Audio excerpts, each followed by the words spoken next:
Hubach, give us the lay of the land as to how it's played out in this pool.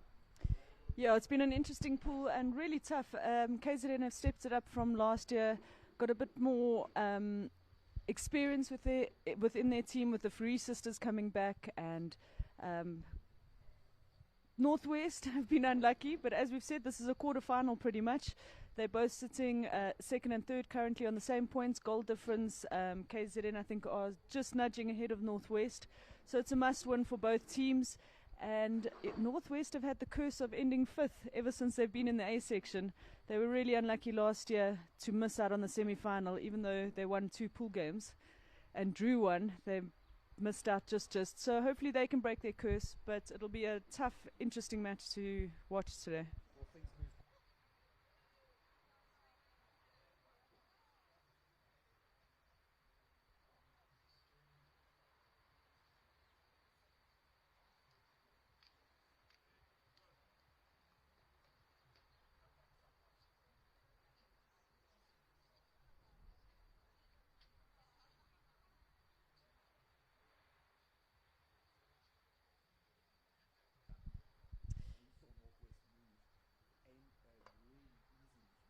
Pushes out one of the key distributors, Maria Bell, onto the left side.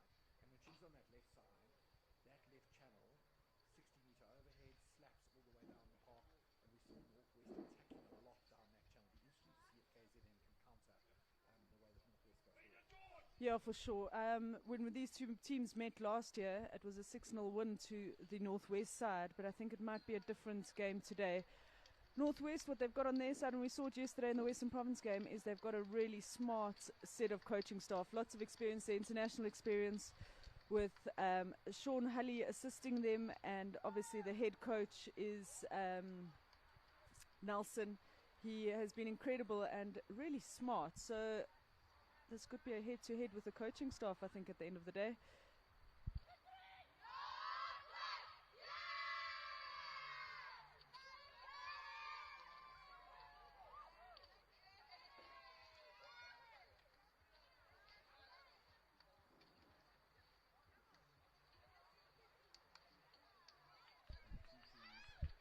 The 3 ones that were being run, the diamonds, the truck and trailers, all depending on who was drag flicking against you. And I think that'll be key today. It's the coaches, as you said, a battle of the coaches, those that have done their research.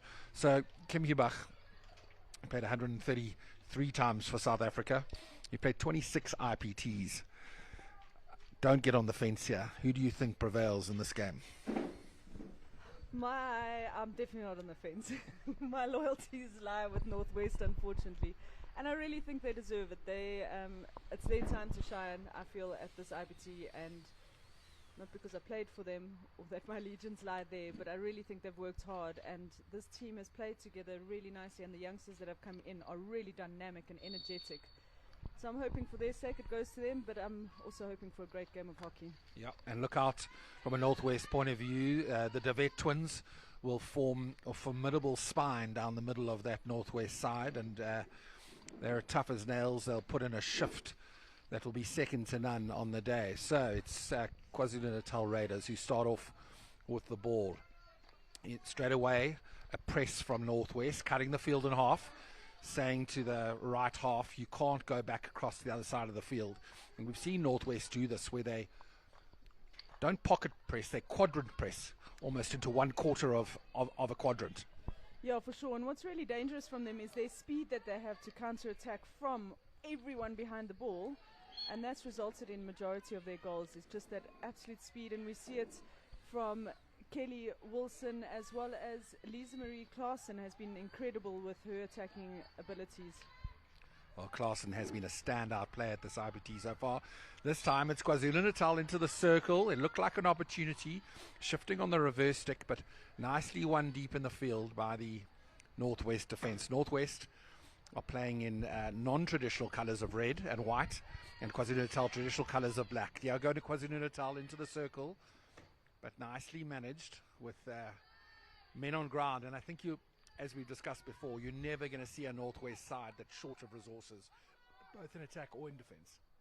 Yeah, for sure. And they're really lucky to have Anaya Jans van Vuren. I think it's her first senior IPT, although she's been at Northwest for years. She's always been in the under-21 setup, and her calmness and ability to win the ball and attacking abilities are really lovely to see in the Northwest side. And here we see a great opportunity here for Arisha.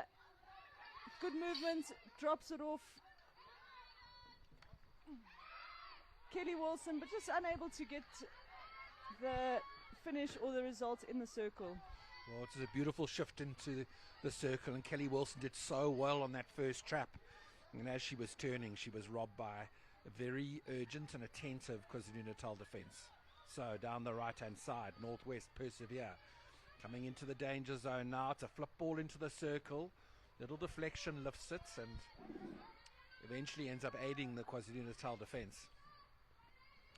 So the Fourie sisters are obviously a huge addition to this KwaZulu-Natal setup and to their chances in a game like this. Kim?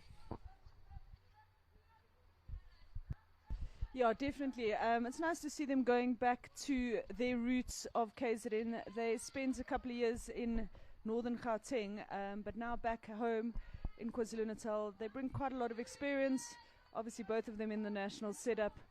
And in goals for KZN Raiders, which is going to prove to be difficult for the Northwest team to get around, is Apiwe Dimba, who's also been in the squads both for indoor and outdoor. So they'll have to move the ball well around her. So Northwest starting to move the ball around with a level of comfort, which they suggest that they are wanting to hold the ball in high area of the field. Here we go, breakaway opportunity for KZN as there's just an error on transfer through Northwest, and KZN prevail down the left-hand side through Badranisa Halliday. So I like the press of Northwest. They're cutting the field in half. It's somewhat old school, isn't it, Kim, to say to the opposition, we're not going to allow you to transfer the ball across the field or to the rest of your back four. You must go down that channel. Yeah, for sure. Definitely old school, but I think sometimes, Nick, old school is best.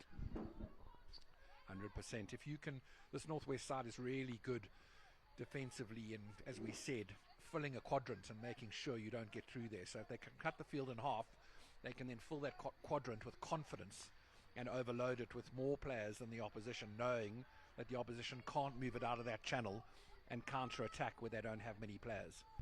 So nicely worked out of KwaZulu-Natal out of defence, but won by Northwest. There's a ball into the circle. It's a lovely trap on the front side. A little bit of backspace use.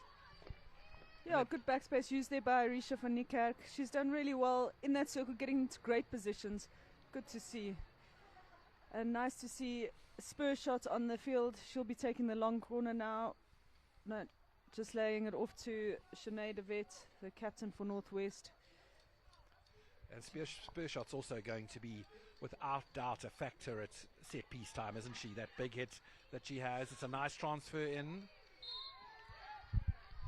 Penalty corner number 1 coming off the defender's stick there, just deemed dangerous.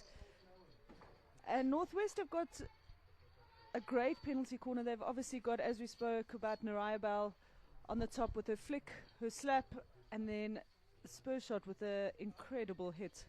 She's got some great power behind it. So goalkeeper Dimba will be tested by this Northwest corner. It's going to Bevet out, Bell, Castle 1. Spear shot, Castle 2. For all money, I'm going to spear shot, and let's see. They'll want to test the goalkeeper Dimba on the first corner. Nothing more than a really hard strike. It goes to corner 1, so it's Bell. Bell slipped behind the back. It's a corner deflection. Very nicely worked. Very nicely worked corner. There's an opportunity. Oh, what a finish. None other than Spurs. Oh, it looks like it's been overturned. Umpire ruling no goal. To my mind, I didn't see the signal clearly. Did she suggest it was with the wrong side of the stick? It was as clean as a whistle. It was definitely clean as a whistle. Undoubtedly so. It was the other umpire, Melissa Bennett, who signalled something. So Michaela was saying thank you for that.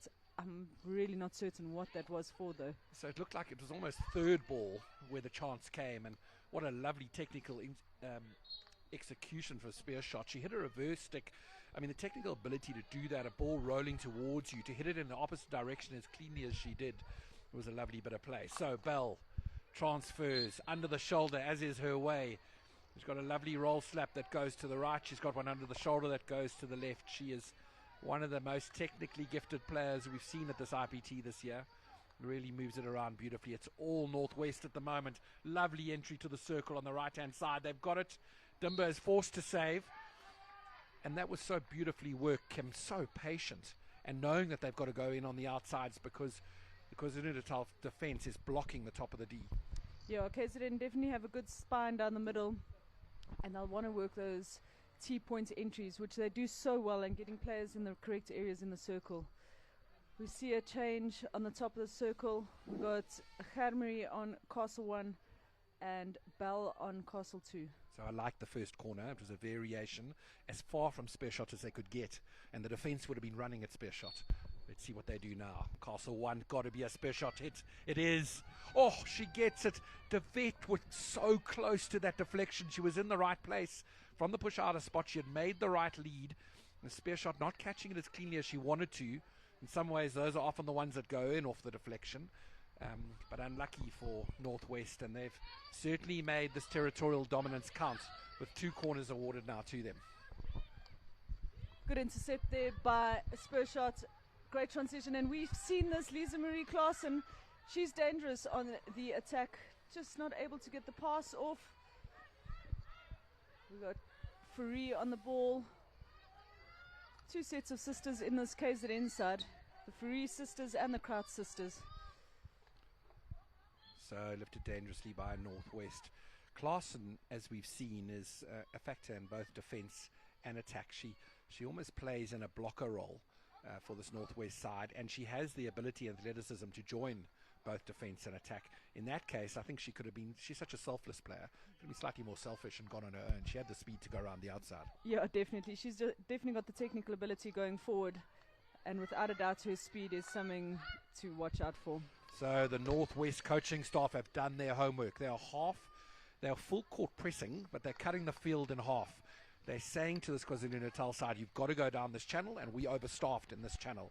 And it's resulting in them winning possession back very quickly each time KwaZulu-Natal Raiders have some sort of relief of a 16-yard. Yeah, we spoke about it earlier. The coaching staff from Northwest, so much experience and very, very clever in their game plans. Here we have Spur shot on the ball, and she attacks straight at the circle. Great defense from Fourie. She gets the reverse stick touch. Again, umpire's not happy with that reverse stick. I thought that was so well played. Spur shot had lost control of the ball. She went off her feet to play the ball absolutely cleanly, and the umpire not finding favour with the umpire's decision. Look at this pressure on this KwaZulu-Natal side, 16-yard. This press is working beautifully. Full court, cut the field in half, press them into the corner. And there are no answers at the moment out of the back for KwaZulu-Natal Raiders as Northwest settle back into the press. Let's look at it carefully now. They create a little semicircle to encourage them to go down the left, to go down their own left-hand side, and then they make it doubtful to come across and use the other centre back. Yeah, and as we see here, they've literally put all their players in that one half of the field, aware of the outside striker and midfielder, but they're so confident in their press that they know they are able to keep them on one side. Those of us who spend time coding and coaching teams and poring over data, what just happened there is an absolute result for Northwest. So they are wanting the ball to go down the line, and they're wanting to re-win possession from that press. It's exactly what they've done. Lovely technical skill, De Wet in the midfield, shifting it out right, but beyond her striker. Shawne De Wet, the captain of this Northwest side, is really starting to play with some level of authority in the middle of the field. And she, she has the benefit of Spear Shot, who is a very different kind of player. Janse van Vuuren, also a very different kind of player. Very complementary midfield. I think that's what makes this team really tick. And we add our dynamo into that midfield as well, Klaassen, and you've really got an incredibly functional 4-man midfield that will compete with any at the tournament. Yeah, definitely, Nick. And the discipline that this Northwest side brings. is also, I think, key to their success and the success of this tournament. Well, I like those 4 players that we mentioned. What I like most about them is how different they all are. They really don't have the same skills, which would make them supplementary to one another and complementary as a unit. So Northwest completely in control of this fixture at the moment. I mean, we haven't seen KwaZulu-Natal hold it through a phase of 4 or 5 passes yet. No, not at all. The pressure that Northwest are bringing is really good at the moment. They've just got to convert their chances. They've had 2 penalty corners, a shot or 2 at goal, but just unable to convert that. So as soon as those gates open, I think it's a different game here. Janse van Vuren down the right-hand side, shifts it into the circle. She gets the stick sound. Was that a tackle from Fourie? And the umpire responds accordingly. Here's that loud stick tackle as she cuts in, did Janse van Vuren. And third corner of the chucker awarded to Northwest. And they don't have their hitter spur shots on the field, but we will see Shanae de Wet on Castle 1 and on Castle 2, Jasmine Kelly, who scored Northwest's goal earlier in this week, I think on day 1. Against Peninsula. Lovely strike. So it goes to Kelly. It's the same beefy shot. Oh, it's the same result. Jasmine Kelly, 2 from 2 so far. Certainly while we've been commentating, Kim, what a great track record. I mean, as you said, bell off the field, spear shot off the field, and so their normal 2 corner strikers weren't there. Kelly steps up, slams it into the bottom corner, once again using that beefy technique, which is 1 step to the right, which just moves the first wave off their comfortable line of being able to trap it on their front stick. So they're having to then veer to the left-hand side, and she got the shot away beautifully into the bottom corner. Yeah, for sure. It's such a hard corner to defend, especially when it goes to Castle 2, as we saw there, Jasmine on Castle 2. What precision, and perfectly in the corner.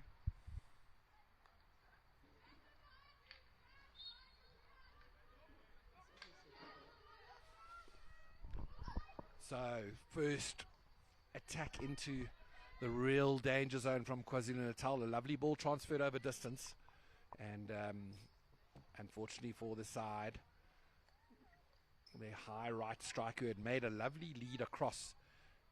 It was Tatum Lardens who had led right across into left deep channel, just unable to control that ball, and it running over the baseline. Northwest in control again. They now have the scoreboard advantage. Oh, what a roll slap out of the back. What a beautiful ball over 40 meters. Yeah, lovely to see how Aluska has developed from last year as a first year to this year, actually controlling the defense. It's really nice to see that slap ability from her. She can possibly fill the boots of Naraya Bell in a couple of years to come. Well, that was a lovely transfer over distance. I was watching Boshoff from Western Province with that long transfer that she's got, just so powerful, so accurate. Worked on 10,000 times. She's done that in practice, and Lushka Zaiman following with that exact technique with a beautiful ball over distance. Such a small frame, I didn't imagine she had that power in her. So Fourie carrying it down the right hand side, comfortable on the ball.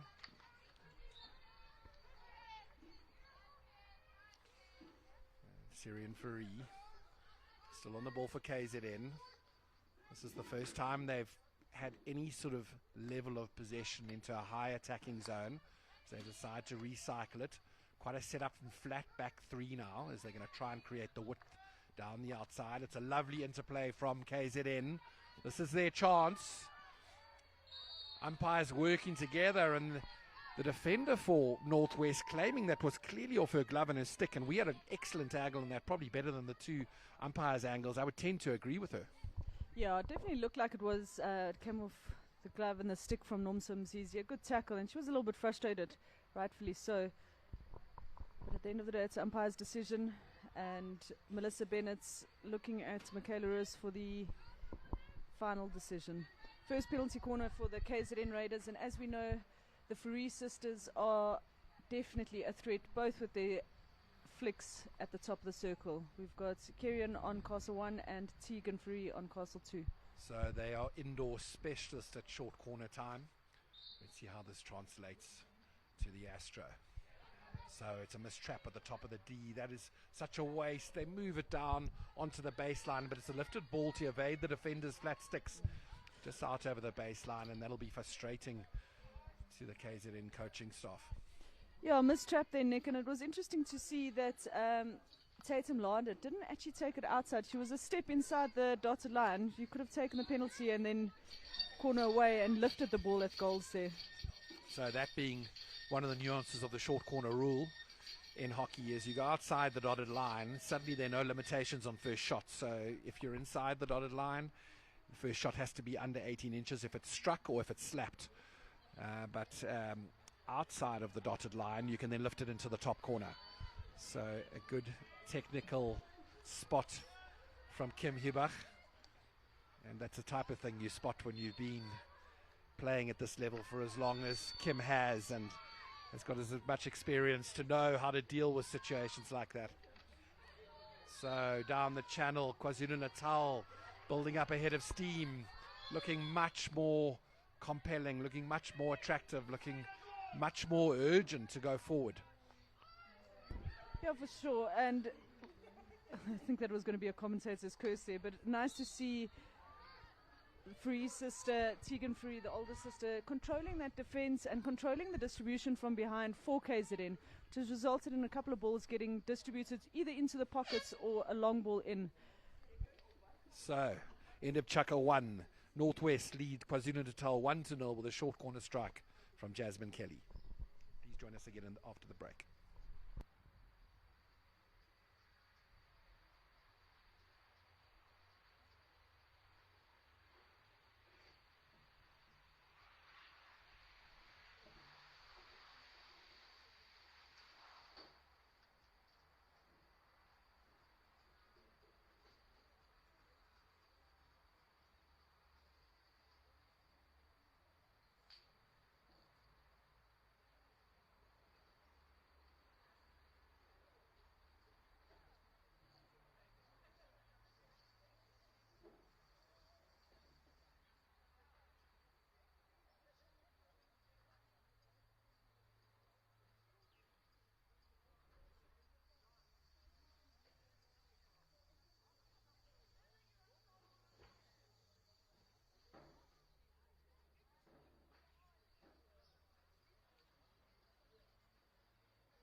Welcome back to the University of Joburg. It's a lovely day for hockey after the rain yesterday. This Astro is beautifully watered. I'm Nick Wides for SuperSport, and I'm joined by South African ex-World Cup player, ex-Commonwealth Games player, over 130 caps for her country, Kim Hubach. Kim, an interesting first chucker, which had two sides to it, right? Yeah, for sure. We saw Northwest dominate and control the game very calmly, keeping ball and very disciplined in the first probably 10 minutes of the game, which resulted in three penalty corners, the third one being converted by Jasmine Kelly with a great beefy hit into the corner. But then the last probably 5 minutes, the KZN Raiders team started to pick up momentum and started to put a lot of pressure on the Northwest circle.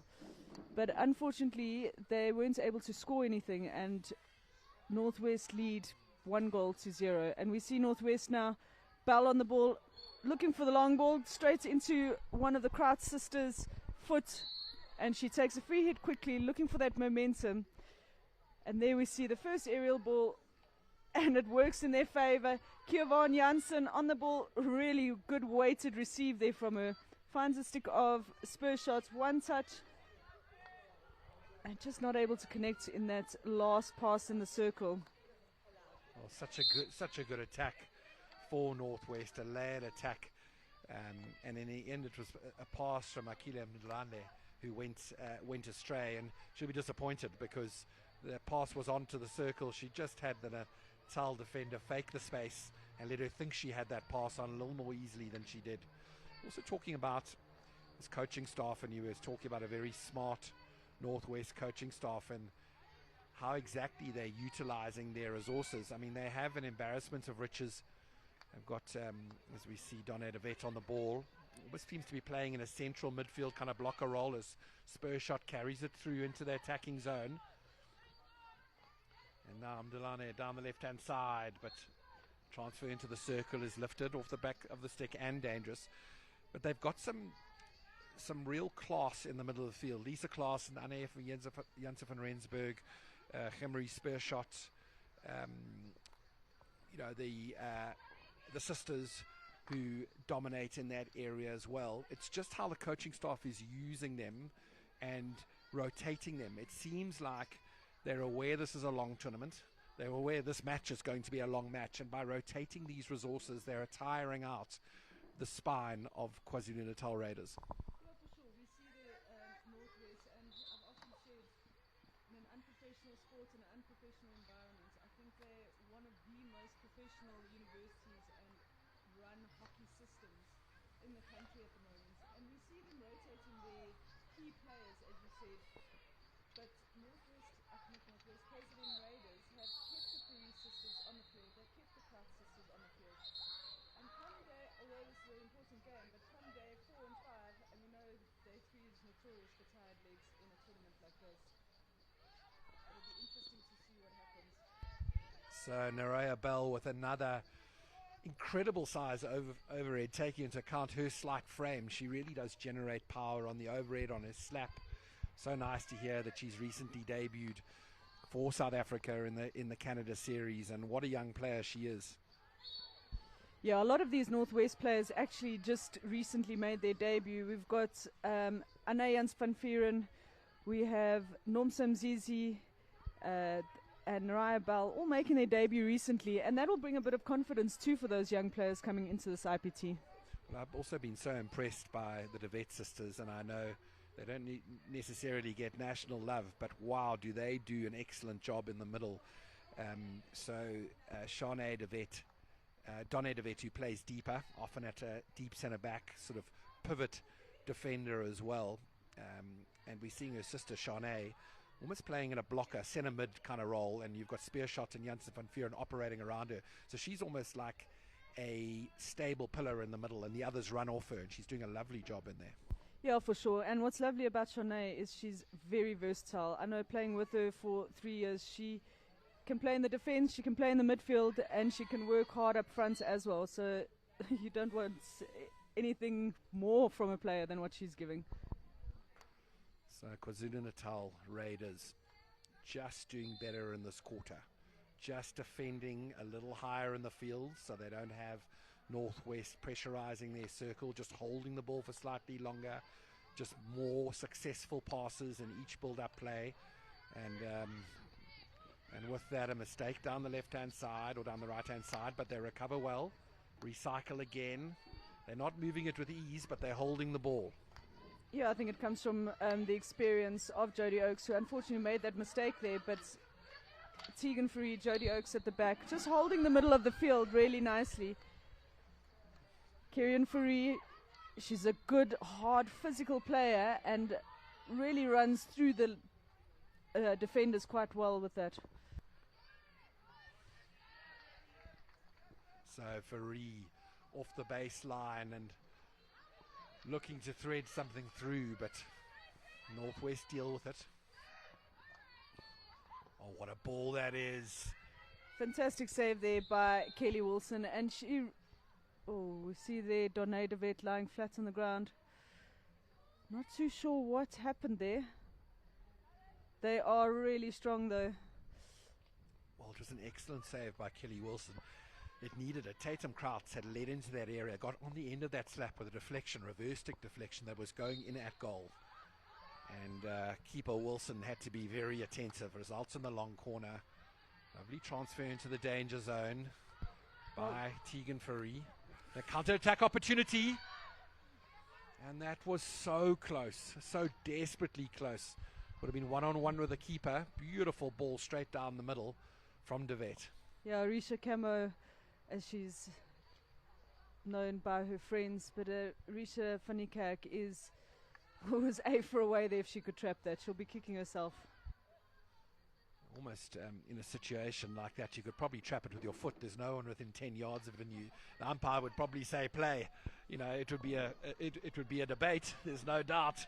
But as the rule stands, if you're not affecting play and there's no one close to you, the game goes on.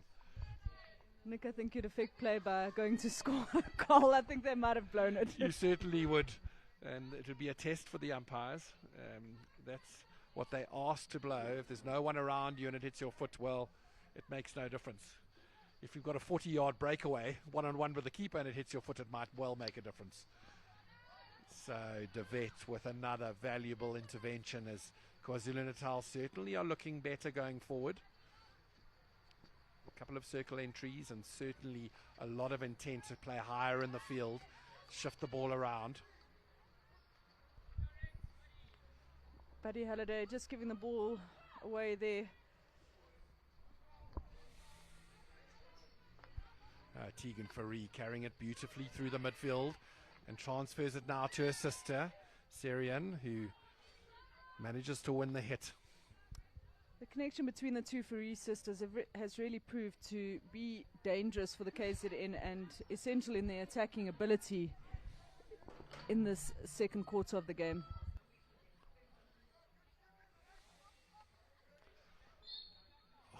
Umpire blowing for the obvious lifted ball, but the player was away and counting against her. Frustrating for the KwaZulu-Natal players. They had an overlap attack, the umpire calling them back for advantage that had already played out, and KwaZulu-Natal end up losing the ball. So into De Wet, looks so assured in that blocker position, into a flat three with outside midfielders wide in the field on Northwest. Zizi's done well to win the free hit there, and Northwest are good at doing that, just winning the free hits and building up play. I really like the way that they set up, so a real flat three, but then outside midfielders giving you that four across the midfield. What a lovely transfer again. Yeah, that's really Arisha van Niekerk has nailed that slap down the line over distance. Just got to get the strikers to be able to pick those up. Kim, we all hockey geeks, and I've always loved teams that have the ability to adjust the system that they're playing, and coaches, depending on where the ball is on the field. And you see Northwest as they attack down this right-hand side. Let's go back to in-game management. KwaZulu-Natal doing well to get numbers back in defence and stall that attack. And this looks to be transferred into the circle, run around the outside, and just out over the baseline. But this Northwest side are, when they're transferring the ball around the back, have gone into a 3-4-3 system. So two central blockers, two wide midfielders who they're aiming to receive it on the touchline and really spread the press of KZN. And then three high strikers that look to get transferred to. So Northwest come now. This is more like it from them. Janse van Vuren, she's so dangerous on the ball, looking for a ball inside. Probably advised to roll that onto her outside midfielder. She was looking for that gap to open up, and it just wouldn't. Yeah, I think just patience in their build-up, which they're normally pretty good at. And they're only one strike in the circle, so it would have been better to build it up a bit better. Northwest have done well to keep the KZN Raiders to their left-hand side there. And there's the press from Northwest, cutting the field in half and making the Raiders stay in that side of the field. They didn't win it initially, but certainly at second phase won the ball in their half. And De Wet shuffling into the area to trap it and to restart an attack. So let's have a look at this press now as KZN try to outlet. It's that semicircle of players cutting the ball off across the side of the field and saying you can go down the line and it's the only place you can go without risk. And KZN take the bait, but a bit of a coach killer there. It was Janssen van Vuren, I think, making a tackle. It's De Wet with the counter, but well run by Fourie.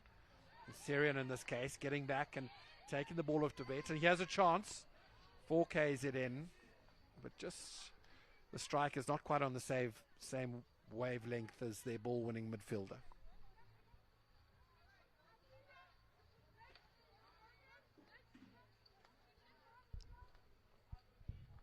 Good movements and outlet by Northwest once again. KZN a bit more aggressive on their press, which is good to see.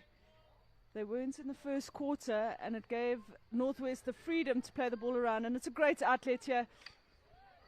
Good tackle, solid tackle by the KZN team. So down the right-hand side, the ball is shifted forward by Wami Goneke, but intercepted.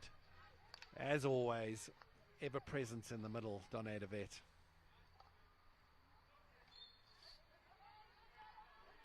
We see Klaassen, who's so good at doing that run, tuck inside and using speed. Just losing it to KZN in there, but they're able to collect the ball. A little bit of a tennis game there. It's 4 transfers and 4 passes. Transfer of possession, and not the nicest to watch, but really being duked out in a bit of a midfield battle, as both teams really do shove 4 players into the midfield to try and fight this out. Oh, it's a lovely roll slap across the field. Look at the advantage that gives KwaZulu-Natal in more time to shift the ball. They don't do it successfully, and Northwest win it back. The Northwest defenders just stepping in front. They are so disciplined to, as that line ball's placed, to make sure they get ahead of their strikers and intercept. So it was Donne De Wet stepping higher into the field.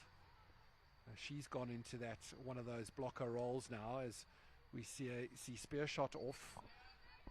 We see Klaassen's also playing centrally in that role. Janssen van Vuren also off. So they really are rotating their charges. Spear shot has dropped into the deeper role. She is deeper on the field. So just rotating with De Wet.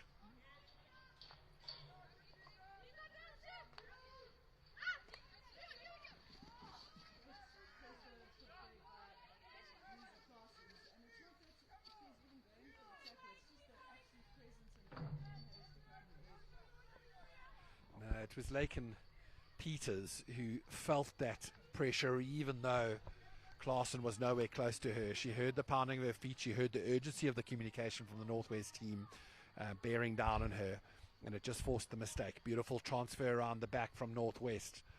Wow, they really are starting to look like quite a complete team, Kim. I absolutely hear what you say about them being unlucky in the last couple of seasons, and I can absolutely see that. This is a team that is growing in stature, growing in confidence, and clearly being coached very well. So impressed with how they pressed today. Lovely outlet there by Tegan Fourie. She's seen the gap, she's seen the space as Northwest are putting all their numbers across, and it's a nice cross transfer. And here we see her sister Kieran Fourie. She manages, although it lifted, there was no real danger in that as it was into the space, and no evasive action from any of the players, but unable to be picked up. So Kieran Fourie with a reverse stick transfer. I mean, she got the ball and she got about 3/4 of Donne De Wet also. But Donne De Wet just picks herself up and gets on with it. She really is an incredibly tough player. She's now inspecting one of her knees and one of her elbows after going down. But that's just the rights of a hockey player, to have a little bit of skin missing on those appendages. Time stopped here just for the ball. It's gone out of the field, but we'll collect it soon. So the reason we don't see a press incorporating cutting the field in the half so much these days is the use of the overhead ball. So, and in men's hockey, you almost never see the field cut in half because it's the waste of a resource. So in women's hockey, as the overhead becomes more of a variable and is thrown more and more often, you're going to see it less and less. But so well done from Northwest to work out that the normal back four for KwaZulu-Natal, there isn't a huge overhead, and it was Fourie stepping back into that back four in outlet time to throw the overhead and recognizing where the space was that was so present. Yeah, for sure. Nick, you spot on there, and it is a brave way of defending. But as you say, KZN not really having an overhead except that of Tegan Fries, and yet it's not a massive overhead like what you would see out of Naraya Bell, for instance. So you are able to, and Northwest are very disciplined in dropping back and have their counter cover in place. And because of the speed of their strikers, they are able to force it to one side. And then we saw as Liz Marie Claassen ran onto that receive and put the pressure, and the ball just rolls over the sideline. That's exactly right. So that overhead might cause you some injury, but it's not terminal. You can recover relatively immediately. And why would you not press like that? Look at the pressure that Northwest have created. Certainly a more even quarter we had in the second quarter. It's still Northwest that lead KZN Raiders by 1-0. The parity being adjusted and the teams being separated by a lovely short corner strike from Jasmine Kelly. A beefy strike, one step to the right-hand side to shift the first wave and to shift the keeper, and absolutely smashing it into the bottom left-hand corner, just like she did, almost a carbon copy against Western Province Peninsula 2 days ago. So, Kim Hubach, we're talking general hockey through half time now. This contest looks to be nicely set up. I would say, and I don't know if you agree with me, that KwaZulu-Natal certainly have come back into it, but the outletting, the effortless outletting from Northwest plus their effective pressing means to me they've certainly been the stronger side in this first half. Yeah, I think they've been the more composed side and probably had a lot more possession in this game. And we saw it in the first quarter, a little bit more activity happening in the first quarter with them winning penalty corners. The second quarter, not much happening, but for both sides. So a little bit of a 50-50 when it comes to possession, when it comes to attacking abilities. It's going to be interesting to see what happens in the second half. I think we spoke about it, Nick. It could have been with you, one of the other co-commentators, where we spoke that the third quarter is where the game changes. And it'll be exciting to see a 1-0 lead, is not much in the game of hockey, especially with a whole half to play. One of the great things about the amendments of hockey and rule changes in hockey, and how so often I look at international football and how the rules have not changed at all. In hockey, the rule makers in hockey are always in very close communication with the coaches, the umpires and the players.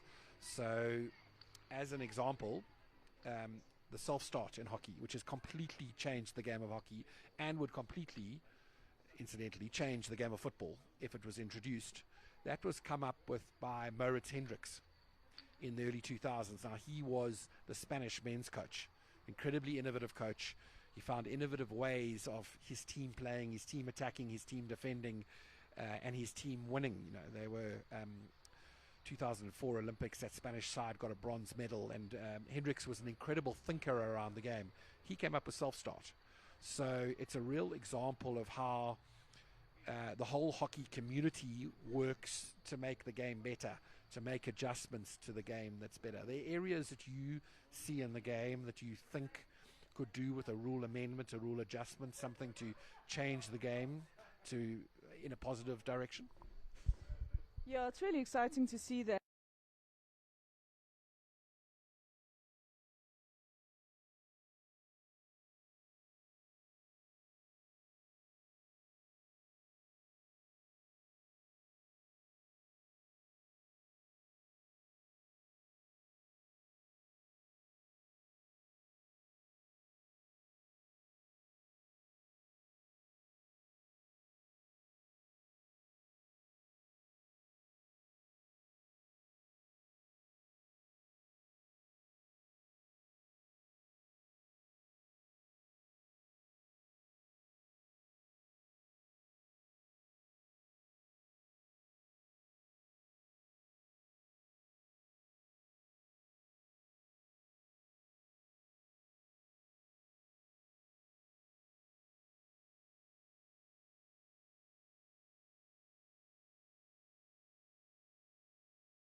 Strong hitters would be absolutely smashing it into the circle as the whistle went. Defenders weren't ready for it, and there was a dangerous element. But now that rule is almost evolved, and it's one of the primary ways to win a short corner is to carry it at a player who isn't 5 meters yet, and they have to retreat 5 meters.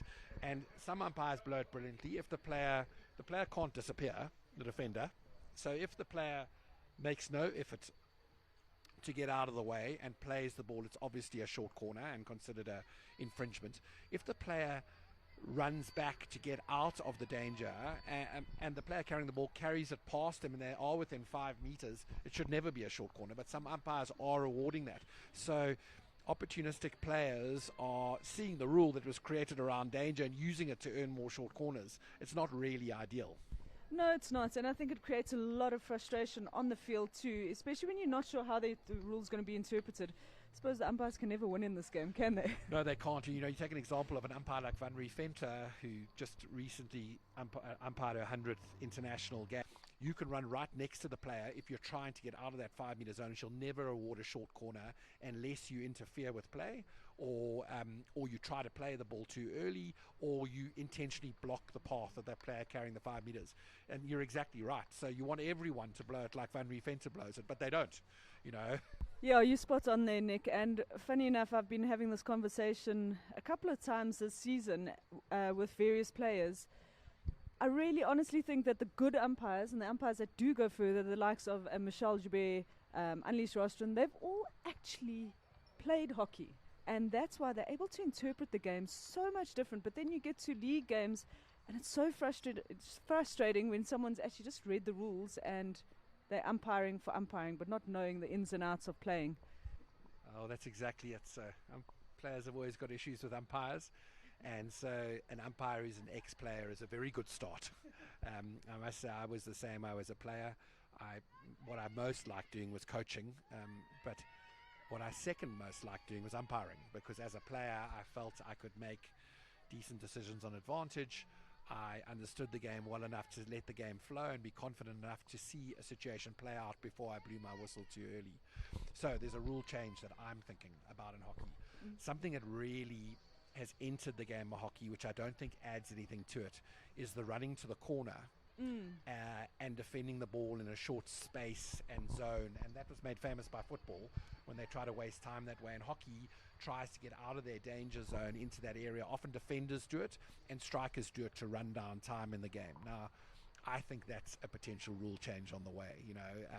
World Hockey would look at it and go, if you run the ball into the corner with no intention but to waste time or to try and force a hit down the line, we're going to penalize you for running it into that corner. Not a bad idea, Nick. It makes sense, especially the running of the clock down. So smart. And actually, when you're taking a free hit and you slow it down, it's a penalty corner, or it's a free, sorry, not a penalty corner, it's a free hit against you. So it could be something that they do look at. I was telling you that some of the other top players in the world, Jip de Mol saying this week that, a ball being hit dangerously into the body of a player and lifted dangerously in the body of the player, to his mind, that is now a card offence. Yeah. And they wouldn't mind seeing that coming in as a cardable offence, because that creates the most danger of all. Okay, we've had our rules discussion. We're back into the second half. It's this very nicely coached Northwest side who lead 1-0 over KwaZulu-Natal, and they also lead the beginning of this chukker with a lovely attack into the attacking zone. She's got the tap on the stick that would earn the short corner, and you saw Janse van Vuren.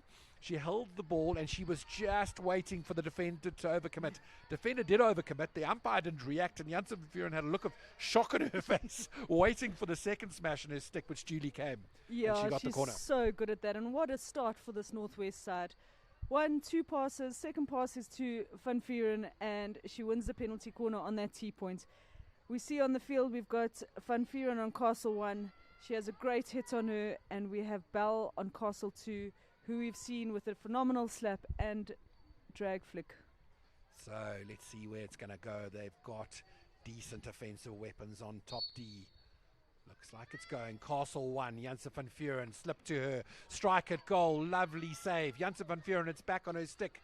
She's got it carrying into the danger zone. She did well, Janse van Vuren, trapped it, but there were attentive PCD defenders around her, and Janssen van Vuren able to control the ball and force a second corner.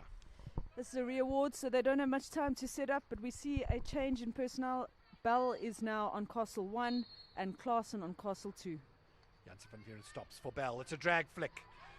Beautifully saved. Second save from the keeper. Kyo did well there to get in there, try and force the danger. Dimba did very well to make that save. Van Vuren on the ball again. Can she win another penalty corner there on the line? She looks for the foot, but just passing it across goal, and it'll go for a long corner. So double save from a Piwe Dimba. First with a drag flick with her glove, then getting down and saving the second ball shot, which was a rebound off her first save. Beautifully done. Nicely handled from KwaZulu-Natal. It looked likely for Northwest there, but the shot stopper, the highly acclaimed shot stopper, keeping things out.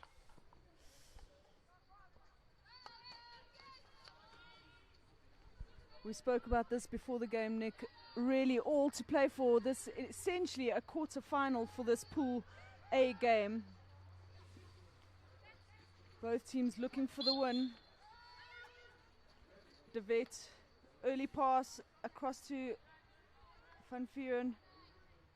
Looking for Klaassen, who we know can be a major threat here as she breaks inside. Lays the ball off to Van Niekerk, not able to win the ball though.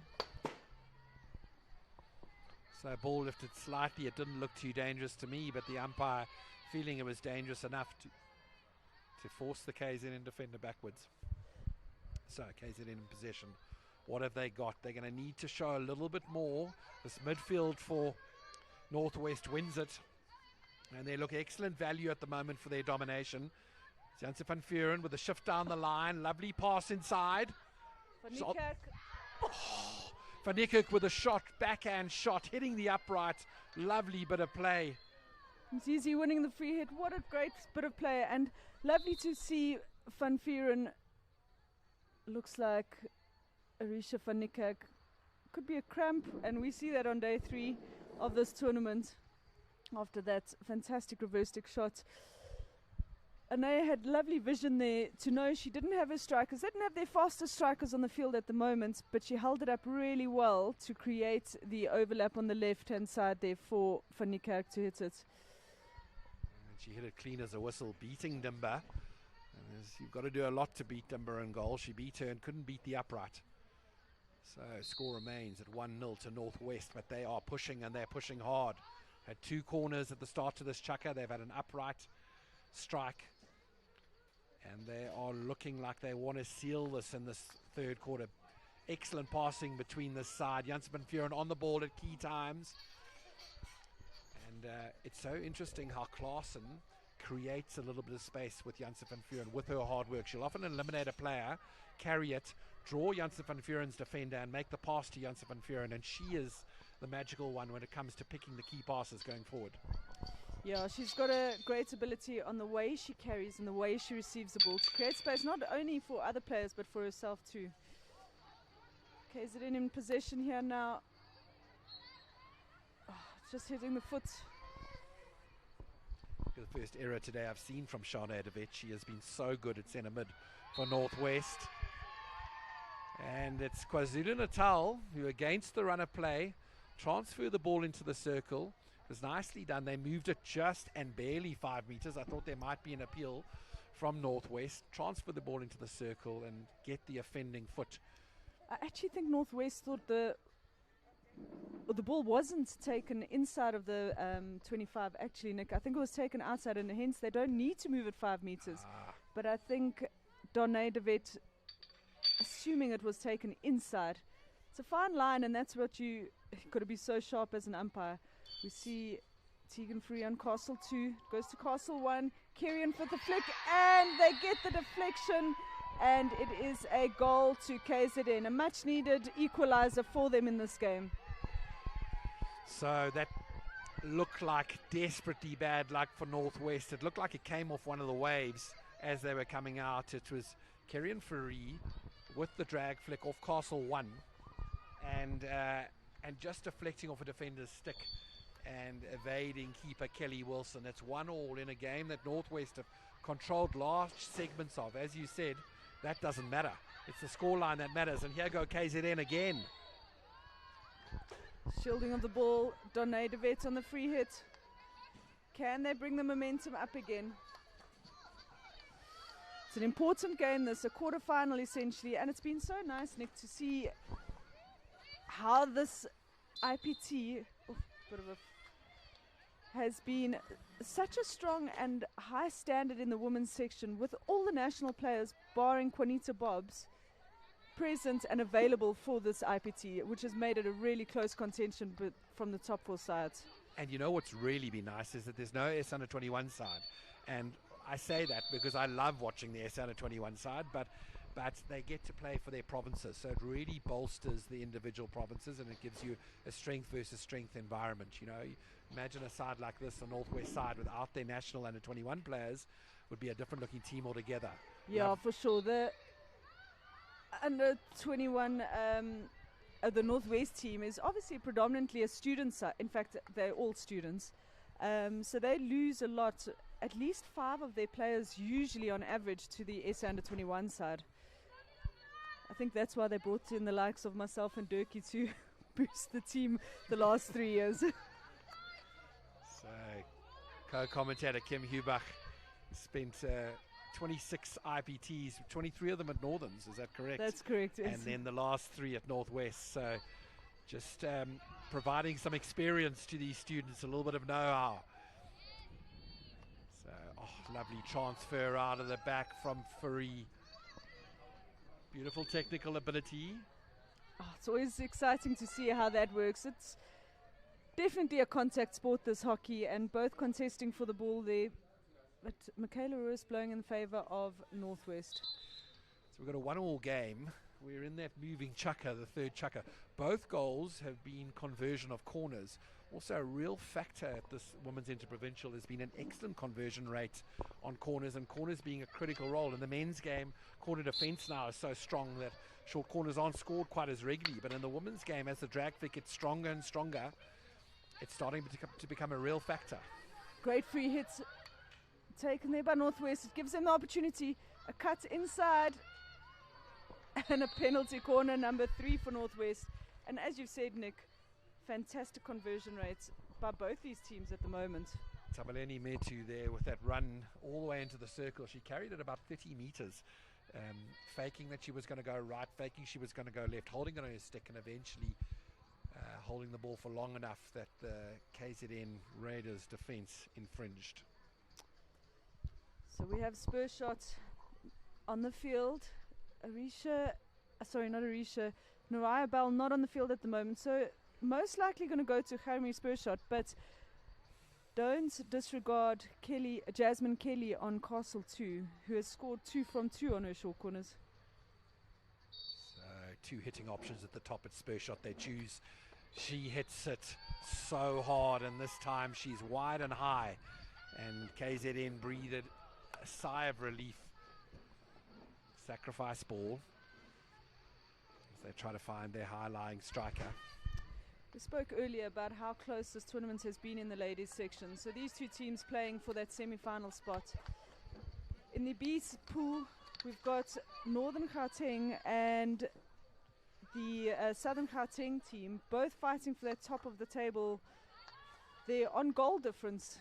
So both their games really important. The next game coming up between Northern Gauteng and Eastern Province.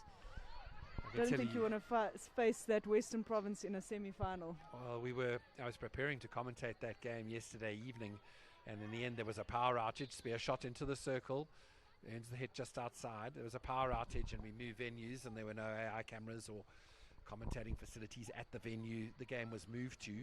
But just in the prep working into that game, the number of players that have had national honours on those 2 sides, the northern side particularly, such a young, exciting side, that I know has been extremely competitive at IPT over the last 5 years. Yeah, it was interesting to see, Nick. So obviously I was assisting with the southern side, and Southern Gauteng definitely dominating that game completely, and one wouldn't have, although they've got a very, very experienced side and probably one of the best sides they've had in the last couple of years, Southern Gauteng. They dominated completely, but the way they manipulated their press was something that was really lovely to see. Well, I can tell you, I'm sure the basis of that was their double Olympians, Hannah Pearce and Paris Gale Isaacs. Paris, I watched her the other evening. Well, she's such a rangy athlete, and when she went into the national side at such an early age, she almost was a little bit modest in the way that she played the game. And we've got Janse van Vuren carrying it now, and there's an opportunity here for Northwest, and just a missed trap on the top of the D. Was a missed trap by De Wet in the circle and allowed it to get out. I was saying that Isaacs, now the way that she's starting to carry the ball, the way that she's starting to dictate as an athlete on the field, gives Southern such go forward. Definitely. She is dominating that area in the middle of the field as a blocker, central midfielder. She has done so well, and it's so nice to see how she's matured in her game and matured in dominating her space and her go forward, and also just demanding excellence from players around her in every aspect. And she's just come back from the US. She's studying there this year. She started studying as a freshman there, and the speed that she's picked up that she didn't have in the past, which is lovely to see, and it'll be nice to see how she brings that into the national setup too. Janse van Vuren on the ball. She's doing what she does, carrying it into the circle, but so nicely defended. She had Fourie attention, and it's Syrian Fourie who stole that ball off spear shot. Now carries it, but she's gone back into the circle, almost got herself into trouble. Did Syrian Fourie.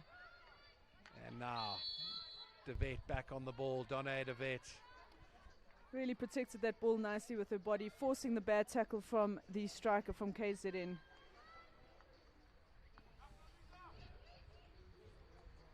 Great long ball in, just no one to pick it up. It's a good post up there from Northwest, but you almost want the midfielder to fill that striker zone then behind her.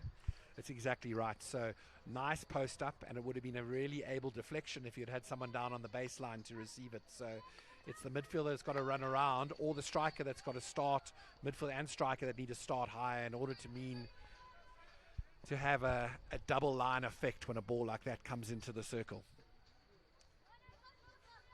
So in a game that Northwest have been largely dominant, and certainly have on the short corner side, 5 corners to 1 they've had as an advantage. It's parity. And Naraya Bell carrying the ball down this right channel. We've seen Bell start to get higher in the field when they are urgent for a goal. Slaps it into the area, but it's KZN who win it. KZN is starting to look quite organized. Beautiful slap from Fourie.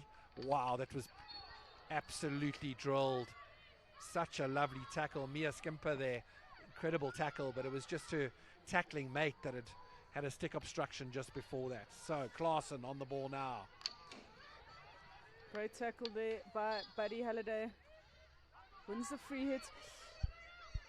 We spoke about the Northwest press in the first half, and now Tegan Fourie being forced to throw those overheads to get out of that press. Long ball in, just coming off the foot. But great advantage played by the umpire. Kjovon Jansen winning the free hits off the reverse stick of the KZN defender. Yeah, the KwaZulu-Natal coaching staff getting the 2 Fouries into that central area, almost into one of them at centre back at all times, one at a blocker all the time. Super sub there, but not able to trap it properly. And working their way out of this Northwest press is this KwaZulu-Natal Raiders side. We mentioned earlier, this is essentially a quarter-final. It's a pool game, but in these small pools of only 4 teams, it comes to day 3, and you have to get a result. It's everything. And so these 2 sides duking it out to be second in the pool to that very handy, very strong Western Province side, and they'll be trying to earn a semi-final spot, and still unknown as to who they'll come up against with that draw between the strong Southerns and that very handy Northern side. Yeah, Northwest will be comfortable with a draw here, because if their points are the same, which currently stands at 3, and if should this be a draw, they'll go on 4 points each. They'll go to goal difference, and the KZN team, they're sitting currently on -6, and Northwest only on 0. So Northwest will be happy with a draw, but knowing them and the standard that they hold themselves to, they'll want an out-and-out win. Well, these small format tournaments with 4 in a pool, you lose a game 7-0 in your first match, as KwaZulu-Natal Raiders did to Western Province, you're going to be in trouble. And so, as this quarterfinal plays out, this pool game that we've dubbed a quarterfinal plays out, it's clearly Northwest that need just the draw to prevail and move forward in the tournament into the top 4. And that'll be everything. You know, it'll be everything for the province. It'll be everything for the university that really supports the province. There's an opportunity now. Good movement between Zizi and Fanikak. Good short corner. Oh, I thought that was a foot in the circle, but my angle's obviously not as good as the umpires. So Fanikak and Zizi there working a lovely set of 1-2s. There was a 1-2-1. And as Zizi looked to return it, she's on it now. Nicely carried. Oh, she needed to play that lifted ball over the defender's stick, and it was just Fanikak bounced just in the wrong area. She wasn't able to pick it up on the half volley. But a good period this. We're going to the final. Just over a minute left in this third quarter. Kyo Janssen trying to take the quick free hits, and she's great in creating goals and creating opportunities going forward for this Northwest. So actually any team she plays with. Great reverse, and what a goal! Touch in. Kelly Wilson. Sorry, correction. Kelly's her sister in the goals. Emily Wilson, what a touch, and what a fantastic ball into the circle there. Well, it was all spear shots. She had beaten a player on the outside. She hit a backhand shot in, and the beauty of that backhand ball was it wasn't on the deck. It was on the deck. KwaZulu-Natal would have been able to deflect it wide. What an incredible deflection that was from Wilson. She had got her front stick out to try and make the deflection. It came at a bad angle. She opened her legs and deflected it between her legs on the reverse stick side. An absolutely sublime finish from the young Northwest player. And it's Northwest that stepped forward in this game into what we would probably call a deserving lead, taking into account the dominance that they've shown. Long ball in as the last couple of seconds, and Fanikak just not able to trap that ball there. And here we go into the final seconds of this game. Not of this game, sorry, this quarter. And as we said, this is the moving quarter. This is where most of the time we see who would win the game. And Northwest taking, as you said, Nick, a deserving lead there. 2 goals to 1 from KZN.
So welcome back.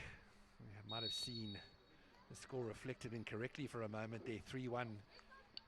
Spear shot had a reverse stick shot, lovely shot in the first half that was disallowed from the umpire.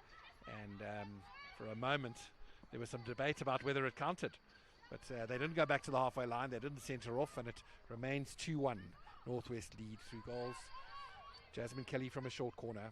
Emily Wilson with a lovely field goal deflection, reverse stick deflection between her legs, a la Casim's.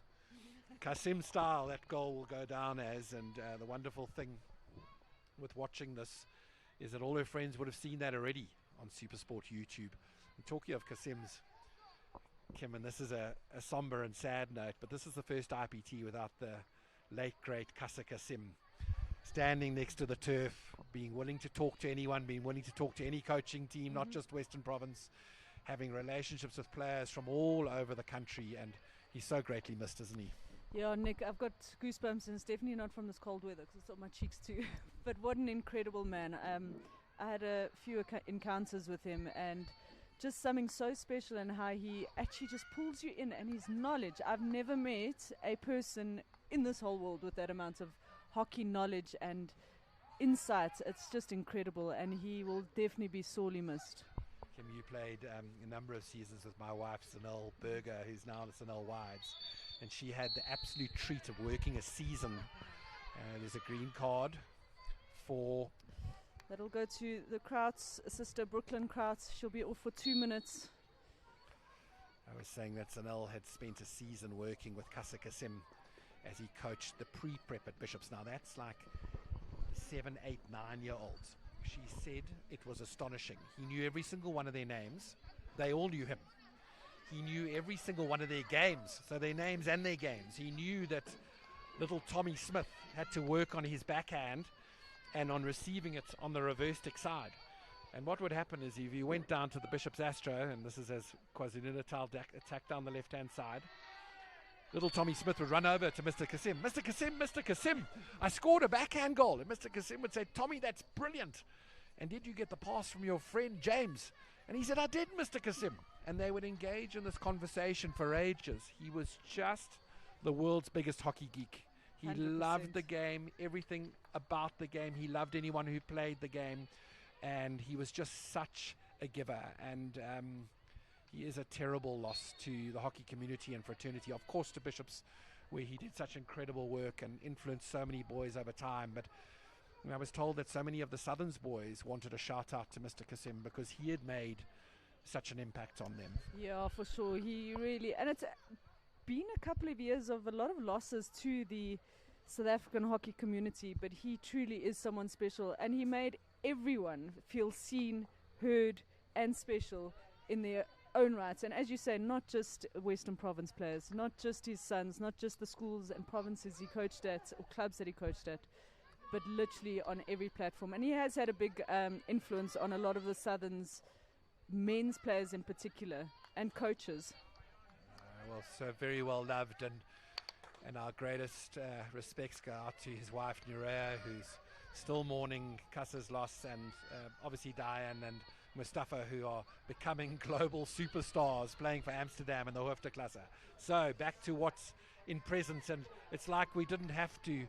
We could have been commentating the whole game and we would return to exactly what we said, De Wet to De Wet, and they're controlling this game as Northwest now in the fourth chukka work on this 2-1 lead and try and see if they... Oh, it's a lovely ball from spear shot over distance, backed herself over 40 meters, and I must say it's Van Niekerk again trying to get on the end of that. There have been 3 just most recently that she's been reaching for to try and get and hasn't got. I reckon the next one's going to go to stick for young Arisha Van Niekerk. Yeah, she'll be frustrated with that. She's had some pearl opportunities that just haven't gone her way. There we see the mistake coming from Emily Wilson, our previous goal scorer, and that's how we got onto the chat about the Casims. It was in between her legs, just casually deflected it into the goals. What a score that was. Then KwaZulu-Natal came back into it, equalising in the first half through, in the third chukka through Serian Fari. There we go, Van Niekerk on the end of that. Janssen with an opportunity. She looks for the extra pass, and that is fantastic. Unselfish hockey from Kievan Janssen, the first-year student. She comes from Southern Gauteng, made the S under 18 side last year. Well, we were saying Van Niekerk was going to get on the end of that. Lovely 1-2, lovely receive, and an incredibly quick shot. She got away on target, and goalkeeper Dimba dealing with it. Umpire also curiously blowing for KwaZulu-Natal when I didn't think there'd been an infringement. Just a good save. So De Wet into the circle. He has a chance. It looks like it's up. And the umpire ruling in favour of KZN. Ball's taken quickly by Tegan Fourie. She's done so well to control that defense at the back, especially on the outlet for KZN. Finding Kerrion Fourie.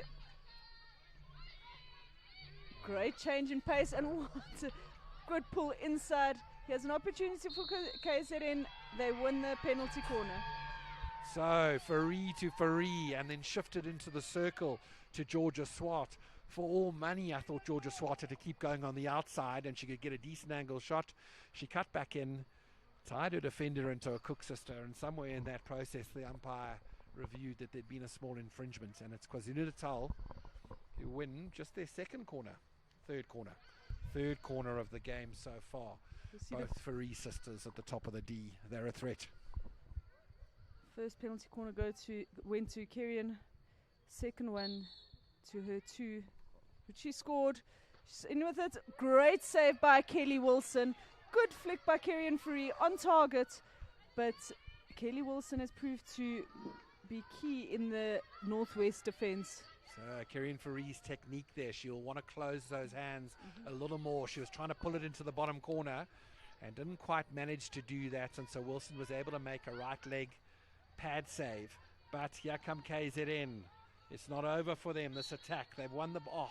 lovely steal from Fourie, and the umpire ruling, I think incorrectly, heard a little bit of stick, but Fourie got so much ball with that tackle, and I think the sound of the stick was maybe ball onto stick. Yeah, for sure, and that will be frustrating for Kerrion, especially at this stage. Tegan Fourie under that aerial from Naraya Bell. She's done so well. She wins the free, it takes it quickly. Can this will be a card without a doubt to Van Niekerk.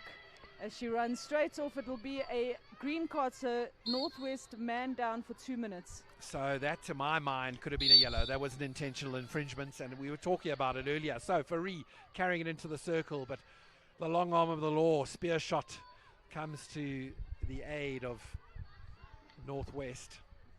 And Simsizi, who gets it out of the danger zone. Still not completely cleared as KZN come down the left-hand side. It's Elke Engelbrecht with a nice carry.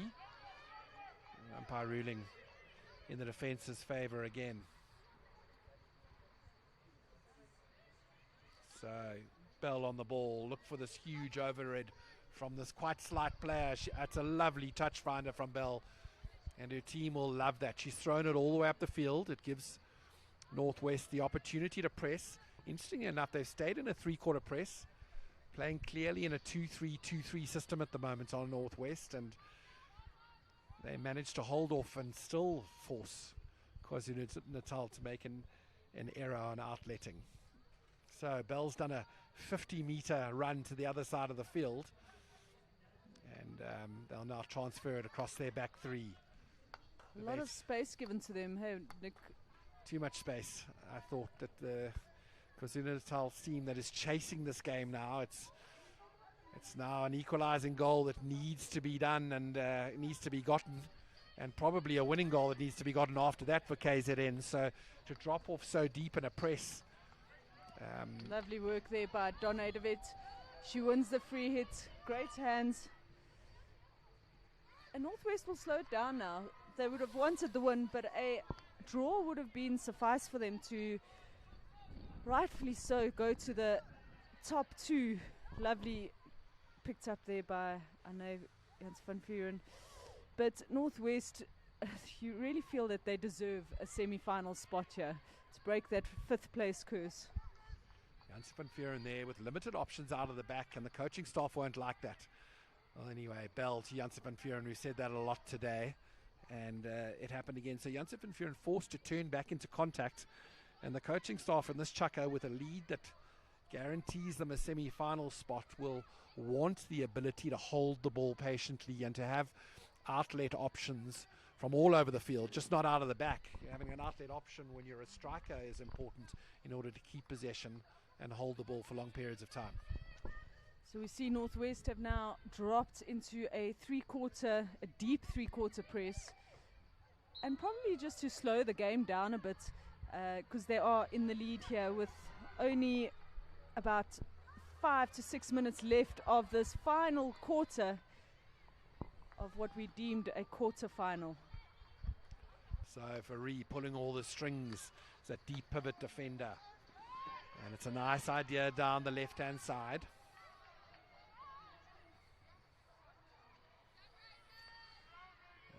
And it was Elke Engelbrecht with that pass, trying to find her striker, trying to find Georgia Swart. Bell inevitably with a throw down the outside. And it's kept in, not kept in, almost kept in by Gemma Bauer there. Good ball by Fari. She finds Buddy Halliday. Free hits inside the 25. And you hear the umpire shout free hits inside. And the reason is because of that new rule change. Or not new, it's been around for a bit. Ball taken now outside, rightfully so, I would have done. Looking for that one touch, but it goes straight to Krauts.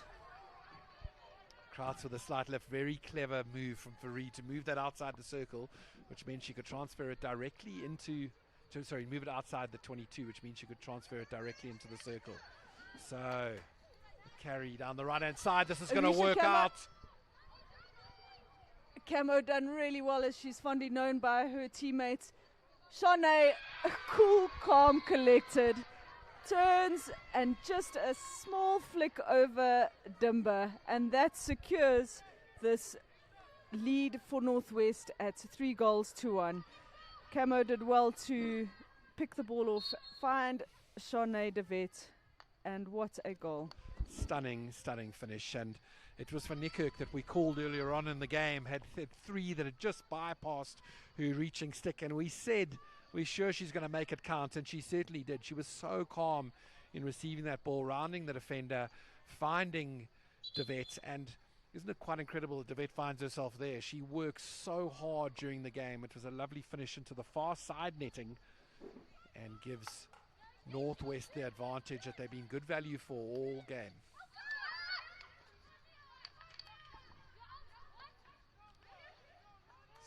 KwaZulu-Natal now, they've got just over 3 minutes to try and find some way of getting into this game, and getting into this game will mean a goal very, very soon.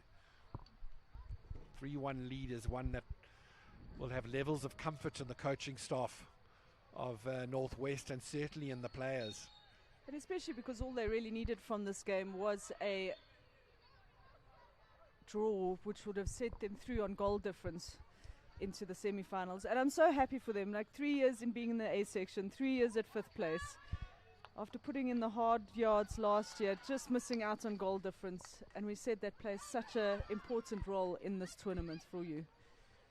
So spear shot's been great all day. So is Janse van Rensburg. Oh, great defense coming there from Jodie Oakes for KZN. She's also an experienced player in this KZN setup, KZN Raiders setup, and she shows that by taking the ball off Shanae de Wet. So Shanae van de Wet has been moved up into a striker role, and we saw how dangerous and composed she was there. So they've got so many of their midfield attributes on now. Spear shots on, Klaassen is on, Janse van Rensburg has just been taken off for a little bit of a break. We've admired so much how the coaching staff have rotated their resources. Bell doesn't get too often off the field, does she, Kim? No, but Nick, she is a defender, so I think that helps her, and the de Wet sisters are really substituted. Yeah, they provide a critical spine for this very handy Northwest side. And they're going to pick up one of Southerns or Northerns in the semi-final. And it'll be a lovely upgrade for this Northwest side to have to then compete in a knockout game. They've done it today against KZN Raiders. It's been a knockout game for all intents and purposes. And how they'll be looking forward for the opportunity to shine on the bigger stage. For sure. I was chatting to one of the Northwest players at the start of this tournament, and they said they don't understand that people are saying they are going to be a force to be reckoned with, and we definitely see it in the composure and actually the class that they've played this game, and the discipline that they've kept in keeping their structure and sticking to their game plan. It's Kim Hubach and I and Nick Wides. We're commentating at the moment on SuperSport YouTube, but the exciting news is that Friday and Saturday's hockey is on SuperSport, and you can tune in to watch the semi-final stage, finals days, and these are going to be a set of 4 cracking jack semi-finals across the men's and ladies competition. Western Province side, that handy Western Province side that won the tournament last year, played against the Western Province Peninsula team last year. Oh, beautiful trap in the circle. Played against the Western Province Peninsula team in the final of the men's tournament last year, and that Peninsula side, coached by Kasa Casim and Father Ibrahim, that Western Province team plays against the KwaZulu-Natal Raiders later today in what is also a must-win encounter. So, we finish at the University of Johannesburg. Kim Hubach, what a pleasure having you with me today. Thanks so much. Give us the summary of the score and just the final thoughts on the game today. Thanks, Nick. Yes, it was a brilliant game. Good to see both teams attacking, but Northwest just shown world-class hockey in their discipline, and they took the game 3-1. Thanks so much, and join us again later.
Good morning, everyone. We are here, day 3, the moving day of Senior IPT, being held at the University of Johannesburg, and we match 2. It is a B section, the first game for the B pool of the ladies section. We have Northerns Blues versus Eastern Province. An important game for the Northerns Blues as they are tied at the moment, wanting to gain that first spot in the Pool B section. They are tied with Southern Gauteng after a cracker game yesterday, dominated by the Southern Gauteng team, but the Northern Blues team managing to get an equalizer in the last 2 minutes. It's all to play for them as they work on their goal difference. Currently, Southern Gauteng sitting top of that pool with a goal difference of 1 point lead above the Northerns Blues team.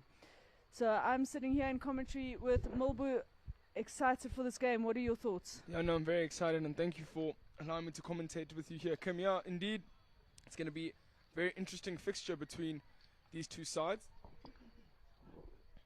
I mean, as you said, as you mentioned, Northern Gauteng really all to win for here, as they are tied at first place due to goal difference. They are placed at second.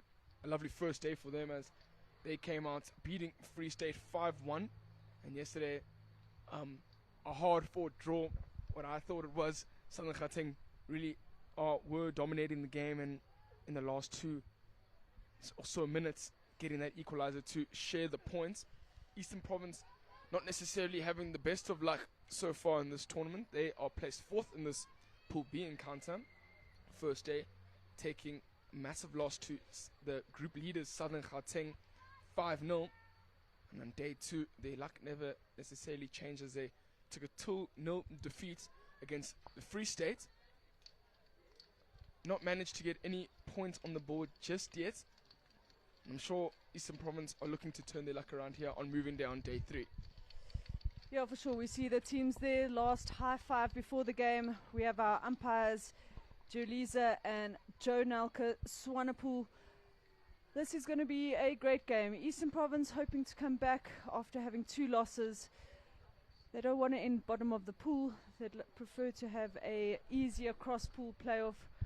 Unfortunately, that's all they've got to play for today. The Northerns Blues, as you said, Mulbo, a lot more to play for.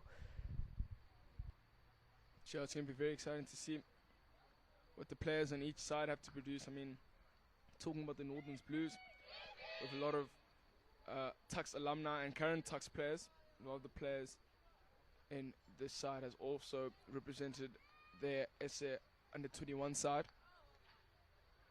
Seeing a lot of familiar names, Angela Vogel, and maybe sister to Lenique Vogel.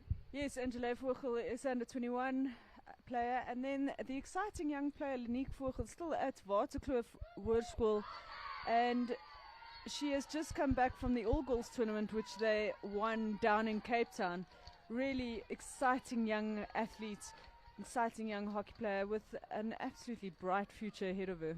Yeah, and I mean, on the EP side, we have a lot of players playing for a lot of province. I mean, we have the number 2, Demi Harms, who's played for Southern Gauteng before and now representing the Eastern Province side. The number 11, Jessie Quinku Coltman, has also played for Southern Gauteng, now representing Eastern Province, and has also represented the South African under 21 side. So we're very intrigued to see what these ladies have to produce as now we kick off. It's EP in the black strip with a pushback. A high press from the Northern Blues team. EP are forced to play it all the way back. They've done well to win the free hit on the left-hand side. Go for the immediate aerial ball, which goes out just over the halfway line, and it'll be Northerns in possession. Yeah, I mean, instant pressure there from Northern Gauteng, forcing the EP side to utilize the area skill to kind of relieve pressure. Lovely thought of the area, I thought there. Unfortunately, the number 11, Cassandra Forbes, unable to get to the end of that aerial. Yeah, it's been interesting, and we had a chat in the previous game with Nick, and interesting to see how the women's game has developed with the aerial ball becoming more, or a bigger aerial ball as such from the ladies' game. Hit down the line, well picked off by Cassandra Forbes. Played out by Holderness. Furchel looking to transfer as Northerns do on their win of the ball. Lovely aerial to Molokoi. Brissett on the T-point. Can she upgrade this? But well defended there by the number 17 from Eastern Province, and also their captain, Carly Radcliffe. Yeah, I mean, I love the link-up play there from the Blues. Right idea there by Edith Molokoi with a one-touch tap into the circle, but just going high, so deemed dangerous by the umpire there, Jonelka Swanepoel. Yeah, very early into this quarter, first 2 minutes have gone past, and EP really absorbing all the pressure from the Northern Gauteng ladies. Seeing a lovely transfer of play now. They're going to choose a different direction to attack from.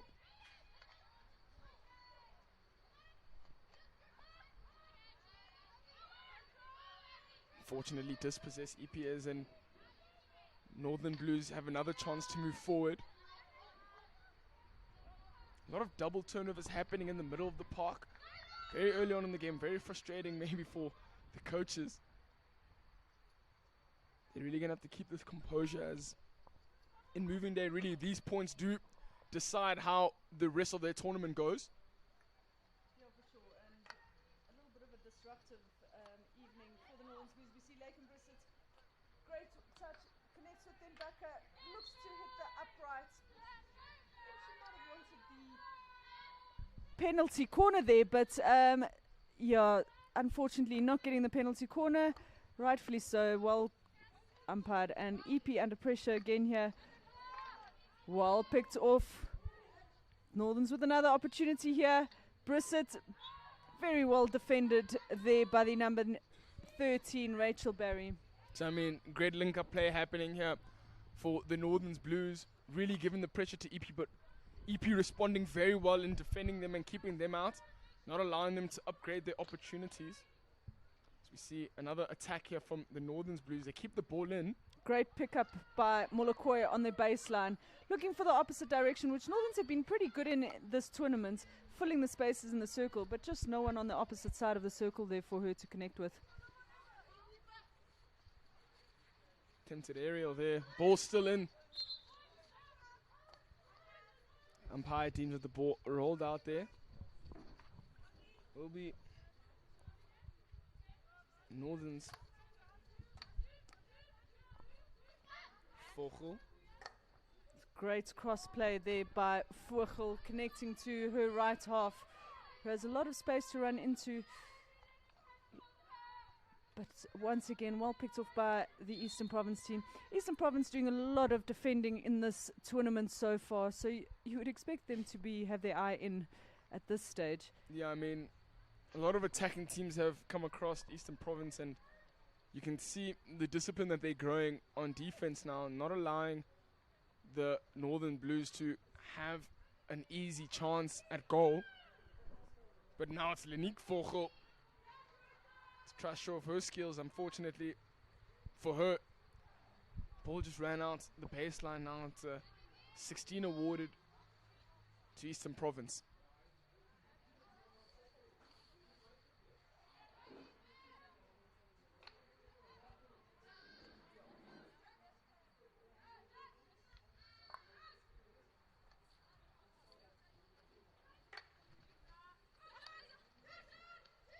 Big ball down the middle here. EP picks it up well.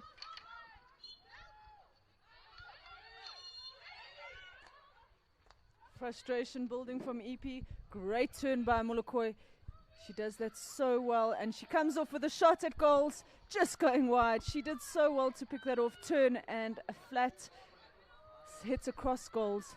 Normally the Northern Blues team would be good at having someone on that far post for the tap-in, as we saw in that Free State game on day one. Yeah, I mean, Molokoi just moving so quickly, really troubling the defenders there of Eastern Province, apologies.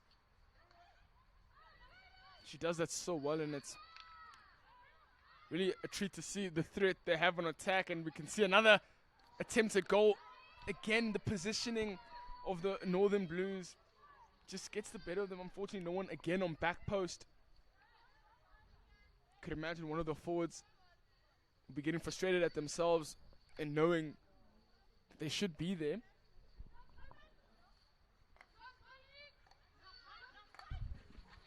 Good pressure put on, but EP just not able to make the connection there or to stop the ball. Is Sandile die?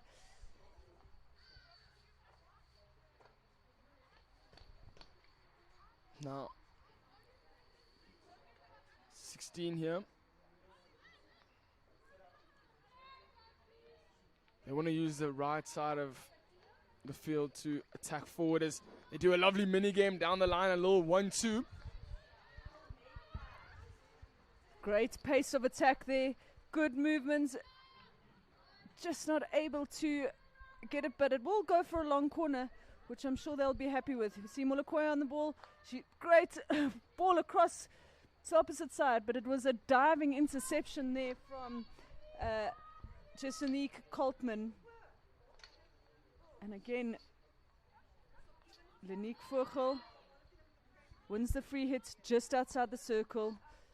EP getting all their numbers behind the ball, putting absolutely everything into this. I mean, EP are going to really need to stay disciplined here. They're doing well so far. Looking for the long ball in. Just not able to make the connection in the circle is Emily McKay. So that's a great ball there from Emily McKay to get the ball in, but again, it's up to positioning here for the Northern Blues.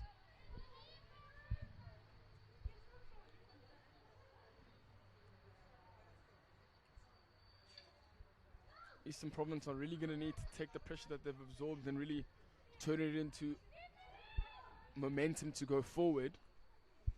Yeah, I think they're finding it a bit difficult to make the connections high up in the field because they're getting all their numbers behind the ball. And rightfully so, I suppose, because they have had to defend this whole tournament. Taking a loss on day one to Southern Gauteng, 5-1 loss. And then on day two, losing 2-0 to Free State. They'll want to try and get their first points on the board. We've seen an attempted overhead, but intercepted well here. Going forward, Mokwena puts the ball in. It's going to be a long corner, courtesy of Carolina Picardo, who's in goals. Again, EP with all their numbers behind the ball. It's a good run there by Den Bakker. Lovely to see the whole Den Bakker family representing across 3 different provinces. I mean, she has her cousin Daniel Den Bakker. Then the KZN Raiders side. I think her brother Byron Den Bakker representing the Southern Gauteng Witsi side. As talk about representation, we're seeing now Northern Blues get themselves their first penalty corner of the game.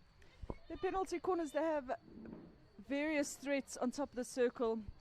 We see the 2 flickers there for Northerns now. On Castle 1, we have Abigail Holderness. Castle 2, Anya Tromp. Yeah, Anya Tromp being their top goal scorer so far in this tournament. Pressure's good. Holderness, great flick, great stop, and good second phase of the game there by Laken Brissett, just tapping in that rebound there. Keeper did well to get in the way, but Laken Brissett just pouncing on it as she does. Yeah, Laken Brissett being at the right place at the right time. Brilliant awareness and hunger to see and feel where the ball is. That allows now Northern Gauteng 1-0 here in the last 5 minutes of this game. In this first quarter. EP look like they want to clap back immediately.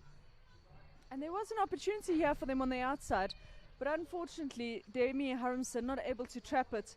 She would have had a great connection up the field with Tandile, We were talking about Anya Trump being the top goal scorer for the Northern Blues side.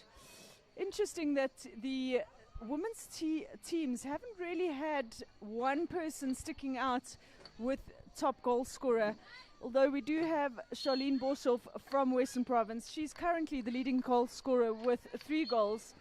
Jasmine Kelly picked up her 2nd goal previously in the previous game. And her and Anya Trump currently tied in 2nd place with 2 goals. It's also all to play for these teams to win that accolade of top goal scorer in the tournament.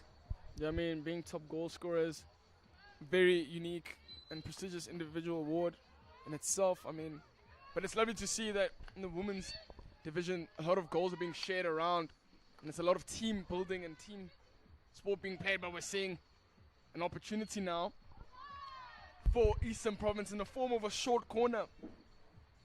First real opportunity for them in this game. First time that they've looked to pose a real threat to the Northern Blues team. And they have, rightfully so, worked themselves a penalty corner. We've got the young Mateo Manzi in the field, in the goals for the Northern Blues. She didn't manage to start the game yesterday. So it'll be interesting to see what she can. Although short, she's got quite a lot of dynamite in her. Push looks good. Stop, not the best, but The captain there for the Eastern Province, number 13 today, Rachel Barry, wearing that captain's band. Got the hit off despite not being stopped cleanly, but unfortunately no goal for EP. So Eastern Province are going to be a little bit frustrated with themselves because they understand that when opportunities like that come, you're really going to have to take it. Fortunately, opportunities don't come that easy, and we're seeing Eastern Province attacking more and more in the dying embers of this first quarter, which is lovely to see. Good change of pace here on attack for Northerns. Are they able to get it? And once again, that miss on that far post. Interesting to see, as they were so clinical in that in day 1 against Free State. But today it's just not paying off them. You wonder if Southerns didn't tire them out yesterday in that final match of day 2, which ended in a 1-1 draw. Apologies, 1-1 draw. But Southern Gauteng definitely dominating that whole game. I mean, Mokwena's going to really kick herself in the shin pad there for not being able to bury that tap in.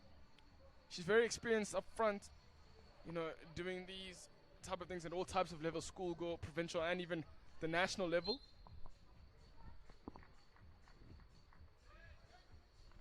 Yeah, she's really pivotal in the Northern's Blues build-up player and creating that go forward for them. Really classy player, both on the indoor court and in the national setup on outdoor as well. Better aerial from Eastern Province. It's not well managed, and Eastern Province here with an opportunity, well picked off by Angela Vogel, and she's done well to keep the ball and get it outletted over the halfway line to Mulakoi. Apologies, but the composure that Vogel just had there to block the first direct ball in, and now to initiate an attack for the Northern Blues. This is the position that they sit in. They are in the attacking third, posing a bit of a threat here. We're seeing a lot of EP numbers coming back. Now it's all black shirts behind. All into the circle here for Northern Gauteng, and to save there. Still not out of danger. EP isn't. Mokwena again, troubling this EP side. They're going to use a different approach.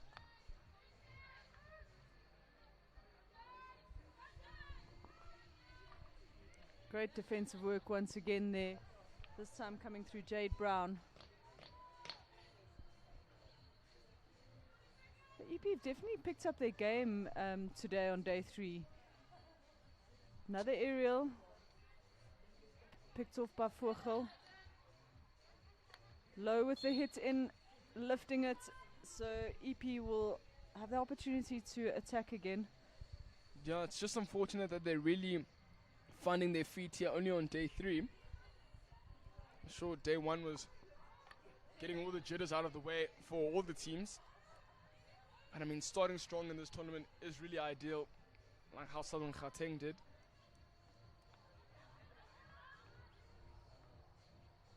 As we come to a close in this first quarter, it is 1-0 in favor of the Northern Gauteng Blues. EP having a very strong defensive first quarter. But as we come to the break, Northern Gauteng 1, EP 0.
And here we see the teams make their way out onto the field for the second quarter. Northern's Blues leading this game 1-0. A little bit of a uneventful first quarter. Both teams having chances. EP getting one penalty corner, not able to convert it. However, the Northern's Blues converting their one penalty corner off a rebound, and Lake and Brissett pouncing on that to get the lead for the Northern Blues. As we spoke about earlier, a lot to play for here for Northerns. Northerns wanting to get that top spot in the Pool B section, not to face Western Province in a semi-final clash. And that all goes down to goal difference after a 1-1 draw against Southern Gauteng last night. So we're seeing McKay now give the ball to Forbes. Forbes looking for the option, unfortunately. Gives away, but gets it back. Dembaka. Just a little bit of a mistrap there, not in the space where she wanted it to take the shot. 4-1 again here for Northerns, and it's going to be in a dangerous position here for EP.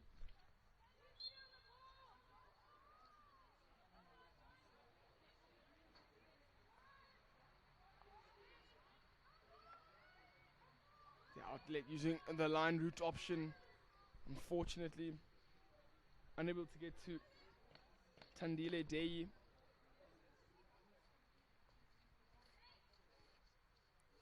But now this positioning allows EP to press.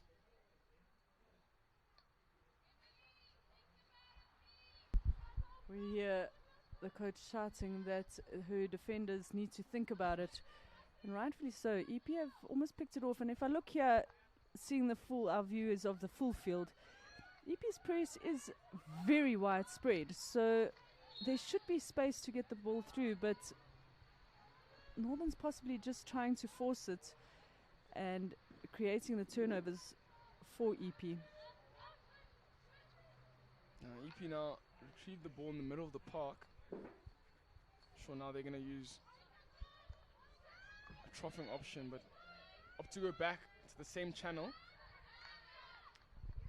Sandra making that defense. Engelke looking to make the 1-2 connection with Ntopa up front. But it almost feels like the connections just aren't there for Northern Blues today. Yeah, Not as they should be for a team of their standard and their experience. yeah, maybe on this day 3, I'd want to think maybe fatigue is creeping in a little bit here after playing 2 hard days of hockey. Yeah, day 3 is always difficult for all teams involved. It's notorious for a drop in the standard of hockey for a lot of the teams. Here we see Anya Tromp, great aerial work, and she wins penalty corner number 2. Unfortunately, advantage just not long enough there from Jonalka Swanepoel as she got the ball in the box. But they'll take the penalty corner. Yeah, I mean, Anya Tromp doing very well to not beat 1, not 2, but 3 defenders to put herself in a very favorable position. They would have maybe wanted the advantage so that the goal could stand, but the umpire signaled penalty corner.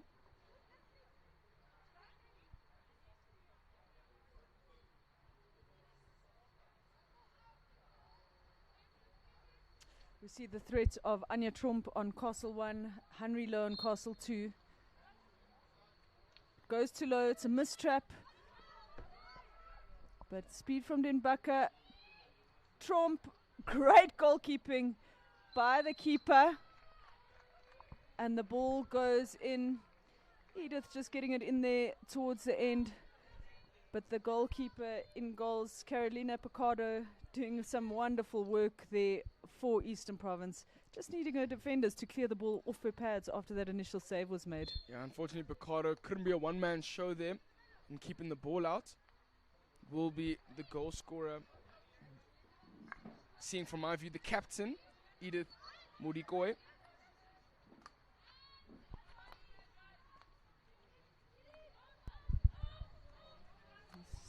See Northern's getting a little bit more structure now, a little bit more composure, playing the ball around the back. Good in-out play there from Mackay. Great pick and roll from Edith Murikoy.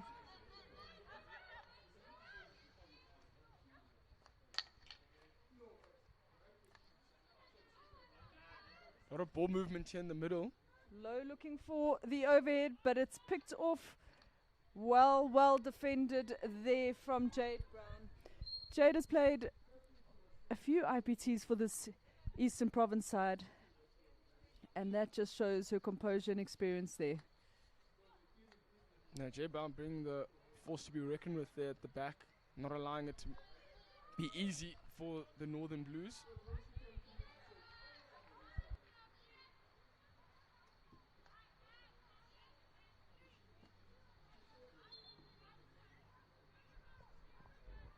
Northern Blues now take the free hits on the line and look for the troughing option, but well pressed there.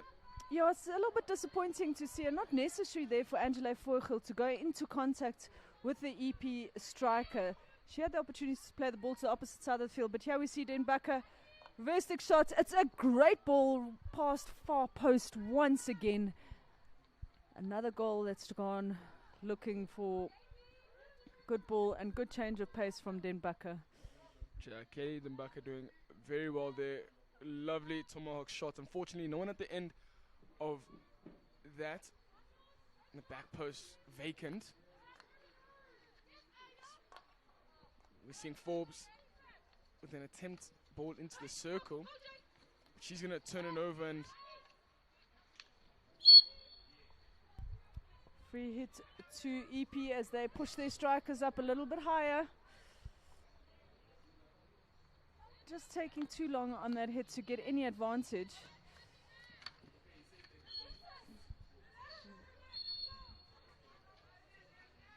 A little bit of frustration.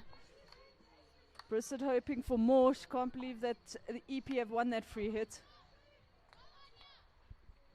now we're going to see a lot of pressure here from the Northerns.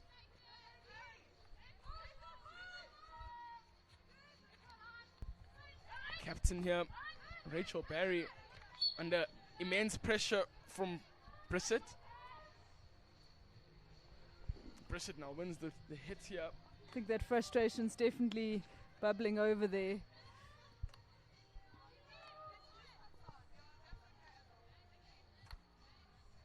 Northern's moving the ball around the back. There's a super sub here from EP as she intercepts the ball. Is Nisa Slabbit. She just has no connections up front. Vogel clearing it out. I mean, those are the best types of substitutions there. Good transfer of the ball there by Nicola Forbes.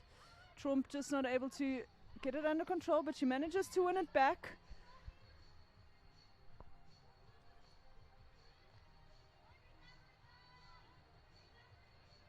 Crowded circle, and now it's going to be a bit of trouble here for Eastern Province as the Blues have gotten themselves yet another penalty corner. Yeah, Brissett worked it really well done there. And it's penalty corner number 3 for the Northern Blues. Although they haven't been smooth and missed traps here and there, they have had 100% conversion rate. We see Trump on Castle 1, Angela Vogel on Castle 2. Both have a flick on them.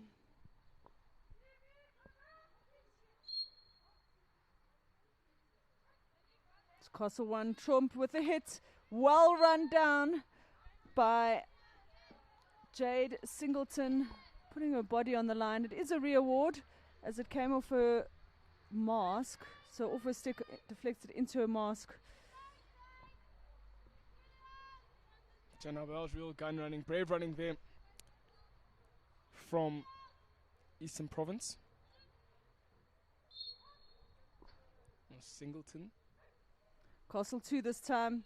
Vogel, and it's a fantastic flick just over the postman's head and into the goals. That was PC number 4 and converted by Angela Vogel. That will take Northerns to a 3-0 lead. You'd almost think after seeing that flick why she hasn't done this all tournament. And it's now 3-0 in favor of the Blues. EP unfortunately conceding these goals due to penalty corners and not open play.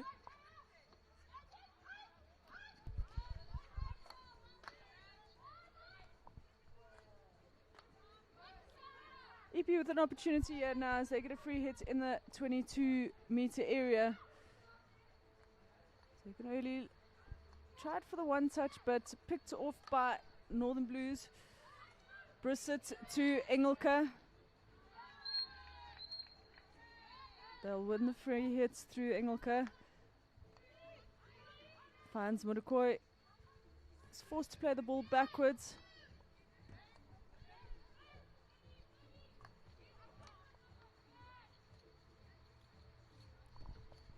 Such class and composure shown there by Edith. Doesn't have any options on, but managed to maintain possession.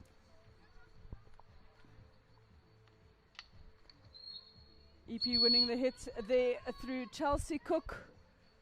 Umpires having none of that bad tackling.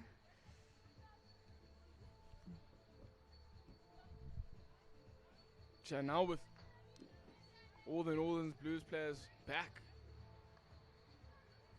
EP are going to need to really find the gap to execute their attack. Yeah, and the gaps are definitely there in the Northern's press, as we saw on day 1 with Free State hitting the ball from the 16 free hit all the way through to the attacking 25. And yesterday, unfortunately, it wasn't on the SuperSport YouTube channel due to a power outage here at the University of Johannesburg. But the Southern Gauteng team also finding those gaps through their press. But EP just taking too long on their free hits. And here we see another opportunity for the Northern Blues. Anya Trump entering T-point. Little pop in, Brissett. And she's just unable to make that connection towards the goals. Miss-hitting the ball, so it's deemed dangerous. And that's a better, quicker free hit. Looking for that 45, which we saw Free State do so well in their game against the Northerns Blues. It's an opportunity here, but well picked off by the young goalkeeper. And EP will win their second penalty corner. Unsure what happened there, as it was outside the circle, but it must have been bad enough to give penalty corner number 2 to Eastern Province. Yeah, and Eastern Province now with yet another opportunity to put themselves on the scoreboard. Lovely quick build-up play. It was a hit straight from their defending third, nearly into the circle, which troubled the defenders of Northern Blues. And now we're seeing a penalty corner. To push, it seems like it's going to be Jade Brown and top of the second castle with the captain, Rachel Barry. Barry attempts to hit, but lovely running there, which... Yeah, it was a good run by the Northerns Blues, but the action there from the second castle on that hit is just a little bit slow, so the Northerns defense are able to get back and defend that quite easily. Or get up to the top of the circle, apologies. Well picked off again, but Morikoy, absolute class. Movements of the ball too low. He has an opportunity for Northerns again. I thought that might have been a foot, but Brissett's on the ball. And that goes to a penalty stroke. Worked through Brissett. I wish I had a live replay in my head to explain why it was a penalty stroke. I'm sure the umpire had good enough reason to award that. And Emily Marquet will step up. This will be her second penalty stroke that she will be taking this tournament.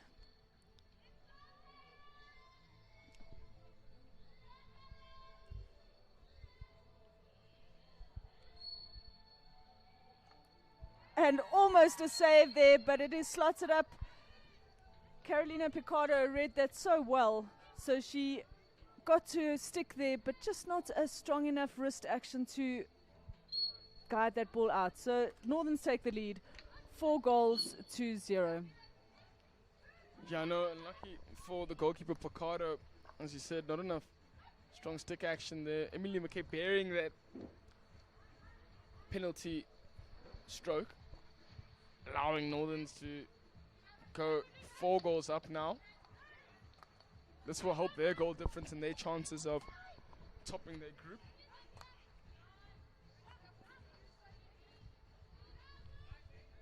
Well, just 3 minutes left in this second quarter, first half of this game.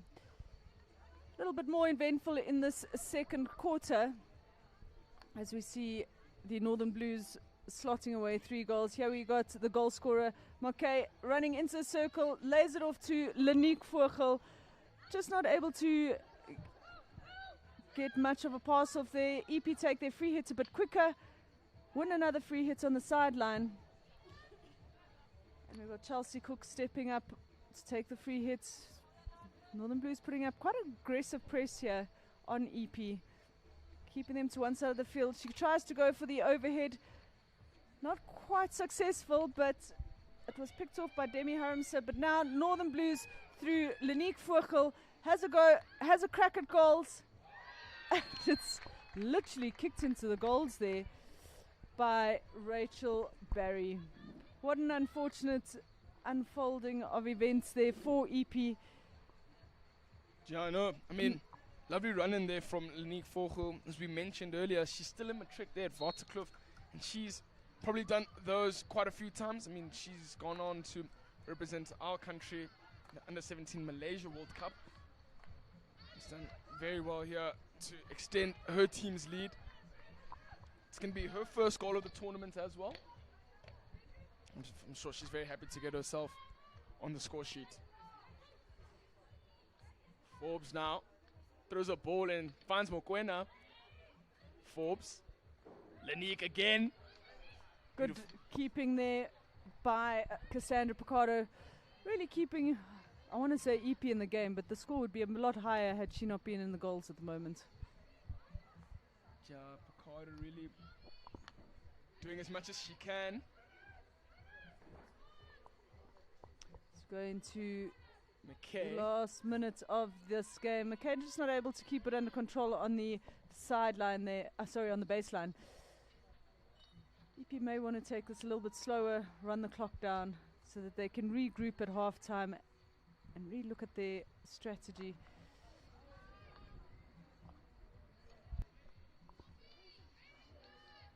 I'm seeing a different change in press here from the Northern's side. Normally sitting at a 3/4 press. Now they seemingly to press all high. EP with the final opportunity for this quarter. It's a great lead, a great ball into space. When the free hits just outside the 25, so the ball can go directly into the circle, although we don't see it, there's only one striker there. Are they able to work another penalty corner, but well picked off by the experienced Henry Lowe, who wins a free hit. Northerns will slow it down and keep possession. Lowe will possibly look for the aerial, but she opts to play the ball around the back. Just keeping possession, which is what they want to do as the clock winds down. The first half of this first Pool B game of day 3. We see Ntopa on the goals. She's going for a reverse stick, and that is the tap in we like to see from the Northern Blues. So, I mean, that was a brilliant run by Ntopa Mokoena. Beautiful backstick to find Cassandra Forbes at the end of that. That's the tap in that we've been waiting for. It's exactly what the coach has taught them, and I'm sure now all smiles there on the bench. Brings the lead to 6-0 now in this first half. And as we spoke about earlier, the goal difference, which is so important here for the Northern Blues team. Although through to the semi-final round, this goal difference and these goals may put them at top of the log. Although we got an exciting match between Southern Gauteng and Free States coming up as the last game of the evening at 6:30 tonight. And that, ladies and gentlemen, takes us into half time, with the Northern Blues leading 6-0. 5 of those goals coming in the second quarter. An exciting start to this game. First Pool B game of the day. We were talking about the game coming up later between second Pool B game between Southern Gauteng and Free State. What's important about that game is Southern Gauteng wanting to pick up their goal difference to take the top of the log in Pool B, although both teams would most likely qualify for the semi-final spots. The reason they're wanting to end top of the table is no one wants to take on the experienced and dominant Western Province team, the defending champions, in a semi-final berth. The other team just qualified, and fantastic for them is the Northwest team after they beat the KZN team in the previous game 3-1. They broke that 5th place curse that they've had in the A section. So they are heading into a semi-final, and rightfully done. Ladies and gentlemen, that's a half-time break. We will be back for the second half of this game.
So, ladies and gentlemen, we are here, day 2. The sun has come out.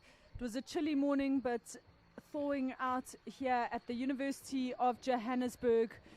We are in the second game for the ladies section with Northern Blues taking on Eastern Province, and the Northern Blues turning up the heat in that second quarter with goals through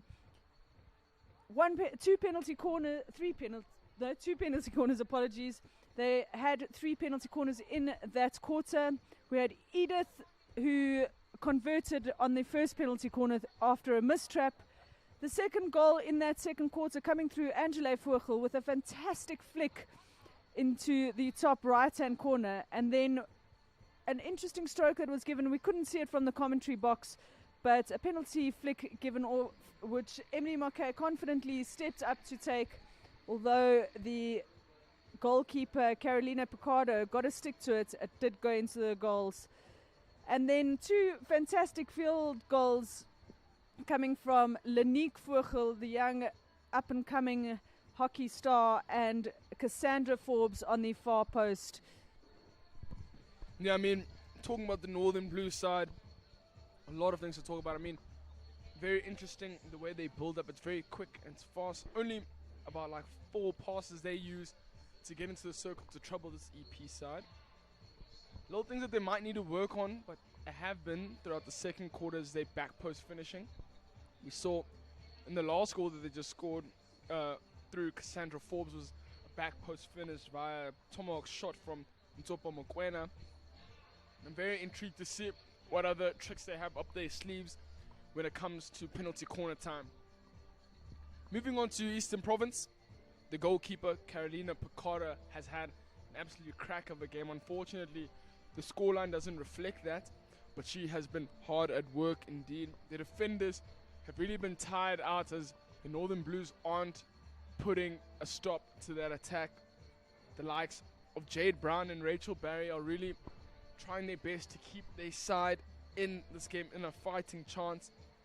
They've had 2 penalty corners, unfortunately unable to convert any of them, and 2 or 3 very, very good build-up plays, which the goalkeeper Theron and the youngster Muteo Manzi have kept out very well.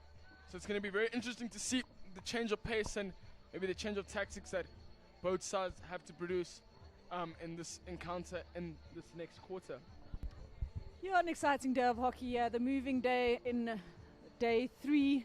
Fatigue starts to set in, but it's also where we finalize our semi-final positions. All to play for. Northern Blues looking to get a high goal difference to secure their spot at top of the table. Southern Gauteng later on taking on Free State, where they hope to beat the goal difference of the Northern Blues to take that top of the table position. In Pool A, we have Western Province sitting at the top of the log there with a goal in hand. Their goal difference, however, with a game in hand. Their goal difference, however, on 9 at the moment, which has put them top of the log. They face the Western Province Pens team a little bit later on today. A really tough pool there is the Pool A. Western Province Pens, unfortunately, having 2 losses behind their name. Northwest, who played earlier this morning, the game before this one, secured their spot in the semi-finals when they took on KZN Raiders and beat them comfortably 3-1. So we see on your screens here Northern Blues on the left in their traditional sky and navy strip, and EP in their traditional black, all black with a touch of red strip on the right of your screen. It'll be Northern Blues who have the pushback when we start the second half of this game. On the pushback is Anya Trump.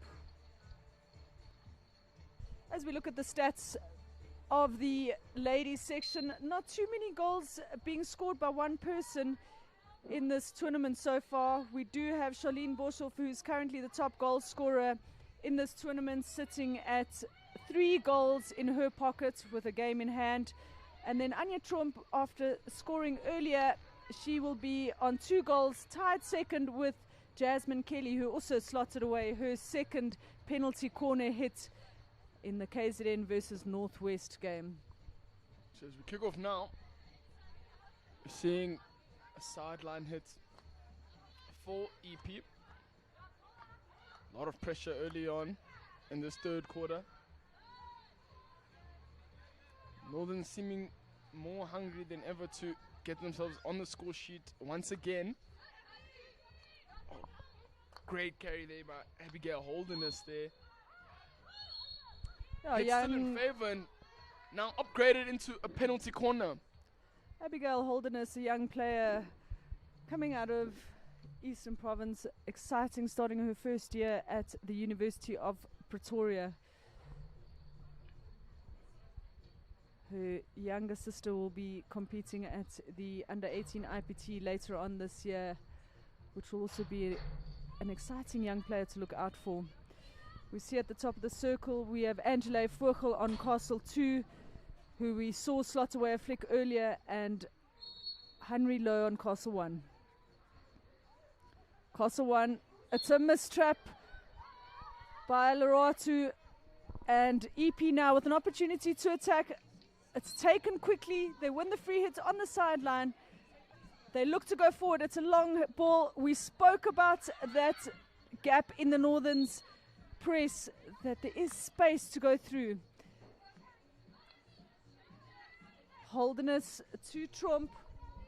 Trump can be dangerous in this area, as we saw specifically on day one.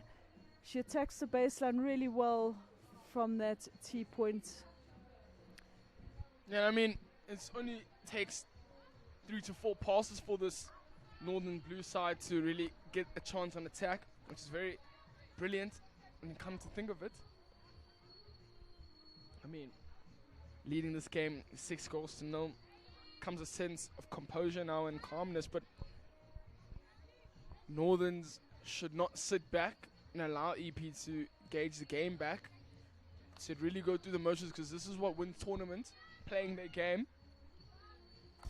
And Marlborough, we saw that on day one when they played Free State, scoring all their goals in the second quarter, as they have done so today, and then just taking their foot off the acceleration. Another penalty corner for the Northern Blues. That is the 6th penalty corner for the game. So I'm very intrigued to see what they can do at PC time. I spoke about it at halftime. Hopefully we see a variation here. We're seeing Henry Lowe sitting at Castle 1 and Abigail Holderness there at Castle 2.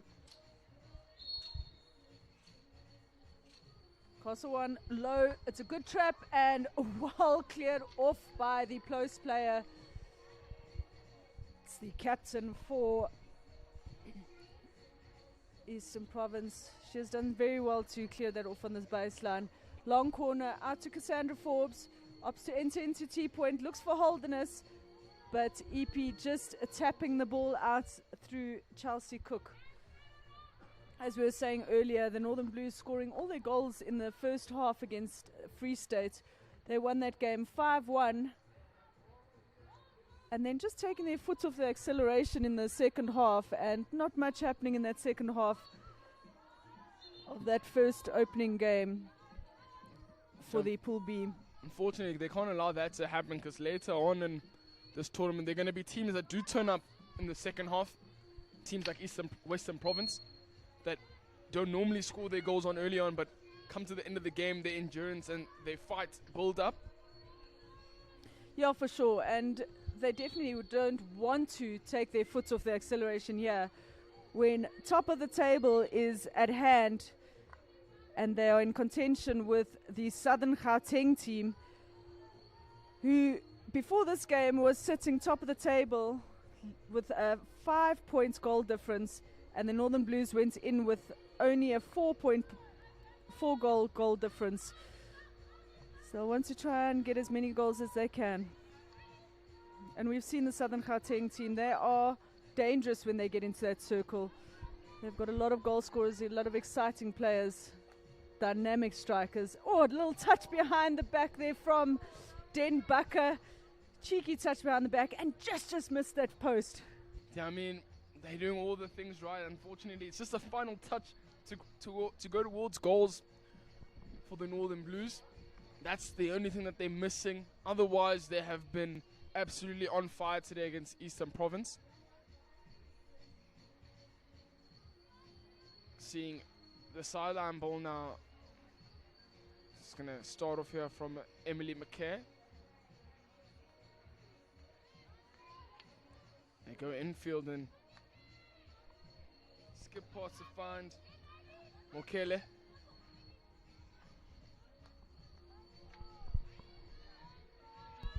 Good work here now by EP in defense to get the ball out. They win the free hit. There's just no numbers up ahead as they look for the aerial ball, but Henry Lowe can let it run over the baseline quite comfortably with no pressure.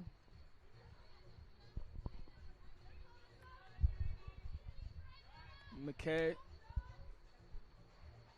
A lot with these teams, I've seen a lot of the ladies here can play several positions, which is quite a unique skill and a skill that a lot of coaches do like to have, having diverse players. Yeah, for sure, and we definitely saw that in that Northwest team, and it's something you want in your artillery as a player, to be able to play across lines so you don't become one-dimensional when it comes to selection. And as we know, this interprovincial tournament is really important for provincial, as we see Northerns winning their penalty corner, goalkeeper just nudging their holderness off the ball. But this is an important tournament for South African hockey as they select their new national squads for the upcoming year. And that's a reason that this tournament was brought forward so early. Usually held in August, was brought forward early so that they are able to select a squad of players with the eye on the World Cup, which takes place in August in Holland and Belgium. Yeah, I mean, besides winning this IPT, it's all to play for the players' individuals' performances. Vogel, and it's a copy-paste into the net over the post player's head. Almost looked like the post player was a bit scared of it and ducked down. It's not a position for sissies there, with the ladies coming through with some powerful drag flicks. That will be goal number 2 for Angela Vogel. Vogel gets herself yet again on the board with the drag flick that she likes to do. It's like I said earlier, I don't know why she hasn't been doing this whole tournament if she's been so handy in this game. Yeah, for sure. We call those the bankers, and she definitely has her banker corner or position in that goals. 2 Vogel sisters are able to train together, which is lovely. We've got Angela, who made the S-21 side.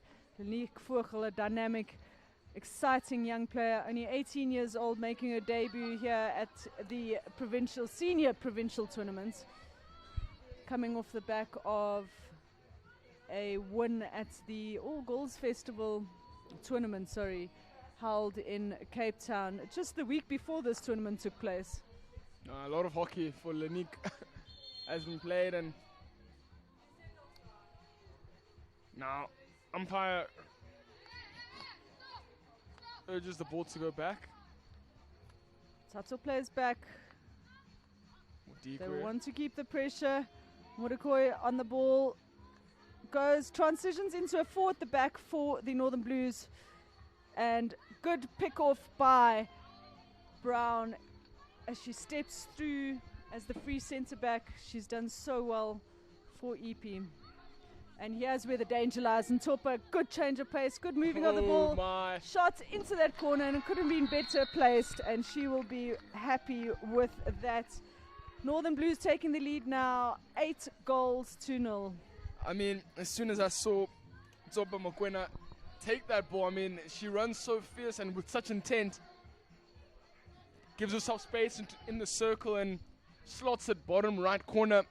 Unfortunately, the goalkeeper there, seemingly being Mhlaba, unable to be aware of where her goals actually were, allowing the space for Mokoena to slot that beautifully.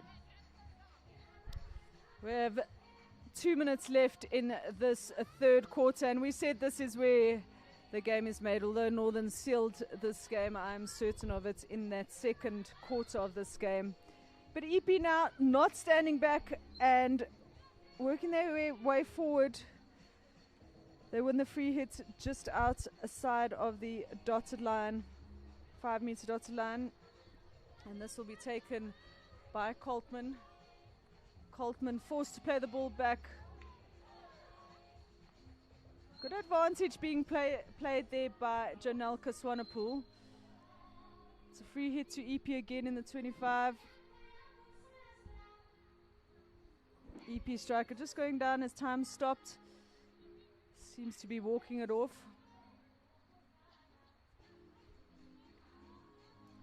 It's just a bit of a bump there. Yeah, Jade Singleton on the ball. Plays it really deep back to the halfway line for EP.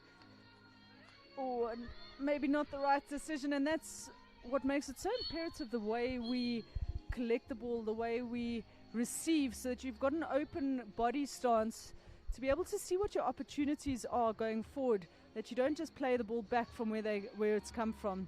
EP still in possession. Commentators curse as it gets turned over there by Vogel. Looks for the aerial. It wasn't picked off cleanly, but EP, through their captain, has kept possession. And she's done very well to win the free hit off Brissett. Yeah, but given EP straight need back. to change the direction of play and maybe change the channel there, because staying in the same channel allows mistakes like this. Mokoena, the beautiful ball through the middle of the park, shows us some lovely skill, and I'm sure she's a name that a lot of the ladies around IPT here have heard. Yeah, for sure. Exciting young player.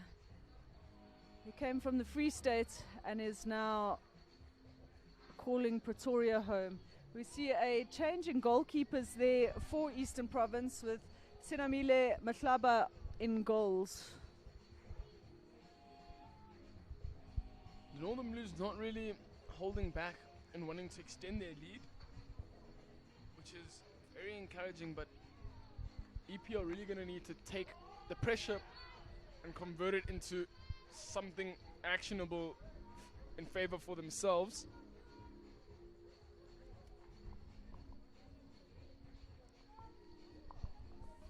As the clock ticks down, Northerns won't be too worried about taking this quickly. We've got about 5 minutes, just under 5 minutes left of this third quarter. Play towards the back, Mackay to Lorato, into Engelke. Engelke being composed with 3 players around her, and allows Northerns to be in a very dangerous position for EP. Good work by Eastern Province in defence, although Forbes on the ball again. Vogel finds Engelke.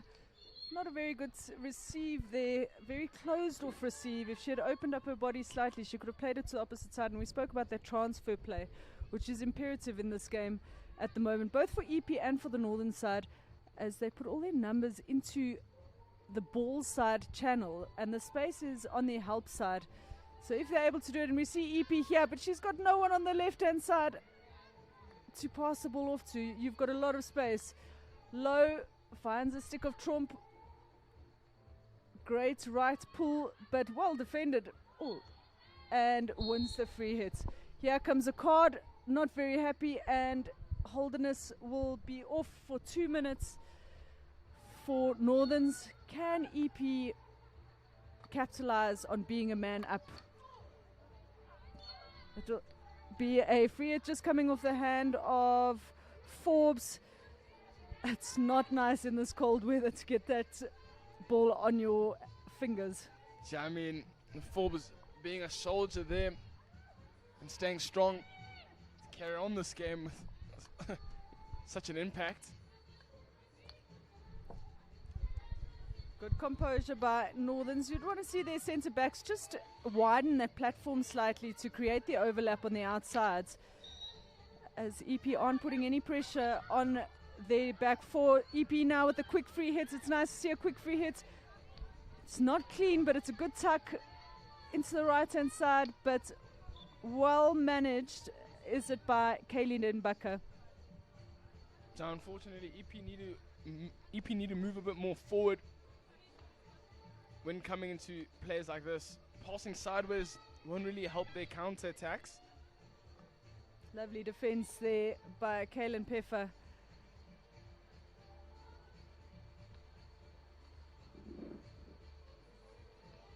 Ndenbaka forced to play through Engelke. Engelke to low. Little tuck in. She wins a free hit, but advantage. Forbes on the outside. Tucks it into drop back onto McKay. Looks for the cross, but it's not hit cleanly. But will result in a free hit as it comes off the shin pad of Jade Brown. Northern's in an attacking position now and ball held with Low. Low with the root one ball, and unfortunately having contact with the foot of her own teammate. Oh, we see there Rachel Barry really frustrated about that because it did come off the foot of the Northern Blues player. But unfortunately, the umpire thought it came off her foot. So it's a penalty corner for the Northern Blues, and they've been really good at their penalty conversion rate in this game so far. Although in the beginning a little bit sloppy and more of the play after the initial push and stop. Once again we see Vogel, who has got 2 from 2, and Henry Low on Castle 1, Vogel on Castle 2. Castle 2, Vogel flick, and this time it comes off the shoulder of the captain, Carly Redcliffe. Now some brave running then. Now could have been Rachel Barry there coming up with the shoulder injury, but it seems that she's gonna persist and stay on. Yeah, lovely to see her just walking it off, and they win the free hit for EP. Northern Blues dropping off into a 3-quarter press, a little bit tighter than it was before. Good movement of the ball by EP, and jumping on the miss trap, she wins the free hit, and it gets taken quicker. Would have wanted to see this a little bit when they got momentum in the first half. Oh, miss trap, not able to make the connections, and standing still. You'll see that they'll just jump onto that. I mean, Nicola Forbes has been one of my standout players today, really doing all the hard work, not on the score sheet, but really is there to make the passes and make the tackles that no one else is.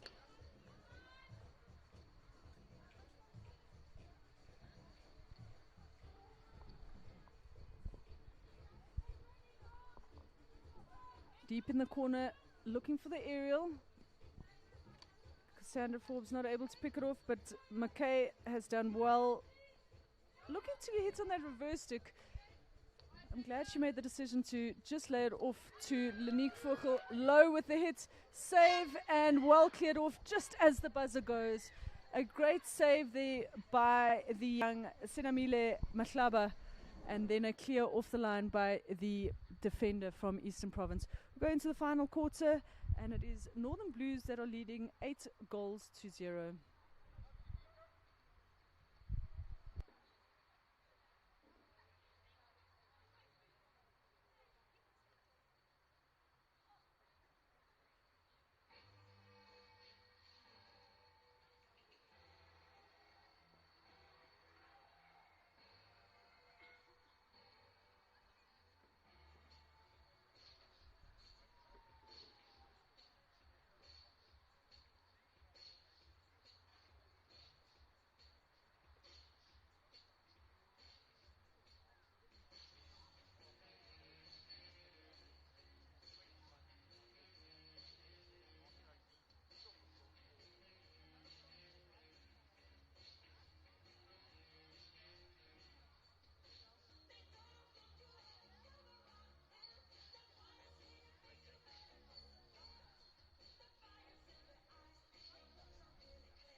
And here we see the teams head onto the field as we go into the final quarter of this Pool B match between the Northern Blues and Eastern Province. The Northern Blues currently leading 8-0, and it's a pushback from them through Lake and Brissett.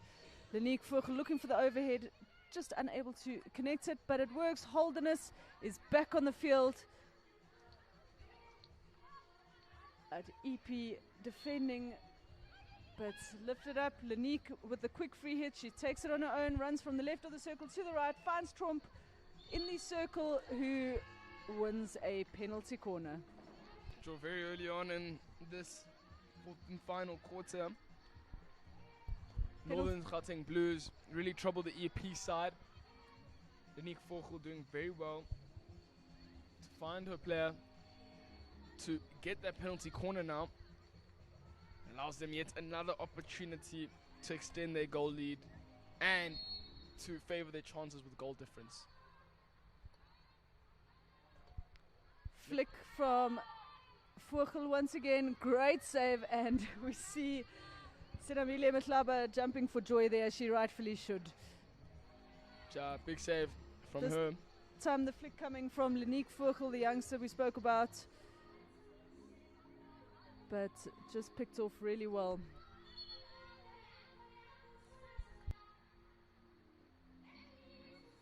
Seeing Rachel Barry now start us off here for EP.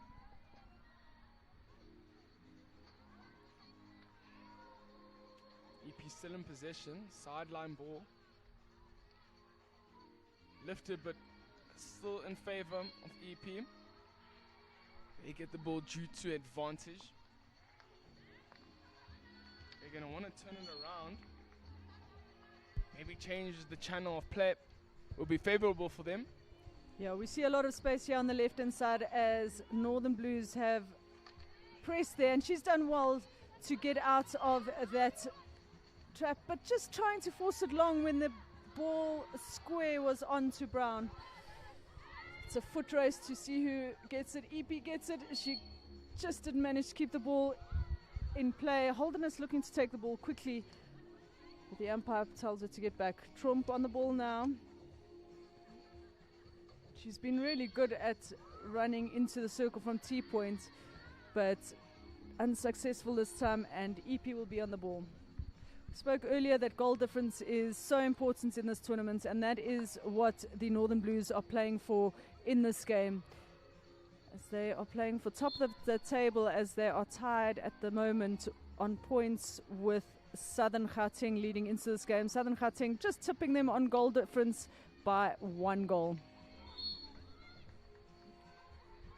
They're going to take the hit quickly, and Hamza unable to connect the ball there, and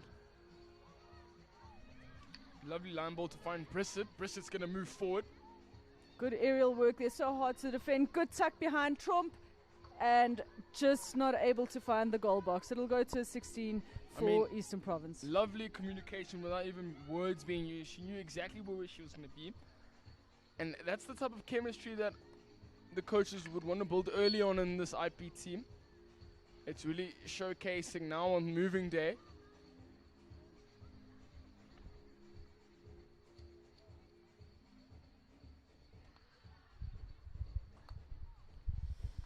Northern's putting up quite a high press and forcing Eastern Province to play to the outside where they can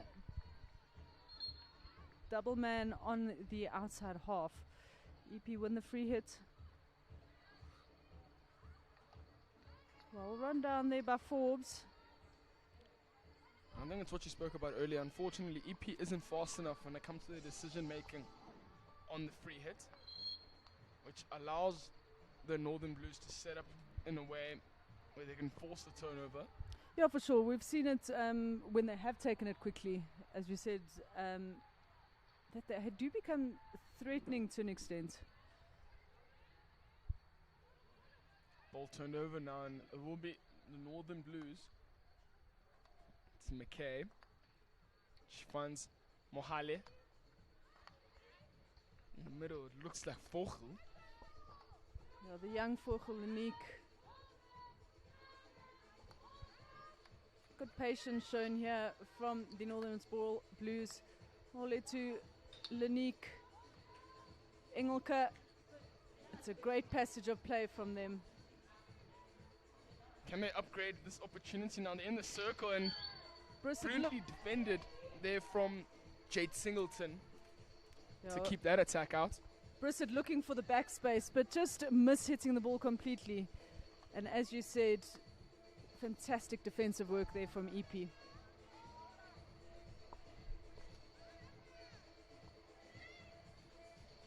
Looking for the aerial. It's picked off by Anya. Trump tucks it in. She's done well to make the inside break, to play the ball outside to Low, who's just not able to get that ball under control. EP really weathering quite a lot of pressure here from the Northern Blues at this present moment. I mean, EP are really going to need to exit their defending third. It's like 9 minutes to go. 9 minutes, 30 seconds left of this game. EP yet to score. Sure, one of the goals from the EP side are itching to get her name on the score sheet. Aerial now. Tries to find Dembaka. Dembaka unable to gather that as nice as she'd like.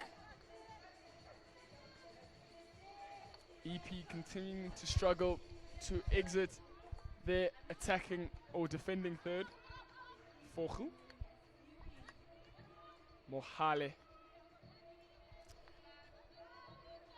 Northern Blues really spread out here at the back because EP just not putting any pressure on them. So they're able to go into a back three. And quite an extended back three to move the ball around. Now it's going to be Captain Fantastic.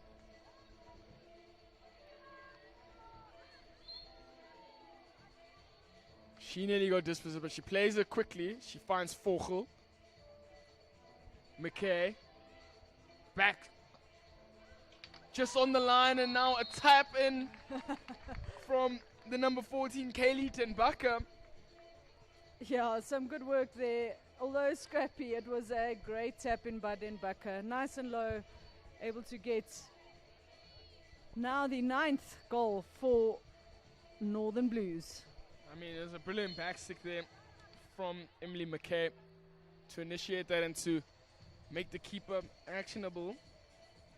Mhlaba had to be called to action, unfortunately. Ball losing her feet. And lovely awareness there from Dembaka to have the final touch to convert that attack.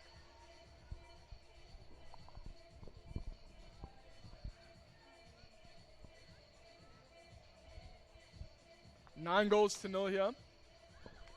EP with an opportunity. They haven't really had many chances in this second half. Great change of pace by Edith as she moves to Denbaka. And what's nice to see from Northern Blues is that they are transferring the ball from left to right and back to left again. Jade Brown making some fantastic defensive work, tapping the ball over the baseline directly out.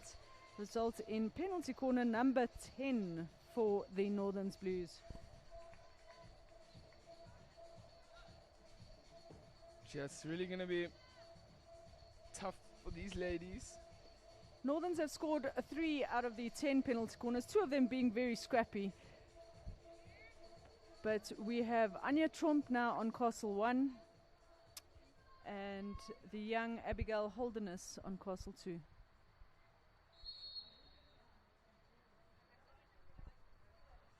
Castle 1, mistrap.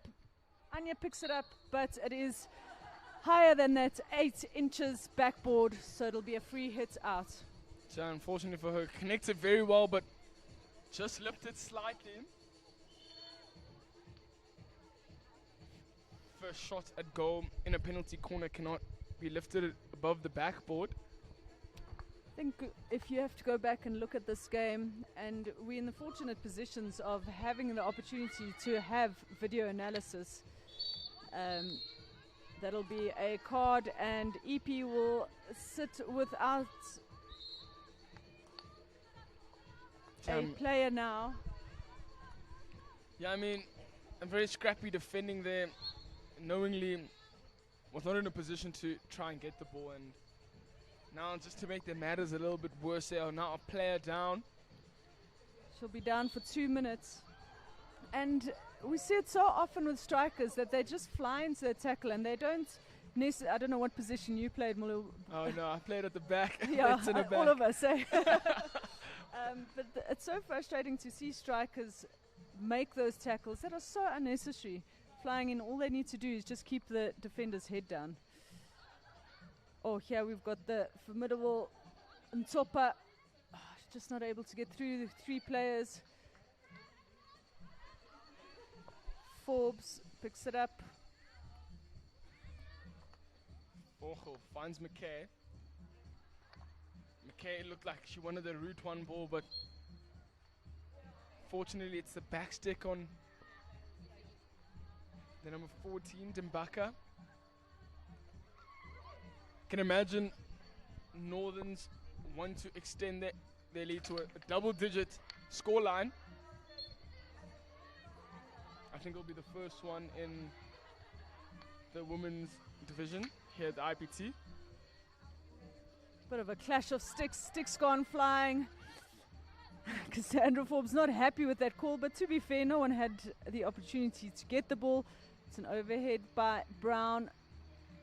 Goes through 2 of the Northerns players, and that will without a doubt be a yellow card. The EP dismal at the moment as there are 2 players down. That's a yellow card for the number 14, Ilan van Vught.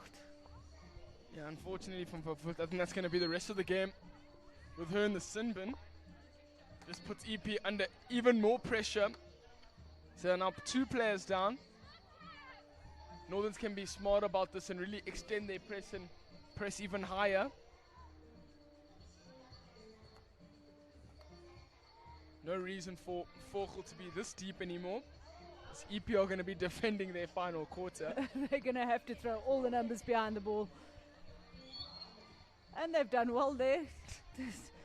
It's interesting to see how in the ladies' game, a lot of more of the players on that left-hand side are opting to actually go for the backhand tomahawk cross into the circle, and not too many of them having consistent amounts of control on that.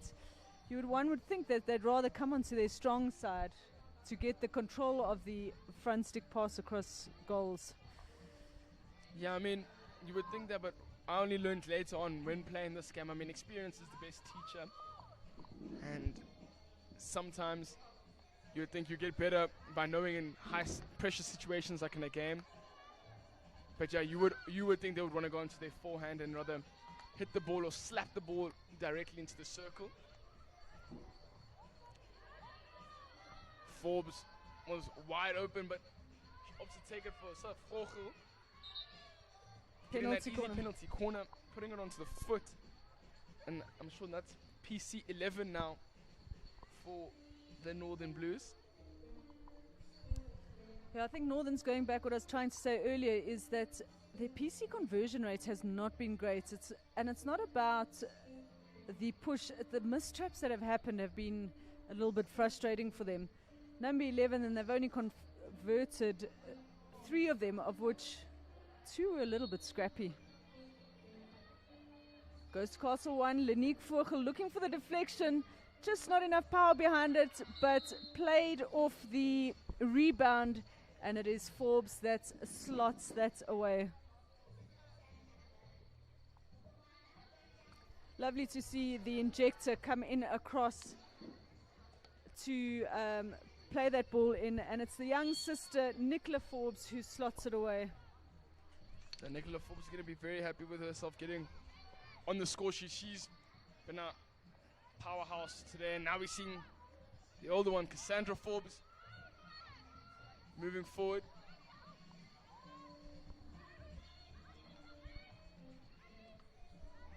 As we go into the final minutes of this game, Northern Blues will be happy with this result. They came to get goals, and that is what they have done. They currently lead the game 11 goals to 0. We spoke about that double digits sorry, apologies, correction, 10 goals to 0. We spoke about the double digits earlier, and it hasn't happened or hasn't been seen yet in the women's section of this tournament. Exciting to see then what the Southern Gauteng team are going to bring to as they battle it out against Free State to get the goals that Northerns have got here. They will, as it currently stands, will need to get 9 goals. I mean, I'm sure the Southern Gauteng, with the amount of talent they have on their side, are able to pull through with the job that they need to do.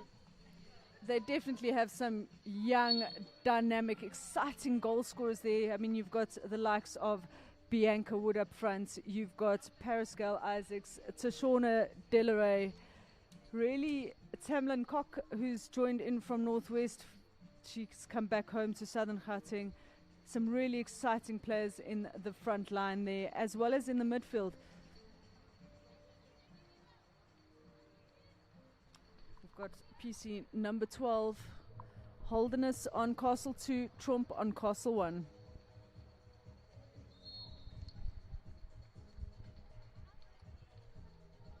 Trump just unable to pick that ball up for the penalty flick. Almost trying too hard there. I think flicking myself, it's when you try too hard to get that height or to get that pressure. Opportunity there for Brissett. Good back use of the back space, but just going past the far post. Yeah, Brissett trying to extend her goal tally and maybe get on par with the top goal scorer of the women's division. Yeah. Unfortunately for the penalty corners for Northern Blues, haven't been going the way they wanted. Unable to pick up them. So we have the last minute and a bit to go. Yeah, you're talking about that top goal scorer at the moment. That is being held by Charlene Boshoff in the Western Province ladies team. As we spoke, she had 3 goals to her name. Anya Trump went into this game with 2 goals. So she should now be, as far as I have it, she should now be on tied, if I have it correctly.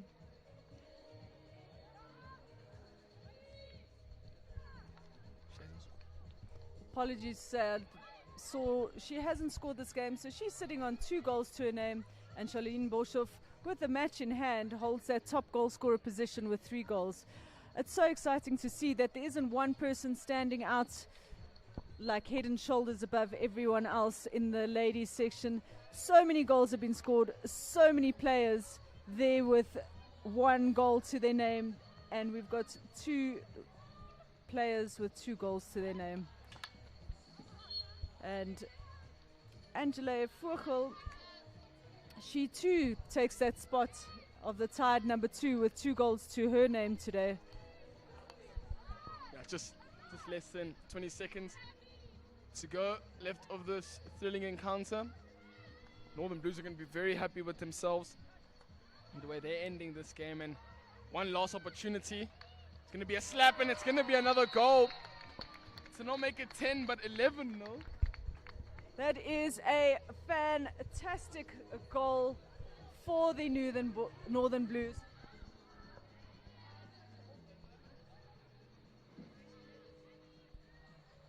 I think it might have been Anya Trump.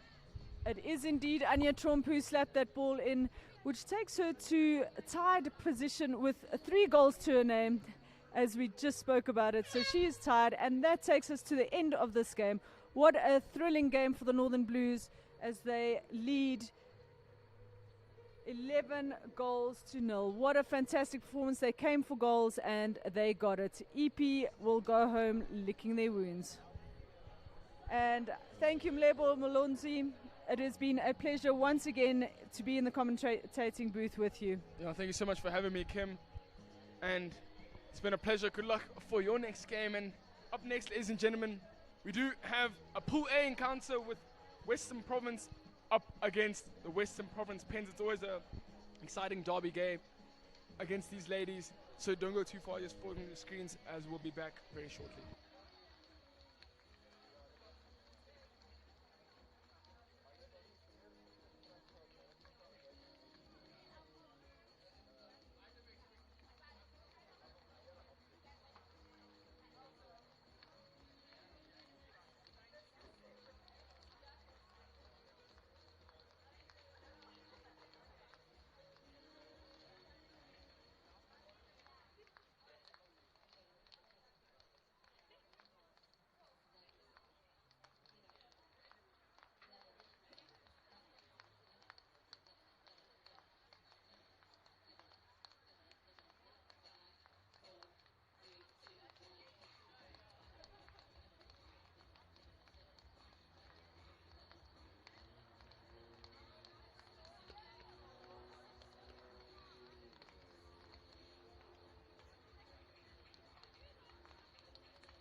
Western Province Peninsula side. Grade 3 of IPT 2026. As we get closer to the business ends tomorrow, ladies and gentlemen, semi-finals, and on Saturday we will have the finals where we'll be crowning the champion for 2026. Thank you so much for being out there, supporting this fantastic initiative. Saha for the sponsors. DJ Sabu on the nets, keeping the vibes going. Here we go.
Ladies and gentlemen, welcome to the University of Johannesburg AstroTurf.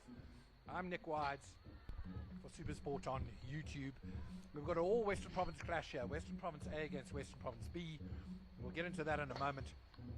I'm so excited to be joined by my co-host, Mlibo Mlonzi. He's an old St. John's graduate, a Southern Gauteng under-18 player, and he's a man very at home in Johannesburg. This is a lovely turf, isn't it, Mlibo? The players have enjoyed how fast it is and how beautifully this ball moves around. Yeah, I mean, I've played on this turf a few times, and come to think of it, the ball moves so much quicker when there's water on it. I mean, I've seen a lot of water being gathered, but the players have been exceptional. I mean, the weather's being better than ever, better than day 1 and day 2. It's just a little bit chilly here. I'm sure the players are going to enjoy the little bit of sunlight that they're getting during this warm-up. Well, I made the dreadful error of accepting to commentate the 9:45 game, and I looked on the weather app and it said 5 feels like 2. It felt like -2. It was absolutely freezing. So we've been blessed with some lovely winter sun here. We talk about this being an all Western Province affair. This Western Province A side is power stacked. I mean, it is national players, national under-21 players. We'll get into some specifics in a moment. But this Western Province Peninsula side is also outstanding. A lot of Marty's players, and you had some time there. And they're very well coached. So Jared Pitto and Natalie Steves on their coaching side. They have been desperately unlucky with a 3-1 loss to Northwest. They were 1-1 going into the last chukker. I would say they'd had the better of the game. And then the narrowest of narrow 1-0 losses to KwaZulu-Natal. And that puts this Penn side out of top 4 reckoning, but still with a point to prove against their own teammates. Yeah, I mean, the Penn side, as you said earlier, coming out a little bit unlucky in that KZN side. Going 1-1 and just losing narrowly 3-1 to the Northwest side. I'm sure now, on day 3, moving day for all these teams, the Penn side are really going to want to bounce back into the next phase of their tournament, as unfortunately they are 4th, and that's all it's going to be for them for this group. So they are out, but in the next round of fixtures, I'm really excited to see what the Penn side has to prove. And it's critical for them. You know, that becomes a promotion relegation phase. You go into 5 to 8 and you can't come 8th. And this Penn side has got too much class to come there. Manisha Desai, their goalkeeper, just been included in the South African indoor side. And she's an outstanding player. Look out for Georgia Kurt, number 4 on attack. Jehan Abrams was a defender of the tournament at the under-18 girls tournament last year for Western Province, and she was a attacking centre back. They've been using her almost as a left link most of the time, and she's very good in that role. Tara Parkendorf, number 10 for Pens, ex-S under-18, S under-21 player, and Grace Goodwin, the ex-Herschelian, who plays her club hockey out at UCT. So Leah Duplessis, player of the tournament at last year's under-18, she went to the under-21 World Cup as an 18-year-old, so she's also in this Penn side. And look out also for the goal threat of their captain, Isabella Boyens. Gillian Amanis is a very established Namibian player, and Rochelle Norval also in goals is top-notch. The province side, I mean, this is something special, Mlibo. You've got stars everywhere you look, but Danny de Oliveira has played a key role in South African indoor. Didn't get an opportunity for the Olympics in 2024 and wasn't really considered. Kayla Laval did go to the Olympics. She's number 9. Look out for her. Charlene Boshoff, number 12. I mean, there have been such good slaps on offer here. Girls who are slapping the ball 75 meters. Charlene Boshoff, I think, is probably the hardest of the lot. Yeah, I mean, Charlene Boshoff, top goal scorer in this women's section here. And I mean, you talked about the talent that's on the Penn side. It just gets even worse on the Western Province side. A lot of Olympians. We have the number 10, Onite Tate Zulu, who has represented our nation in the Olympics, and she's a force to be reckoned with up front. She has a lot of pace and a lot of intelligence that comes with the game. We have a lot of youngsters as well. Youngsters being 21 and a bit below. We have Jodie Blows, very young and exciting player to come. She has a brother, Alex Blows, who have had the privilege of playing alongside with in Amarty's team. She has both represented under 18 and under 21 SA. And the youngest of the lot, I want to talk about Caprice Bankston. She comes from Durban Girls College, coming in her first day, first game, scoring a goal and helping them with the victory 7-0 against KZN Raiders. I'm really excited to see what both teams have to offer in this clash, Nick. Well, you mentioned Bankston, and I was so interested to see how she played. You know, she'd been favoured in this Province A side over 2 players who are award-winning at IPT last year for the under-18s, Gigi Abrams, as I've mentioned to you, defender of the tournament, and of course Leah Duplessis, who was player of the tournament. And Caprice Bankston had an outstanding under-18 tournament last year, put straight into this Province A side, and as you said, that goal she scored, she had a lot to do. She had to win the ball, she won it, played a perfect 1-2, got it back, and the celebration spoke of a youngster that is being absorbed and ingrained into this Western Province team, someone that the team already loves, a valuable teammate who works so hard. And it's her work rate and her ability to carry it in tight areas that'll be nice to watch today. Yeah, it's going to be very nice to see the clashes of these teams. I mean, a lot of UCT and Marty's players are going to be coming up to play with each other and against each other. It's going to be nice to see the battle of the clashes. They're going to know each other very well. I mean, they trained together down in Cape Town before coming up here. So, Nick, I'm very intrigued to see how this game might turn out. An upset is imminent, could happen, but for the other viewers, I'm sure the favourites are going to be Western Province. Well, no doubt. I mean, we speak also about their captain, Ongi Mali. For me, one of the hockey players I hated playing against the most, and you can tell from the statement that I was a defender, but it was those strikers that could run the same speed with the ball that they ran without it. And Ongi Mali is one of those players. When she carries the ball, she's got that body tilt at about 45 degrees, and she can sprint with the ball. It's the most disturbing thing when you're a defender. I mean, also, don't forget Steph Boerter attended the Olympics as well for South Africa, and she is so heavily captained this IPT and a force to be reckoned with. And in goals, Marilise van Tonda and Jean-Marie Boerter, both hugely experienced, will share the pads. I mean, looking back through the side, Rebecca Caps has had a nice tournament. Renati Masondo has come up into the side, Paige Thomas also, and Jean-Marie Thomas. So it's a power-stacked province side. You've got to believe that this Penn side will believe, because the way they play today sets out their stall for how they're going to have to compete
welcome back to the University of Johannesburg. We had an electric failure there. There was a switch over of a substation and we lost our feed, but we're back with you on SuperSport on YouTube.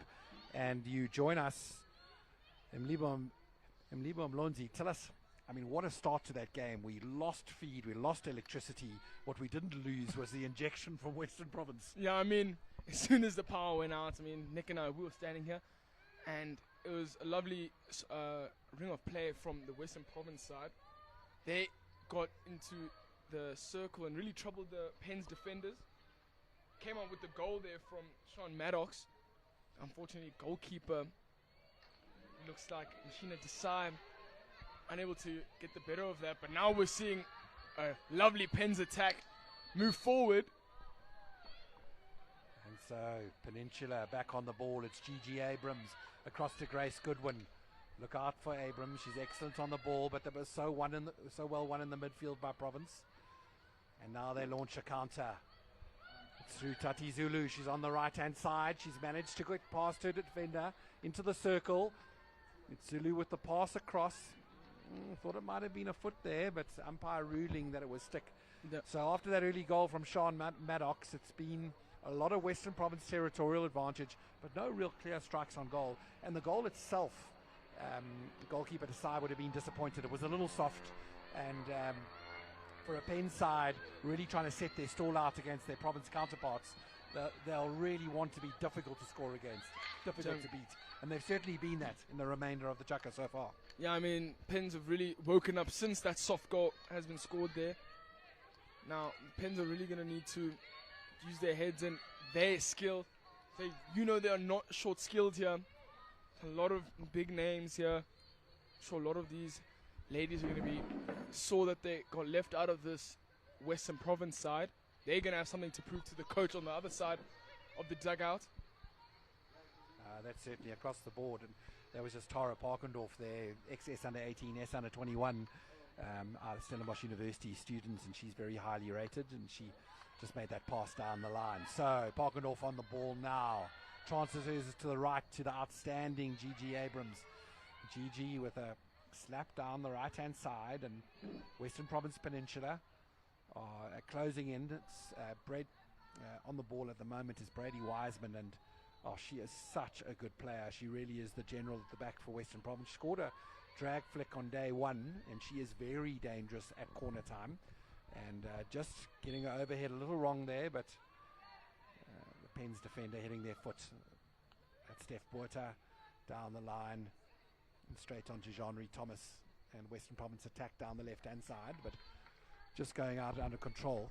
So we were talking about Brady Wiseman, who controls the back. Also look out for 21 Steph Botha, also an Olympian, was at Paris for South Africa, and she plays alongside that in that centre spine with Brady, and makes sure that it's super solid down the middle for this Western Province A side. Yeah, I mean, the spine that Western Province have to produce, I mean, as you mentioned, you have Sean Maddox, Brady Wiseman there at centre back, Botha at kind of the screen centre link type of position. Danny D'Oliveira would be sometimes helping her in the screens, and up top have Zulu or Mali. So I mean, the selection here that Western Province have and the depth is incredibly immense, and I'm sure they're going to showcase their skills here on the moving day. What I am excited to see are the youngsters from the Pen side really. What I am excited to see are the youngsters from the Pen side really give them a run for their money, because I'm sure they're very energetic and very motivated to do their best. Yes, this Western Province team is an embarrassment of riches.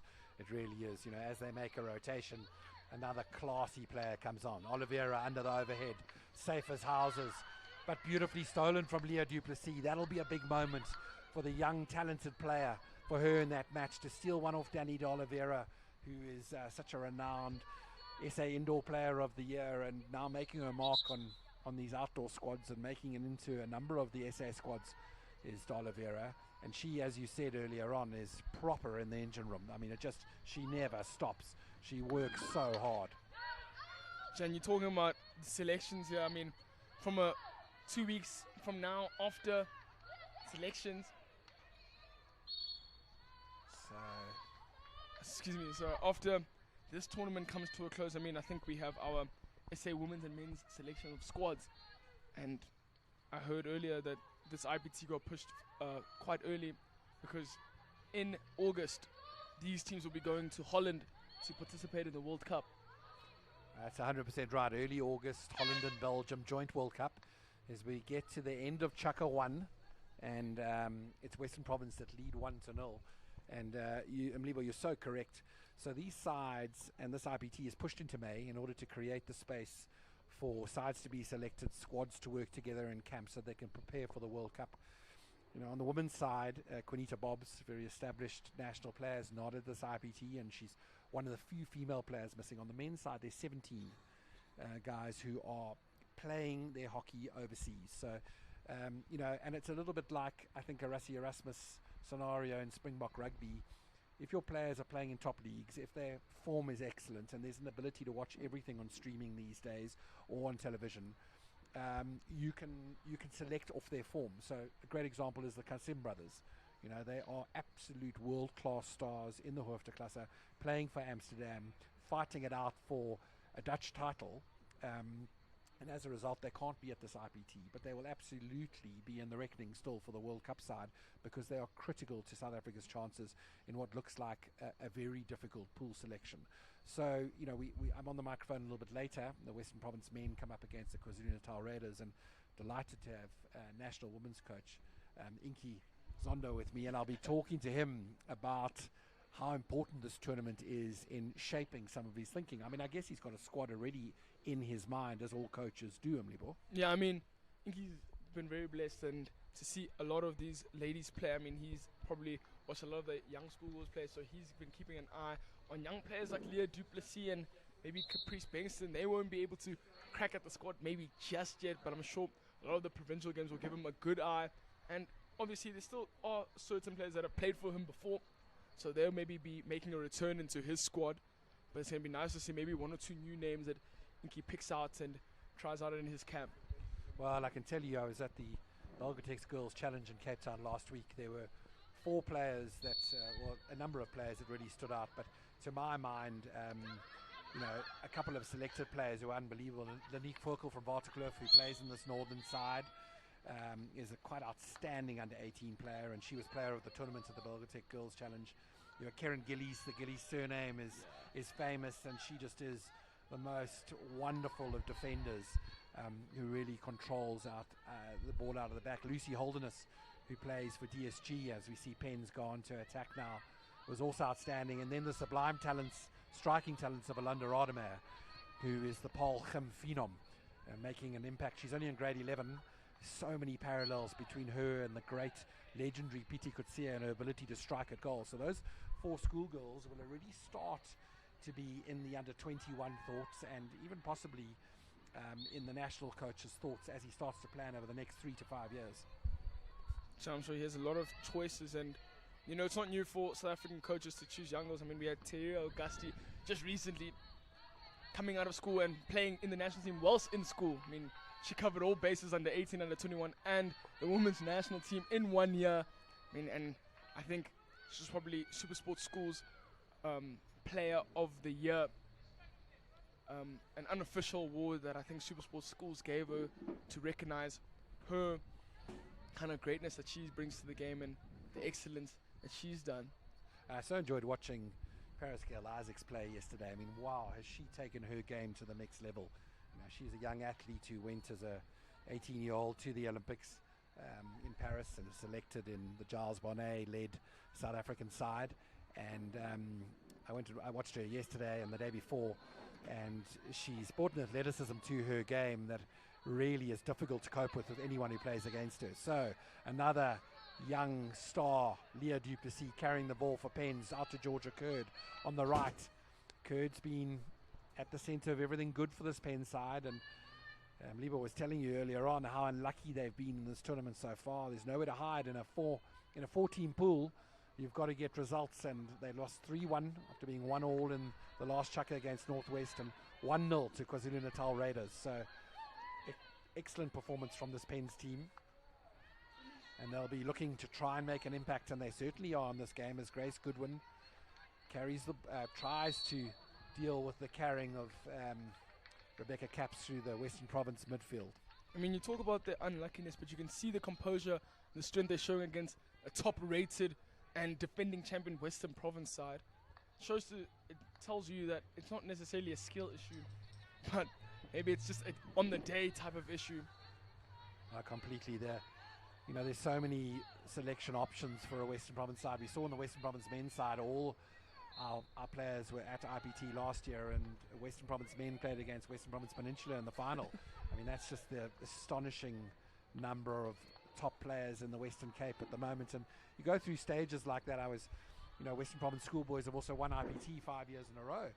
But I looked at the Southern Gauteng side, who lost in the final to Western Province, the Lita Cry driven Western Province at IPT last year, 2-1. And their under 16 side, Southern Gauteng, won the final 7-1 against Eastern Province.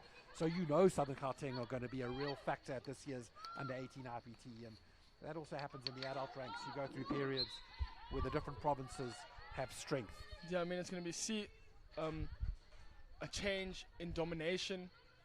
And then the 16 side, it's going to be lovely to see the youngsters coming in and really adding the excellence. And you never know, unfortunately, Lita Cry isn't unable to play in the under 18 as he's turning 19 this year. Would have loved to see him here at the men's IPT.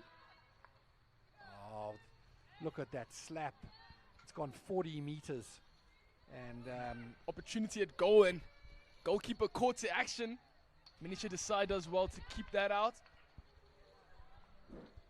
So Charlene Boshoff with a slap over 50 yards. I mean, the pace on that slap is something extreme. And beautifully carried down the channel. Caprice Bankston putting in hard yards there. She was on for a short period of time, but had to work hard for her Western Province team. Just a reminder, due to our electrical failure, Western Province are playing in the all royal blue, and Western Province Peninsula, the B side, in white shirts and light blue skirts and red socks. So those are the teams. 1-0 Province leads still to a first-minute goal from Shanae Maddox, a field goal. And Pens will be happy, as will their coaching staff, with how they've set out the remainder of the first chukker and now the start of the second chukker. So good win in the midfield for Pens. Nati Masondo who wins that ball. There's a lot of time left in this quarter. It's about 9 minutes to go. I'm sure this Penn side can maybe sniff an equalizer here as they move forward. Unfortunately now, the Penn side.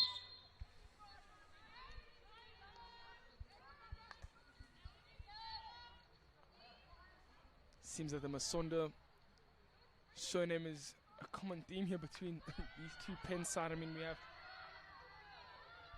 opportunity for Pens now, but it's Danny de Oliveira marshalling that ball out of her defensive zone, and beautiful patience and lovely carry from the very experienced midfielder come defender. I mean, Danny de Oliveira, it's like she's made for that blocker role. You know, so many teams now are playing a 3-2-3-2, and Danny de Oliveira to work in that engine room to shield the back three and to also join the attacks. She's just made for that role, isn't she? Yeah, I mean, she really loves doing what she does, commanding the space in the midfield and really doing all the scrappy and dirty work for her team. It's nothing fancy, and it's, you know, she never asks for any praises. She does very well, and to be in that spine in any team is a big responsibility. Seeing Western Province now take a bit of a deeper press now. They want to turn over the ball, as they have. Again, it's de Oliveira. Thomas down the right-hand side. Beautiful interception from Parkendorf. Those are the little moments that inspire those young players when they're playing against the senior provincial A side. Lovely slap under the shoulder. And Pens come away with it. Georgia Curd on the ball, drops it out. So on the right-hand side there, we saw the Western Province Unati Masondo losing the ball really closely to what it seems her sister Anati Masondo, Unati and Anati. Very similar names there. I thought I was reading it wrong. No, we were some confusion in the commentary ranks as we thought we had a player who was representing Western Province and Western Province Peninsula. So here come Province, lovely little 1-2 in that area. It's a shift out to the right-hand side. Kayla Duval is away, and Ash Thomas just having her pass intercepted as she put Duval away. So Duval onto the edge of the D, plays it into the zone, beautifully defended by Gigi Abrams, and it's still Pens who have the ball in this bottom corner, just trying to use skills and losing the ball to Pens. Province have an opportunity now to attack. So they're going to maybe change the point of attack now. It's very lovely to see. Paige Thomas pulling it out of that bottom right zone. It's into the circle. It's a backspace attempt from Tati Zulu, and she won't be happy with that. She had created the space perfectly behind herself, and it's that first step that needs to be so big, and often your hands need to go down the stick. So it's a lot of technical work to get that backspace shot well executed, and Zulu wasn't happy with it, but she created the space perfectly, and that's the first step. Now, lovely pressing there from Kelly Maria to force the penalty corner. A lot of confusion from the Peninsula side. And speaking of the recent play from Zulu, I mean, you would think with her experience in club and country, she would know how to handle such a situation, but still in a good space and a very good opportunity now for Western Province to continue and to extend their lead to 2-0 now. So it was Pik Baka, the Renish, last year's Renish 18-year-old who was penalised for stick block there. Province corner, here they go. Duval Castle 2, Brady Wiseman Castle 1. She's had a go, drag flick on target. Province have it. Looks like Ash Thomas with a shot on goal. Ball cleared by the umpire. Steph Buerta just with skewing off the side of her stick, and an excellent double save by the keeper. In this case it was Rochelle Norville who made 2 excellent saves at corner time. Rochelle Norville doing very well, showing off her keeping skills. She's represented the national team at under 21 level, and it comes to show that even in a big stage like this against one of the best players in the country, she's able to do it time and time again. Oh, lovely overhead. What a throw. What a throw. That was, I mean, you mentioned it in Mlibo, that the overhead throw onto the striker's stick was just absolute precision. And when you have an assist like that, the striker has to score. So they talk about your assist forever. Masondo under the ball. To my mind, it was Lene Barnard who had thrown that beautiful overhead for Province Peninsula right into the circle. Now down the right-hand side. Looks like it's Marie. Transfers the ball into the circle. It's lifted. Umpire ruling it's not dangerous. Actually outstanding umpiring, and it was Ongi Mali who made the cross. And we'll talk to that umpire ruling in a moment. Ongi Mali who made the cross across. It looked like Ash Thomas who tucked it away. We'll check with the technical table now. Did you have it as Rebecca Caps? Okay, so Rebecca Caps then with the finish. And we'll just confirm with the technical table who got that goal. What was interesting there was the ball went up into the air, but not into anyone's face. The umpire ruled it wasn't dangerous and said to the players, play on. Try and bring it down. Try and trap it. There is no danger. What was your feeling? Yeah, I mean, I saw the Pens players kind of appealing to the umpire and what the ruling's going to be. I mean, it went up so softly and so slowly, so the umpire didn't necessarily see any danger with that ball. Western Province do well to play it quickly and to really put them under a bit of pressure. They do well and now extend their goals to 2-0. Yeah, and just confirmed Rebecca Caps on the score sheet from that cross from Ongi Mali. And at Western Province side will feel much more comfortable with a 2-0 lead in the second chukka. It's a Pen side that has been wriggling and fighting hard against their 18 counterparts. Out onto the right wing now. Also almost right outside midfielder Jodie Blows receiving it down this right channel. And a lovely call from her teammate, and Jodie Blows trying to do it but trapped by the excellent young talents of Tara Parkendorf, Leah Duplessis, Gigi Abrams. So that really is the future of Western Province hockey right there. All of them 18 years old, or sorry, Parkendorf a little older than that now, but Leah Duplessis and Gigi Abrams are just into their 19th year, and some exciting talent coming through for Western Province. I mean, for the viewers at home, they must think, how do Western Province do it time and time again with the talent that they bring out? I mean, talks to a lot of things. I've talked to the schools that are brought up. Seeing a schoolgirl talent, Jody Blows with the ball here. They're going to give it to their captain, Mali, who loves it, twist and turn, and finds a player in the circle. So beautiful receive from Marley on the left-hand side. She was in and out like a Boy Scout. She managed to transfer the ball into the circle, and there were a couple of opportunities. No real space to lift your stick and have that shot, but Olympian Steph Buerta remaining calm and forcing the short corner through an infringement from this Western Province Peninsula side. So corners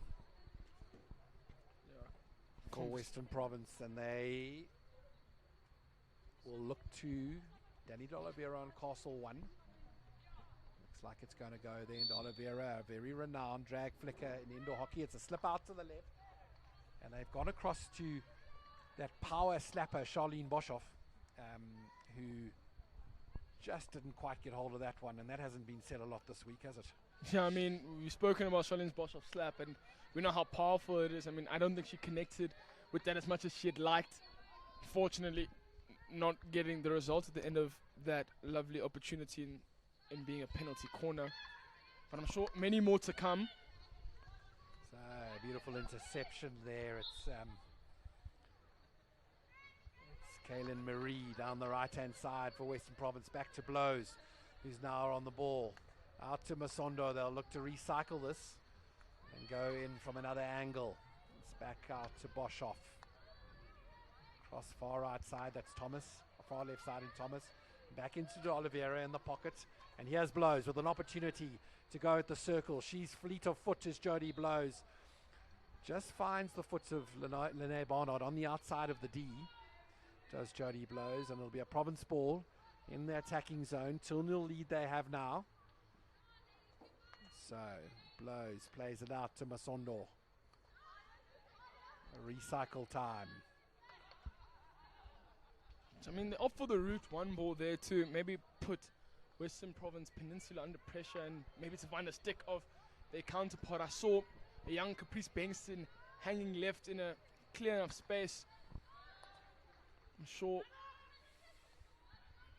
they'll find the T-point, and it's going to be Maddox that loses the ball, unfortunately. Nice receive from Maddox on the reverse stick side after the flip pass from Masondo, but just not able to connect with her high striker. And Pens have it at 18-yard time. It's a nice throw out of the danger zone. Premature blow from the umpire. I thought Leah Duplessis had made quite a good decision in moving away from Masondo, who was about to receive that, but the umpire ruling that it was thrown into a congested area. Chime in with the new overhead rules. Just slipped under the stick of Kurt.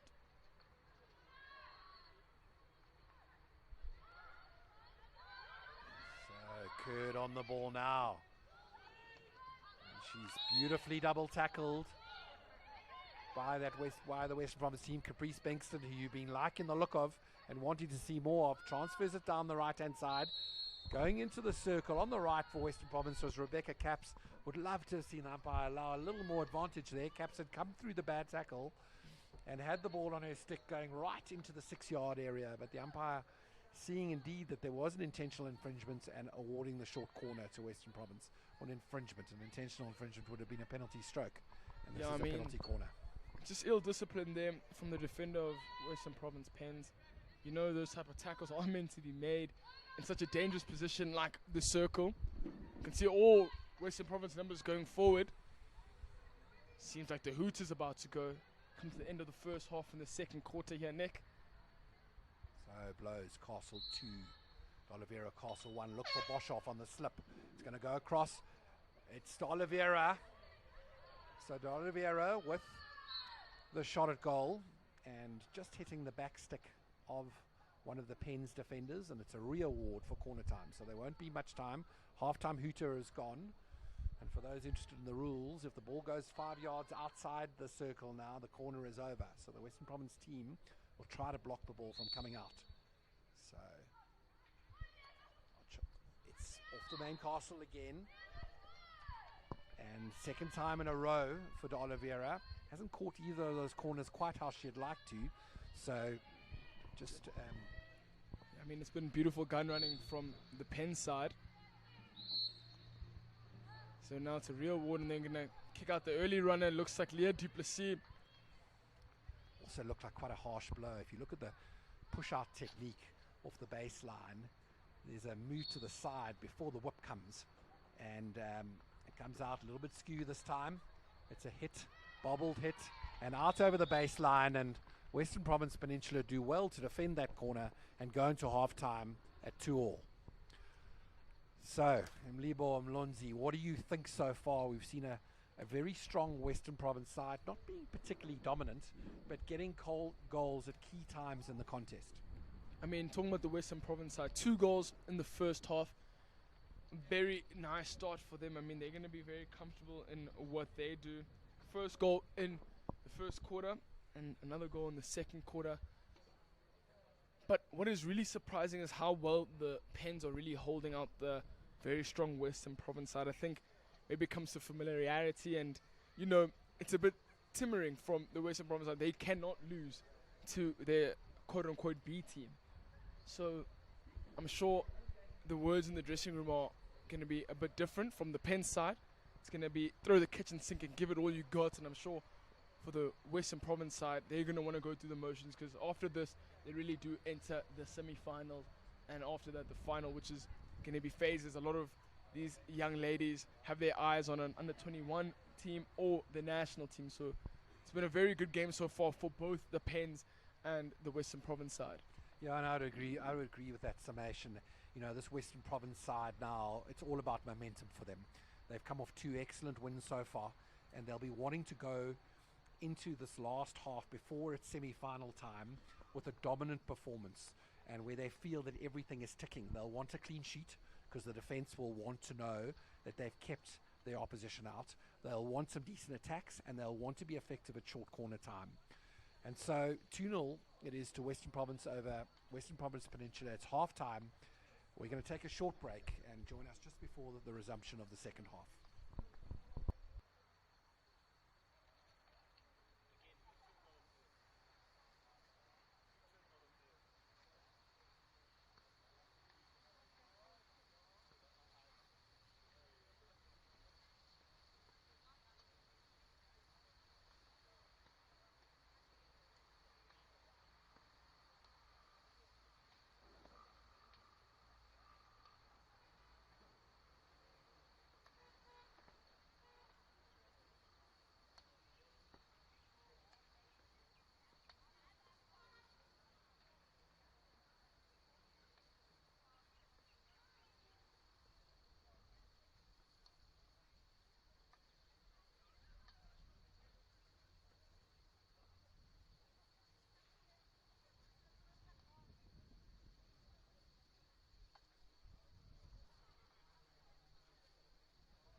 So, good afternoon, everyone, and welcome back to the University of Johannesburg. It's a beautiful Astro complex right now. Currently, turf being watered. Wet Astro makes for very fast play, and this really is a turf of the highest quality. We're halfway through our game between Western Province A and Western Province B. Western Province B fondly referred to as Peninsula or Pens. And it's Western Province A who are already qualified for the semi-finals tomorrow. They've got a perfect record so far in the tournament, and they lead by 2-0. A field goal in the first half from Shanae Maddox, and followed up in the 26th minute a field goal by Rebecca Caps. They've had 4 corners, and at corner time it's been a mix of Brady Wiseman and Danny De Oliveira, who've had drag flicks at goal, and they've also shifted it to the left-hand side for Boshoff to use that power slap that she has at goal. But to no luck on the Province side. It's a Pens team that's fought really hard in this game to ensure that they are relevant in Libo. And what are you expecting in the second half? Province to really put down hammer down their dominance, or Pens to come back at them? Yeah, I'm sure Province would really much rather to get some more points on the board, get some goals going for them, and to put them into a mindset of scoring as they enter the semi-finals tomorrow. The Pens are going to really need to work on their defense, as they have throughout all game. It hasn't been an easy game for the Western Province side. Conversation that I have been having with Kim in the last game was that it's very interesting to see in the women's division that there isn't one star-struck goal scorer. Not one person in the team is scoring all 7 goals for them. The goal-scoring log is really spread out, and it's spread out between all the players here in the Western Province side. I mean, the top goal scorer so far is Charlene Boshoff with that mean slap you talk about. But there's now Shanae Maddox with 2 goals in this tournament, and I'm sure everyone else is sitting on one. Brady Wiseman, the captain Zulu, Bengston, Caps, and Marie, and all the rest. So it's very interesting to see how they share the goals and how their goals come about. Not necessarily PC specialists with the drag flicker, but a lot of team field goals happening here with the Western Province side. 100% right. So this Peninsula side with Kanyasile Gusha winning the ball in the midfield as Brady Wiseman try to pick a ball through. This is the sublime talents of Gigi Abrams carrying it down the left-hand side, and Pens have some luck. They're into the circle. They're on the ball. And umpire just ruling that Province had cleared it successfully before, and that Pens' attack had to end. So it was young Gusha who had given them a little bit of go-forward ball at that stage. So Wiseman on the overhead now. Throws it quite far, but not where she intended it to go. And it's Kayla Duval, Olympian Kayla Duval, scored a cracking goal for South Africa. First goal at the Olympics against Australia. And what a memory that will be for the young athlete. Comes out to De Oliveira, and Western Province, Gusha with a stick tackle on De Oliveira. And this looks dangerous from Province as they work it into the circle. Going to be a card now for the captain Mali. It's like a 5-minute yellow. So what had happened there was it looked like the umpire had blown the whistle. I couldn't quite see whether she had awarded the corner or whether I think she had awarded the corner. Marley played the ball afterwards, endangering the players around her. So if the whistle's gone, everyone stops and you're not alert, and suddenly the ball gets hit, and the umpire ruling that endangered the other players and giving the Province captain 5-minute yellow. So now that's going to be well in favor for the Pen side as Western Province go a player down. Sorry, it was a green card for Mali. So just 2 minutes, it seems, for Ongi Mali on the side of the field. And this will be a time period. Look at Western Province pressing so high. They're trying to win the ball away from Pens in a high zone. So they don't get exposed with that player short. Just 2 minutes to last without the skipper. 2 minutes, a lifetime sometimes on the Astro. Pens are really going to have to use their heads now in the way they attack forward against Western Province side. So mistakes from Thomas and Zulu. But Western Province still hold possession. It's Ash Thomas on the ball, carrying it down the left-hand side, and looking to try and link up was Ash Thomas with Paige Thomas, and not successfully done. And Province Peninsula back on the ball in their defensive zone. So even with the player down, it looks like Western Province are not giving up and acting like they have all players on the Astra in the way they're pressing. Well, it's a really nice offensive way to play when you're a player down, a full court press and try and win the ball in high areas of the field so that your opposition don't get to make that extra player count. And really nicely executed from Western Province. You know, that'll be one of the little games within a game that the coaching staff will be happy about. They've lost a player. That could happen in a semi and a final. It's difficult. So how are you going to stop the opposition outletting when you're a player down? And we've seen Province's answer. They're going to full court press and pressurize the opposition outletting. Really nice strategy from the coaching staff.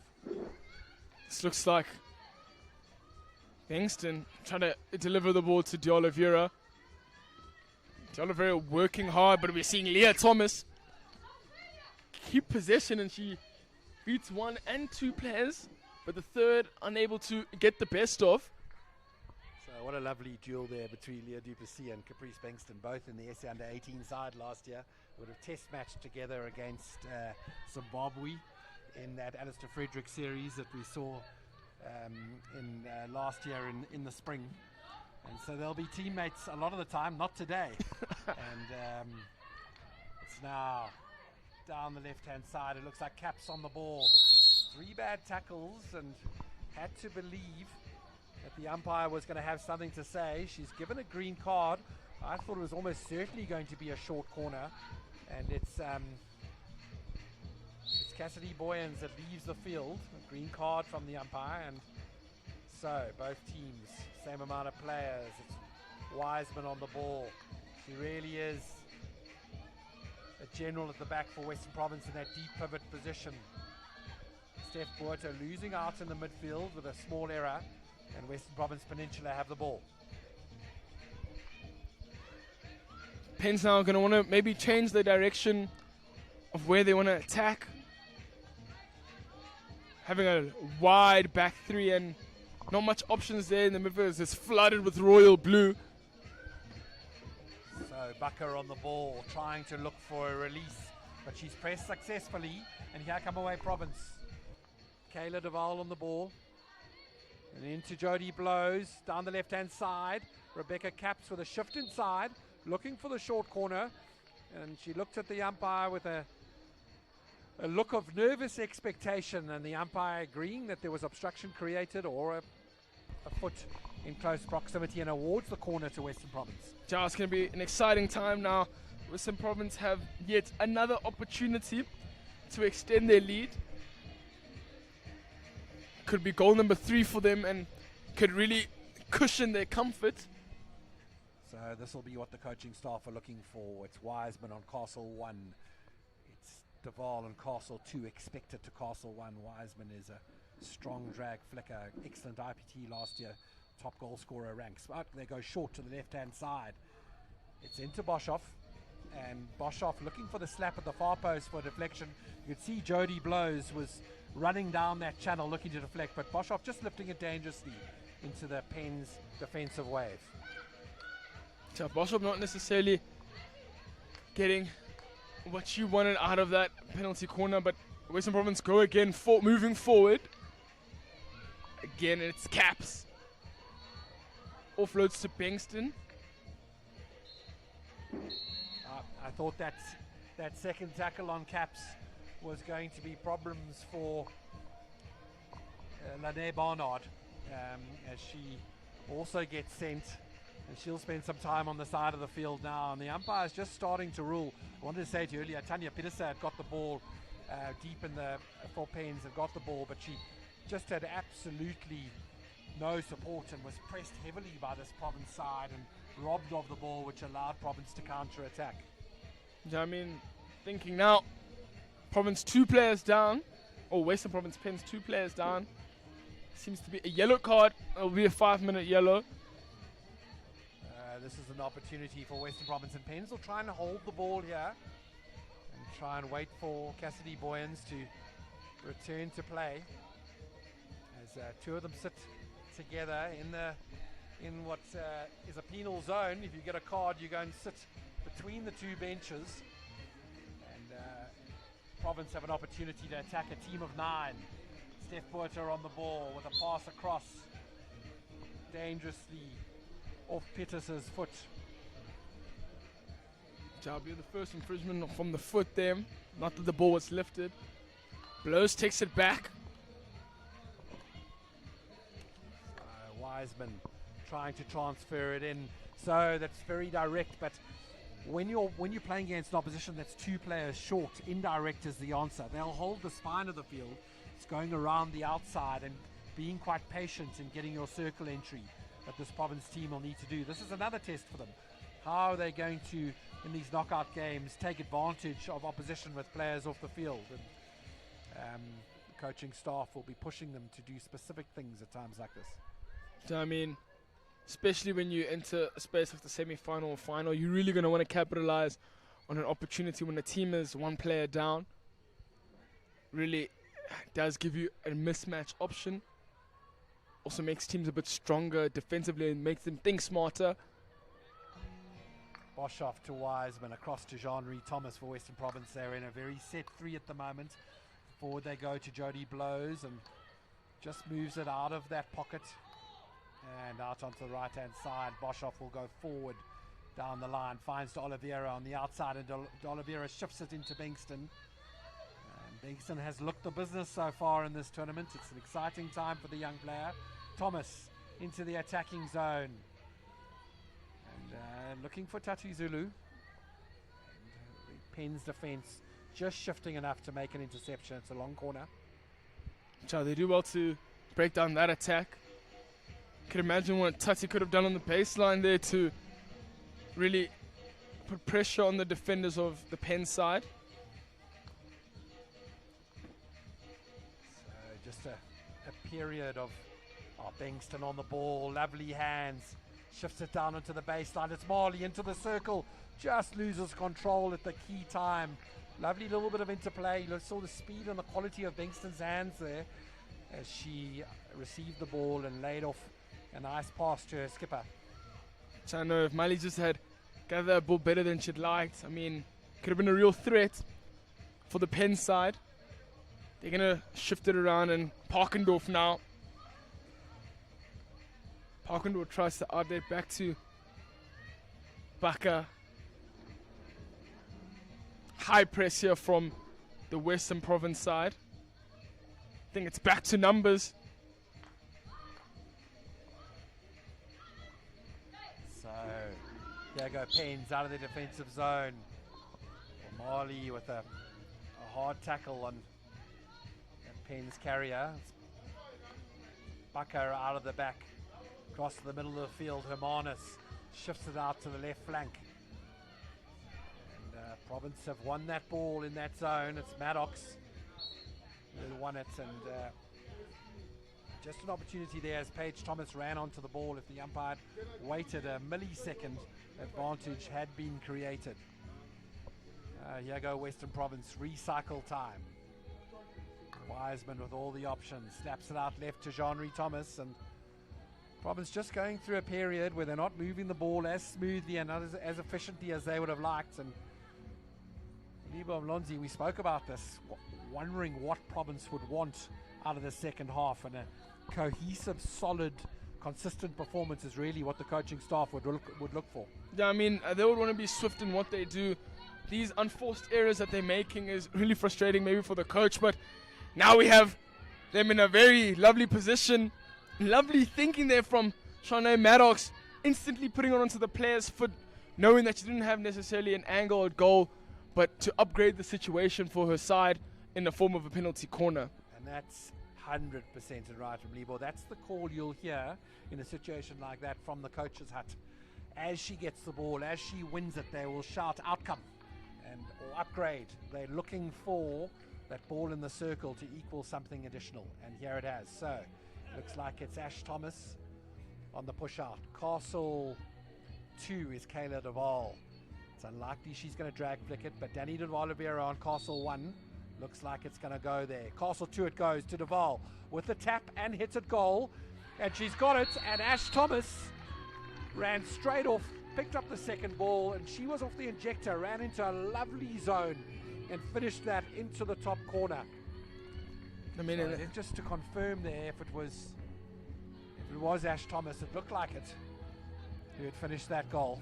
I mean, it's the hunger that coaches talk about, being at the right place at the right time, being hungry to finish the second phase when all the defenders are sleeping, and that it is going to be Ashley Thomas to get the third goal of the game. It's going to be her first goal of the tournament.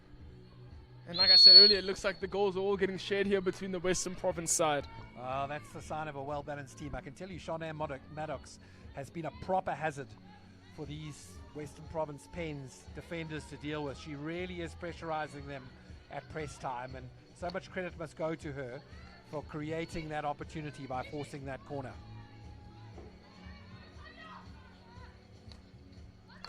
Parkendorf into the midfield. That's Peninsula. Lovely shift inside from Peninsula to Gigi Abrams.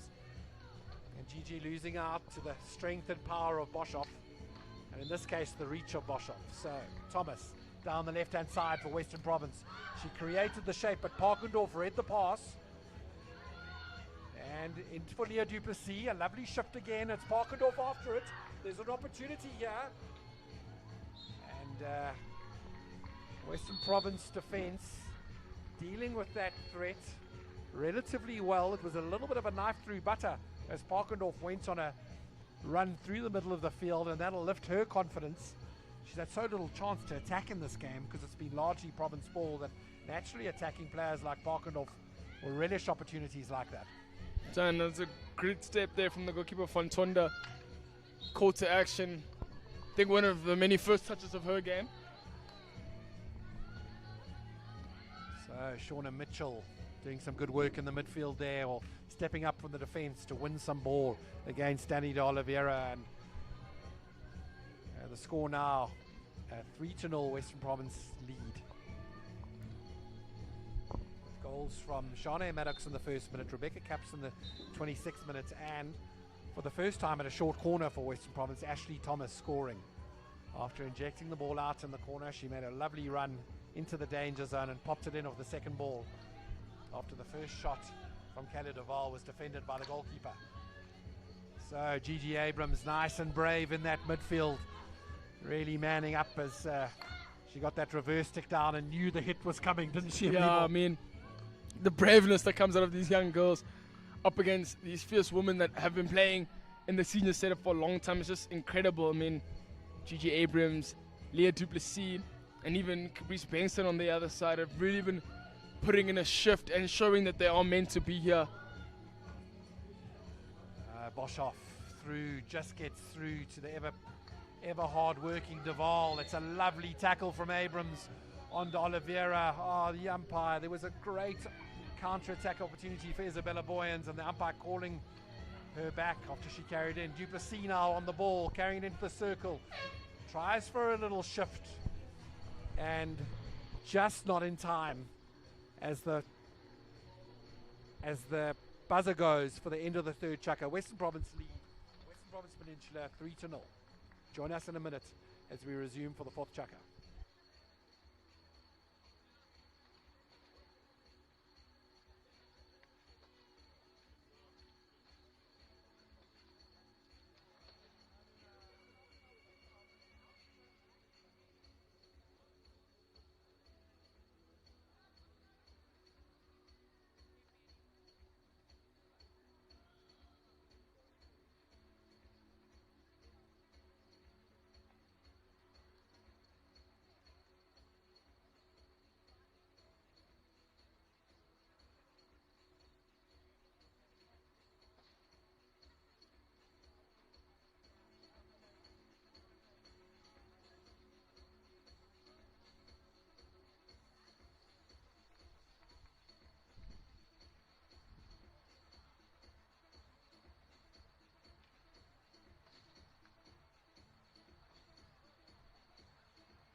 Welcome back to the University of Joburg, UJ as it's affectionately called.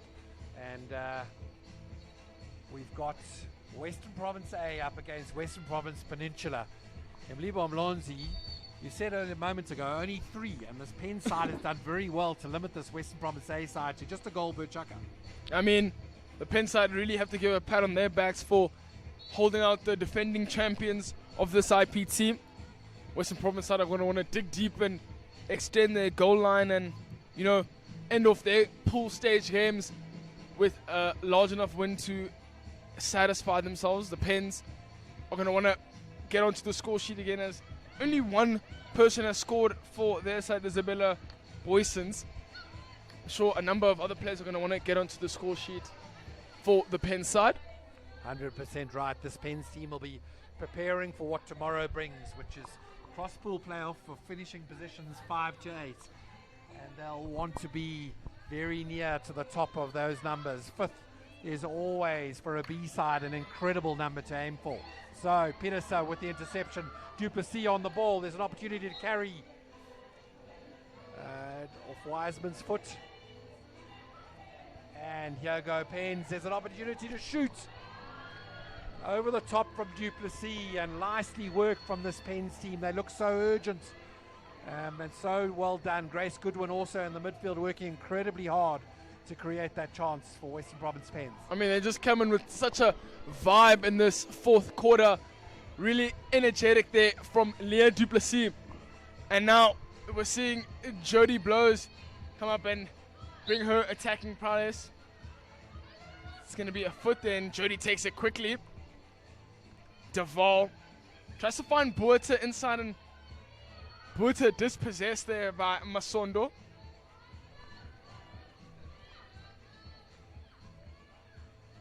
Lovely hands. There's going to be Duval. Side netting. Lovely hands from Duval. You called it. I thought she'd gone in and out and then put it into the top corner, but just hitting the side netting. After Masondo had done some really nice defensive work against the talents of Steph Buerta to stop her getting circle entry. I mean, now Pens trying to exit in. Nick, if I could take the time to tell you who has really been shining for me in these 2 sides. I mean, coming for the Western Province side, Danny D'Oliveira, absolute workhorse there in the midfield, playing their screen. Kayla Marie really helping their attack and really reverse pressing very lovely there for the forwards. And I've got their captain, Malizu. Every time she gets the ball, she is a real threat for this Western Province Penn side. But speaking of the Penn side, you mention her name quite often, Gigi Abrahams, the youngster. She's electric. She's really troubling the more senior players in the side, and with her burst of energy, she really has been a shining light on the Astra. Tara Parkendorf, absolutely every a D-to-D type of player, the player that you really do need on your side. And another youngster that we've been mentioning, Leah Duplessis, has been absolutely formidable for this Penn side. Oh, that's a lovely list, and I couldn't agree with you more. It really sums up some of the exciting youth coming through Mlibo, the Western Province structures. It'll be interesting to see how Province further entrench themselves into this game, and it's been all Pens at the start of the 4th chucker, and it's Georgia Curd chasing that ball into the deep corner. And they've been so much more aggressive, Pens, haven't they? Look at Peterson pushing up the platform, pushing Grace Goodwin into the high area, Masondo on the left-hand side.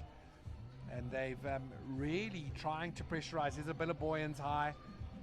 That's what a Province A player can do, throw a 50-meter overhead to her right winger. And a lovely throw down the right-hand side from Brady Wiseman. So you're seeing in the women's space on this hockey game, I mean, the aerial move now is being utilized more and more, and not just to get out of trouble, get out of jail anymore. It's really to utilize an effective pass, and it's really lovely to see the game growing here in South Africa in such a rapid time. Exactly. So the bigger overheads mean faster drag flicks, and that's where the game is going in the women's game. There's a lovely bit of defensive play for Pens over there as Grace Goodwin had to fight backwards, and she's doing it again, and it was earlier on against national player Steph Buerta, and Goodwin really having to mix it up in this midfield to try and keep her side alive. Down the left-hand side it goes. It's that live wire Abrams. She shifts it nicely, but Wiseman is alert to her efforts and intercepts and wins the ball for Pens. You mentioned earlier, Pens looking a bit more awake and vibrant and live in this quarter. I want them to keep the momentum. I want to see them on the scoreboard really to trouble the defenders of Western Province. Such a tricky game for a Province fan here. You know, you want Pens to do well, but you also know that your chances going forward are Western Province A's, and you want them to be at their highest confidence levels. And I think there's still more for Province A to do in this last chukker. It's Pens that have really held 60-70% of the possession so far in this chukker. It's been different to the rest of the game, and they've come out with a point to prove and a norm of play that they want to take into tomorrow's playoffs. I mean, I think the conversations that the Western Province players have been having, especially the Penn side,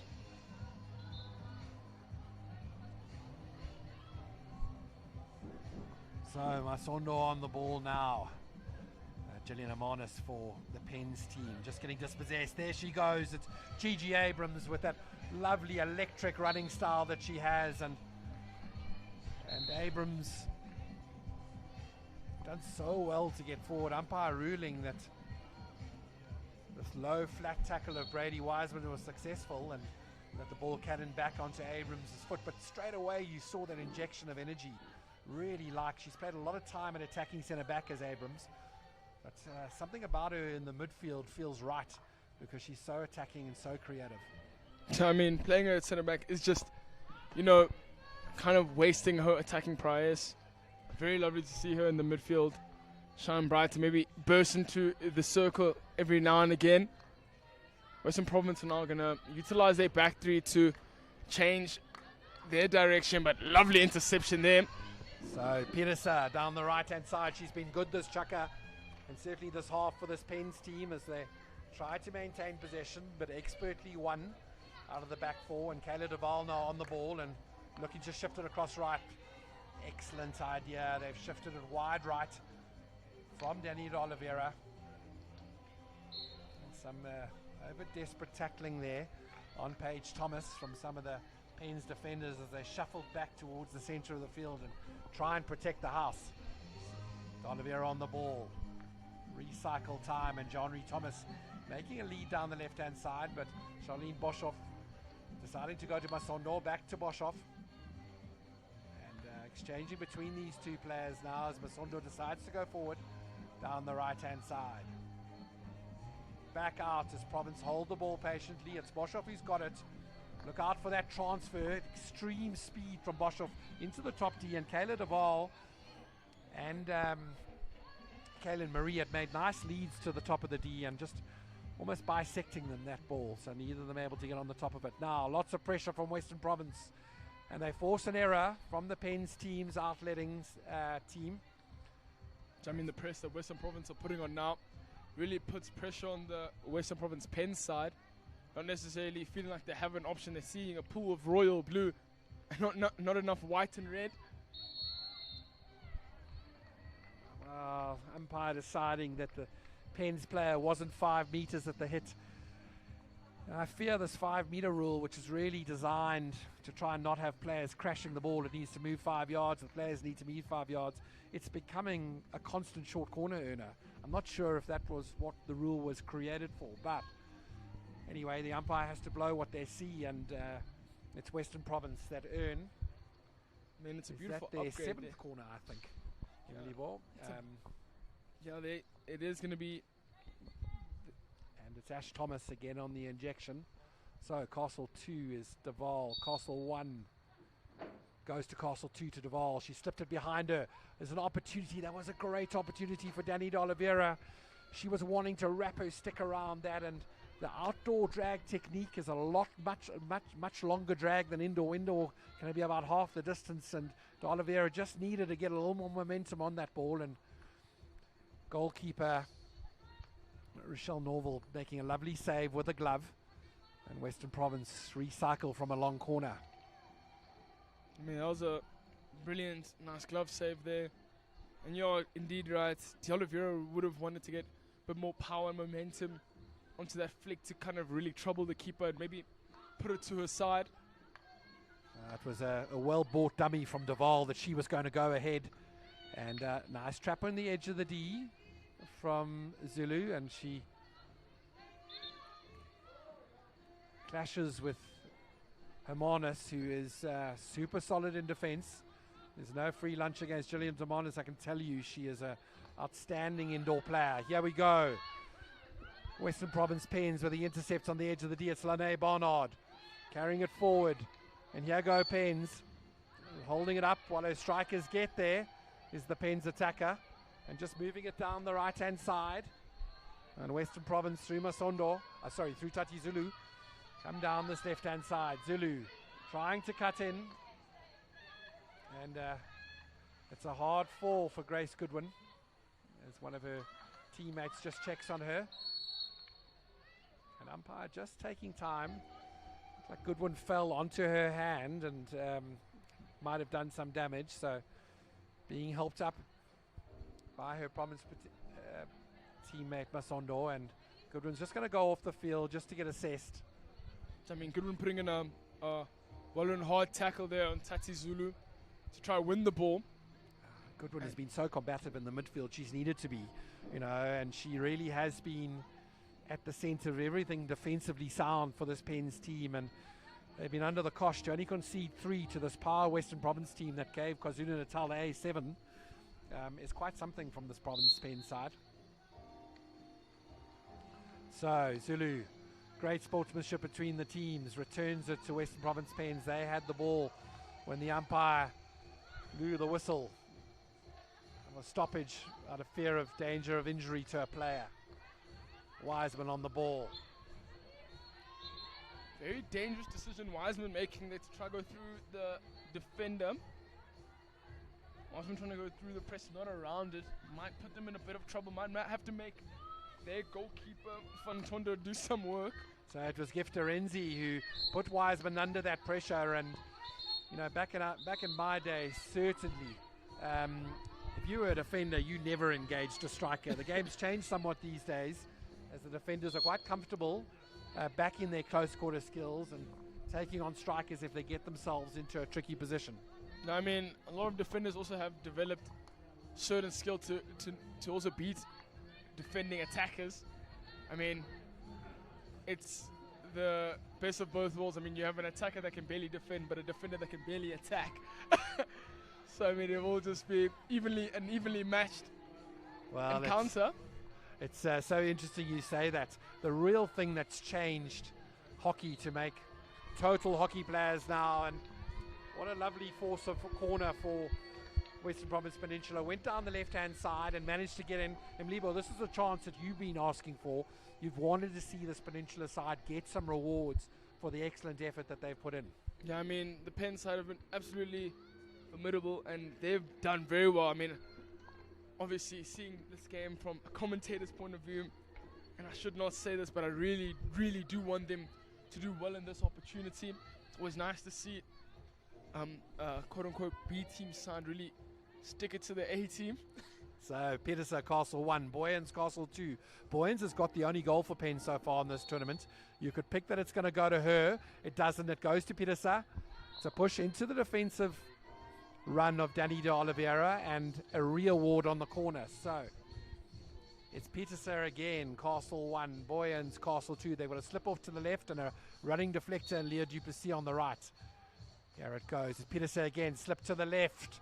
Oh, and not trapped, and that'll be devastating. They didn't have that many opportunities, and that shift across to Shauna Mitchell, not trapped. Yeah, that's going to be very frustrating for the Penn side, especially the people on the bench and the coaching staff, to have a wasted opportunity. Lovely throw from Wiseman. She gets it ahead to Kayla Duval, who shifts it down to Jodie Blows, and Blows looking to keep going wide left, which she does, into the circle, onto the dangerous stick of Marley. Marley with a tap back, and well defended deep in that zone by Gillian Hermanus, and Pens concede a long corner when a short corner looked likely. So blows, lifting into the circle, but it's Mitchell making up in a defensive circle for a moment ago in the attacking one. And Gifterinze just trying, nice dummy to fake she was coming inside, try to go around the outside, just losing control of the ball. Oh, lovely reverse press there from Boysons to now win the hit against Danny De Oliveira. They're going to want to change the channel of play here. To see the attacker themselves of Mali doing the press, I'm sure they're going to be very frustrated with the decision they just made. So it's Blows and Marley have been combining down that left-hand side. Blows quite correctly looks to reshuffle it and recycle it, and they move down the right-hand side looking for Masondo, wide on right.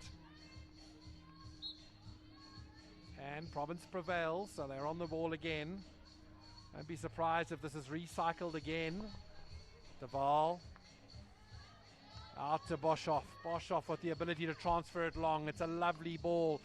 Out to Blows on the left-hand side. Little bounce off the left foot from Blows into the danger zone. It's a backspace shot and nicely got away there. It was a lovely backspace shot by Kaylin Marie. You talked about her earlier impressing you. I thought you'd done enough to earn the corner. Umpire ruling that it came off the stick for a long corner. But I was still impressed by the technical ability of Marie to trap that on the right foot and get her body around and create the space behind her and get that shot away. Yeah, I mean, any other day I'm sure that might have been a short corner. Kelly Marie really looking at the umpire in confusion. So Abrams, oh, she's so good to watch, is the young athlete. I mean, you talk about an attacking defender. Makes me think, why would you even put her in defense in the first place if you can do things like that? Oh, lovely shift into the circle. It's Province Peninsula looking for an opportunity. I can tell you that last year in the Western Province team that Gigi Abrams played exactly as she is now. So the opposition sides playing against Western Province had to deal with her coming through from Freeman. So they almost played like a 3-4-3 with Abrams pushing through as a second center link, and she was so effective in that zone. But I must say the freedom she's allowed now in the midfield to run and engage and create is wonderful to watch. So that is full time. And it's been a great pleasure commentating with Malibo Mlonzi. It is Western Province A that keep the clean sheet they were looking for, and Western Province Peninsula that limit their A side to just 3 goals in the game. And it was goals in the first minute from Shanae Maddox, 26 minutes from Rebecca McCaps, and eventually a short corner of second phase from Ashley Thomas that gets Western Province their 3 goals. Western Province beats Western Province Peninsula 3-0. Mlibo Mlonzi, what a pleasure to be with you today, and give us your last thoughts on the match. Yeah, Nick, first of all, thank you for allowing me to be here, and thanks for the viewers watching this thriller of a Western Province derby. I mean, end-to-end stuff and just absolutely packed with talents. It's been myself, Mlibo, and Nick, thank you for having me. We will be soon as we have the Western Province A-side boys up against KZN Raiders.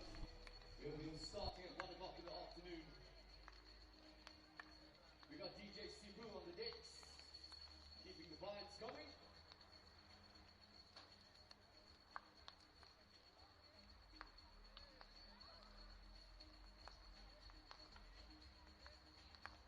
Shout out to all our sponsors, everyone involved in this fantastic event.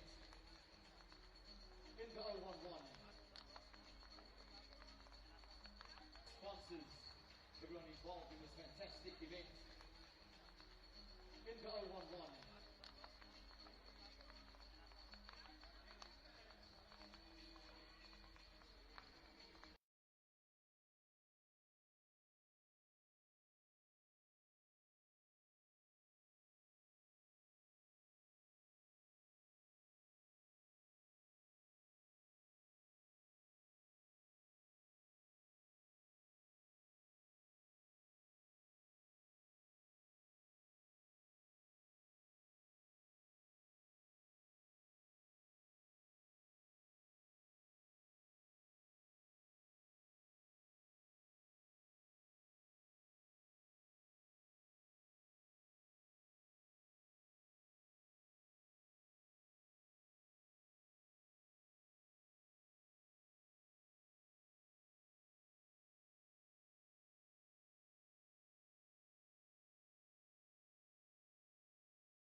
We've got some fantastic food and coffee available to all our vendors out there.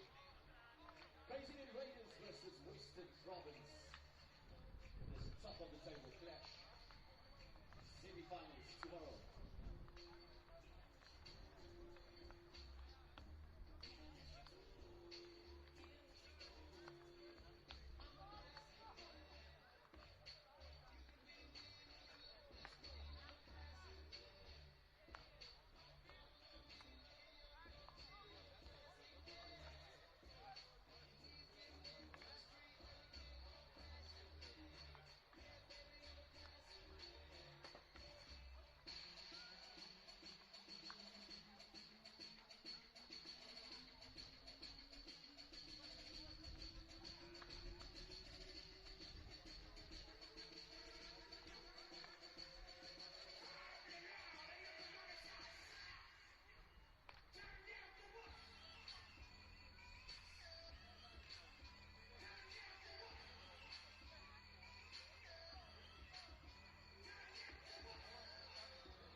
Ladies and gentlemen, welcome to University of Johannesburg Astro Complex. We have an absolute top of the table clash for you.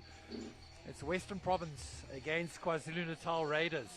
And I'm so delighted to have joining me in commentary the national ladies coach, Inky Zondi. Inky, lovely to have you with me.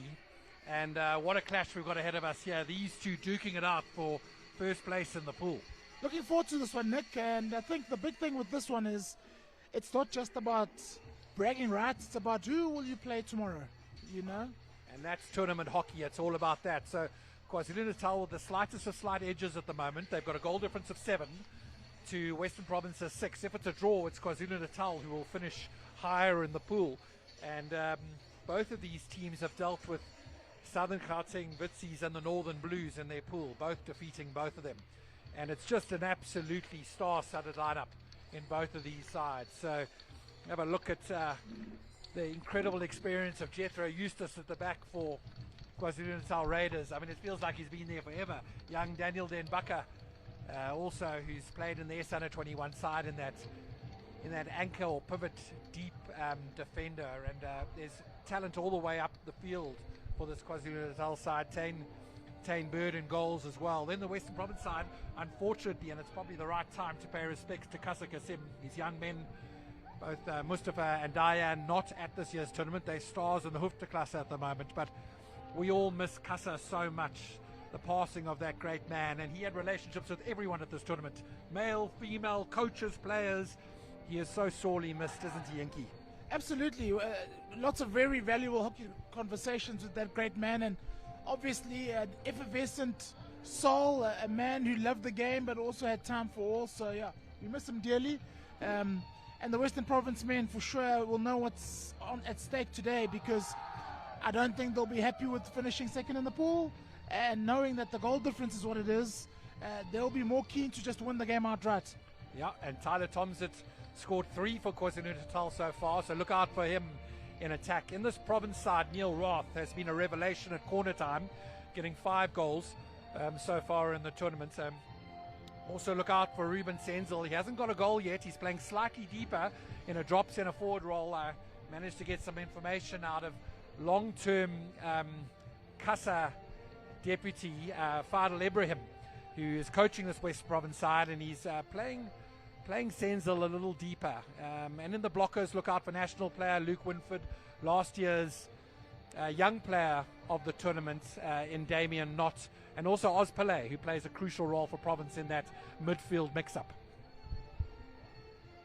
All sorts of battles lined up for this game today, all across the field, and a nice fixture to have on day 3, moving day, seeing where the team's ambitions lies, and also you're sharpening your tools a little bit for the semi-final stage. 100%. It's a game of chess today, and we're hoping for a shootout. We're hoping for PSG against Bayern. A real shootout, a 5-4 would be incredible to watch. Also look out for so many S Under 21 players here. Brett Horn, who featured for S Under 21 up front for Province, who will be looking for goals as well. Always interesting to see the transition of these young men that go from under 21 into the senior setups after spending some time, particularly at an IPT level, playing for the S Under 21s. Well, I wanted to ask you what you prefer. As a national coach, it must be so useful to see the under 21 team together, but there's something really poetic and wonderful about the boys playing in their provinces and going through those claims of a junior becoming a senior in the provincial ranks. I think it's all about what you learn as a young player. I think there's a lot of value in playing in this format where, pardon my French there, Nick, that the players learn a lot, and they also, I think they enjoy it. I think they enjoy the chance to play with players they're normally battling with in the league and that kind of thing. So there's value in it, and I'm sure as we watch this IPT, there's been people who have taken an appreciation for some good old-fashioned provincial strength teams. Exactly. Angelo Wallstrom in the middle for KwaZulu-Natal, central to their press, and they've dropped into a relatively deep half-court press as Pillay turns on the ball, tries to thread it through, and ably won in the midfield there by Lumi Batweli. So the Raiders defend admirably, and Province set up. Let's have a look at this press. Looks like it's not too aggressive. 3-quarter press, allowing the ball into the pocket to a really experienced Jethro Eustace, and you won't want to allow him that much space that regularly, would you?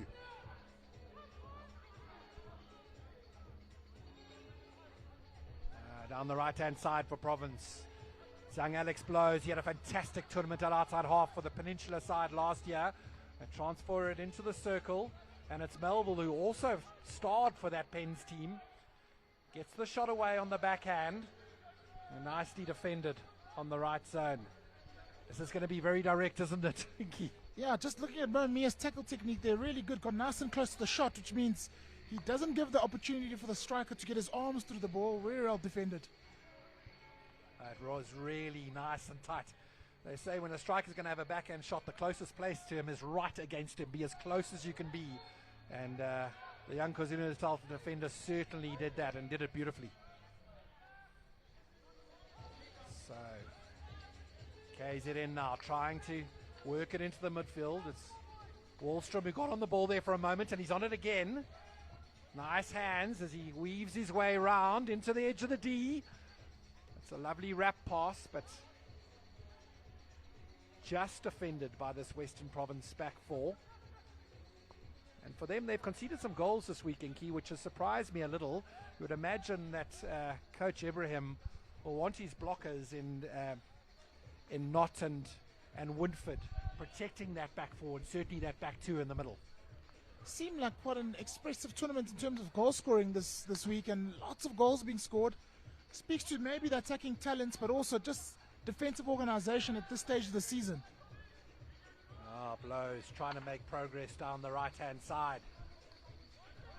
For KZN, it's Tyler Tomsett, he has been excellent all around the park, but he also possesses a real threat at goal time for this KZN side.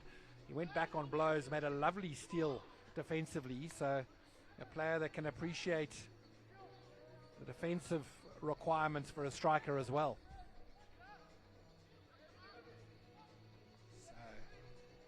On the right-hand side, it's Rath carrying it through. Into top D, he's found Melville. Melville in, backspace, reverse stick shot. It's double complexity there, and he manages to get the shot away, but a deflection for the long corner. Nice incisive pass into the circle by Roth. Melville found himself in quite a bit of space there, but again, really good urgent defending from the KZN team.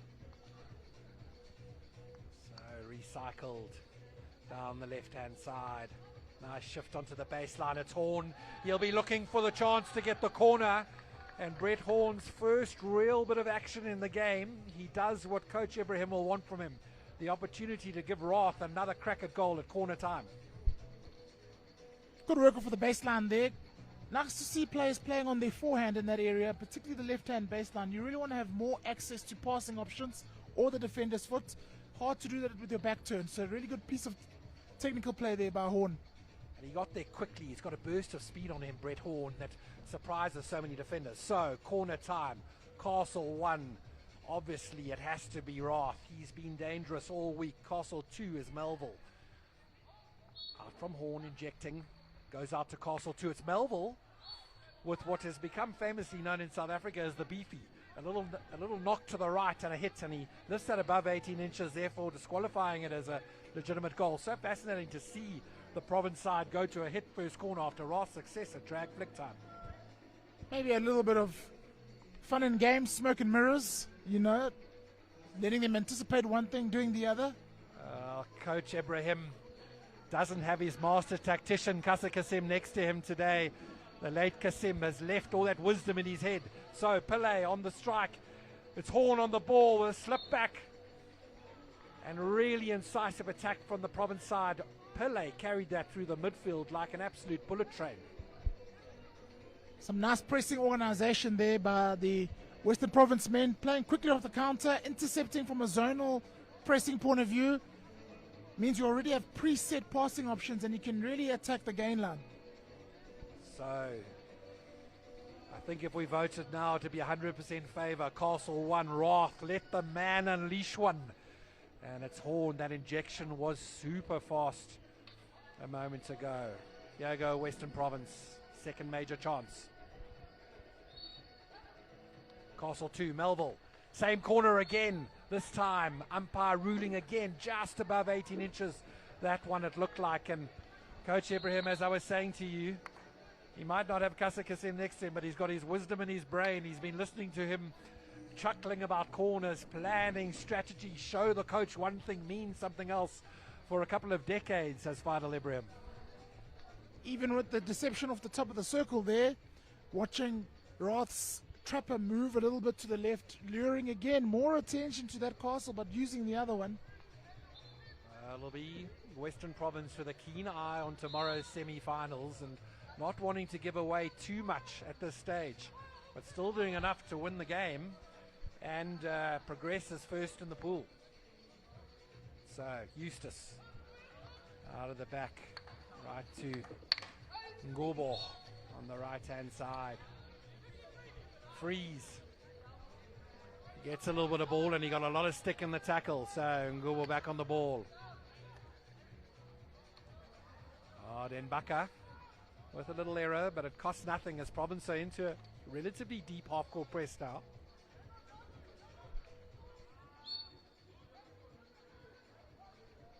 So chance to go forward for KZN. It's Giga.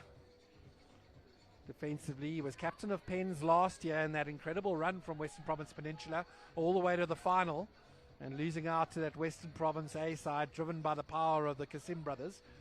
And Giga now been upgraded to the Western Province A side, richly deserved. He's also a threat at short corner time, and I'm sure we'll see that later in the game.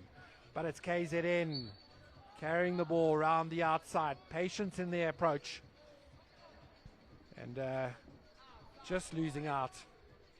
An excellent tackle from Colin Mentor. So now, first opportunity for Ruben Senzel, carrying it down the side to Mentor. Mentor picks it up. Nice 3D skills into the D. It's Mentor on the half volley.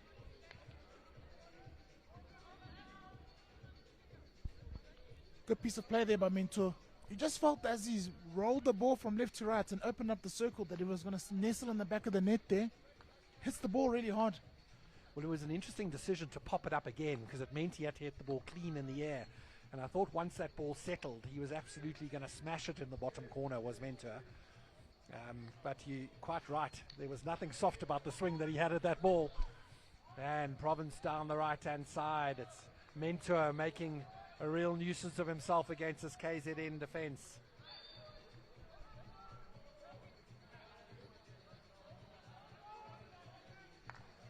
So lovely shift across the field from KZN into Luke Campbell. He moves it down the right-hand side. It's Wallstrom on the ball, trying to create, looking for the foot. Carried out of the defensive zone by Gideon for Western Province. So baseline, KZN have it. It's a lovely carry. It's a save by the keeper and he gets onto it. And Western Province just dragging it out of that zone by Mbata. He's got pace to burn, doesn't Mbata? Accelerated away from his own circle like he was going into the attacking circle. Lethal on the breakaway. Playing really smartly in the zonal press are the Western Province men, and have key players in key areas that maximize their talents. You know, those wide channels where they're turning over the ball a lot, have some players with some really good explosive energy. So Mbata now getting the opportunity to attack in the zone he prefers. It's a nice pass out wide. And he found Letando Jonas, but Jonas is quickly dealt with.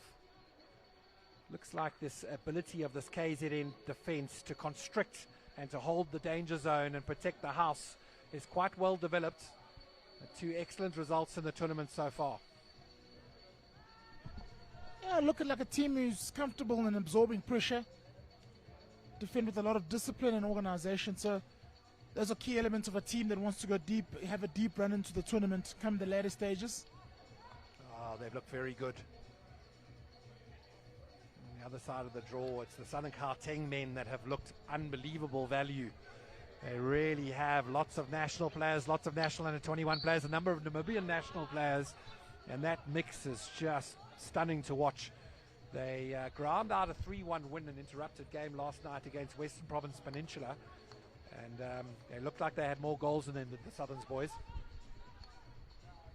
Yeah, lots of experience in the team as well. Playing at home, lovely to see the fans come out, even though the weather conditions have been quite turbulent the last few days. Lovely to see the crowds come out and support the home team and hockey in general. Well, I can tell you, young Ngubani is maturing as a player, and wow, is he good to watch in the attacking zone. And that'll be something that these two teams, and both of them might end up playing Southern Gauteng, will have an eye on him. Oh, Mentor with the hands of a pickpocket control on that overhead retrieve.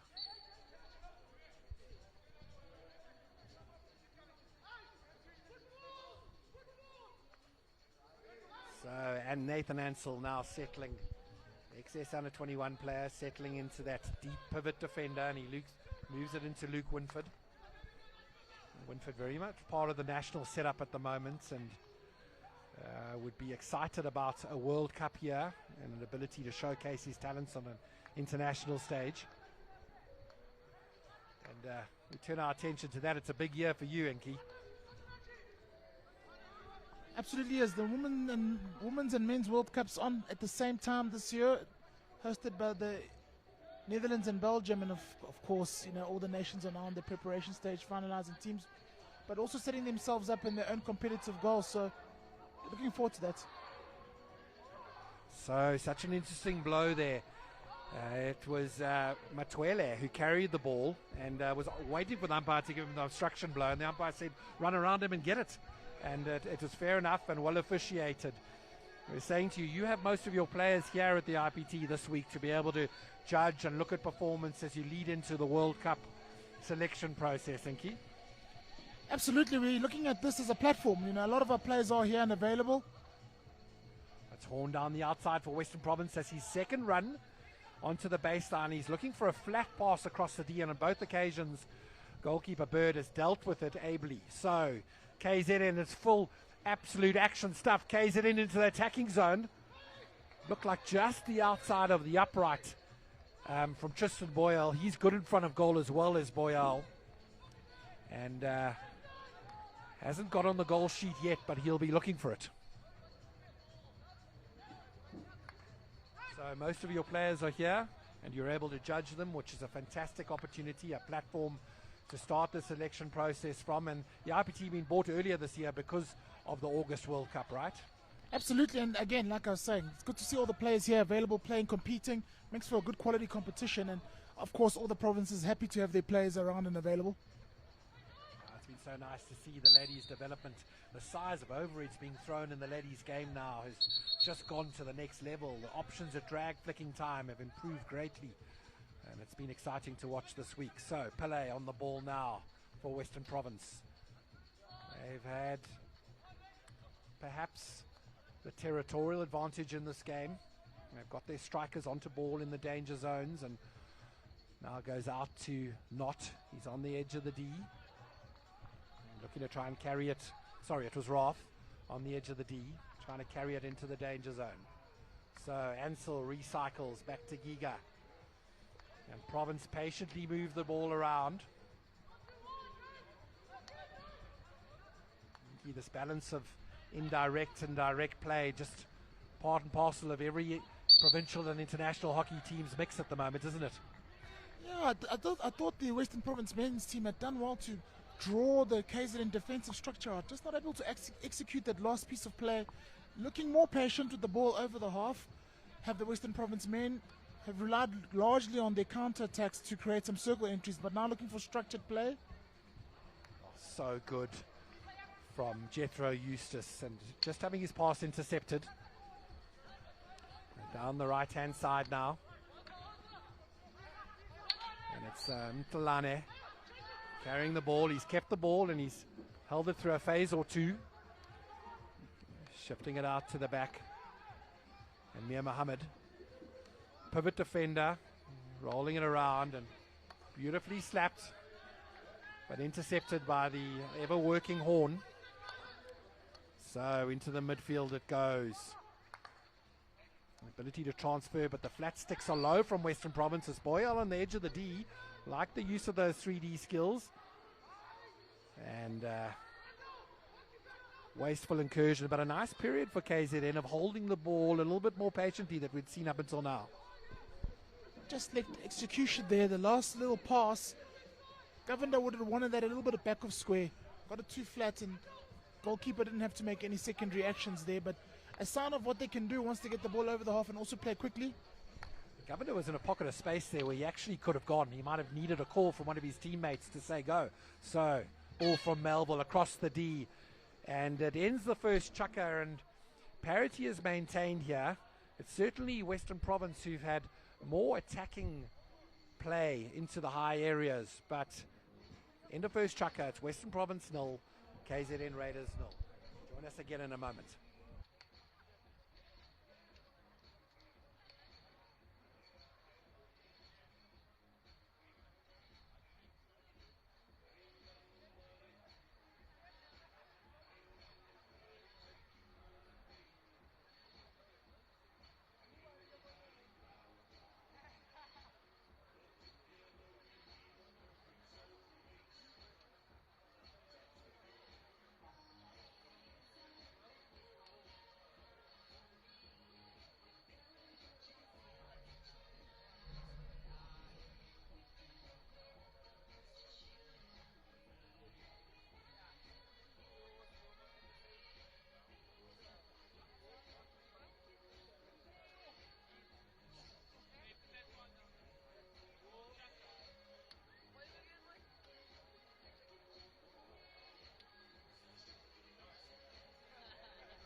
So, welcome back to you, Jay.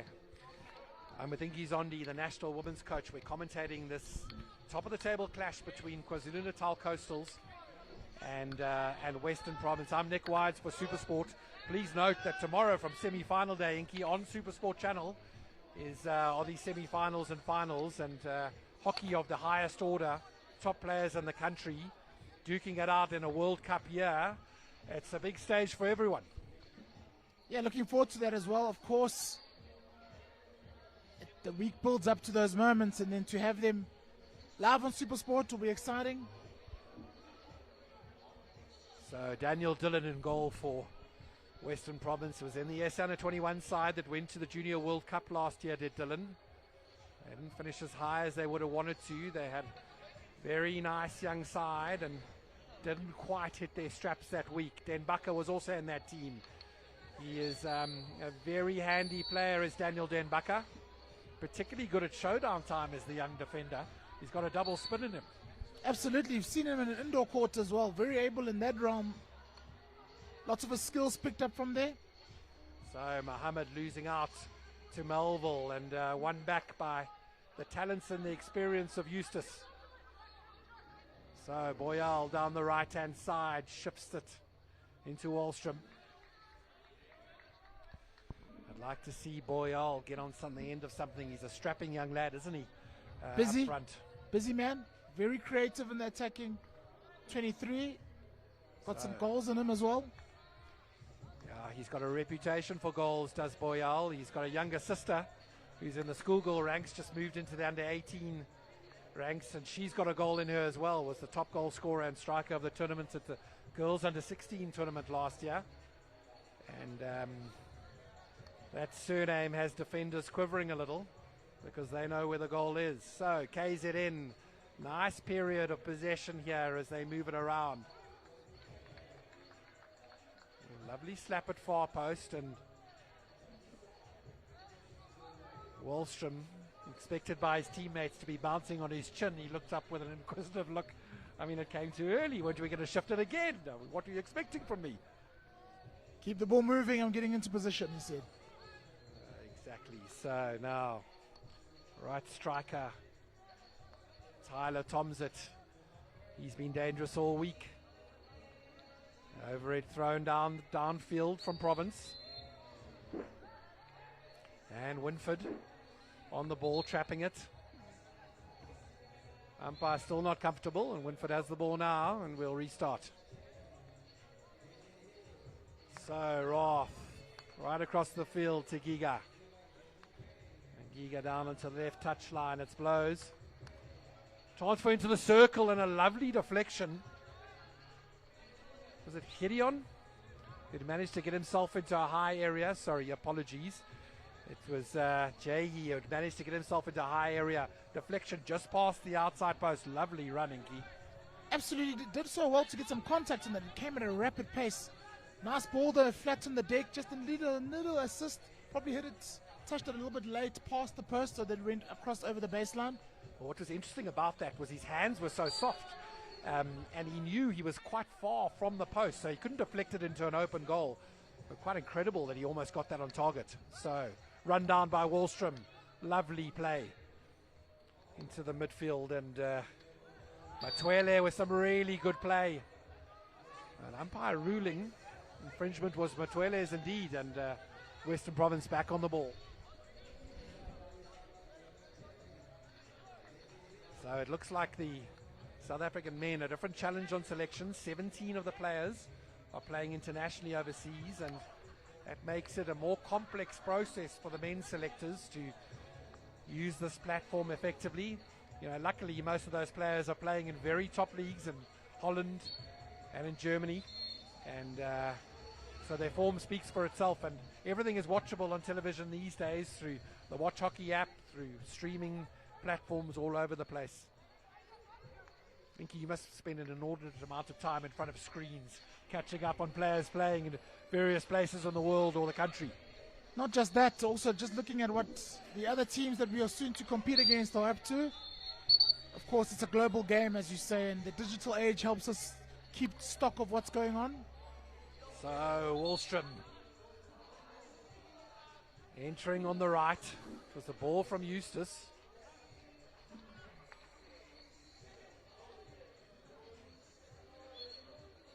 To get umpire just stopping play there for a second. So down the left hand side for KZN. Patiently moving it around back into Eustace and under constant attention from Horn, but Eustace wins the day. Out to Mohammed on the right channel, and Mohammed chooses to be indirect. Move the ball around, hold it patiently till they see the gap. It's one of the great games in recent international hockey 2024 Olympics. The Indian men's national team went down after 13 minutes to 10 players against Great Britain in a quarter-final. We'll just halt that as Horn carries it into the circle. Just halt that story as Brett Horn does what is expected of him. Spins wide, carries it into the circle. The infringement comes on the umpire ruling that he was done and dusted past the defender and awarding a penalty stroke. Accurate for your money, Inky? Looks that way. It just looks like he got caught up a little bit, the defender, on the wrong side of this attack and tried to stop him still, taking the strike. And in this day and age, if the attack has a clear goal-scoring opportunity and is impeded illegally, it can be a penalty stroke. So, Neil Roth, penalty stroke for Western Province. It's Roth, bottom right. That's a goal scorer stroke.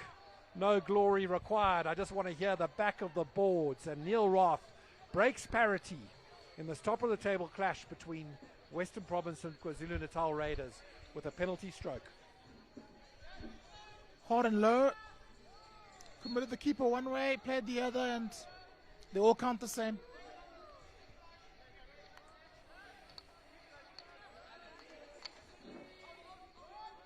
So, penalty flick breaks the seal, and it's Western Province who take the lead with a lovely turn on the top of the D from Brett Horn. He's a menace. We were talking about that ability to generate speed that Horn has right at the death. He just got that little burst over 3 meters that'll trouble any defense. Lovely 3D skills down the left-hand side and just losing control and out over the baseline. And possession back to Western Province. Yeah, it looked like he ran out of real estate over there with that aerial play, trying to get behind the defenders, drive the space play behind off the baseline. Lovely hands from Govender. He could have done with an extra meter or two of field. He had gone around 3 defenders with that carry, so he'd really done well. Oh, Province hold it. Very much a setback 3. 2 blockers. It's Knott and Winford on the end of it now. Made a lovely lead. Winford wide. Mentor on the ball, 3D skills into the circle. What a carry from Mentor. He slipped it back. It's into the back of the sack. What a carry from Mentor. And he gets it to Lantanda Jonas, who Casim rap shot that ball into the bottom corner. Unbelievable play. You just watched Lantanda Jonas before the ball comes in. As Winford connects with him, makes a double lead behind the defender's back. Hard to track and is in a really good position to finish that once Mentor does his stick wizardry off the baseline. Well, how Mentor saw that double lead. I mean, how he was scanning where he was carrying the ball in a 3D fashion. It was a beautiful lead. You're quite right. And he left the defender in his wake. What a lovely finish. So, Province, 2 goals in 2 minutes. That time a field goal.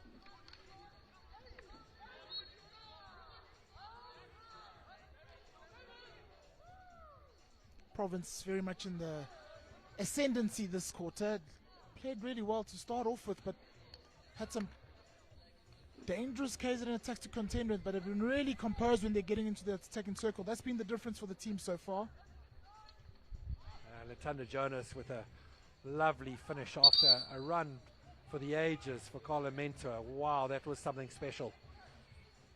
And his friends will be talking to him about that. Everyone watching live on TV at the moment. It's on SuperSport YouTube today, but tomorrow straight on to SuperSport main channel, and hockey of the highest order. Wow, that's been good to watch. This Province side, little gear change from them there, Inky. lots of purpose and intent this quarter. Really happy to step into their boots now and dictate terms, make the scoreboard do the talking. Mentor, that ability off that baseline. You called it wizardry. It's exactly what it was. That was special. Just plays with a lot of confidence in tight spaces and been growing his game in that regard, really threatening with the carry and the finish.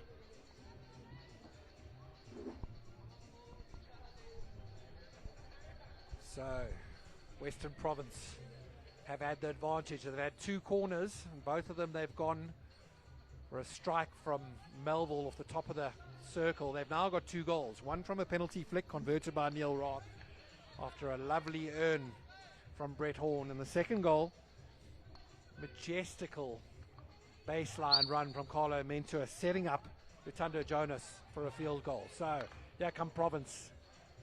Literally all over this KZN side right now. They're looking for a third to almost end this as a contest, is what Province are trying to do.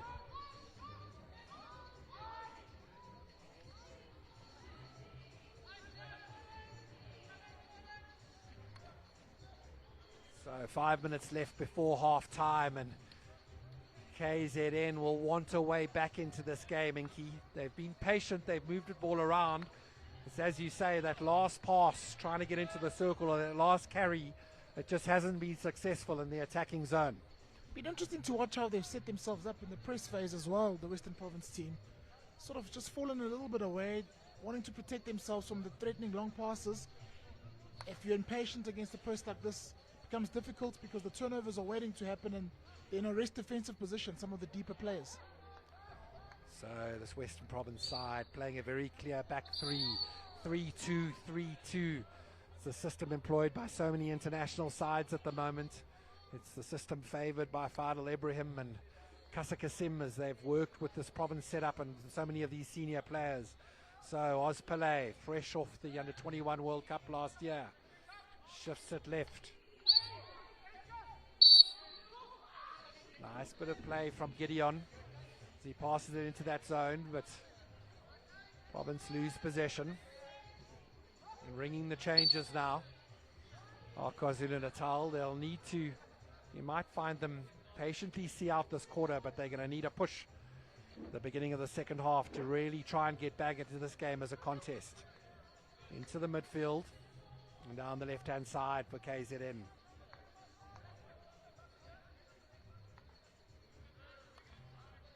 So Mtilane playing a key role in the midfield. It's a good tackle from Jonas. He's put Mentor away, and Mentor is just disturbing to see run. Mentor with a lifted ball off the backhand, lifted dangerously into the KwaZulu-Natal defender, and umpire just going over to check. That cannon into him. Well, you said earlier on in the day, Mentor can hit the ball hard, and we've seen a couple of instances now. The Mentor does everything at 1,000,000 miles an hour. He is a threat all round. So threatening, and particularly the way they're pressing now. They're really able to absorb pressure and play sharply off the counter-attack. Lots of space for him to run into is a dangerous thing. KwaZulu-Natal coaching staff would be well advised to try and cut down the space for Carlo Mentor. He's looked dangerous, but it's KZN now on the attack. Oh, what they would do for a corner just before half-time. It's a lovely lifted carry through the midfield. Matwele there, once again, doing well. It's a shift from outside the circle. There was an attempt to try and find Tyler Thompson on top D. You can just see that Eustace has done that this week. Thompson's got on the goals. He scored 3 already, so Eustace was looking for him as a danger man to threaten at the top of the D.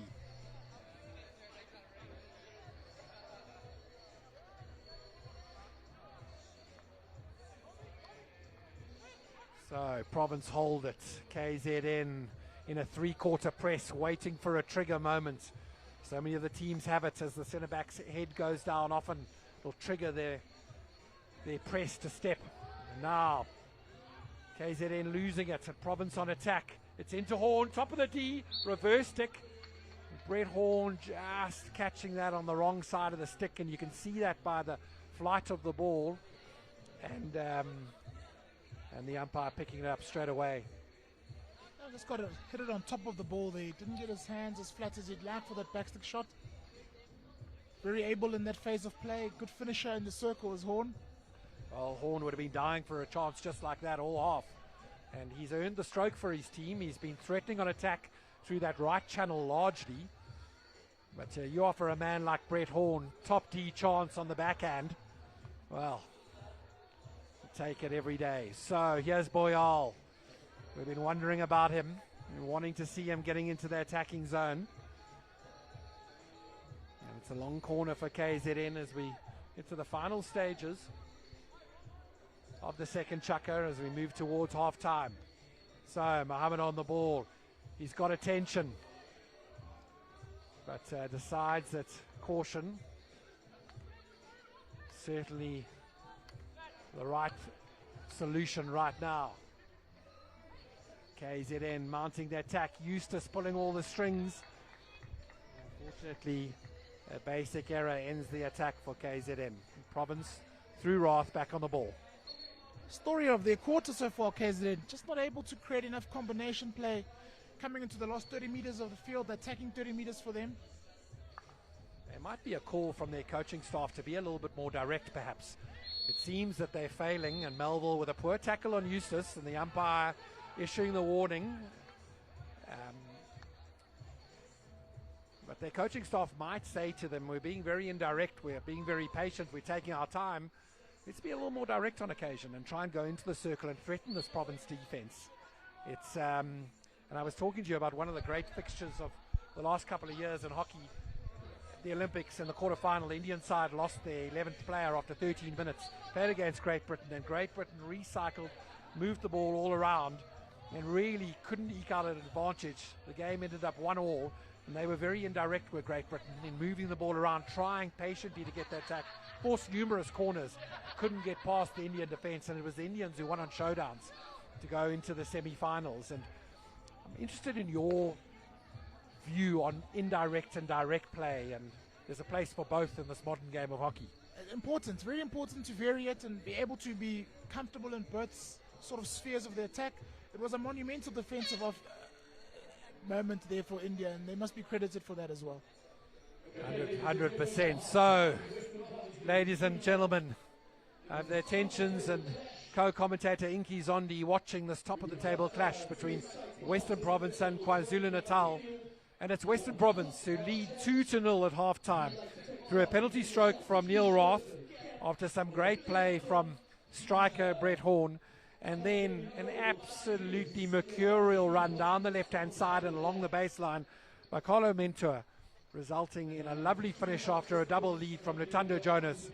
Gives Province the advantage 2-0. Join us again as we lead into the second half in just a moment.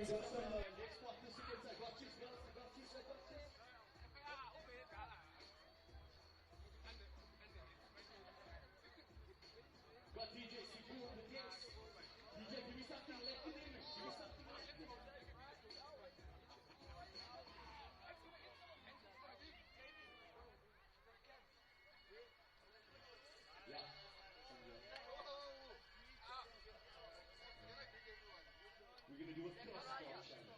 No? So,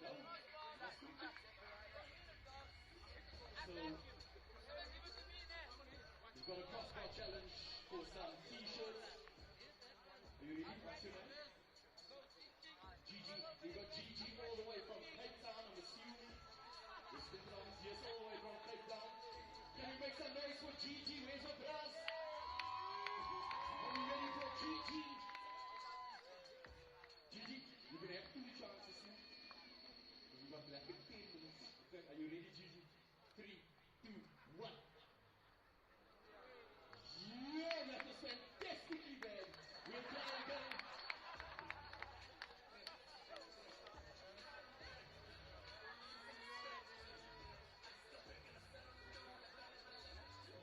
Gigi, are you ready for your next try? Just go over my head, man. Over my head, Gigi. Over my head. Let's go, let's go, let's go, let's go. Yeah! That's too easy. Okay, next up, another Western Province lady. This Victonians on 3 t-shirts. Here we go, come on!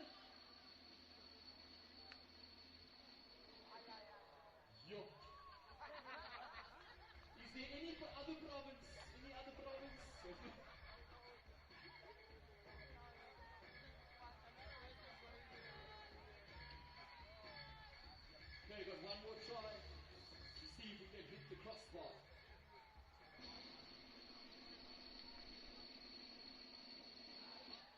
Yeah.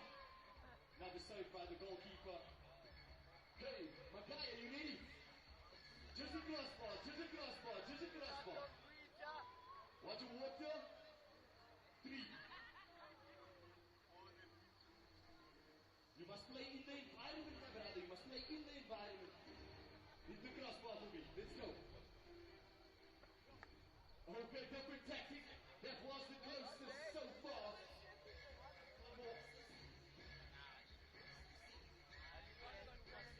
This crossbar challenge seems very difficult, but I assume the next 2.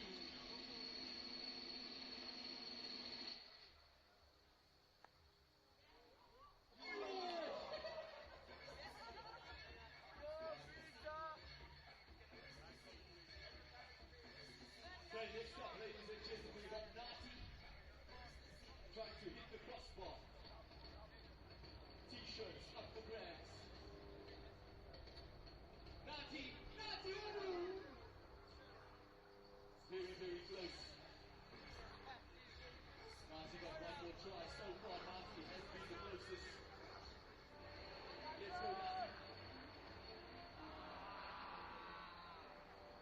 Nati, what province are you from?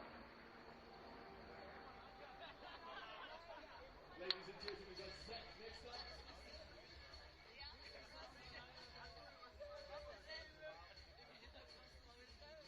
Zach.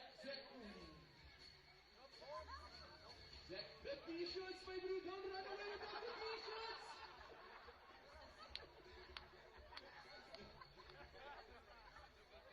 Zach's got one more chance. So far, Zach and Nati the closest. Can we get the ball, sir? Throw the ball. DJ Sabu doing the things for us. 3, 2, 1. Oh! Lucky Zach so far. Do we have other contestants? Are you ready? Here we go. Just hit the crossbar. You have 2 attempts to hit the crossbar. So far, Zach.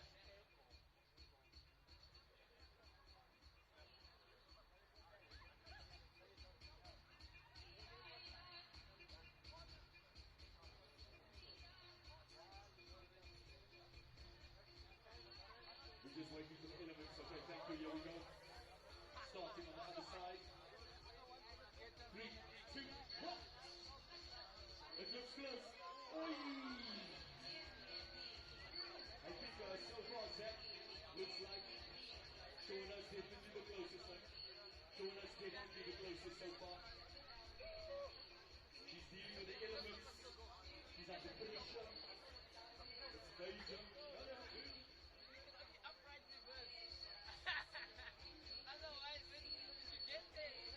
One more. It looks close. Oi! Ladies and gentlemen, a round of applause for all our competitors. Thank you so much.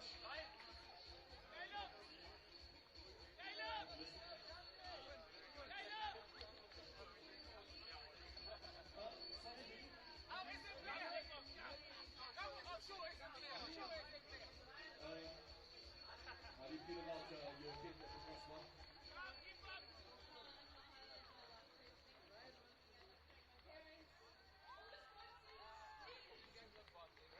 Congratulations. Here we go. T-shirt up for grabs as we get ready for the second half of this top of the table clash. Western Province versus Peninsula Raiders.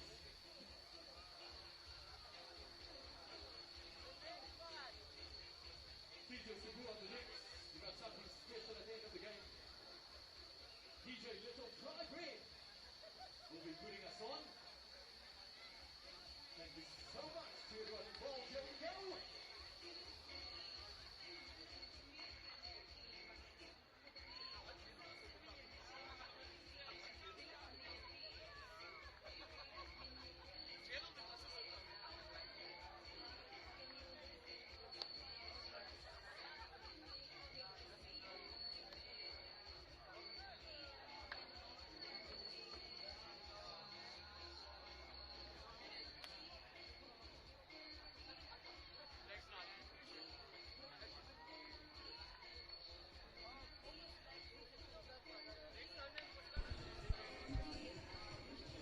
So, ladies and gentlemen, welcome back to UJ, University of Johannesburg. We've got a top of the table clash between Western Province and KZN in the men's tournament. I've got national ladies coach Inky Zondi with me. Inky, what's your take on the first half, what we've seen so far? Thought it was quite an even contest in the first quarter, but that second quarter from Western Province men was quite strong. Nice and ruthless, aggressive in attacking spaces. Well deserved to be in the lead, but I just said the Saints that KZN has more to offer when they're in attack. 100% right. It was Province who in those key zones, 6-yard, 9-yard area, suddenly showed the burst of speed that made all the difference. It was Brett Horn at the top of the D, spinning beautifully and going round his player. Intentional infringement resulting in the penalty stroke that Neil Roth converted. And then simply mercurial down the left-hand side by Carlo Mentor and setting up Lutando Jonas with a lovely field goal. So Province lead 2-0. It's interesting in this pool. Both these sides will be looking to avoid a very strong looking Southern Gauteng side, the host of this tournament. And they are set to finish top of the other pool, and so you'll want to finish top of your pool and avoid them in the semi-finals. So if this game is a draw and KZN come back well, they've got one extra on goal difference over Western Province, so they would progress as top of the pool and get the favoured semi. So Province will want to make sure they don't let up at all here. The 2-goal trap, as we know. They would have been very well aware of that coming into the game and have played it like that, got themselves in the lead and shown a lot of aggression and intent in that second quarter to score those goals. That's exactly right. You saw more attacking impetus from Province than KZN because they knew that they needed the win in this match. And Fadil Ibrahim has sent his charges out with some strict instructions. So Ruben Senzel in the centre now for Western Province, number 18, watching as Mohammed shifts it back to the outside, and it was a mistake by Bogawi, who just made an error on the trap, and so Oz Pillay for Province. So Roth back to Ansel. Ansel back to Roth. Nice and patient, this Province side. They'll hold it now. Try and suck this KZN press out a little so there's space to attack into. So Pillay trying to prevail but being out-duked in the midfield there by Govender.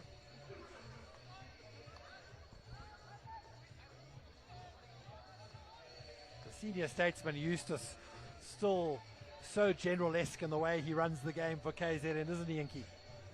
Lots of experience, of course, but also a good man to have in the team environment. Lots of knowledge to share and looks to be a guiding light wherever possible. Oh, he's one hell of a player. Seasoned indoor international and outdoor for South Africa. So Winford now. The new breed going down the right-hand side. Lovely shift down onto the baseline for the run from Senzel. But Senzel just being let down on the reverse stick trap.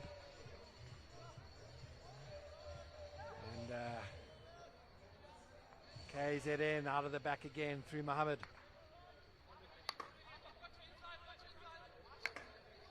Outside, it's Matweli who pushes it forward to Boyal. He fails to trap and recycled from Province. Not on the ball now in one of those blocker roles. Damien Knott.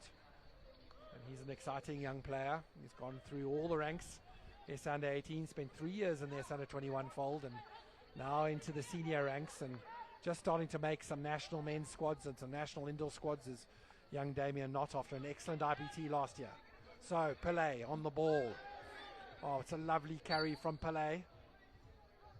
Thought that might be a more penal decision from the umpire on that blow, Inky.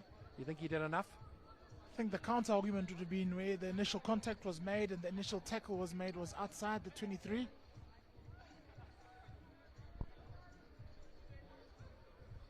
So Pillay.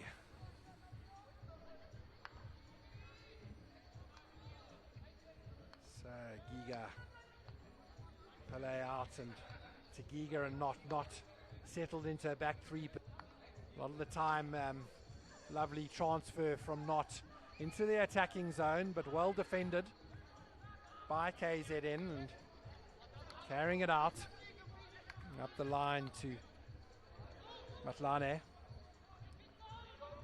Beautiful 3Ds along the baseline. There's an opportunity, and Province defense asking that ball was lifted dangerously. Thought it was still 3D skill, and it was at about knee height. And beautiful carry from KZN, some nice 1-2s and the use of aerial skills to earn them a very valuable short corner. Excellent defensive display by KZN there to burst out from the intercept zone. Matwele got that ball off and went on a rasping left-sided run as he normally does, connecting and combining beautifully with Ayakam Talan and able to get that ball into that circle and really put the pressure on the opposition. Turnover on the shoulder of your circle and getting in circle entry is the counter-attacking dream. Okay. Here we go. So, short corner drag flick. It looked a little high.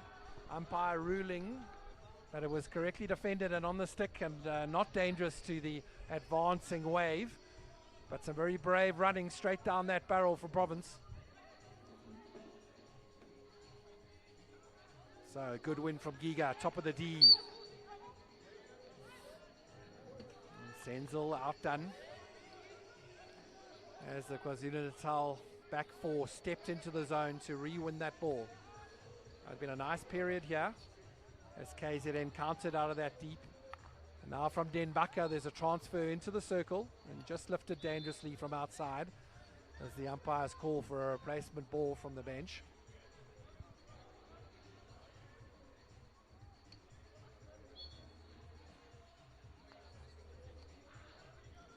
So Mohammed shifts it left.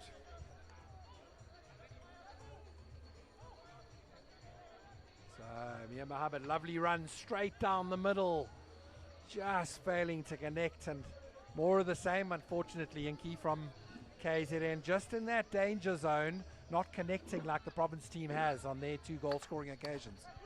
Starting to be a bit more dynamic through the midfield spaces though, KZN. Looking a little bit more direct, a little bit more energetic, trying to create early opportunities into the attacking 23. Not so calculated in their build-up, but really more aggressive. Well, we liked it, and we thought that might be the call from their coaching staff at halftime. We've been indirect, and through patience and through a lack of connection, we're losing impetus and attack. Let's be a bit more direct. And you saw Mohammed with a burst straight down the middle of the field at the top of the D. It was direct, and now it's a great win. Governor did so well to steal that ball off blows and tried to launch a counter there. Well, they'll want to make more of those little moments, those turnovers where they're so close to the attacking circle, and just that first pass after you win the ball in a situation like that is so key. It creates impetus, it creates energy. What a throw down the right-hand side. It's Pillay on the ball. He carries it into the danger zone, does Oz Pillay. He gets his shot away at target. Umpire considers what the infringement was there and whether it was worth awarding, but eventually decides advantage was gained. Mohammed Mia in the 1v1 at the top of the circle there with Pillay. Leans in slightly, ever so slightly, but does enough to pull away that the umpire thinks still a fair enough contest in his opinion. So Pele will be devastated.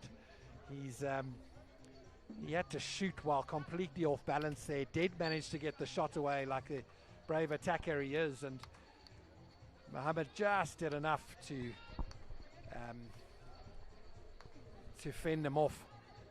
It was Mohammed Mia with that tackle on the edge of the D. I thought for a moment he had been carded by the umpire, but just got a rest and sitting on the sideline after taking that knock and making sure Pele was a little bit off balance. It's a contact game, Inky, and little knocks like that are valuable for a defensive team trying to slow down an advancing attacker. Yeah, you love to see some battles. You love to see some 50-50 stuff happening out there. Certainly from a value of fixture point of view, it would be like that. These teams want to finish top of the pool. So Blows, what a shift down the left-hand side. He slapped that 3/4 of the field, and it looked like it was Jonas struggling to get onto the end of it. He had made an unbelievable lead. I mean, I've been a defender my whole life. If I had to lead that far, I'd never not trap it. Of course, I feel the same. So here come KZN, certainly a better period. Picked up by Ansel in the midfield and trying to launch something down the right-hand side. Shift into the inside. And it was Winford with a little slip into Mbata. The umpire ruling that there was an infringement, so Winford's on it now. Mbata into the circle. Oh, it's deflected home. It's Melville. That was so quickly done. The umpire KwaZulu-Natal team just querying whether this goal is going to be given. Winford into Mbata, shifted straight into the circle, and Melville was on hand to deflect that past the diving keeper. Sharp, incisive play again by the Western Province team. They've come with their shooting boots on today, as they would say, in the wonderful game of football, and once again, just ruthless enough to score the goal at the right time, take some steam out of the game in terms of the resurgence planned by KZN Raiders.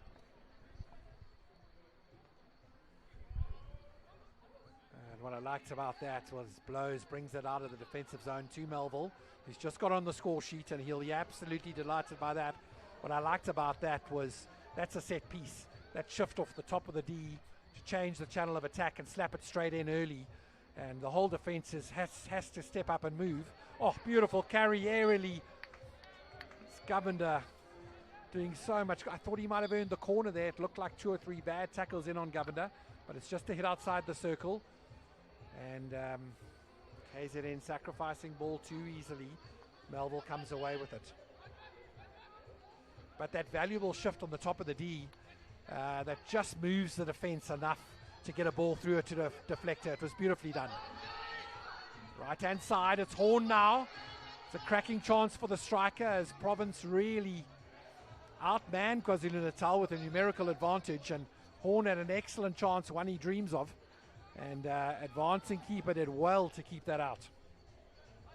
Excellent goalkeeping there. Looked for all money that the attacking player of Western Province would be too much to handle, and did well to hold his ground and make himself big when it needed to happen, and he'll be happy with that save, happy with his work, because this Western Province attack is starting to run rampant here. Well, it was a balanced save from goalkeeper Tane Bird. He came out, he still channeled his inner athlete. He thought that that Horn might try and shift it to one side and go around him, and he only went down at the last minute, making himself, as you quite rightly said, as big as possible and effecting a very effective save. So here's a chance, KZN down the left-hand side. It's into the defender, and they're going to get another opportunity. Luke Campbell on the ball for KZN. He shifts it indirectly out to the back through Govender, and then Baka. And they'll reset. KZN now down 3-0 as Melville catches a ball in the middle of the back for his defensive efforts.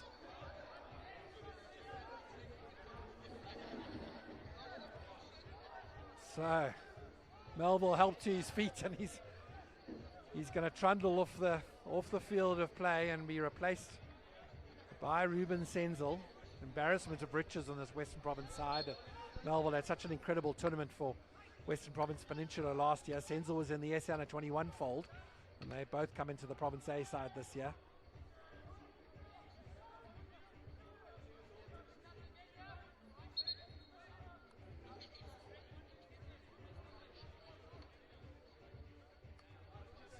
Nguba across to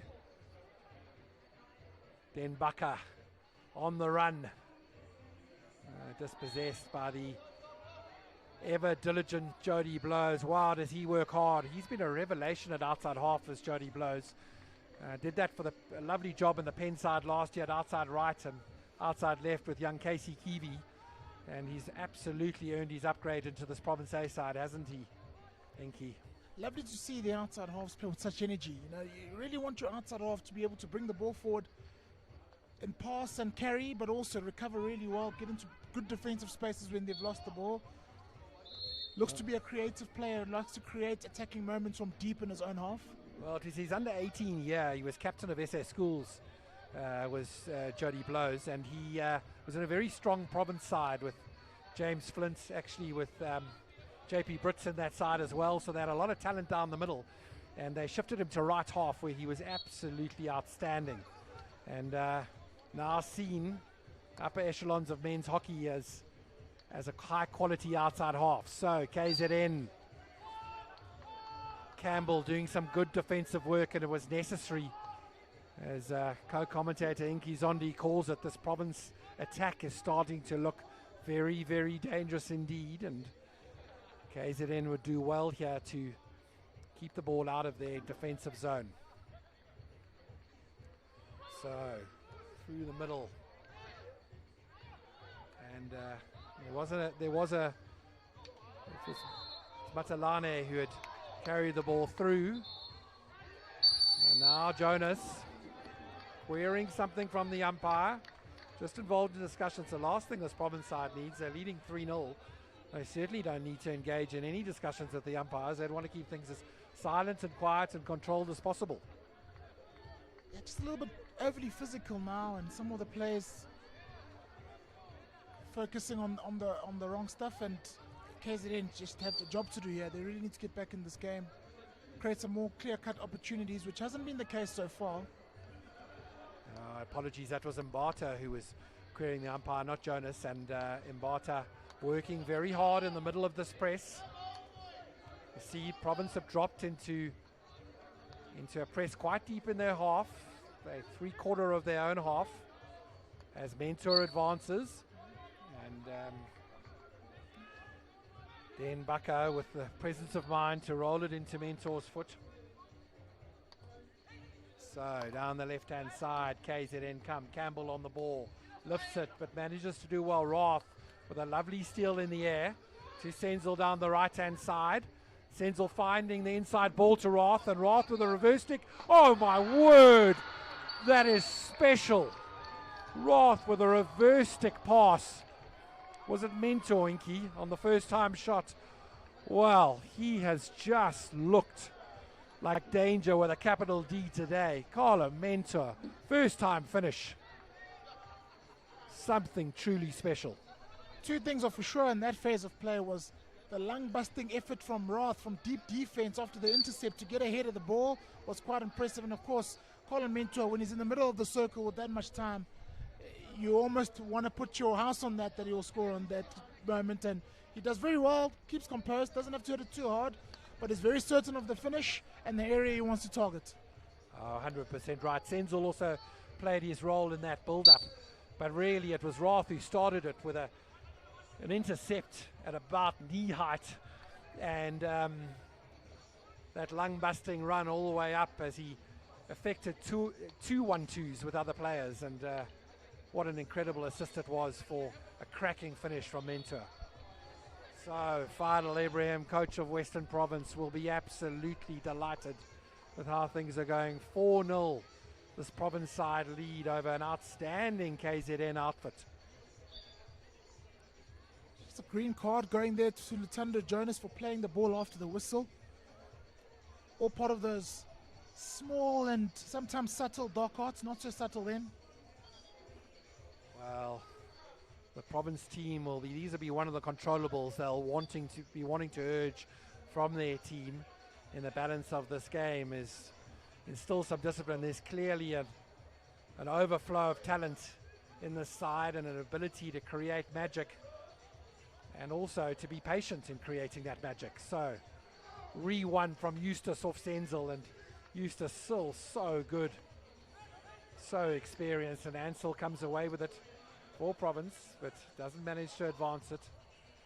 KZN on the ball.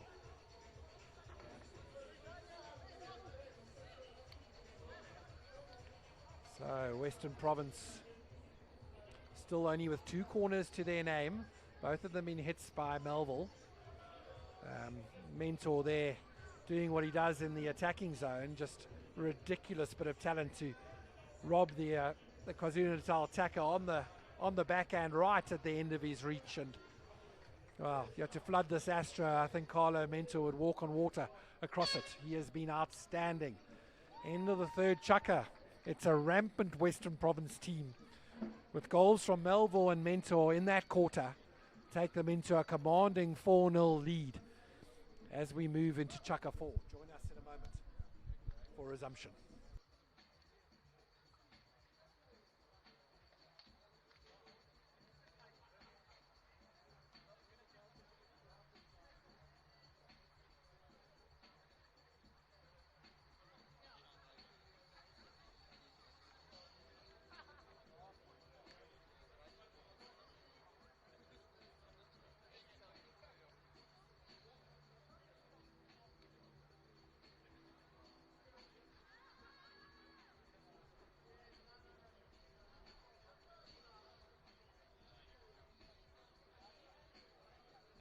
With one more chukker to go, Western Province down the lead 4-0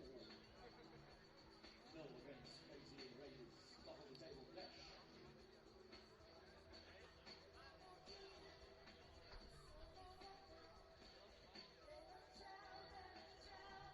Still lots more hockey to come later on this evening. Fantastic atmosphere at the University of Johannesburg in 011. It is 2026 men's and women's IPT.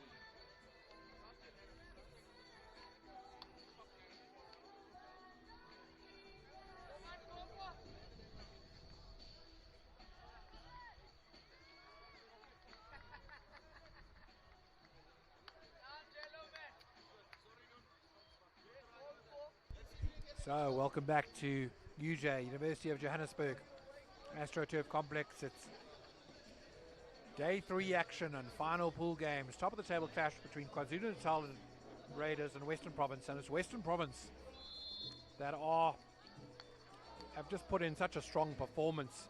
4-0 their lead. I saw the KwaZulu-Natal side as they were coming back onto the field in a long conversation, bitty conversation with the umpire. Still a little bit uncomfortable from that Melville goal that Province scored, the third goal.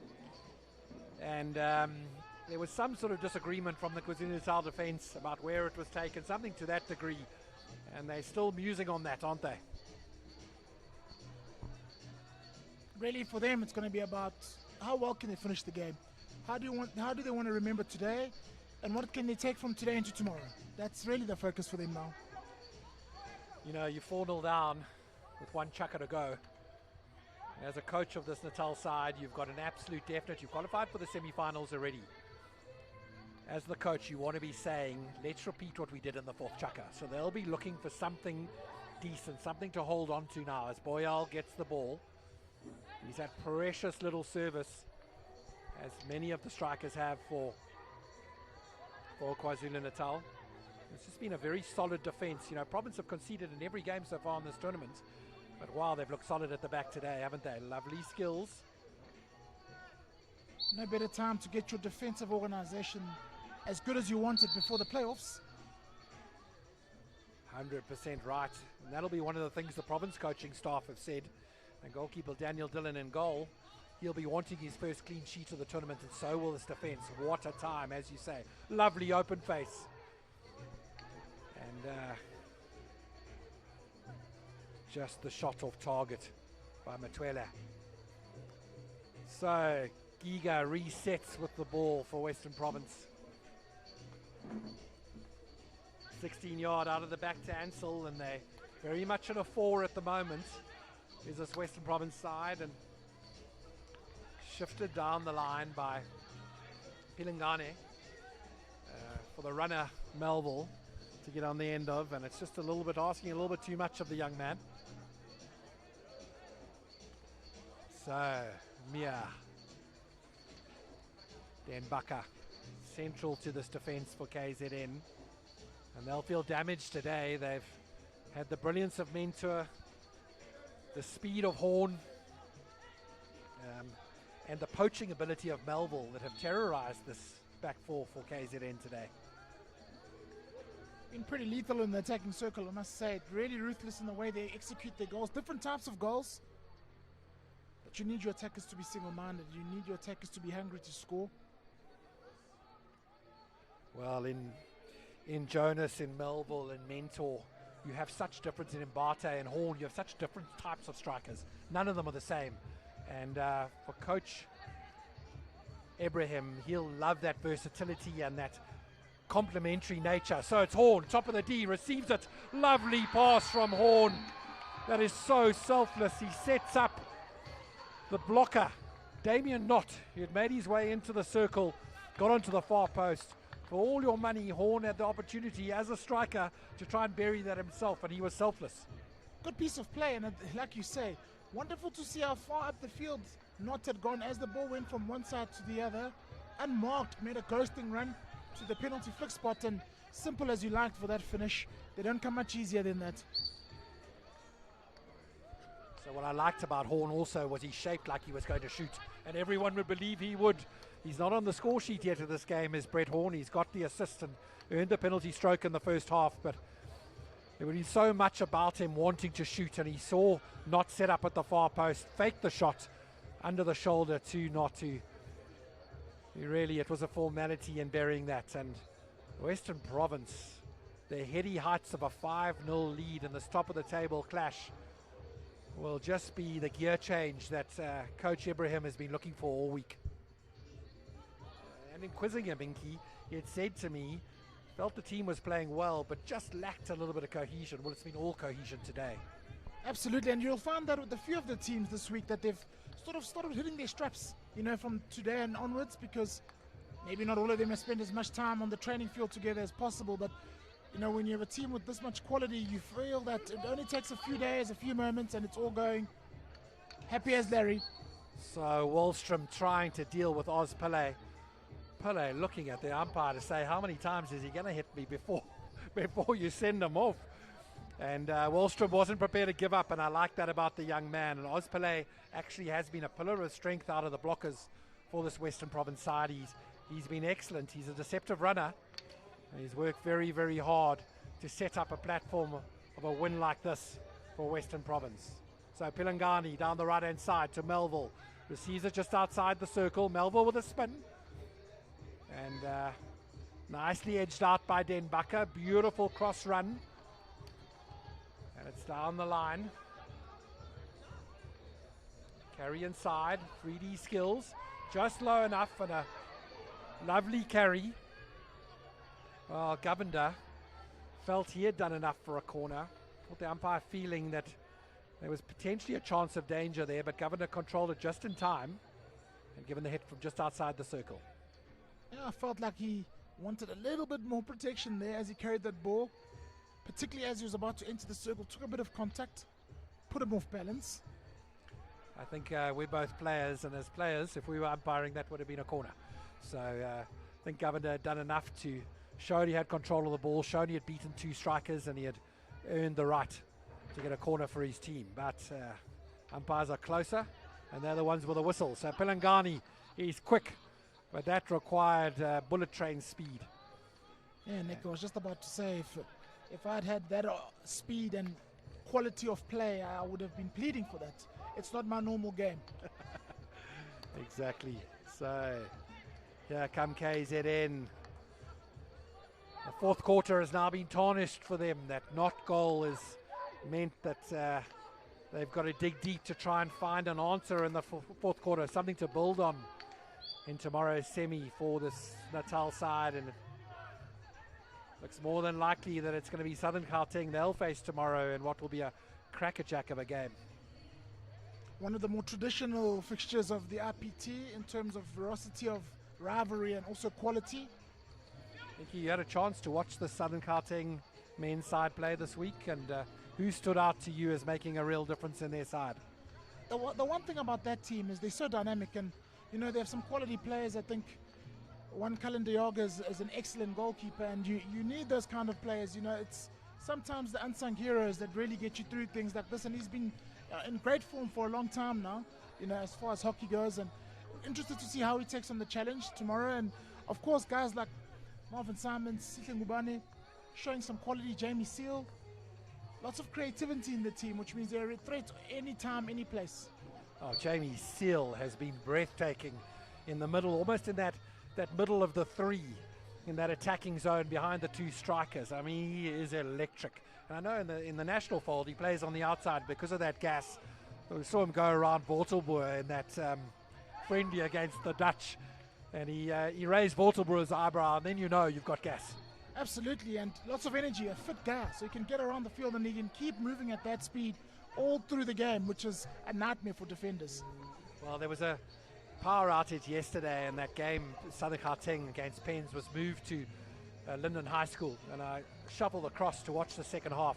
The stage where Cullen de Jager to face up to the young man James Flint, who's got a rocket of a drag flick, the Peninsula side, and he had 4 cracks at de Jager, and de Jager was so good. He just looks calm. He looks like he sees everything clearly. He looks like he moves decisively and with great balance, and couldn't agree with you more. What a fine keeper he is. He's no small bloke, but he certainly makes use of his height and his presence. Also really good to see keepers who are able to handle themselves at penalty corner time, particularly as he is an international player. And Ungabani has just looked like he's taken a step up. He was amazing. I mean, his open face about 3.5 meters with that reach of his, and difficult to stay with for any defender, never mind those who play on earth. And he's been looking really exciting as well, hasn't he? Uses that wingspan to good use. I think the one thing is defensively, but also once he gets the ball in front of him and extends his arm through the ball on attacking runs, also very hard to deal with. I saw Southern Gauteng had started him on day one in a centre striker role. Once the moment they moved him to that outside midfield role where you can come in from the outsides, just terrorising those outside halves. Anyway, back to what's in front of us now, and it's Mbata on the ball for this Western Province team that has performed so brilliantly today. One of their stars, Neil Rath, on the ball now. Got 6 goals in the tournament so far, has Rath. And today from the penalty flick spot. The Province, one thing that might frustrate them is the inability to force corners. I mean, they've been so decisive and clinical in the circle that they've got all the shots away and they've scored all the goals. Only 2 corners from the first chucker that were straight hits from Melville. Might be that they just want the flickers to rev their engines for tomorrow.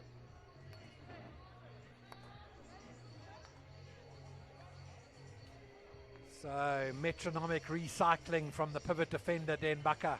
Move it down the side through Mia. Looked like a good win in the midfield.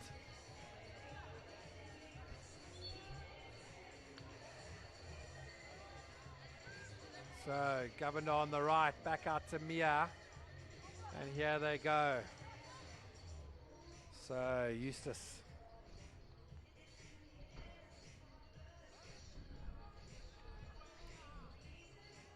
And Province side defending ably, holding the middle of the field, and KZN who prevail. Carry into a nice attacking zone, but a lovely tackle outside, and beautiful 1-2 down the left. And KZN recycle. So just going through a turnover phase of the game, and Province feel like they've done enough, and KZN, well, they look a little dispirited at this stage. You get the sense that both teams are thinking about tomorrow now, looking forward to their semi-finals. KZN wouldn't mind a goal here just to lift the mood, lift the spirits, but look resigned to their fate in terms of the final results. So Mbata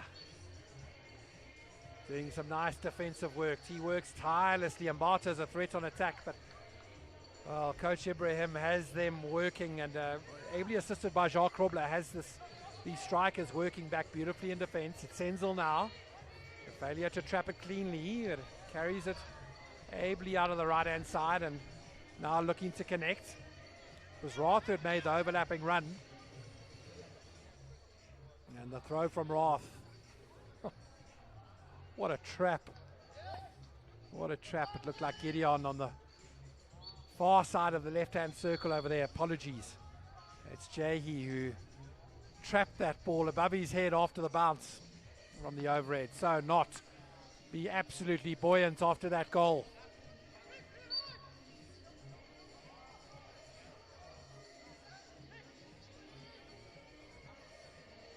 So ex-Rondebosch Old Boy, Giga, on the ball to Rondebosch Old Boy, blows. And that school has a proud hockey history.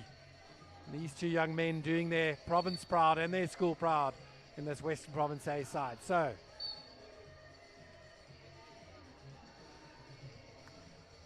Giga on the ball and blows, Roth and Not now in the back three for Province as Mbata forward into the circle. Well, it looked like, yeah, is exactly it. There was a claim from Senzel there of obstruction and the umpire agreeing with him and awarding the corner to Province. Okay, so this will be one of the tick boxes for the coaching staff from Province, is get something away conclusive here. They've had 2 strikes at goal in the 2 corners earlier, only their third of the game. And they've got some drag flicking assets to brag of. So Roth setting up on Castle 1. I was watching Senzel before the game. He was ripping it into the top corner. Senzel on Castle 2. Yeah, he won't mind a go here. Again, once again, building that confidence going into the last phase of the tournament. Melville is off on the left-hand side, so we're fairly certain that it will be a drag flick that makes the first entry towards goal. So it's Roth who gets the chance. Oh, it's a lovely save on the line. Well, that is years and years of experience from Jethro Eustace, postman extraordinaire. Small leg glance there from Jethro Eustace. Guides it away to the sideline. Well defended from KZN. They carry it out of the defensive zone, and credit to Jethro Eustace for that well-timed. Talking of well-timed, I thought a well-timed tackle from Giga. Umpire blows against him and Boyle restarts play for KZN. What a transfer from Eustace, and here they go. There's an opportunity. Governor on the ball, reverse stick shot, and it's Daniel Dillon that's all over him like a cheap suit. Came out and closed down Governor's space immediately. Dealt with ball and man at the same time. So Matuele on the ball. He's got silky skills. Up it goes. 3D. And long corner from KZN. Right into the final minutes of this game, and it's Western Province, all class from this high quality Province side. Wow, have they been good. And just before we get to the final whistle, Inky Zondi, what a pleasure to have you with me, and give us your thoughts on what's unfolded in front of us today. Province clearly the better team today, and I think for them, I think it's about ambitions. It's about setting the tone for the next 2 days, clinical in the circle and also efficient enough in defense. Absolutely agreed. So Luke Campbell struggling under pressure from the big overhead there and conceding what will be the final corner of the game to a Western Province side. So I can imagine Ruben Senzel's in this huddle saying, guys, please, I haven't scored yet, give me one. And they all walk up as the final hoot is about to sound. They're about 9 seconds away. And apologies, Senzel not on the field, so he doesn't get the opportunity to step up for the corner. So it's Roth on corner 1, on Castle 1. It looks like Mentor on Castle 2.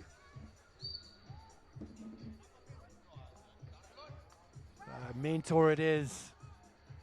And that drag is carried high. Umpire ruling it's a long corner. Must have been on the stick, so no danger to the attacking wave. And here go Province on the left-hand side. And it was Brett Horn. Well, we'd said it earlier, he was going to have a shot from a bad angle. There was no doubt, there's too much striker in him. He was due one, of course, and right in the final hoot, you won't be too upset about that. Well, he had his teammate, Viva Mbati, on the far post, putting his hands up in there, saying it was a tap-in for me. But Brett Horn was quite entitled at 5-0 up to have a crack at goal, and what a pleasure to have Inky Zondi with me. Inky, thanks so much for joining me. And what a performance from this Western Province side, laying down a marker. 5-0. They beat KwaZulu-Natal Raiders with goals from Roth, Jonas, Melville, Mentor, and Not. What a cracking performance as we go into tomorrow's semis. Join us again later.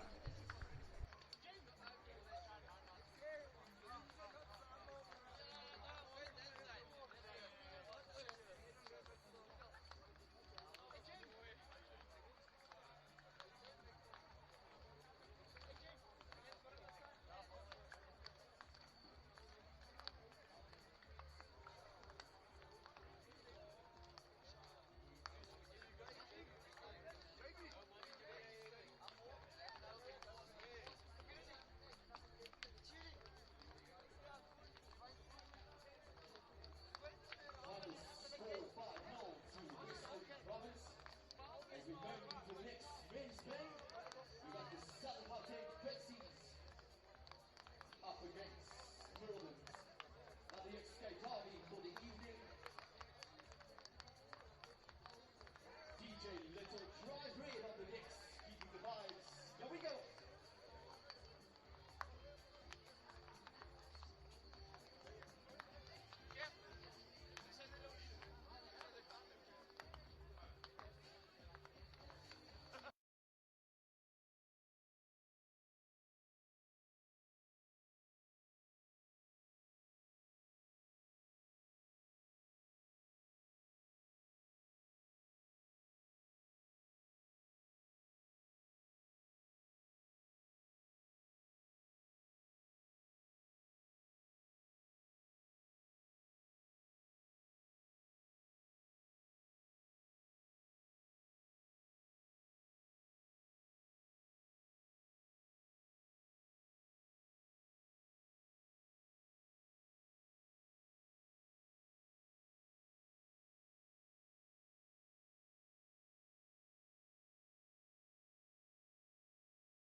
tomorrow with semi-finals starting at 1 o'clock tomorrow afternoon. Super Saturday. DJ Little Guy Braid on the mix. Shake things up.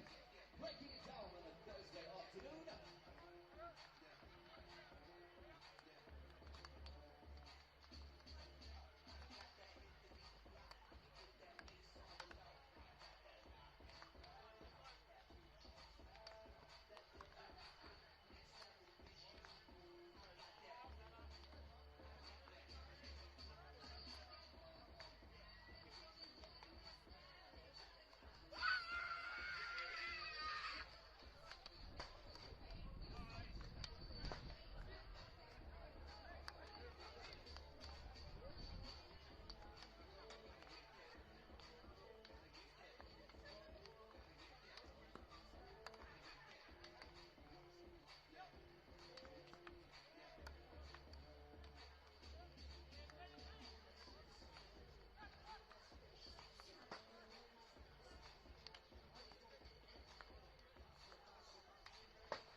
about 2.5 minutes to push back. DJ with the drive.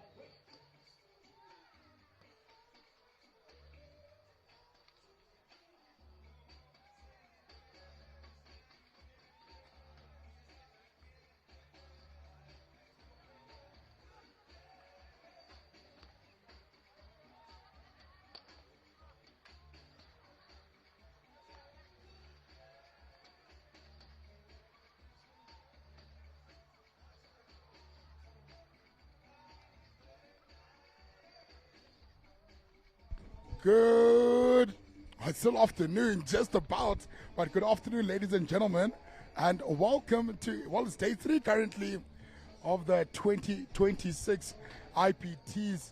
You have Tabang Madi here in the commentary booth, and we've got a matchup here between the Northerns Blues as well as the Southern Gauteng Vitsies.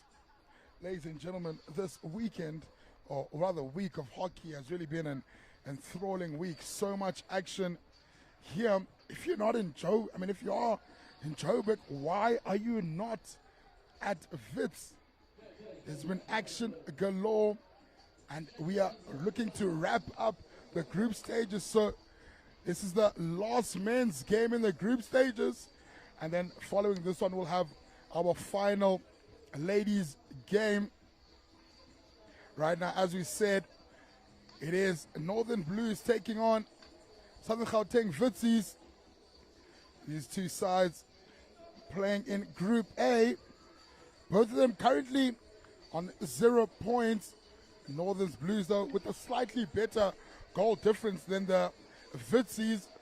Currently sitting at -5, and the Southern Gauteng Vitsies sitting at -8. So these two sides are going to unfortunately have a slightly more difficult or a more challenging playoff tomorrow when it starts. So obviously this game will mean a lot, because whoever wins this game here will end up finishing 3rd. A draw will see the Northern Blues finishing 3rd. So you obviously want to finish 3rd, because when you get into those cross-pool playoffs, you'd rather play, I guess, in essence, a slightly weak opposition, because if you're cross-pooling, playing the top of the pool or second in the pool does make a slight difference. And obviously that slight difference will hopefully help you to maybe win or get through to a semi-final. But just quickly looking at Northern's results. Day 1, they matched up against KZN, going down by 3-1 in that one. And then day 2, Northern's matched up against Western Province, and they lost that one by 6-3. So Northerns, although they've lost some games, they have managed to score some goals, which is a really good sight for them, because at least then you're able to register on the score sheet. And then look on the other side, the Southern Gauteng Vitsies, they matched up against Western Province, going down by 5-2. And then against KZN, KZN was just far too strong for them. KZN beat them by 5-0. So just having a look at their stats, if you look at this Northern's outfit, they're going to have to look towards the likes of their captain, Matthew Davies, as probably the guy to step up to do some good work for this Northern side. And on the Vitsies end, they've got a lot of young blokes in the side, but it does promise to be an enthralling encounter. Obviously, both these sides coached by two very experienced coaches. For the Northern Blues, they're being coached by Colin Fielding, the current head of hockey at Pretoria Boys High School. Me being a Pretoria Boys High School old boy myself there, shout out Boys Art. We turned a big 125 this year, so shout out to all the boys out there. And then moving over to the other side, Mr. Anthony Woodhouse, he's the head of hockey. He's the man in charge when it comes to St. John's College. St. John's, the Joburg powerhouse. So obviously these two teams are well coached by very experienced people. So you should expect a tactical masterclass here. But as we see them get onto the Astro here, it's the final run on before we have our pushback.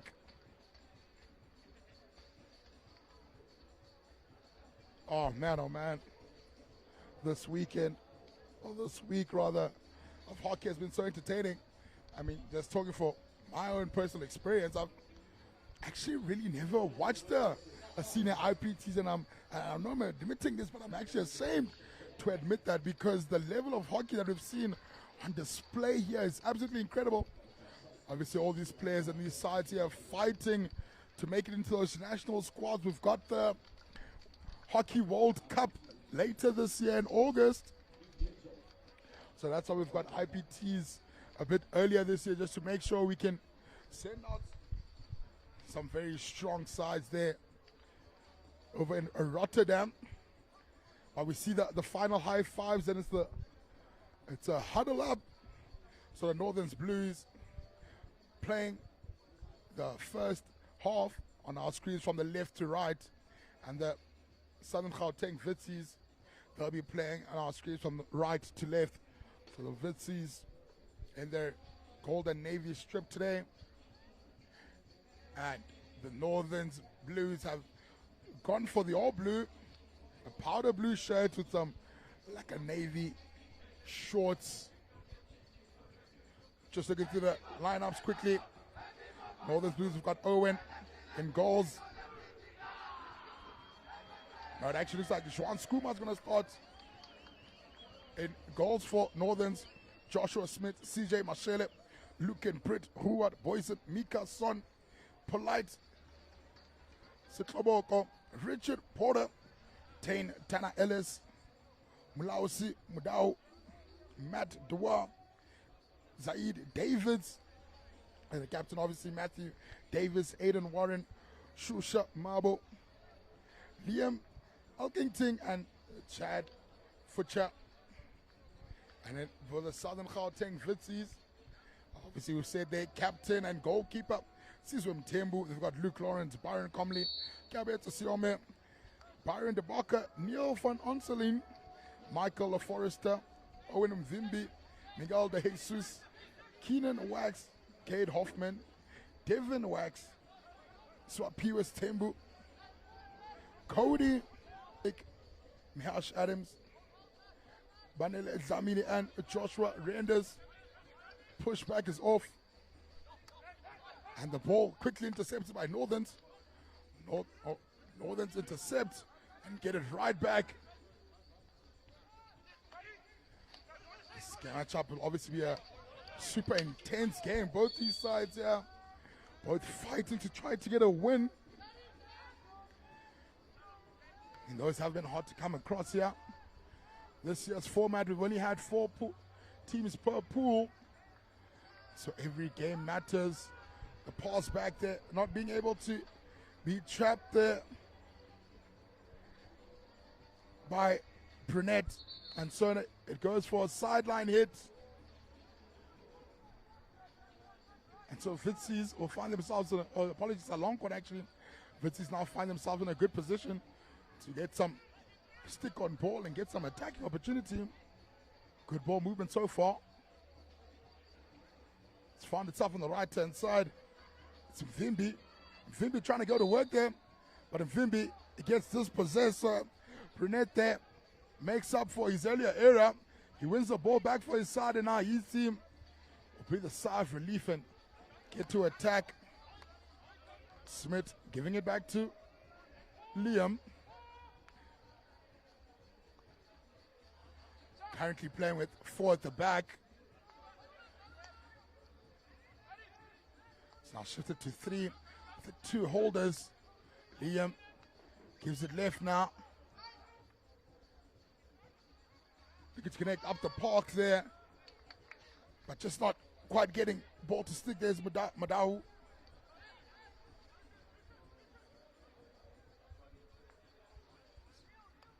Mwalusi there, trying to receive the ball, but he can't. So now Vitsies up in the attack here, but Northerns quickly get the ball back. Poison Good to twist and turn in the middle of the park, but he gets double teamed, so he gets tackled, but the Blues in possession again. Oh, it's a great transfer to the left-hand side. They keep the ball in the field of play. Good patience here being shown by Vitsi in terms of the press. Not committing too much, but also not giving the Blues too much space. But the ball movement here from the Blues is really stellar. We've got the ball up there to Ushosha. However, as Mabo passes the ball on to Mashele. It's turned over, and now Vitsis will look to exit here. It's a great change of the channel there. However, Northerns have won the ball here in the middle of the park. It's again here to Mabo. Smith looking to go infield, but it's well intercepted by Michael LaForester. And LaForester has got his number 9. Miguel's trying to go.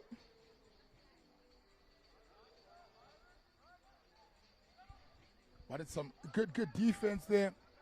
Coming in from the Blues.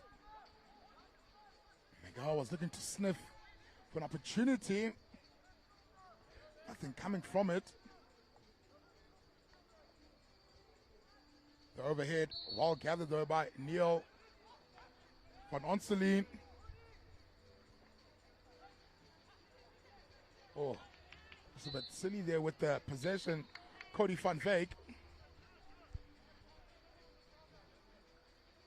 Not sure what he was trying to do there, but it's a turnover. So far, the Blues look very comfortable in this game here. They've moved the ball really well. They haven't been put under much pressure. Haven't got into a circle yet. But it looks like it's going to come now. Mabo's got the ball right side. Mabo's got the free hit inside. 23, so it must move 5. It moves all the way back to Liam. Liam's given to his center partner, his captain, Davies. Eventually they get a circle entry. Oh, it's a brilliant slap into the circle, but no one getting on the end of it.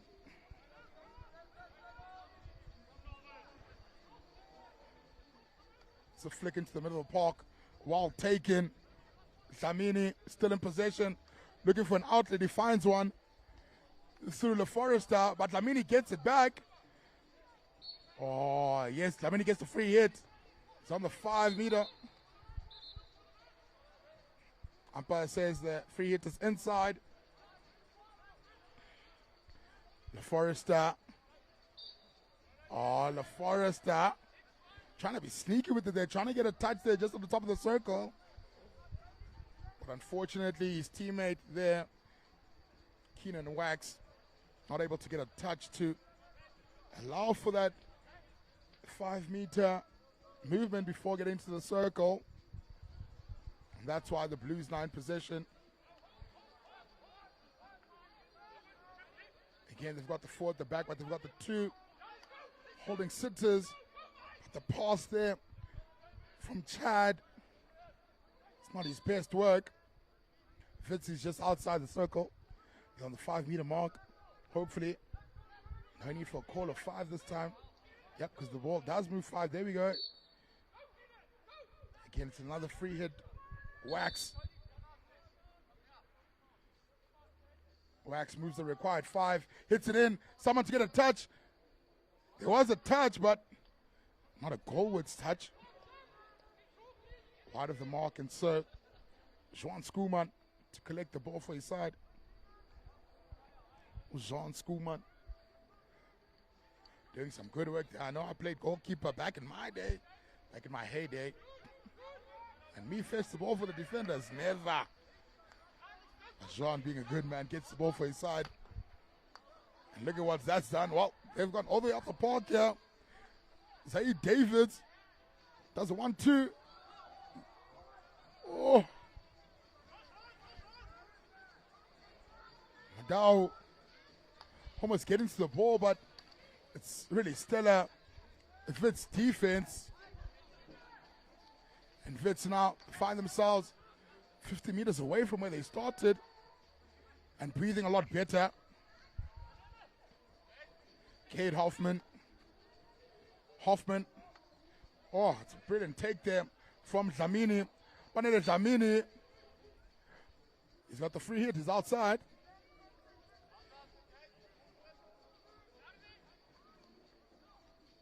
Dlamini is past the wall, intercepted by Zaid. Zaid goes. He's tackled.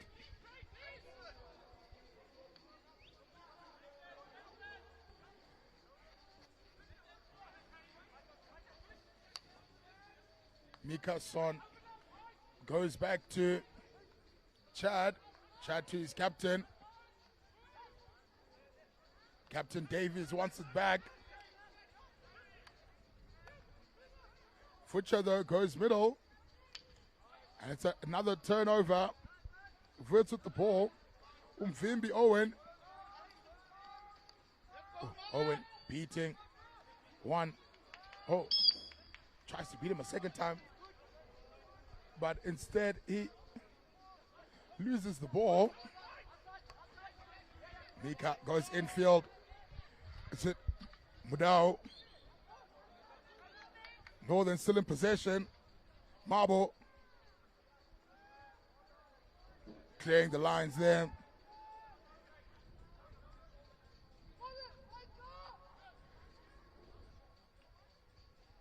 Probing into the circle there. Madao is going to have to give it to Mika. Mika Son. Son still going to run. Umvimbile. Stopping that with such ease. And now the Fitz is on the counter. Oh, it's a brilliant flick here. Can they connect to Dean? Apologies, Devin Wax. But that's super. Still a defense there coming from Chad. He's going to have to do something again here because Wax has got the ball again. He steps up and he steps up really well there. Chad Futcher. Our umpire having to double blast there. Physicality levels just going a bit too high. Chad Futcher gets the ball to his left half. Twisting and turning. Still going. Gets to the middle of the park now. Oh, great 1-2 play on the outside there. Great licking up there. Matt Dewar. Free hit is earned. Into the circle. Northerns goes. Oh, but just too much gas there. And Mashele not able to control it in the circle, so free hit. Oh.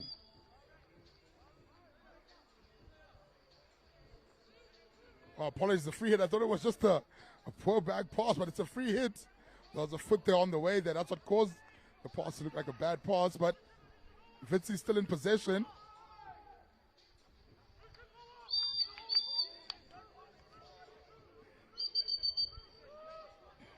Oh, Luke Lawrence. It's lucky the umpire gave him that long advantage. It was a stick tackle, an illegal one. And he's made a beautiful chuck across to Gabetswe, but Gabetswe gets dispossessed. Oh, Silky, a great level of skill there. Oh, but Mashele losing out of possession, but Wax. Help, Wax is up and running. Oh, Wax gets hacked twice, but Wax keeps going. Wax, oh!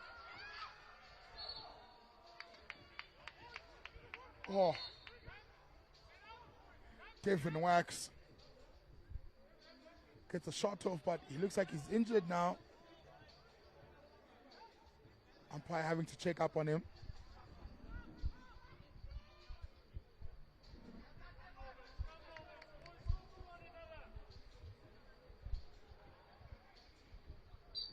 Devin Wax looks like he's okay. He's up on his feet and he's ready to press, so he's up and going again.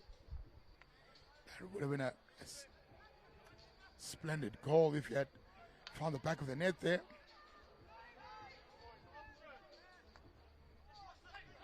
But twisting and turning in the middle of the park are the Blues.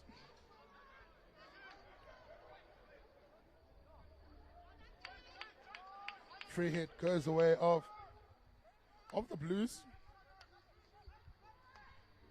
Reset. Chad with Matthew. Chad back to Matthew.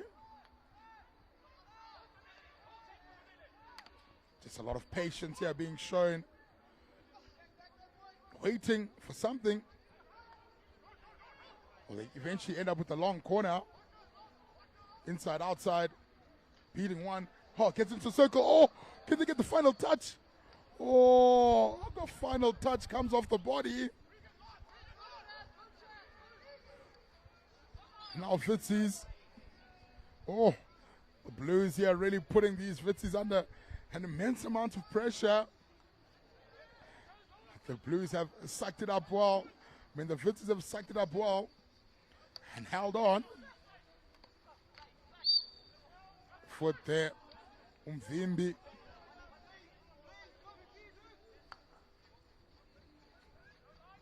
Owen looking to changing the channel. It's on the right-hand side. It's a great run, but it's wow, red there. Ooh. Almost gets dispossessed, but the Blues maintain possession, and they're up and ready to attack. Smith sees green. Sees a massive amount of green, but Adams does so well to come across there and force a sideline ball, but Davids makes an intercept high up the park. But again, the Vitzi defense comes to the party. Oh. Everyone would have bet that the former Parktown man would have found the back of the net there. But this Vitzi defense keeps holding on. But here comes another wave of attack here. But again, it's the defense here for the Vitsies that are really doing it for them.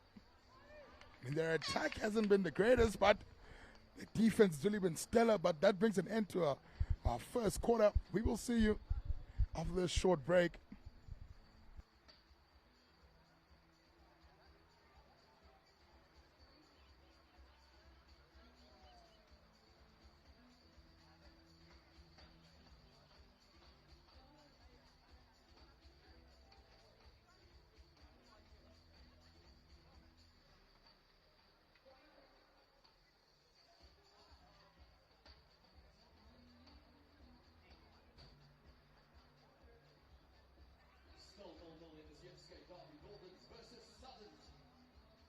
Both sides creating some good opportunities to open the scoring.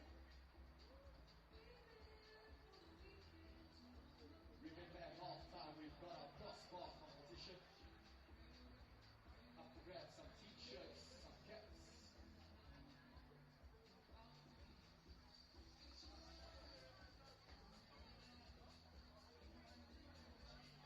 DJ Little Dry Bread keeping us warm this evening.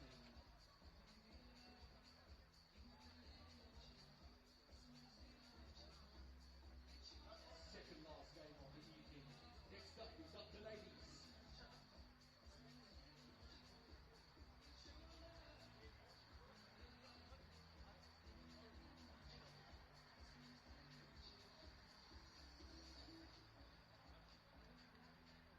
We've got some drinks over here at the lava area. And some coffee in the corner with some lovely food on the other side. Chip and dip. Positive. No, as we head into the second chapter. And the second checker is about to get on the way. Still 0-0. It's still Tabang Mari in the commentary booth with you. push back again from Southern's defense really stepping up to the plate in that first quarter. Northern's outfit connecting really well. Not able to find the back of the net yet, but they really did cause the Southern's team a lot of hassle. And as you say, that looks like Northern's going to pick off from where they left off. Commentators curse, saying that they immediately lose possession of the ball, and the quick counters will keep coming though from the Fitzies. Oh, it's a great entry to the circle there. And the Forrester just not able, Forestier, apologies, not able to finish on it. A great twisting and turning there from Michael. He'll be super proud here of his teammates as well there. Byron Den Baker winning back possession. He's on the ball here. The Forestier twisting and turning out. Keenan Max. Oh, yo. Adams, Adams losing his mind there. The umpire says, hey, Adams, let's have a word, buddy. I know we might disagree, but we're not going to have any of that here on Mike Astro. I think that's very good there for the umpire. You know, yes, just give a warning early on. Still early doors in the game. You don't want to give a card unnecessarily. You don't want to make a game-change decision, but, you know, it's also good to be stern and to let the players know what you will and won't be accepting.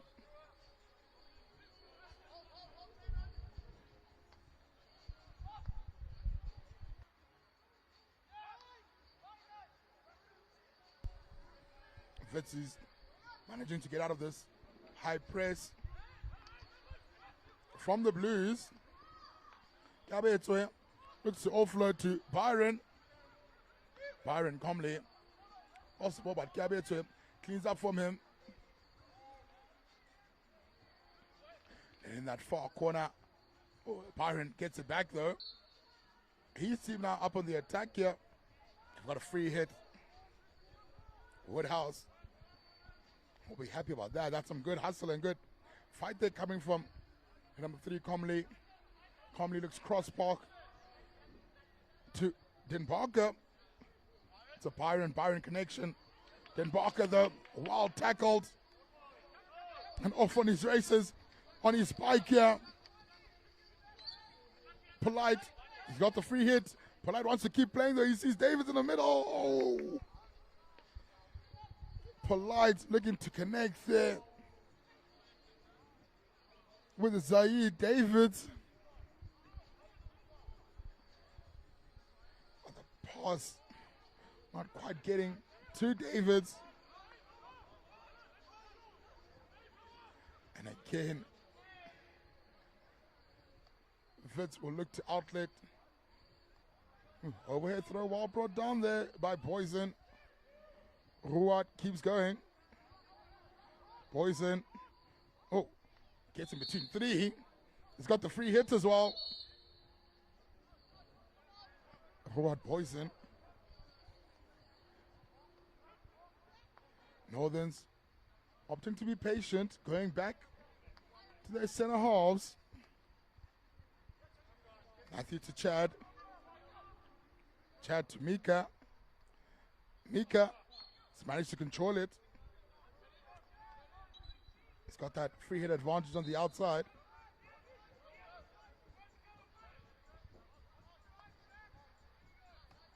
Again, they shifted to the back. Slapped into the center by Davies, but read all the way.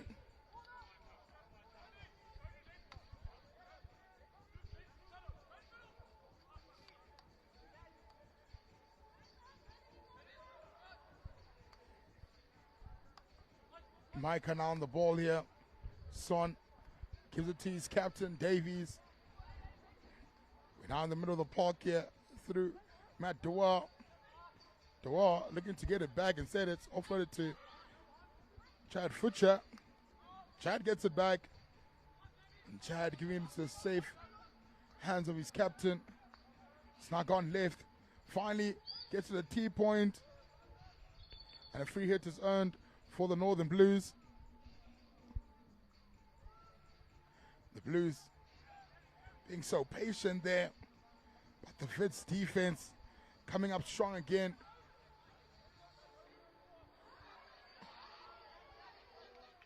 Shedrick with the ball here. Gets tackled. Meshach Adams.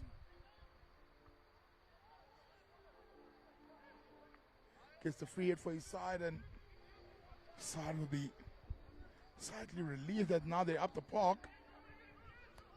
Luke Lawrence.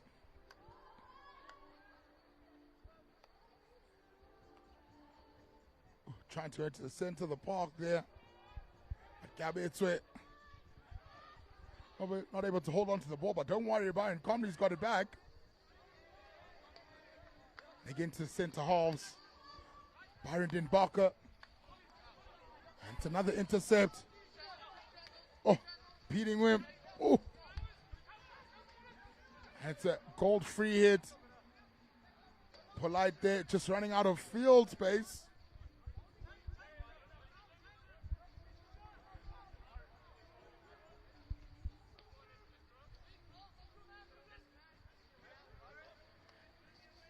Barker opts to go backwards to Lawrence.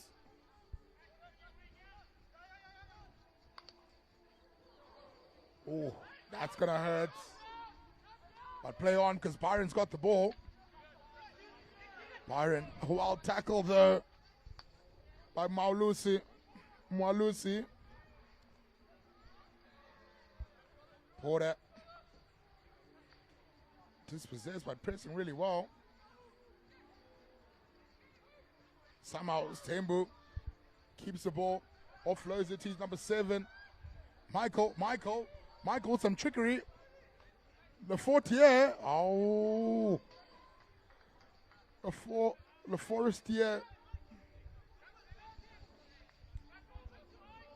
Michael there just not being able to link up with Adams.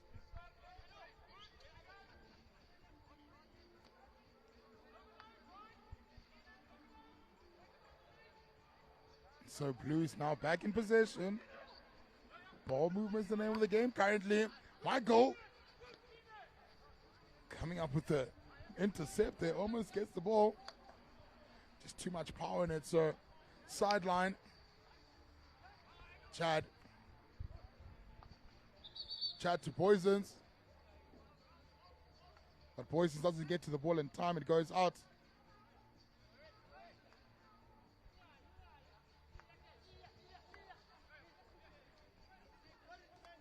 Vitzies. And the ball through there. Backs, and then it's a beautiful pass to Devin Wax. Oh, but Wax looking to link there with Miguel. But Miguel just on the far post, not the close one. So that Devin was limited himself there. Thought he could do a lot better. But he'll get another opportunity. I mean, you've seen every time he's been on the park, he's created some good moments here for this Fitzy outfit. Here's another good moment here. Coming for Northerns, but then it hits the foot there of Mashele. Mvimbi to Michael. Michael back to Mvimbi. Back to Michael. Some lovely interchanging of play there. They've entered into the circle here. Through Miguel. Miguel gets it onto his strong side. He gets the hit off. But the hit is wide of the mark. Some brilliant interchange of play though there between Mvimbi and Le Forestier. Fitzy now got a little pep in their step here. A chance created. They're wanting to press a lot higher. Cody Van Veek very close there to coming up with the goods. But Madau does well to keep possession. Mandao. Davies. Chad Futcher now on the ball. And now Vince going back to a slightly deeper drop. Oh, but Matthew Davies makes an error. And hoping to capitalize on the error there was the Forestier. With a brilliant weird flick into the circle, but taking absolutely zero chances there in the circle. As Renders clears his lines. And it's a long corner. Mvimbi. Byron. Michael looking to get into the center. And all he gets is a long corner. We're yet to see a short corner in this game. Both these two defenses defending very well inside the circle when the ball has come in. I mean, look at that stellar defense there from Boyson. Giving his team a bit of breathing room and clears his lines very well.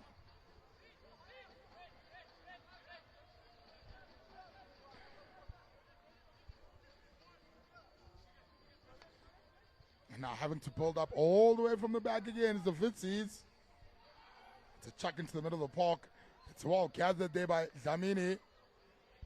Apologies, it's actually Stembu. Stembu getting dispossessed. Inside, outside. Goes Polite. Tanner Ellis. Looking for the ball in the middle and he gets to it. Tanner Ellis.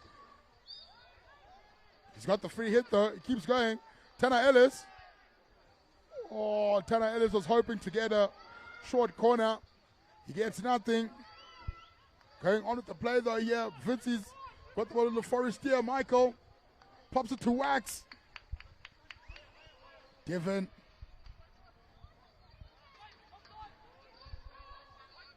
Given's pass not getting to a gold stick. Poison to Chad. Davies back to Poison. Poison showing some great composure there in the middle of the park. Madao to Futcher. Futcher looking to his left half. But Liam Elkington not able to keep that one in play. So Fitzy's just inside the opposition half, getting an attack opportunity. But Chad quickly wins it back for his side. And the Blues now up on the right here with Boyson. Boyson keeps it in field. Boyson gets tackled. Yeah, he's got some free hit.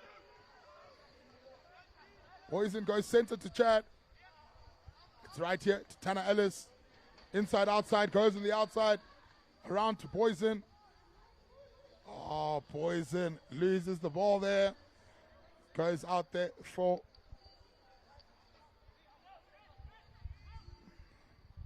free hit 16 here to the Fitzies. Vimby collects deep. Vimby is triple teamed. Vimby gets the free hit. It's that experience there coming in. Zamini to Wax. Wax gets into the center. Looking for a foot there, but Futcher. It's nice and low. Gets a great seal off. And instead now Futcher puts the ball on the foot there of Manela Zamini.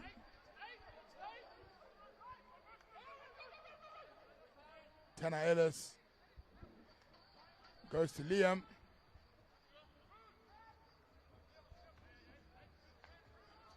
Liam now to Chad. Chad to Zaid. Ron Uhu fakes the back pass, pops it over the one Dlamini, looks to beat the other Dlamini.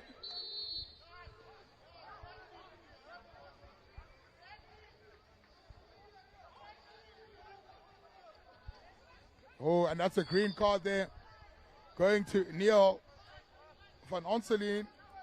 Sorry, I say red card. Sorry, apologies. I meant a green card. So Neil van Onselien will be off for 2 minutes. And Neil gets sent off the park for moving the ball after the whistle. But unfortunately, we've got a player that's down here, so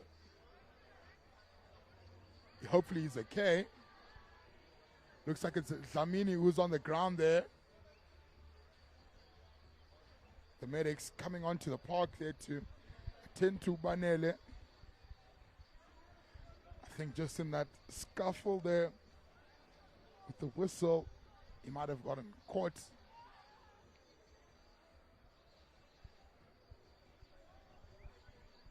This matchup so far has been very end-to-end. No one really getting an opportunity to put something on the score sheet. I mean, yes, little half chances coming for both sides, but both our goalkeepers, Joshua Reinders and Owen, not really being tested too much. So it's clean sheets currently, as we see Utlamini just getting attended to. We do hope that he will be okay. He's up on his feet. Looks like it might be that right ankle. Unfortunately, he is hobbling off. We hope this won't be the end of his IPT. We've got 2 more days of thrilling action still to come, so it'd be really sad if the Fitzies are not to play without him. He's off the park though, and we're good to go now. A check there coming from Chad, but umpire says that Luke Lawrence was in the space first, he occupied it first.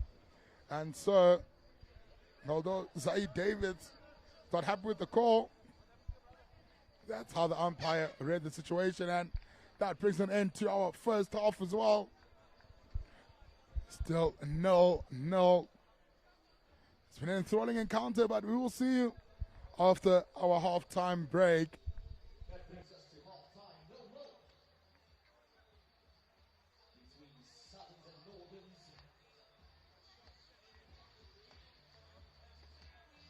As we get into our activation, some t-shirts and caps up for grabs.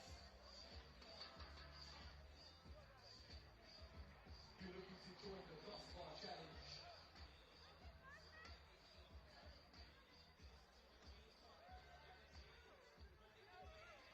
that's our yearly challenge, the crossbar challenge. James, are you joining us, crossbar challenge?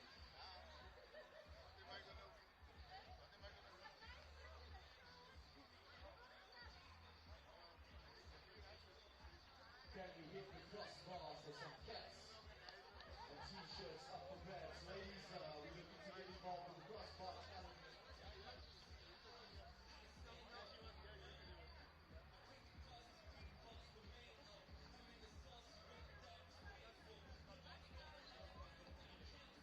Any volunteers for the crossbar challenge?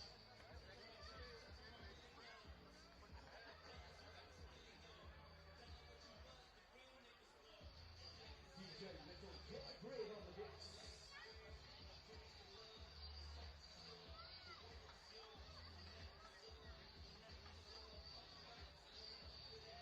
We've got some volunteers coming. We'll try and get a little closer this time.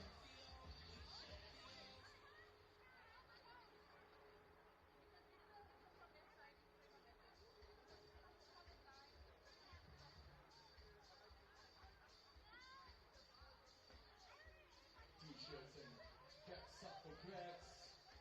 Got our 2 volunteers coming through.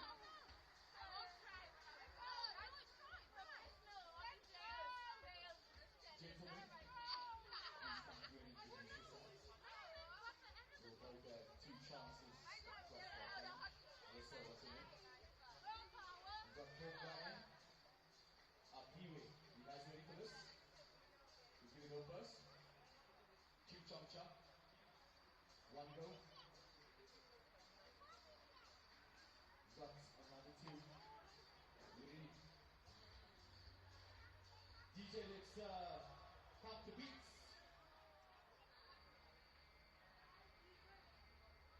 Here we go. Queen.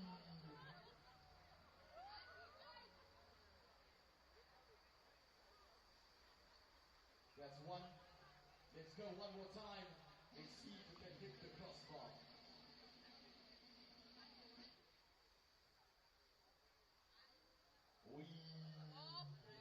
You are closest so far. We'll get to the next one. Good luck. Some huge competition going on here. Sidebars count. Sidebars count. We'll give you one more chance also. You ready for it? Crossbar challenge. 3, 2, go! Whee! Okay, watch the water.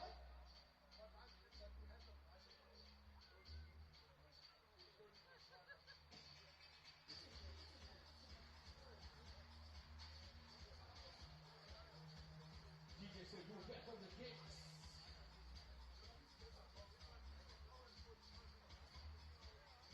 As we get into the second half, Northerns versus Southerns.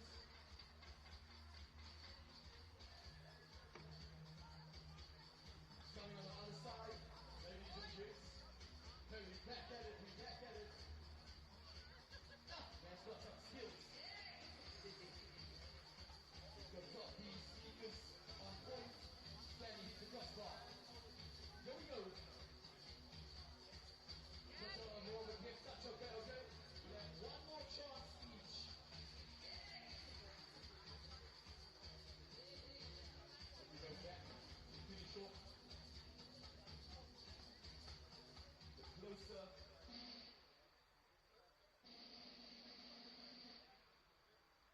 It's the elements, ladies and gentlemen, it's the elements. Don't follow me. Stop, please. Okay, one more time.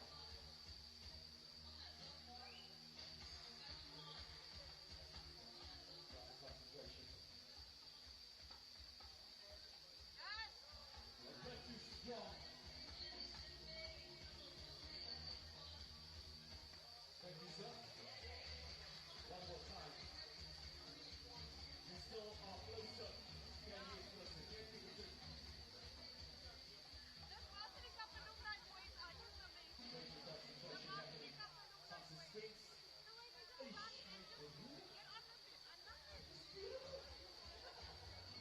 Can you please give them a round of applause, ladies and gentlemen? Thank you so much.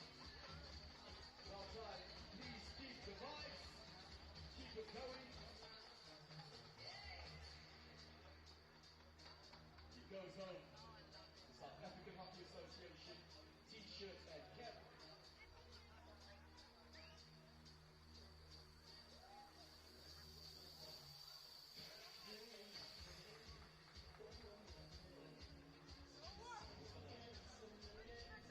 Some future hockey stars, ladies and gentlemen, on the bar. Hopefully one day we'll see them.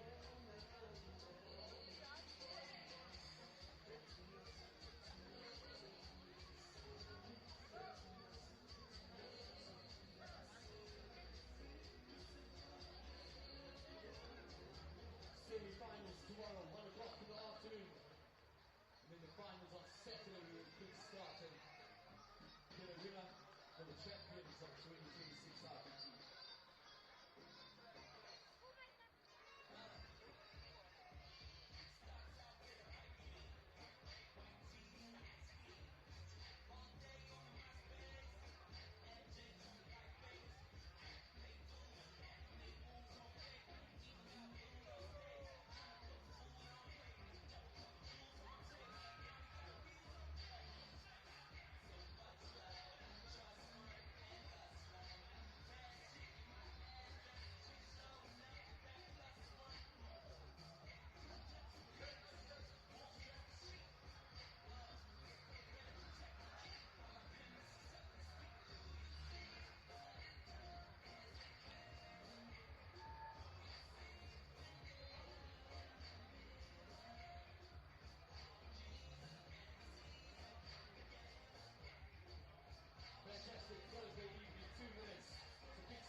And second half action about to get on the way. In terms of the scoring, though, don't worry, you haven't missed anything. We haven't seen any great tomahawks yet or any great drag flicks just as yet, because the score is still 0-0 in this Yukske derby. The northern part of Gauteng, the Northern Blues, taking on the southern part, Southern Gauteng. Vitsies scores 0-0. Both these sides have actually been fairly even. I would though say that the Northern Blues have created, well, rather had the lion's share of possession, but in terms of chances created, the Vitsies have really created some rather entertaining bits of hockey for us. And as we get the pushback from the Blues, oh, Tana Ellis just losing out on that pushback, but Vitsi is now getting opportunity to attack. Very quick on. Ball now doing its round. It finds its way to Lawrence. Lawrence looking to flip one to Dlamini, but it's well read all the way. And now the Blues up on the counter.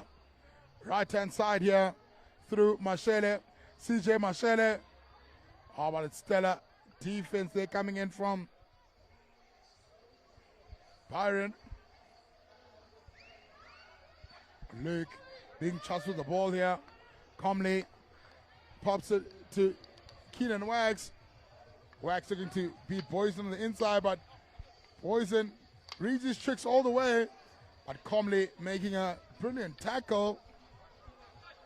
But the tackle doesn't keep the ball inside.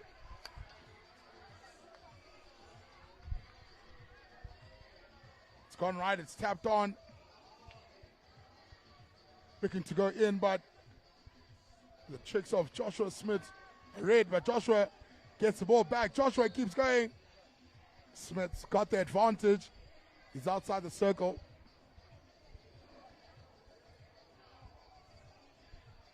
Richard Porter. Tana Ellis leaves this for Davies. Davies going to Brunette. Brunette back to the safe arms of his captain.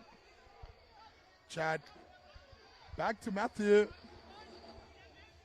Matthew being forced to go across the park. It's a brilliant find. And into the circle they go. Looking for the P spot. Flick on.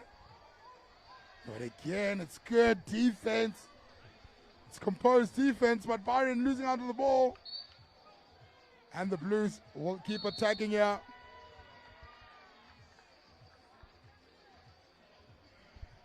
And the free hit outside the circle gets upgraded to a short corner. And finally, guys, finally, a short corner, and it goes away of our Northern's Blues.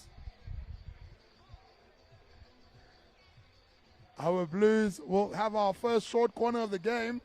And since the first one, we haven't been blessed with them, so maybe this might be that moment that finally sees our 2 eggs. We've got 2 eggs kind of the scoreboard. It's 0-0. Can we get a crack in one of those eggs? It's a flick. It's hard and low. Oh, but it's well saved there. It's well saved, but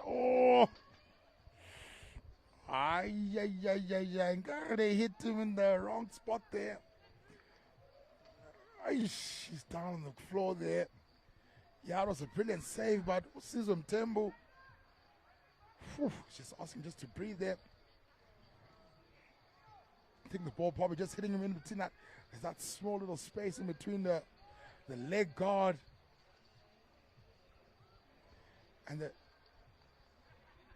keeper pants just don't have enough padding, and so that's where Captain Mtembu was hit. Goes down to ground, but looks like he'll be okay. He's back up on his feet. He just needed a moment to breathe there. Whew. We're glad to see that he's okay though. Our captain, leading from the back. However, due to his brilliancy, the Northern Blues will have a sideline hit. Chad here, now on the ball. Gets double teamed. However, he's passed somewhere. Makes it all the way to his number 10, Richard Porter. Sorry, Porter goes right. But possession lost. And Fitz is now looking to lead out here through Dlamini. Dlamini pulls back. But ball while one back for the Blues. It's double turnover. City over here.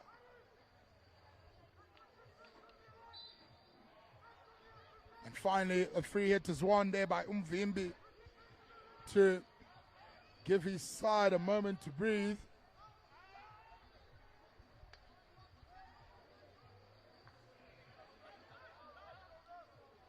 Ball going around the back now. Goes back left to Lawrence. Lawrence dummies the pass. Looks to Mvimbi, but Dlamini does well to pick up on the scraps. Dlamini going. He's still going with Dlamini. Nkosi. Oh, Nkosi eventually runs out of green. And giving possession to the Blues. Northerns trying to go down the middle of the park, but Davis's pass is well read. Tenor Ellis though picks it up and gets it to Chad. Chad looking to find Joshua Smith on that far side, but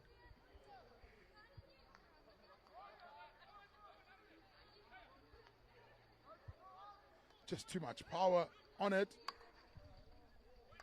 It's a brilliant find here of it's a brilliant find there of Kabetswe.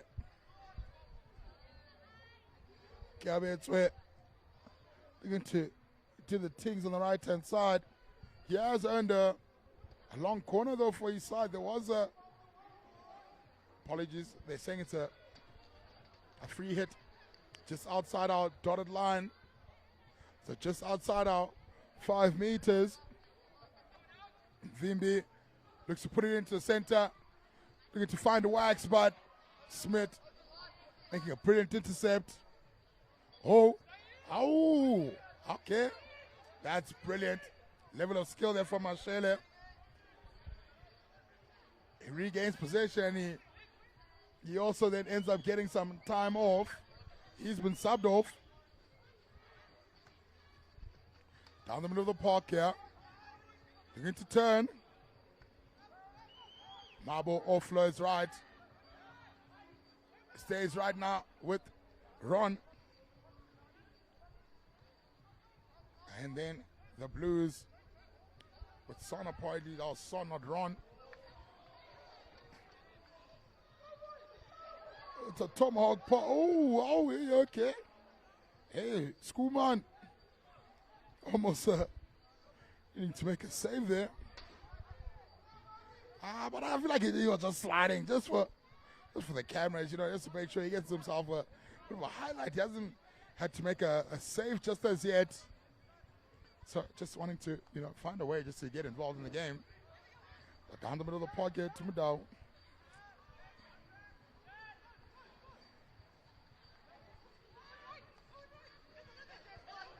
Chad and Davies looking to find Madao. Fitzy doing really well here. Kabetwe. It's a brilliant tackle there coming in from Matt Dewar. Vimby wants to play, puts it in. Can Wax get something off? No, instead Madao. Oh, Keenan Wax. It's a little too much of Vim in that tackle. Free hit goes the way of the Northerns Blues. The Vitsies really working hard there to create some really good looks. I mean, although the Blues have had a significant amount of possession, they haven't quite created as much opportunities. Seems like there's always a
the outfit going. They roll up the park, almost in a circle. They're into the circle. They're into the circle. The shot comes. Oh! Osiapiwe. Setembu, he saw his name written in the stars there. And as he swings, he didn't keep his head down, so can't get the shot of, but Poison looking to play on. And Poison almost creating a moment of magic after Sitembu missed that opportunity for his side. You could see all the IPT newspapers with his name in it talking about a crack of a goal. Unfortunately, unable to capitalize. Northern's looking to build out from the back now. Wax thought he had won back possession, but umpire fully disagreeing. Son. It's left here with Liam.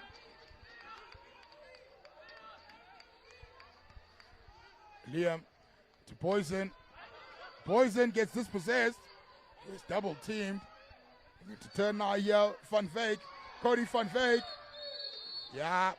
Poison.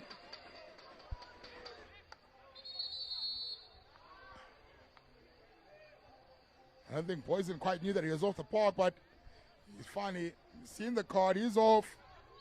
That's our second green card of the game. Poison will serve his 2-minute penalty. The Vitsies will be up. And can they capitalize there on being an extra man? Well, it's left-hand side popped in. There was danger. Ball coming off the stick there of Davids.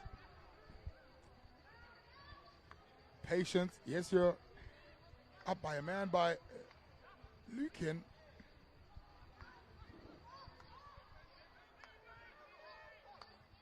So Neil here and Luke just looking to be patient with it. They want to rush the extra man opportunity. Couple stick tackles coming in, and the Blues will be very chuffed with themselves there. Just managing to suck up the defense, and as you can see here, very calm and collected here from Chad Futcher, just trying to round down the clock as much as possible, but it's a beautiful find there of Smith on the right side by Chad. Smith still in possession. Eventually Van Veek makes a tackle, but Van Veek's tackle coming off the foot. Using a bit of T-ski skills there, Van Veek. Matthew to Chad. Chad to Tanner Ellis. Tane getting tackled. He gets dispossessed. He's absolutely flabbergasted, but the gold machine goes on. Oh, Wax Keenan. Keenan Wax. Some great skill, but Madao with even better defense. Tane pops into the circle. Oh, on a short corner comes the way of the Blues. The second corner.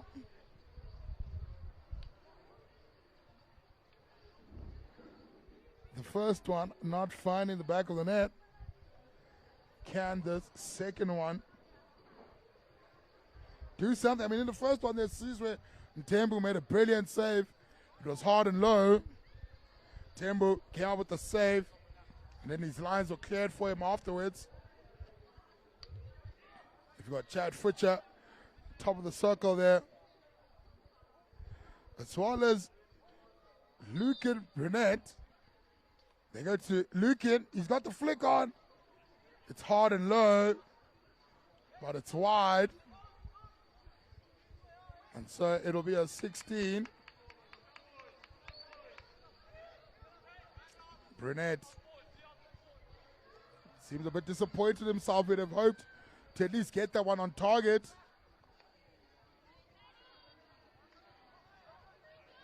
But Smith has got the ball back for Burnett's side, but Mvimbi quickly gets back the ball. Mvimbi pops it right to his number 4, but now Ukabetwe losing out of possession, and now Davis looks to play quickly, but he also loses out of possession, so Mvimbi and the Fitzies will have another opportunity here. Just final moments here in this quarter. Popped into the circle. It finds all the way to Mvimbi. Mvimbi's inside. Super get across. Oh, ho, ho!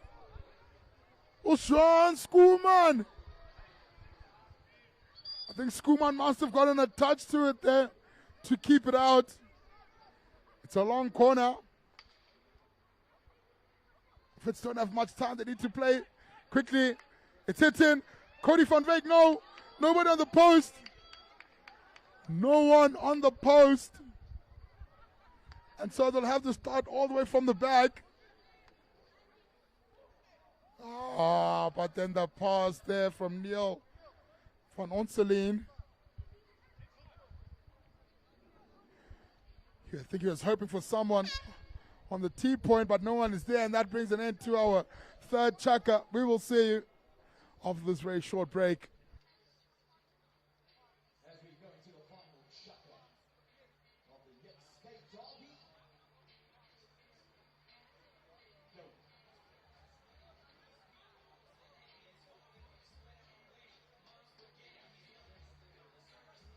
DJ Smooth taking us back.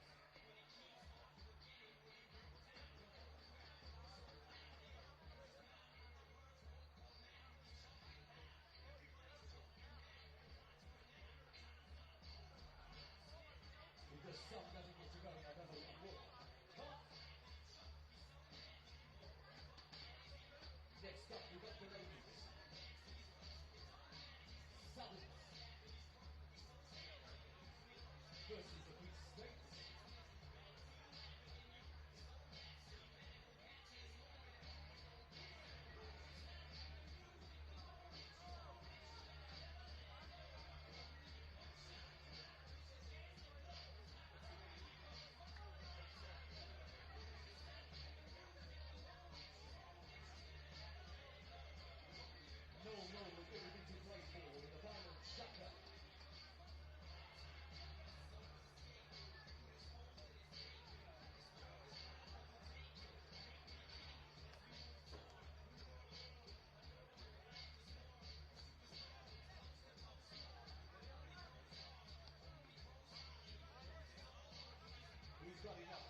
Here we go.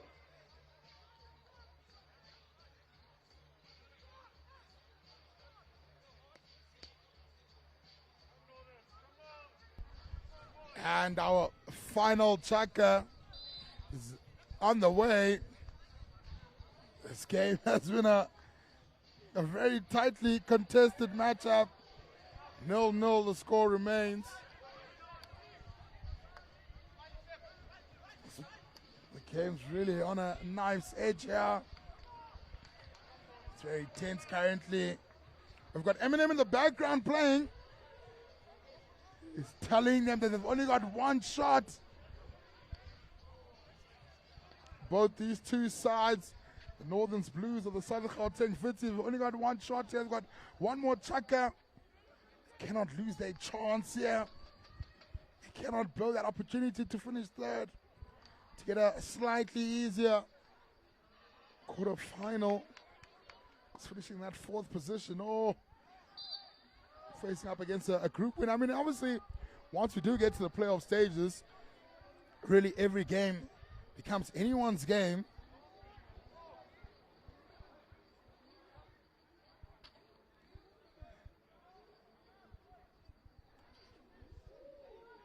Fitzy's on the ball here. We've got a right-hand side. Apologies, left-hand side there. They're playing left to right. Trying to get out of their defensive quarter. Van Veek earning the free hit to give his side a chance to breathe. Byron goes back to Luke. Luke to Neil. Trying to go down the line there to Umvimbi. Oh, I wax. Just a bit too much in that one. It's another green card. Keenan Wax sitting in the naughty chair.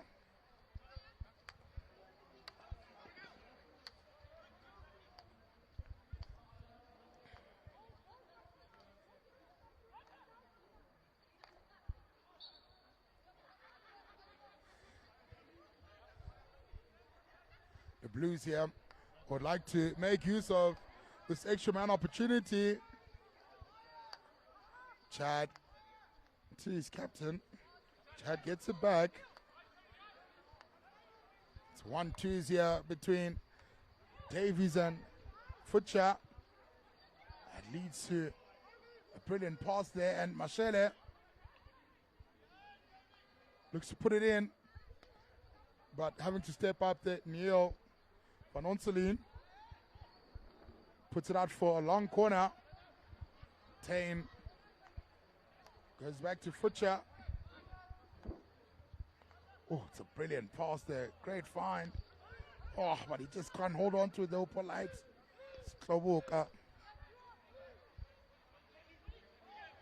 That was a beautiful pass there from Futcha. Great angle also. Vimby having been deemed to be impeding on the space of Mika Son.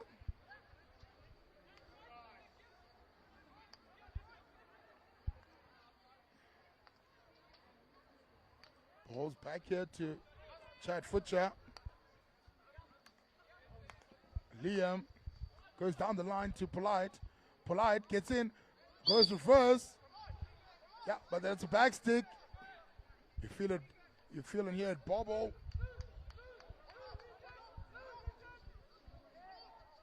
Chad asking Polite to be a bit more calm on the ball there.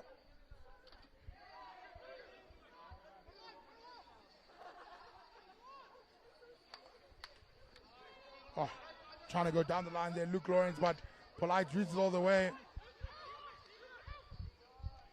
Polite to Davids.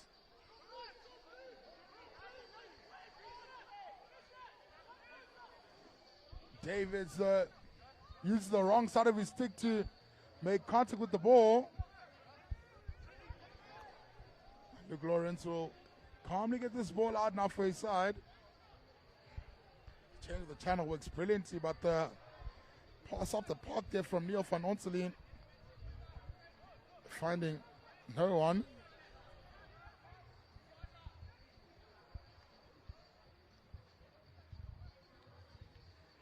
Ooh, it's a great touch there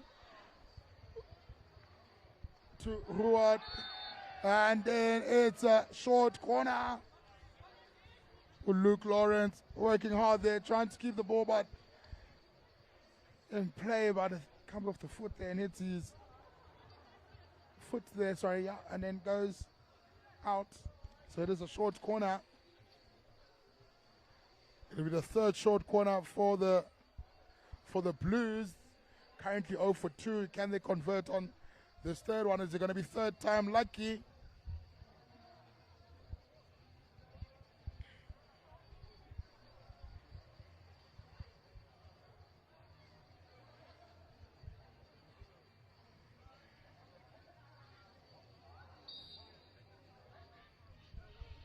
Push is good, stop is good. Foot chop, fix hard and low. Batu Mtembu Sizwe coming up with a brilliant left foot stop. The captain has been really stellar from those short corners. Blues have the ball here. Boysen looking to probe an attack right hand side. But Boysen haven't been deemed to be shielding.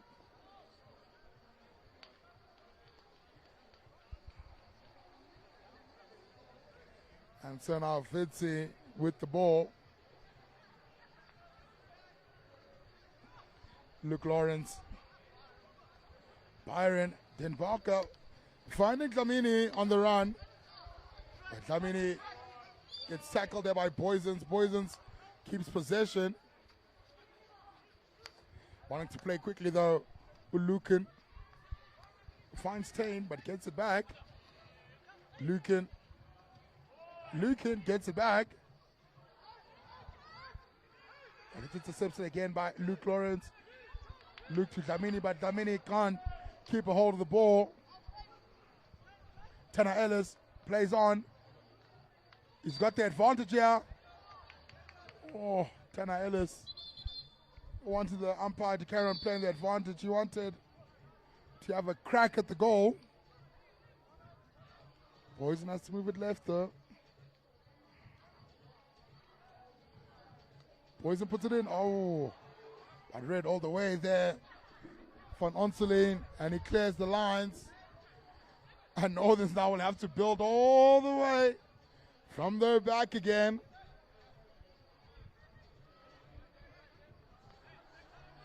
And now with the way this one is going, really, just one goal will certainly win it. It's been super tense, super tight. Boysen. Oh, Boysen with the silky yardsticks. Beats one, beats another. Gets to the top of a circle. But just can't get that final touch. He has got the long corner though. It goes back. Oh, gets back straight there. Thought there was a hack down there on the stick of Duvard. But Matt's got the long corner. Boysen flicking it left. Lucan trying to pop it into the circle, but it's well read. And the Fitz is now in possession. And on the counter here through Dlamini. Dlamini twisting and turning. Forced to go backwards. Mvimbi inside outside, beaten there by Hoffman, rolling it down the line, but down the line to out the line, and the Blues now will get another opportunity to build.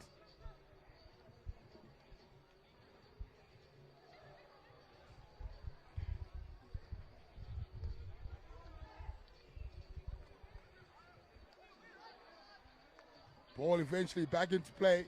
Here's Chad on it. Lucan. Down the line again. Mashele looks to hit into the circle. Mashele finds a stick for a Vitsi. Trapped in the corner. Kate Hoffman, but he finds a way out. But then it's intercepted. Oh, and Smith almost getting possession on the top of the circle. Davies. Futcher now. Futcher goes right, but oh, no, it's kept in. But it's kept in just for Zamini to take it back.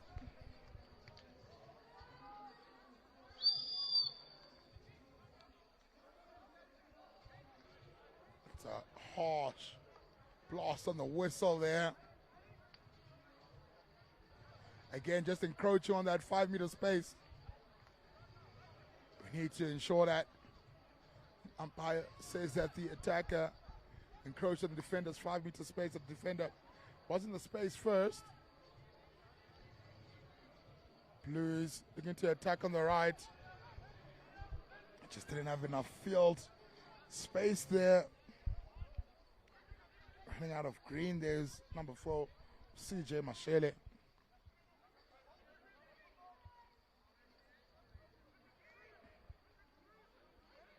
And Onselin popping it left, looking to Hoffman.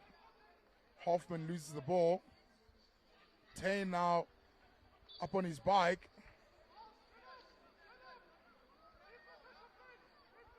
But Tain losing out in possession. Vitzi's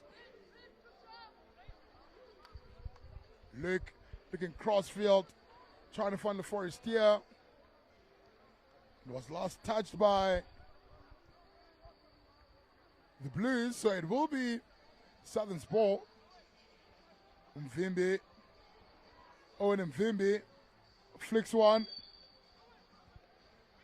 Again, it's a whistle in favor of the defense. Coach Anthony Woodhouse on the sidelines shaking his head because he's not happy with those 2 calls, but umpires is calling what he sees, and that's really all he can do. Van Veek Cody gets the ball back for the Vitzies, and Vimbi wants to play on quickly, flicks it into the space there for Miguel, and Miguel just not able to trap it on the move.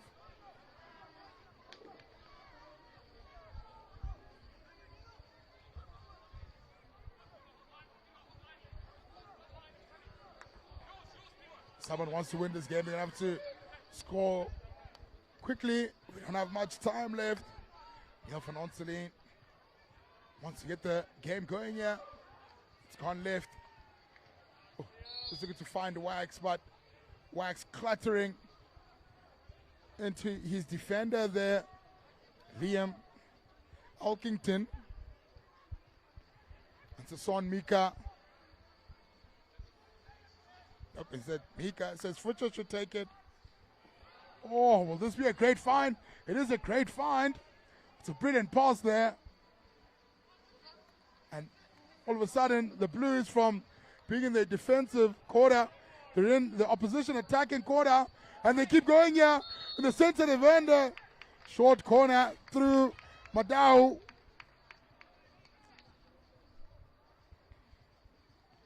Just hacking there on Madao's stick. Leads to the short corner.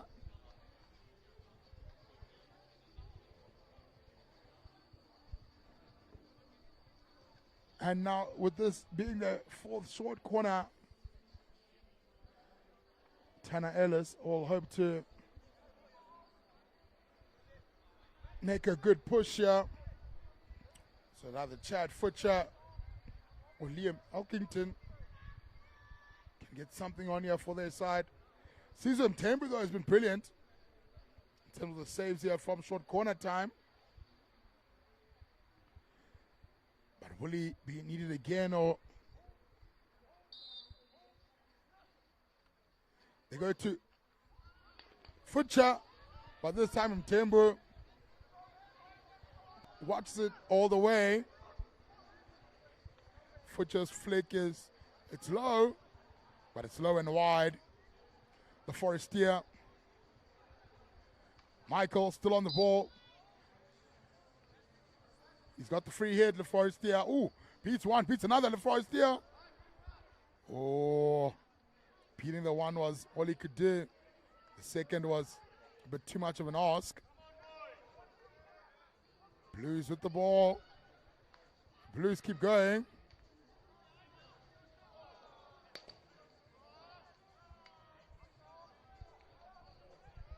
And it's free hit out 16.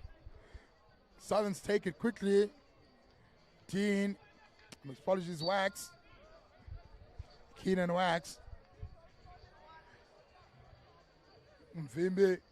Will he chuck another one? He can go crossfield here. Instead, opts to relax because we're to Lawrenson. Into Lawrence. Lawrence finding Byron Comley. Comley goes direct. Something. Oh! Yebo! Yebo! Yebo! Keenan Wax. Finally finding a way to break the egg. 1-0 to the Fitzies. But it's all due to that ball from Byron Comley. Comley decides to go direct and hope for a touch. Initially nothing comes, but eventually Keenan Wax says wax on, wax off. No, the wax is on. And he'll be shining and smiling because he's given his side the lead here. Oh, there's no way he's the umpire there. That's a very clear push there coming from Chad, but umpire calls it in favor of the defense.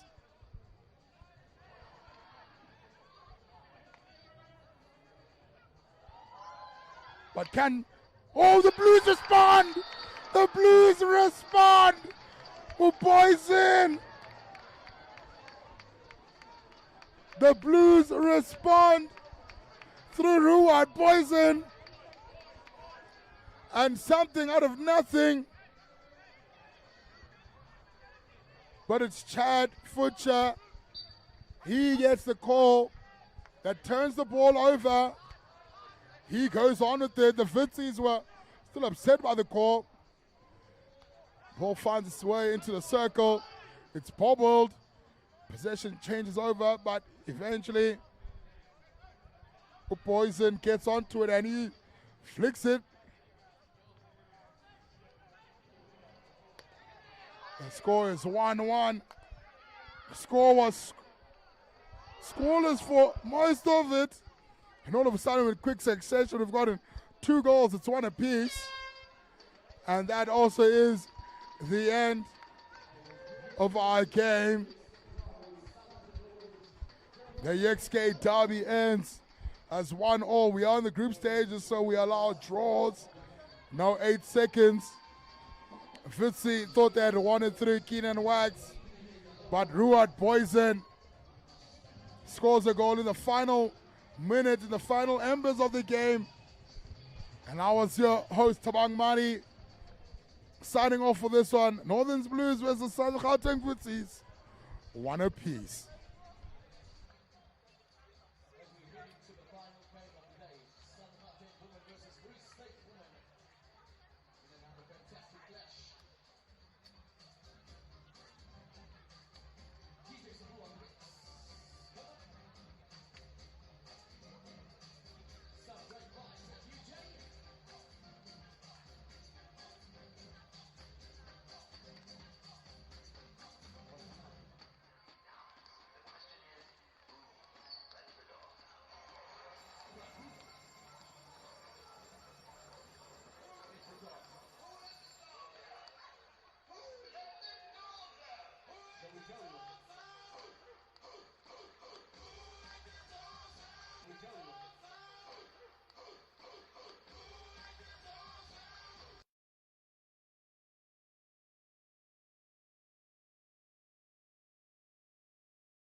Ladies and gentlemen, welcome to the day 3 of the 2026 Senior IPT. In the commentary box is Sianola Chungu, joined by my analyst, Tebang Mari. Tebang, how are you feeling today? I know you've commentated a couple games. I mean, I personally, I'm feeling great, man. It's actually not as cold as it was yesterday, so I can actually be out here. I'm feeling excited, especially for this clash also that we have on our hands, because this one is going to determine a semi-finalist, so it's going to be a good one here to watch. Indeed, there it is. It's match number 12 in this ladies A section. We've got Free State taking on Southern Gauteng. So far, teams have performed really well. Southern Gauteng sitting at second place in their Group B with registering 1 win and 1 draw. Free State, on the other hand, registering 1 win and 1 loss. So right now, we're determining who will be making it through. Southern Gauteng with the upper hand with 4 points. Free State with only 3 points, with the fixtures going in different ways. In the first day, Southern Gauteng beat Eastern Province 5-0, and on the other hand, Free State drawing in their first encounter. Now today, with another opportunity to potentially make the most out of it, Southern Gauteng drew against Northerns 1-1 with the ladies game, and Free State taking it against Eastern Province 2-0. So everything to play for this evening. What can we expect from this evening's game? Yeah, look, man, I think this evening's game, as you already alluded to, is the fact is that it's a determinant of a semi-final. So I think it's going to be a proper end-to-end matchup. I know Southern Gauteng have a star-studded lineup, but this, Free State side, although, not as star-studded, but they've got a lot of heart, a lot of resilience, a lot of fights in them. So they're not going to take this one just lying down. So it really is going to be a proper encounter. Indeed. With the Southern Gauteng side, we've got some star-studded players in there with goalkeeper Morgan De Jager. In the defensive lineup, we've got Hannah Pierce, Kiara Flithenry, Deshawn Del Rey, Siavuya Batago, Shauna Mendonca, Bianca Wood, Kelsey Stark, Tamlin Koch, Paris Gale Isaacs, Katrina Jardim, Hannah Quinton, Reabetwe Pume, Chandra Lee Simmons, Julianne Duplessis, Amy Ferron, Amber Ferron, captain Haley Kilfoyle, and second goalkeeper Marlies Koch. On the other hand, for Free State, we've got goalkeeper Lene McLaren, Mauricione Mokone, Yazal Hewitt, Solange Jacobs, Danica Janssen, Shamelda Antong, Umpile Hendricks, Azai April, Suzanne Flock, Jordan Burr, Nabila Schutz, Katleho Nkoba, Bianca Reese Gibbs, Andrea van Bosch, Michaela Dutoy, Gabby Pina, and Captain Jacqueline McLaren, and last but not least, Joanka Berger. With 2 good coaches in the Southern Gauteng side, we've got Coach Louise Diacha, former SA Women's player, comes in with a lot of experience, supported by her team manager, Nonim Tolo. On the other hand, we've got Coach Taryn Ramsden for the Free State side, who will be supported by her manager, Tandokazi Mtombeni. So we've got an exciting spectacle coming up. We can expect a lot from both of these sides.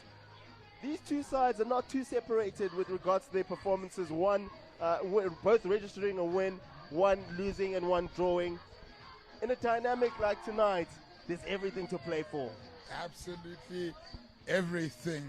I mean, who doesn't want to be in a semi-final at an IPT? I mean, I must say, look, I'm embarrassed to say this, but I've actually never watched a senior IPT before. This is my first one, and I've been absolutely encapsulated by the level of talent that we have here in South Africa. Hi, guys. I was sleeping on us. Yo, how we are good. How we good, guys. Indeed. South Africa being African champs for both men and women. A lot of depth generating from school side into the senior side. And there we have it. Game is underway. Now Southern Gauteng with possession of the ball.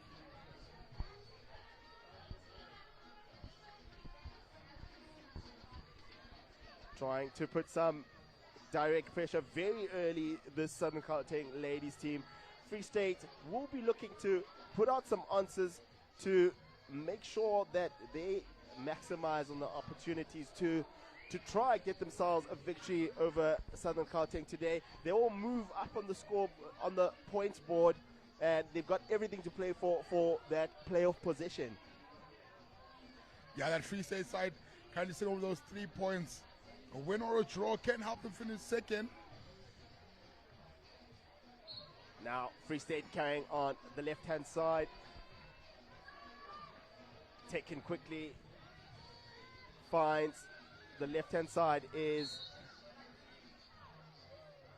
Free State trying to get something out of it, just not coming out on top. Now in possession is Free State's number 10, Suzanne Flock. Dispossessed in the deep space.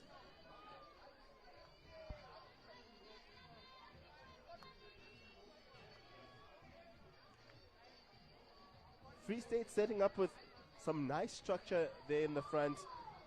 Just trying to isolate that middle space so that Southern Gauteng can play that long ball, so that they have free men and women to step in that space and intercept on that long run. Yeah, certainly. I mean, they forced that long ball here from Southern Gauteng. That long ball eventually does come, and Southern Gauteng not being able to keep control of it. And so Free State now get possession. They are in their own half, but seems like their tactic is working. There we have it. Northern Gauteng registering a very big win today, pushing them up to the top in the leadership board with a goal difference of plus 15. So therefore, in order for Southern Gauteng to come out on top of the pool, they need to score 10 goals in this game and win by 10 goals to get to the top. So quite a tall ask for the Southern's ladies. Yeah, a very tall ask, and obviously that ask is, I guess, mainly to avoid having to play Western Province in that cross-pool playoff, you know, because Western Province finishing top of their pool, so whoever finishes second here ends up playing against Western Province, and they are the defending champs, so you want to make sure to avoid them as early as possible, but to win you must beat everyone in actual fact. And that is some fantastic work by Amber Farron. Does really well to dispossess Jordan Boer in the middle space. Drives up really nicely, protecting the ball. Umpire does really well to play the advantage for as long as possible. Southern Gauteng register themselves their first penalty corner. Yeah, look, they've also picked things up a lot from the first night. You know, the first night they had about 12, 13 short corners, only converting on one of those rather. So you'd hope that they don't have that sort of night as we're in today in terms of the short corners. PC set up ready. Second Castle slipped across to Parascales Isaacs. Finds a deflection, an even better save from goalkeeper Leanne McLaren. Does really well to step into that deflection on the far side and clears it out of danger on the defense, who do really well to pick up in those areas. Some good tactical prowess by Southern Gauteng on that one. We did say earlier on that they shouldn't show all their tricks way too early as teams prepare for those types of set pieces. Yeah, I think certainly, especially with tomorrow being the playoffs, you need to make sure that you still got a couple things up your sleeve there, so you can't show everything. So just keeping it simple is probably the name of their game. Kilfoyle with the long ball.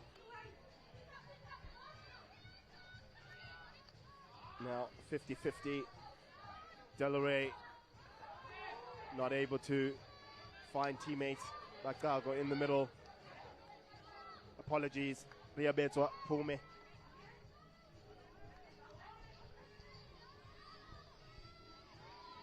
Duffed in quite nicely by Joanne Kurtberger. Plays a long ball on the left-hand side to Ompile Hendricks. Driving really nicely, looking for something. Plays it down the baseline. Goalkeeper Morgan De Jager comes to the party and does well to protect that baseline. Pressure by Wood, who's got possession of the ball. Nabila Schultz should have actually collected that ball. Yeah, very interesting there. Wood is very dangerous on that right-hand side. So very unfortunate for them not to have capitalized on that.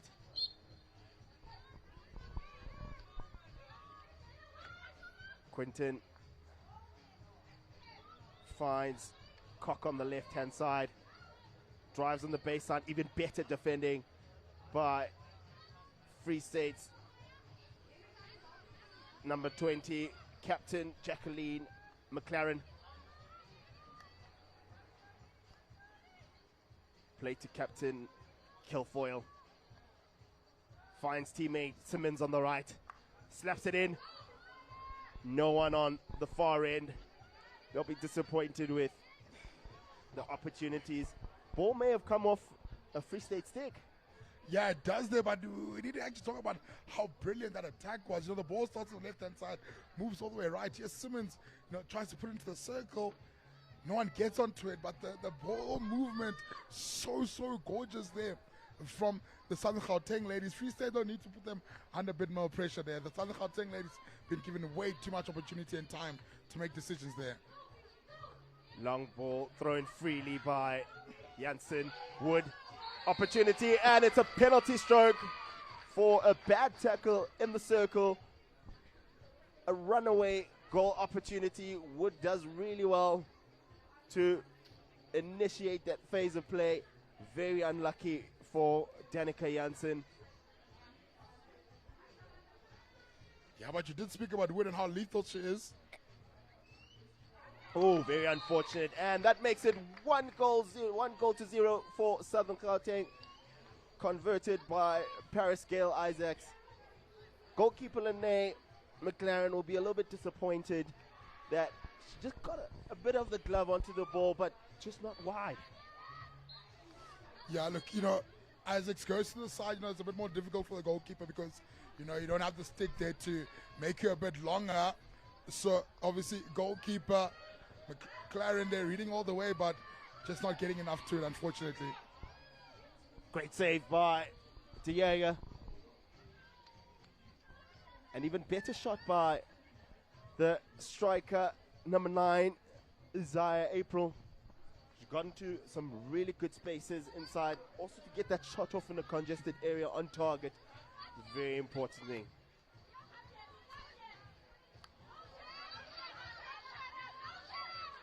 Counter-attack on the right. Wood chasing the ball, trying to keep it inside. Manages just to get it on the teeth of the ball. And loses control for a free hit out. It's a 16. Yeah, she's just too quick, man. The ball can't keep up with her. That's how quick she is. Wood doing some things there on that right-hand side for the southern side. Really been a threat so far. Free State now with an opportunity to outlet. Some good carrying by Joanka Berger. Earns herself a free hit on the left-hand side of the pitch.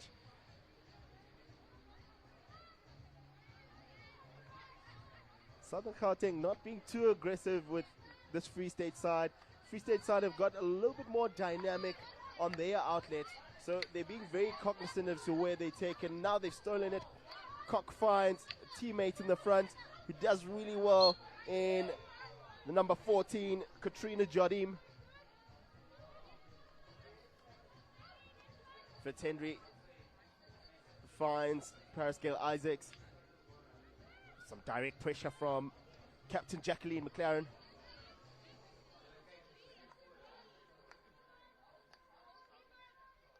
Ball kept around the back. Looking to activate on the shoulders of the circle, but picked up nicely.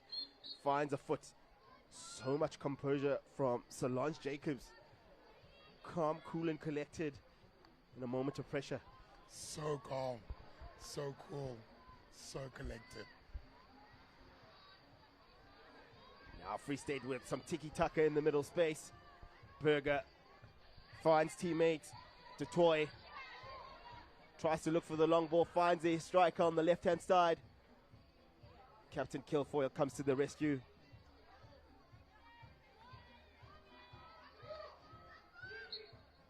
Southern's nice and dynamic on that defensive work, trying to find those small connections to get out the back.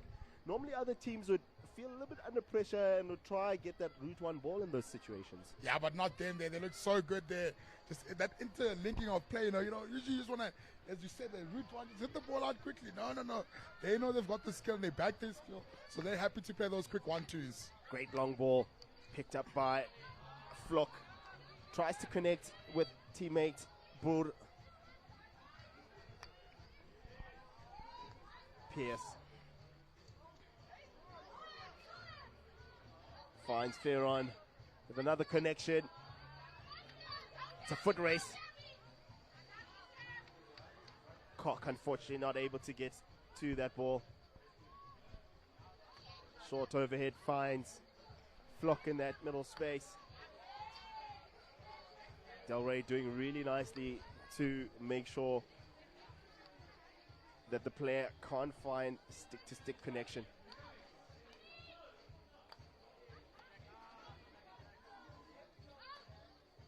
Mendonca, Koch tucks it in nicely. Still with two players on her. Finds a connection once again. Connects on the baseline, now driving in. Opportunity, saved by goalkeeper Linnea McLaren. And it will be a penalty corner for Southern Gauteng, making it their second of this first quarter. How about Tamlin Koch there in that build-up to that there. Tries to go the one way so that she arcs out, then goes the reverse over to pop over the two defenders, gets into the circle. She does get a shot off, but manages to find a foot afterwards and get in the short corner. But it's absolutely brilliant there from Tamlin. Wow.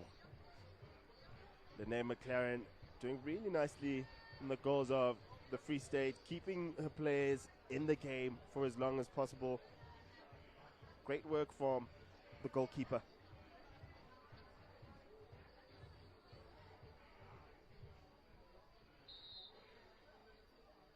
Trap is good.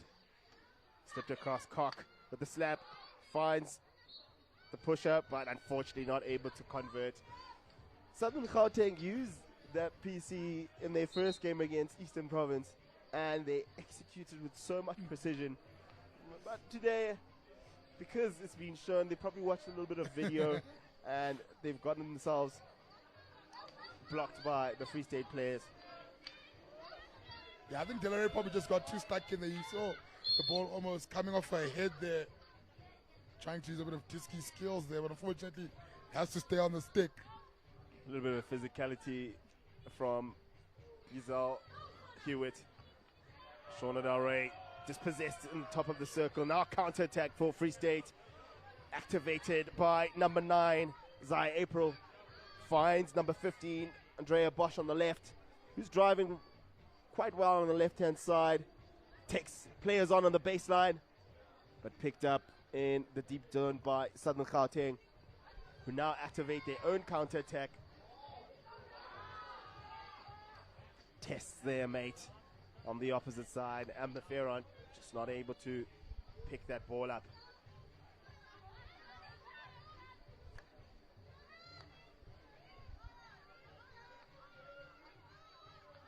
Free State with the rotations around the back. Doing really well to keep possession of the ball.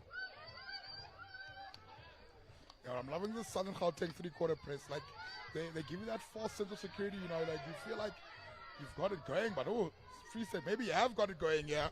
April tries to connect with Hendricks. He unfortunately gets dispossessed in that deep zone of the Southern Gauteng defense. But again, it's that confidence to want to play out from the back. Yes, Delaray doesn't get the ball, unfortunately, up there to Duplessis, but still that confidence that's so good to see in the Southern Gauteng side. Yeah, this Free State side is becoming a lot more physical, making the Southern's players a little bit more uncomfortable whenever they play with the ball, trying to now get out of confrontation as much as possible. Simmons finds Mendonca, driving in the space, playing on the far post, and it's a free hit out. Very unfortunate for Jardim. Some great defensive work by the Free State ladies in the deep zone. So good. The likes of Hewitt and Jacobs putting their bodies on the line. Yeah, it was really, really brilliant there. I mean, as she picks up that stick to go for that reverse stick shot, I'm not even putting anything in front of that there, but no, not the Free State ladies. They're willing to put their body on the line. That's some good defense there. Counter now active for Southern Gauteng. Driving on the left-hand side. Picked up so nicely in the deep zone. But defender finds Bianca Reese-Gibbs. Plays the long ball to Hendricks in the front. Free State now starting to gain a little bit of momentum. Drives in the right-hand side. Jordan Burr.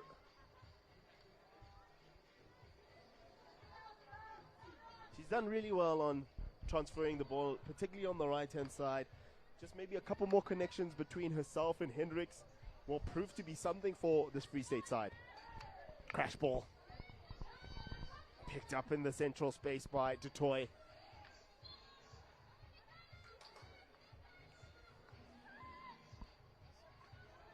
Driving on the left-hand side is April. Dispossessed by Simmons now. Southern Gauteng on the counter-attack on the right. Connection with number 14, Jardim. Still keeps possession on the right.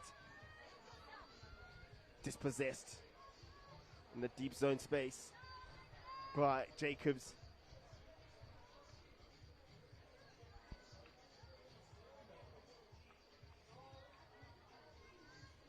Southern's come out on top with a free hit in that deep zone area, and that brings an end to this quarter.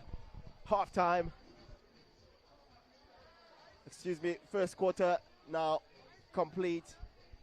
They're going to look to rebustle and make sure that they get their houses in order. Southern Gauteng registering their first goal through Amber Ferron. So nice and technical, so sweet. Ladies and gentlemen, that brings an end to the first quarter. 1-0 to Southern Gauteng. We'll see you in the next quarter.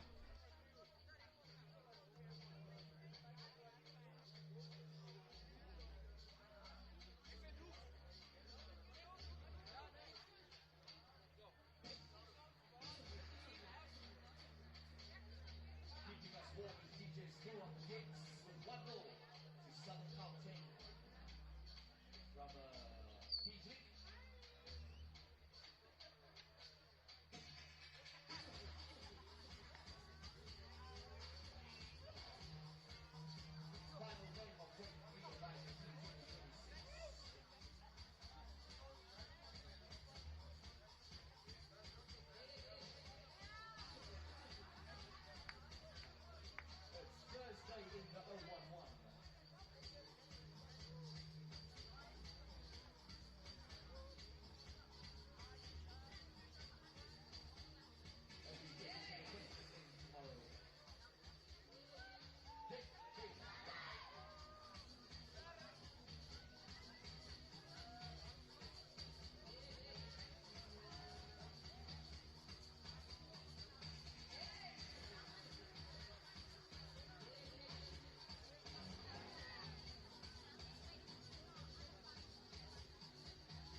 Ladies and gentlemen, welcome back to the second quarter of this encounter. Southern Gauteng up by 1 goal against Free State.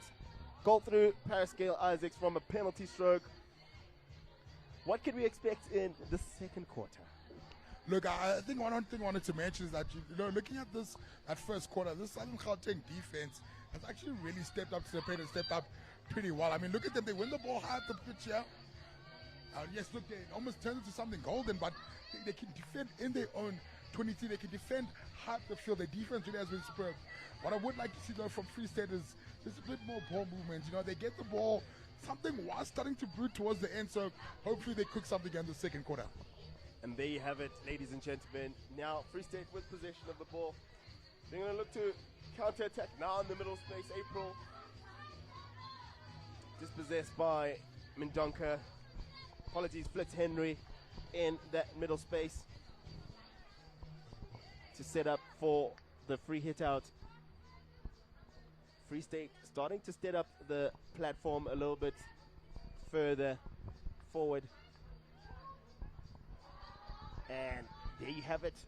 Free State coming in with a little bit more pressure in the second quarter. I'm sure some heavy words came from Coach Taryn Ramsden. And penalty corner for Free State. Coming through the likes of Isaiah April to make it their first of this encounter. Yeah, that's very great to see. I mean, we could feel that something was coming from Free State, and eventually that higher pressure, winning that ball up the mark there causes that pressure, and then Southern Gauteng being caught in 6s and 9s and all of a sudden giving away a penalty corner. And let's see what Free State can do with their opportunity here.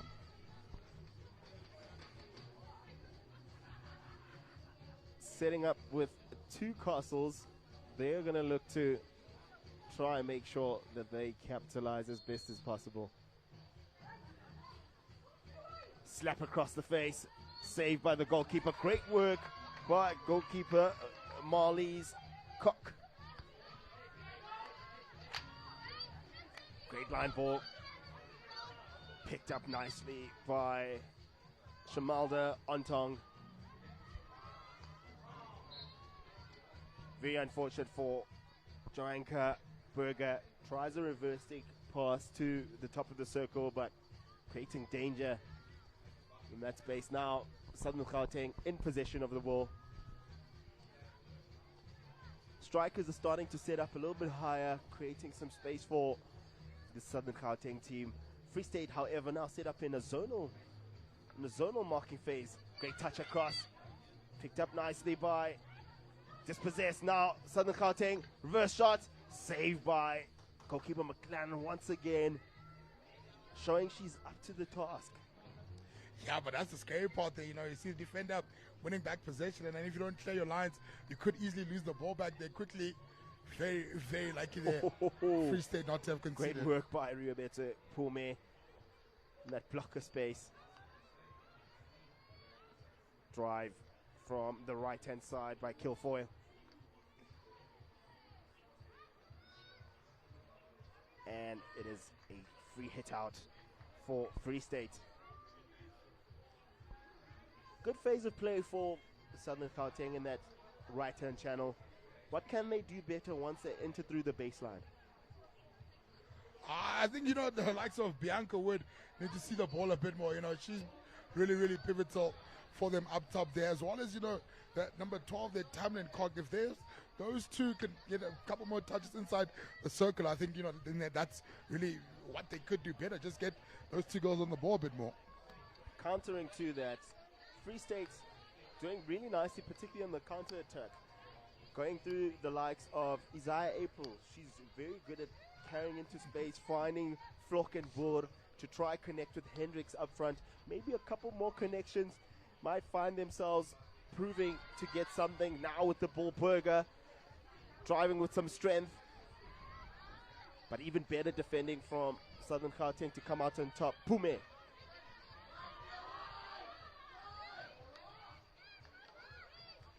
Good pressure from the Free State ladies in the middle. Farron picks it up. Some serious stick challenge from Shamalda Ontong. Pume Now on the backhand, opportunity. Arcs into the player. Plays it, and it's a penalty corner for Southern Gauteng, making it their third of this game. Yeah, currently 0 for 2. They started off a bit slower. But from the short corners, Hannah Pierce actually hasn't gotten a touch. Maybe this might be the time to get to Hannah Pierce. You know, she's got a flick on her, so maybe it might be that option.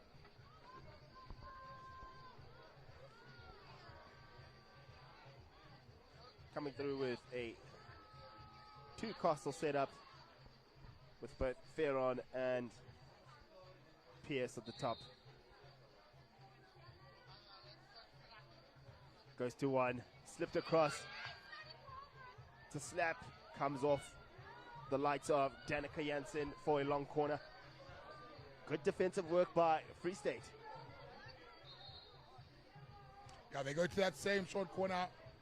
Doesn't work for them, unfortunately. 0 for 3, they get the long corner though. Going into the circle, Koch takes a shot, blocked out. Great work by Free State, tucks it in. Is Ompile Hendricks. Throws it away very cheaply to Chandra Lee Simmons. Isaacs. Pume on the ball. Looking to exploit the left-hand channel. Finding Ferron, who lifts it up to make it a bit dangerous. Good call by the umpire. Close for danger in that area. A little bit of excitement for Ferron, but just a bit too much in that particular area. But that's brilliant skill though. Like, to control that ball so high up, absolutely brilliant skill there. You know, there's lots and lots of hours in the garden to perfect that. Free State with the outlet.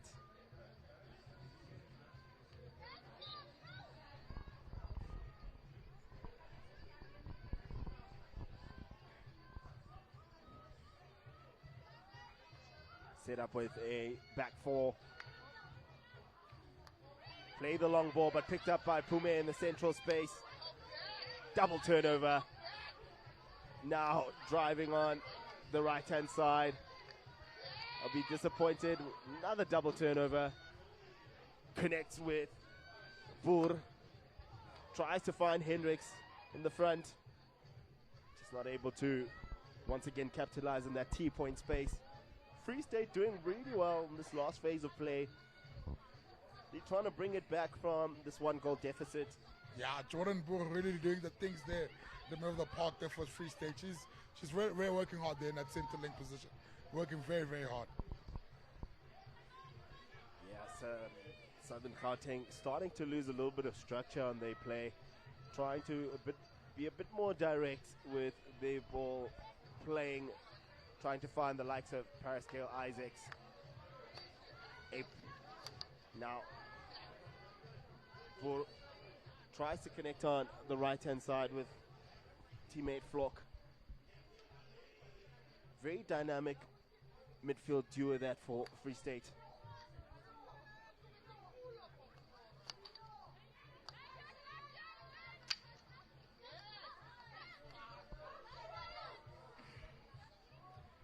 Pressure on Tong.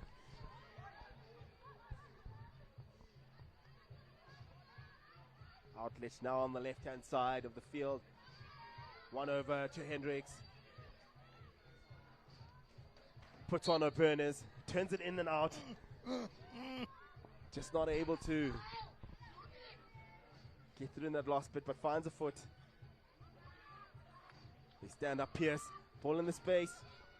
It'll be a long corner. But something's cooking, it's brewing. It's brewing. I mean, the last time they were in a good position like this, there was that brilliant pass there looking to Ompile Hendricks. She couldn't get to it. But the previous one after that was at a short corner.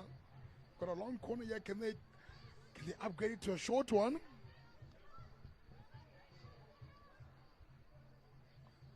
Now, Free State looking for those connections in the high space.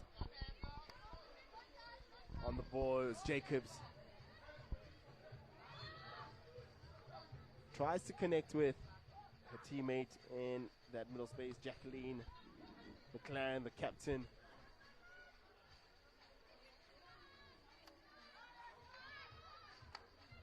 Played long, but intercepted by Pierce.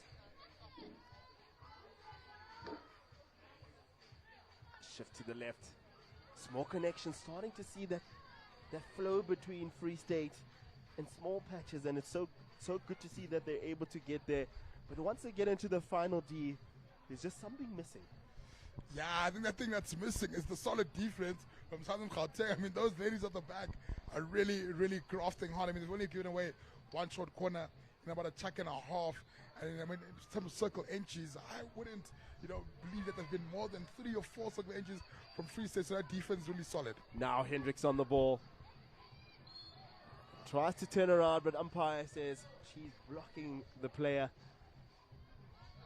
Southern Gauteng with a 16.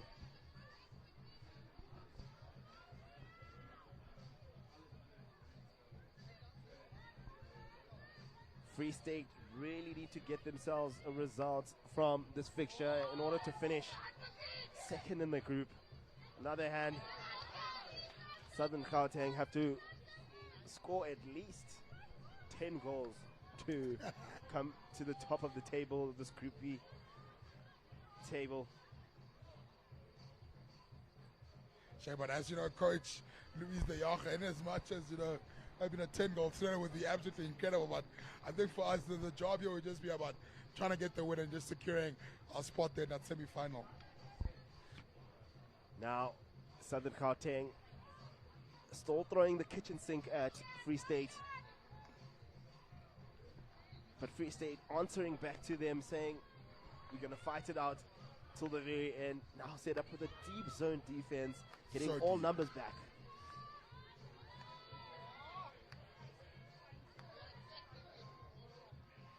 Structural discipline all around.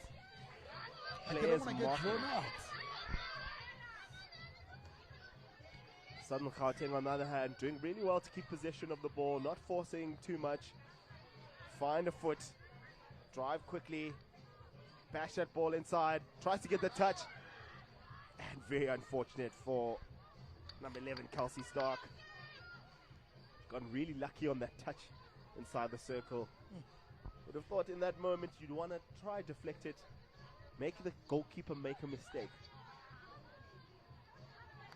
The patience, though, for that Southern Gauteng team in that build-up was absolutely brilliant. Free State are holding back, holding off, staying so deep, not trying to bite at all. But eventually, a little glimmer of hope there. Kilfoy finds on the right-hand side. Stark just not being able to finish, unfortunately. Free State absorbing pressure quite well so far in this game.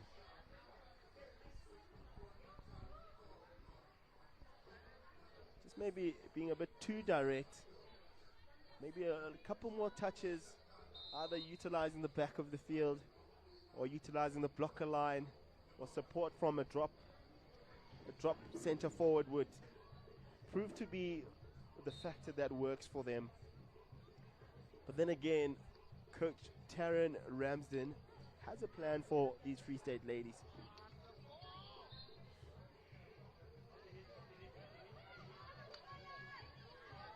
Captain Kilfoyle recycles the ball around the back.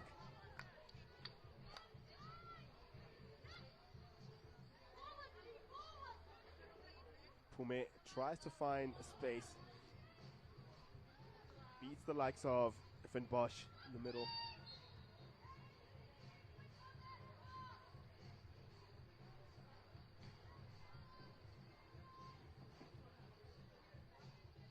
Pume fakes it. And balls passed into no man's land. Now Free State putting up their press line a little bit higher.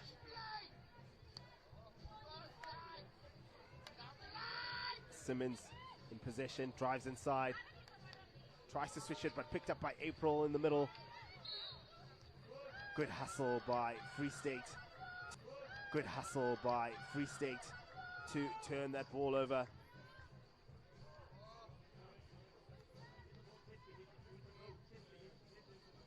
Free State step the platform up a little bit higher.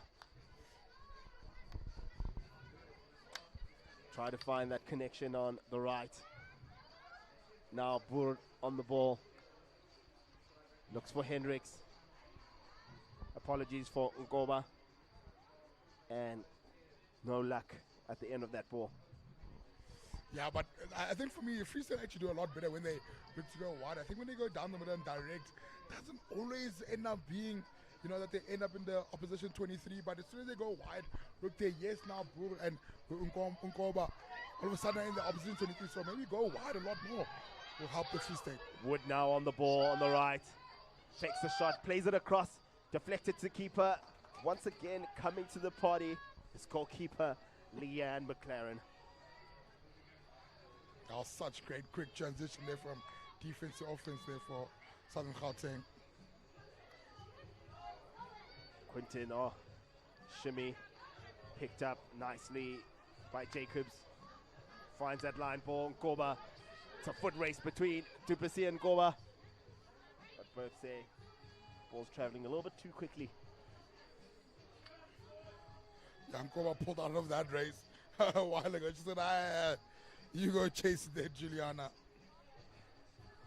Free State now stepping their press line a little bit higher.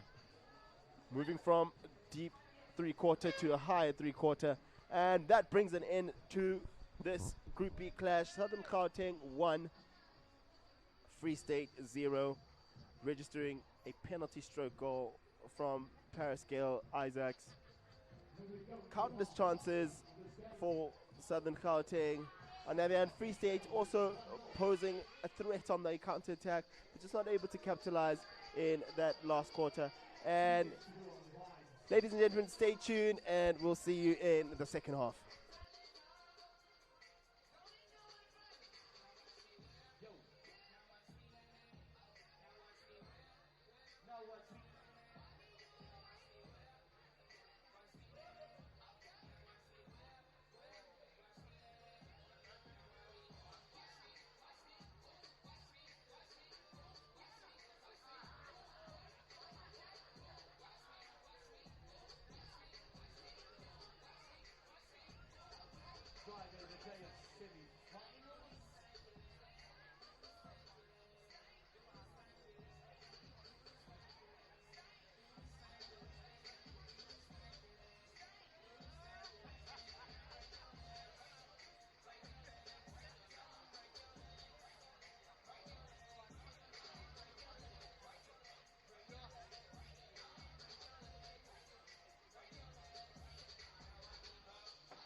Ladies and gentlemen, welcome back to match 12 of this Group B encounter between Free State and Southern Gauteng. Southern Gauteng taking the lead so far with 1-0. Both teams putting in an exciting fight in that first half. As we look at the group standings, Northern Blues ahead in this Group B with 7 points. Southern Gauteng registering 4 points. Free State only with 3 and Eastern Province with 0. Southern Gauteng will have to at least get a win tonight to make it into the playoffs. However, same goes for Free State. They just need to edge Southern Gauteng. For Southern Gauteng to end at the top of the group, they have to score 10 goals in the second half. And let's wait and see what both teams are capable of executing. Hopefully some stern words from both coaches, from Southern Gauteng, Louise Diaga, and from Free State, Coach Taryn Ramsden. Some good performances in the first quarter.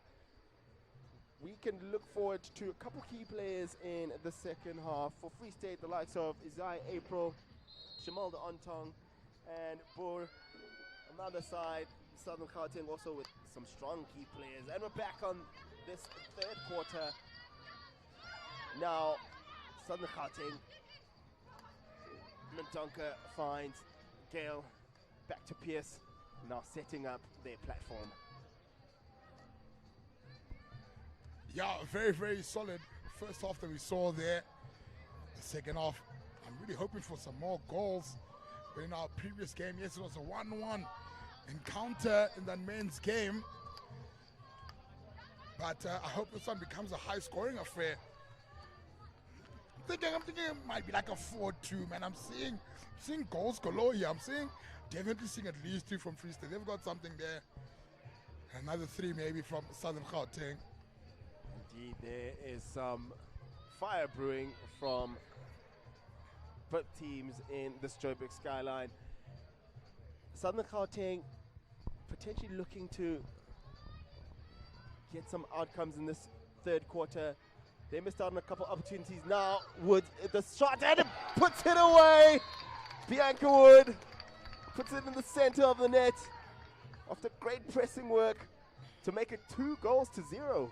Oh, that's absolutely brilliant.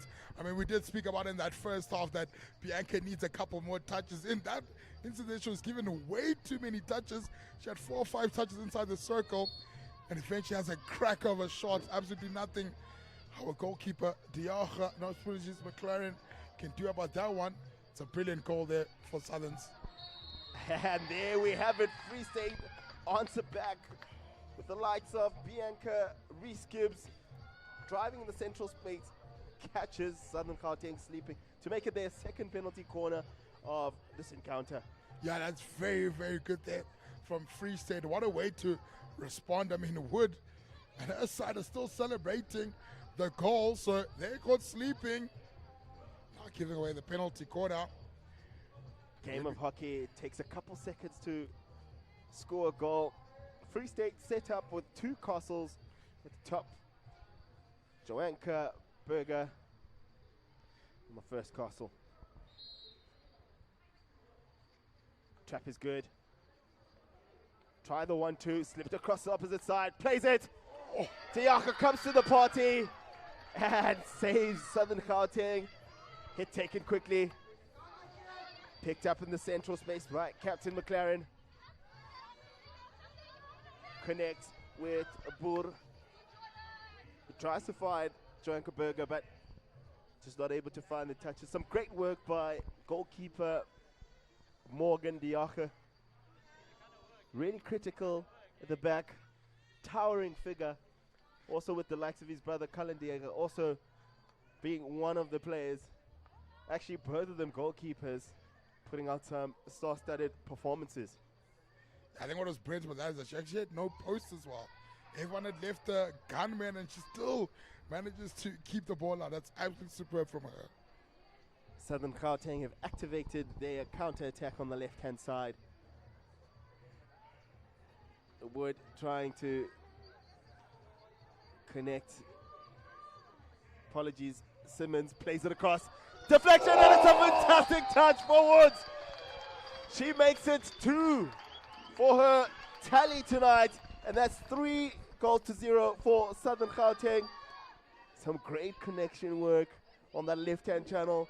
Simmons does really well to get the ball moving 5, plays a nice reverse hand, shot across the face of the circle, and Woods does what she does best with a final touch of glory into the goals.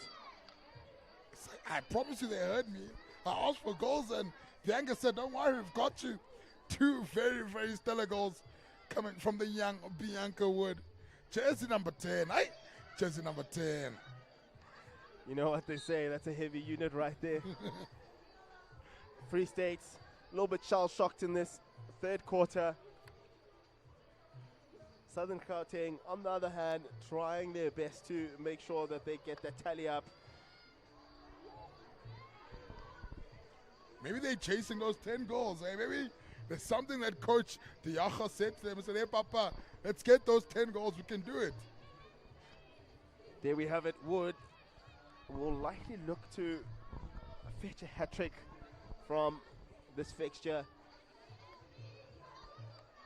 Berger now in possession on the left-hand side, looking to take on players, but good defensive work by Fitzhenry.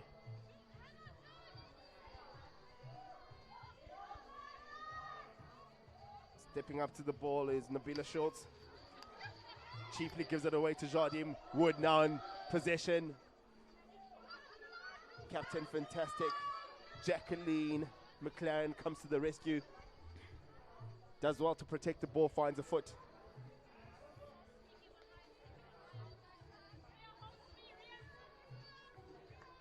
Momentum of the game starting to shift a little bit more towards Southern Gauteng. Free State had done really well to absorb as much of the pressure as possible. But now, Southerns have made sure that they've capitalized on their opportunities. Yeah, they really have. I mean, in that first half there, Free State really did hold off for a long time. Yes, the giveaway, that penalty stroke, that's how Southerns ended up leading the game, but they held on besides that. But somehow, Southern Gauteng have found the kink in the armor here, and they're hunting down for more. Play just makes it a bit difficult. They're going to look to shift to a man-to-man marking strategy in the back. Well, they'll find themselves a little bit exposed because they're so quick at getting into the spaces. Play to the left-hand side. Now on the ball, Southern Gauteng tried to get something out of it through Jardim.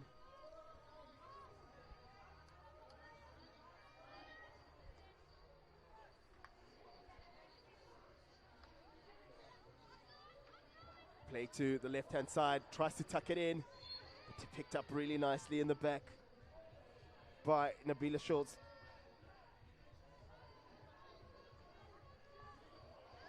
Southerns stepping up their press line to turn the ball over through Pierce.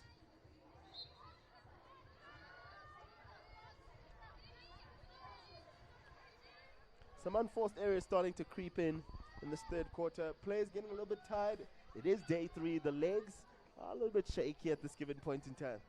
Oh, shaky. Yeah, but they can't be shaky. Even if they are shaky, you got to tell them, hey, Papa, you're fighting for an SA spot here. You got to push through it. Push. There we have it.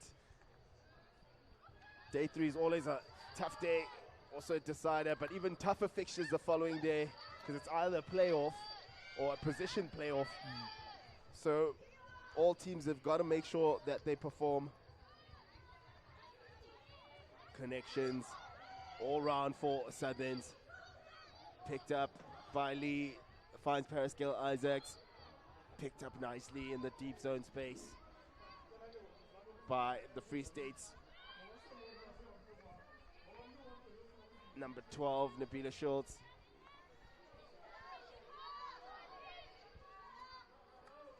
Connects with Captain McLaren. Berger now driving. Finds the connection with Bur in the middle space. Pascal Isaacs with her experience coming through, finds Jardim in the top of the circle. Schultz says, not in my house. Yeah, there's just two brilliant moments of defense there. Isaacs in the middle of the park and Schultz at the top of the circle. Oh, we love to see some good defense. And there you have it. Koch does very well to earn the fourth penalty corner of the Southern Gauteng side. Had quite a few chances across all of their games, but haven't necessarily converted as much as they've wanted to. Yeah, I think that's probably the biggest concern for the Southern Gauteng side going into tomorrow. You know, it's just the fact that they've had games that they're getting a lot of short corners, but just the conversion rate just not good enough. You know, you're looking to get on that 30% mark, and they're sitting far below that currently. Very important in playoff games. Maybe that will be the time where they capitalize where it counts in the playoffs. And we're underway. Trap is good. Play to Pierce. Comes off the post. And great work once again by Nabila Schultz on that last line of defense. Does really well to block that track flick from Hannah Pierce.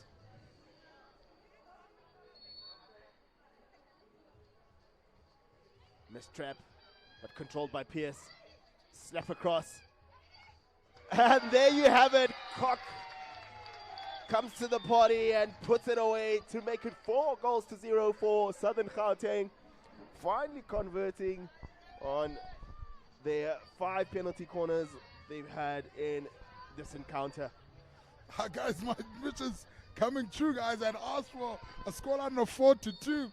It's currently 4-0, so now all Free State just hold on and score 2 goals. Then I would have predicted it. But I think from Cox, and they're very great from her. She's actually wanted to put her body on the line there in front of the goalkeeper to earn that re-award of a short corner. And she finds that final touch to get it to 4-0. Some good work by Southern Gauteng in the right places. Berger comes off the stick of Duplessis for a long corner.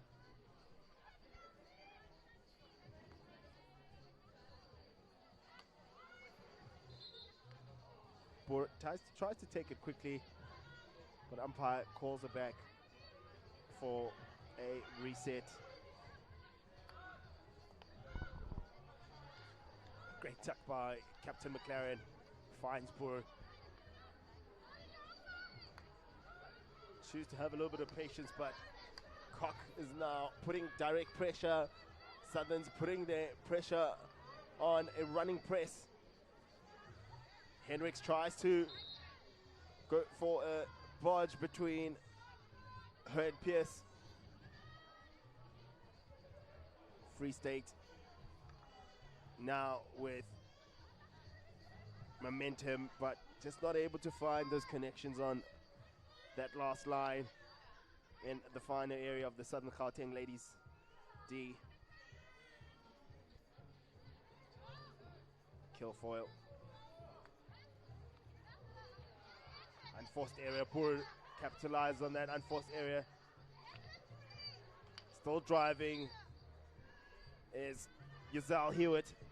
Bor now driving.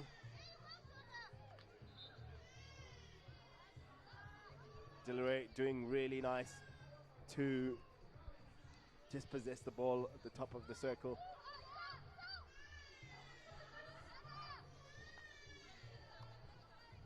Duplessis plays that long ball, finds Pume in the central space, now driving the center. McLaren comes in, finds a touch, and it's a great save by McLaren once again. Koch, very unfortunate. So close to registering his second goal, but McLaren comes to the party, finds a touch with her leg guard.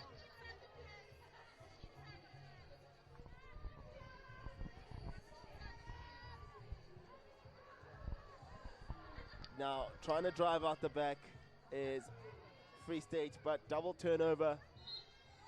Simmons takes it quickly, but umpire calls it back.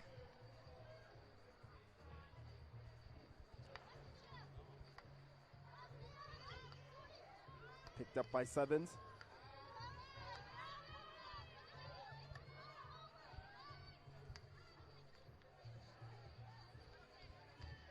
Free State does really well to put themselves up in a better position. Bianca Reese-Gibbs has also been quite good for this Free State side.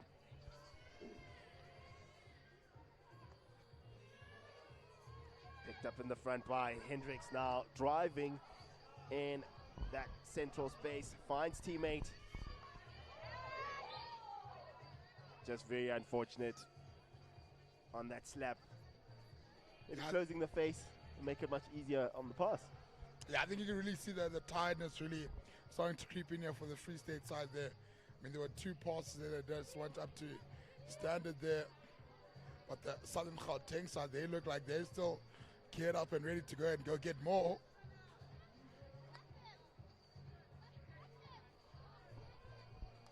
Picked up by Schultz. He's done quite well at the back for this Free State side, despite the current scoreline. Look at the way they're hunting there. Oh, Southern Gauteng really want the ball. They want those 10 goals, I promise you. Pumek clashes with number 3 is Al Hewitt, who comes out on top. Turnover. Now Southern's driving with the ball. Mendonca takes it quickly outside, drives at 5, played across the face of the circle, and nothing to account for it. Therefore, but Mendonca, yeah, she picks up the ball, like she has to free it just out the circle, but she plays on so quickly to create that opportunity. So superb from her. Running press set up by Southern Gauteng.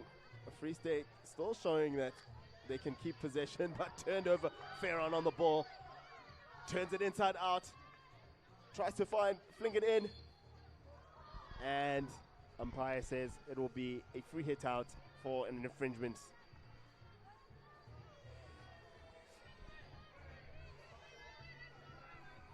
Good aggressive phase by Southerns. Free State now playing some direct hockey. Pume tucks it, finds Pierce on the right. Plays it across the top of the circle, but touched by Captain McLaren to stop that danger.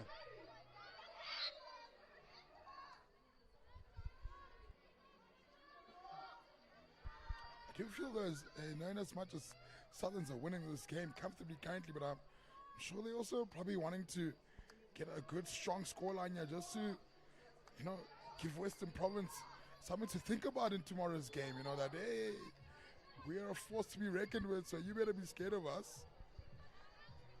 Indeed. Now, just turned over by Flit Henry for a dangerous slap. Free State looking a little bit flat on their play right now. Looking to unbundle some players. Solange Jacobs plays it through to the top 4, Umpile Hendricks, who earns herself a long corner. Free State now with a little bit of momentum in this third quarter. And that brings it into this third quarter. Southern Gauteng 4, Free State 0. Both teams will reconfigure to find out what they will do in this last quarter. And we'll see you very shortly.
Ladies and gentlemen, welcome back to this Group B encounter between Southern Gauteng and the Free State.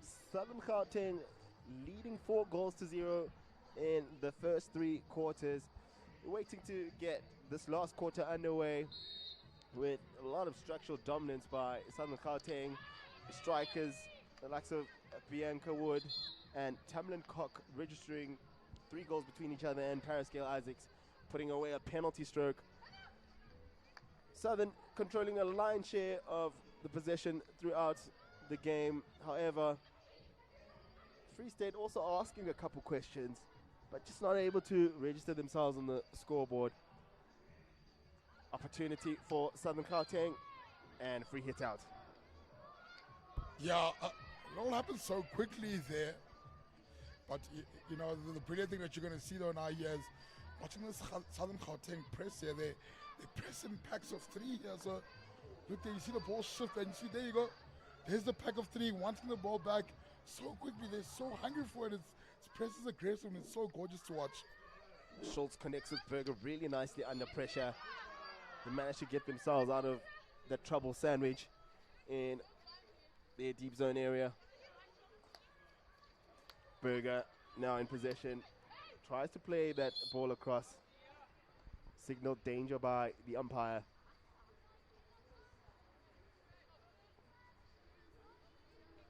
Kilfoyle will get that free hit underway. Plays a long ball, finds Delray. Foot race between 2 players, but Jordan Boer comes out on top. Umpire signals it will be a free hit for Southern Gauteng for a stick check in that particular area. Just inside of the 25.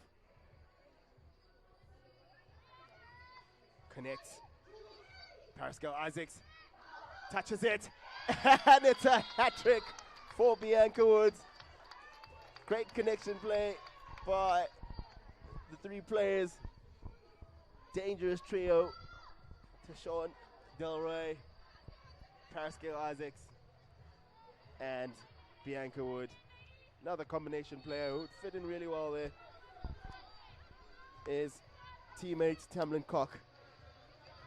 Now 5 goals up for Southern Gauteng. Berger asking questions but not able to find the strikers up front, the likes of April.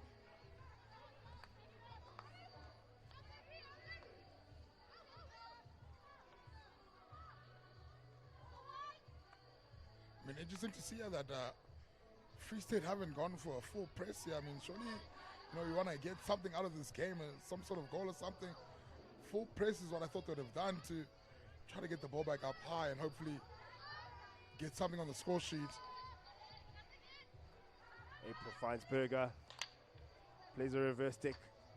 Just going shy of the upright. Might have been a different story if that had come off the upright for potential striker to jump onto it. Oh, Coach Dejago is the first one to get to the ball there, making sure that team doesn't have to work too hard there. She sprinted across to make sure they could take that 16 quickly. I think maybe it's that goal in mind there. They want to get to those 10 goals, guys. McLaren activates the counter. Berger puts strong backhand. Just not finding anyone on that far post. Be very disappointed for Nkoba. Had half a chance to potentially touch that into the goals. Maybe put Molly's Cock under a bit of pressure there in the goals.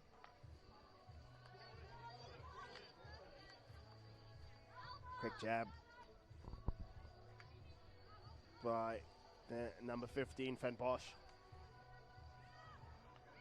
Free State stepping up their press line a bit higher.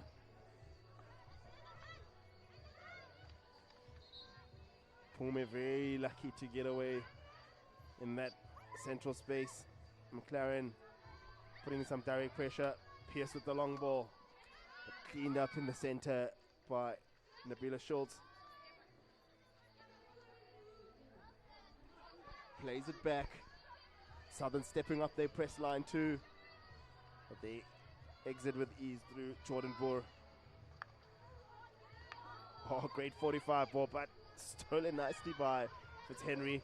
Now Pascal Isaacs trying to play a long ball, too much back and forth on the double turnovers. Yeah, just no one really taking a hold of the game currently in the last minutes and a bit. But Free State have got a bit of a pep in their step though. They've understood that you have to 5-0 down. You don't have much to play for besides just to play. Like just go out there and hopefully get something on there. And now anything could happen. They could get a goal, maybe a second, but anything just to make sure that they finish off this game on a better note that they've kindly been playing. Southern's tried to find connection, but Free State showing that they've got defensive discipline. Now, with possession of the ball, they're going to look to try and knock on Southern's door and ask a couple questions. Just a few more connections on that striker line. Player mistraps, but goes back to the keeper. Turnover. Southern's now in possession. Farron still driving with the ball. Looks to connect. Upright reverse. Comes off the defender stick for a long corner. Oh my gosh, but that skill there to get off that upright reverse. But again, guys, this Southern Gauteng press, they're defending so well. It's so great to see. They really look like they're ready for their semi-final tomorrow. They look so sharp and they're really representing, so well as the hosts. Handball phase activated by Southern Gauteng, but Kilfoyle gets dispossessed in that deep space. Southern's pick the ball back up to look to go forward. Long ball into space. No answer from Southern's number 14, Jardim.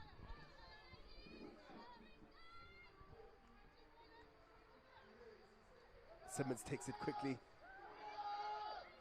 Finds connection at the top. Mendonca dispossessed.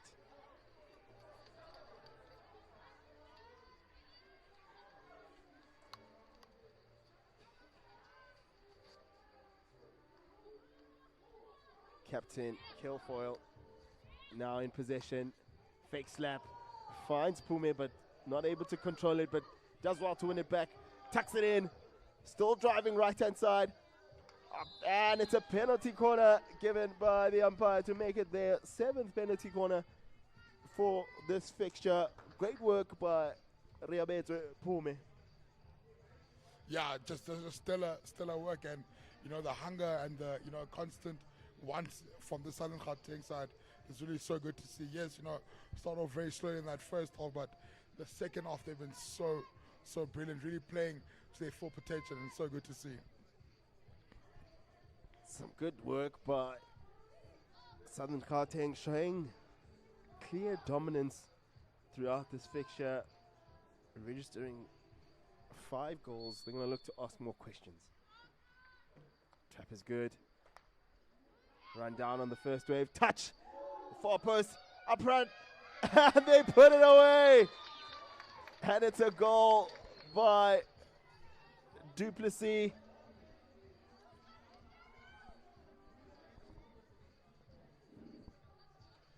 Great work by Southern Gauteng to make it 6-0. Showing some really, really great work in a scrappy phase of play.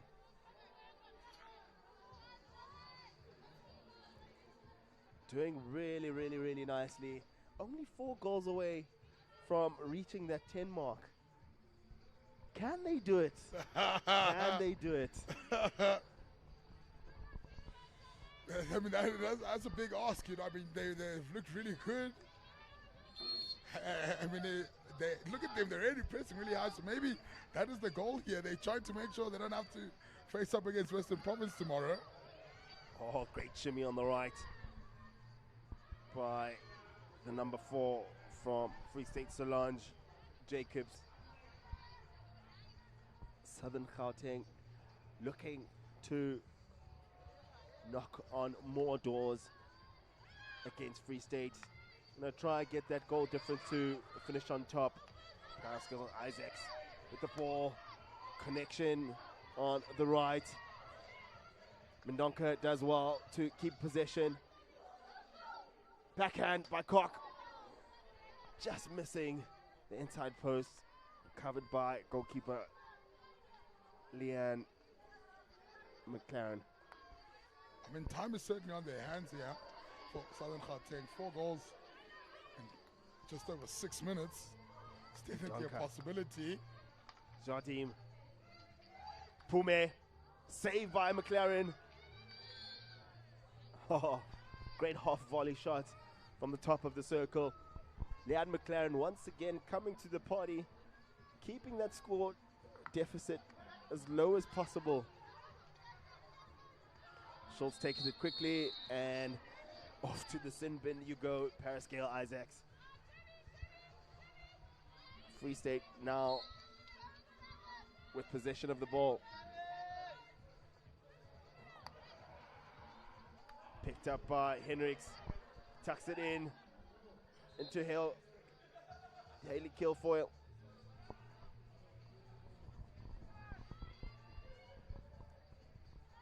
Hewitt finds Bur. Looking to go through the left-hand side.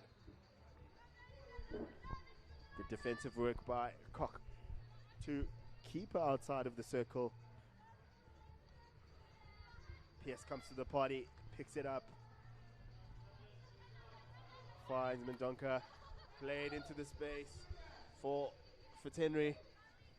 Has a little bit of a chuckle on the run, down the right. It's a nicely weighted pass. Fitzhenry takes it quickly. Finds a foot, plays Mendonca. Now driving that right-hand side play down the baseline. Simmons unfortunately misses the ball. Bor does well to maintain possession, trying to cut off Duplessis, who does well not to get into that contact. You know they've already got a player down, slow the game down, trying to make sure that they don't concede. I certainly learned there from Paris. And the umpires are not shy at all to send you to the corner, or to the chair rather, if they need to. Mendonca played into middle space, but picked up by Ontong. Tries to find teammate Dutoy. Frustrations creeping in for Free State. They've had a couple counter-attack opportunities, but haven't been able to capitalize or test the goalkeepers, except for the couple shots against Morgan Diaga. Yeah, circle engines have also been a struggle to come across here for the Free State side. April takes it quickly, but brought it to the sideline for a long corner.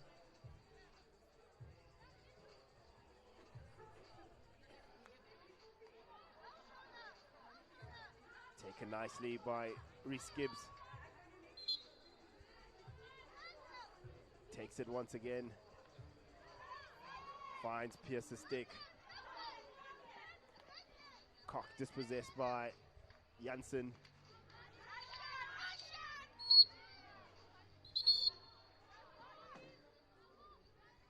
Janssen being told by the umpire to take it closer to the sideline.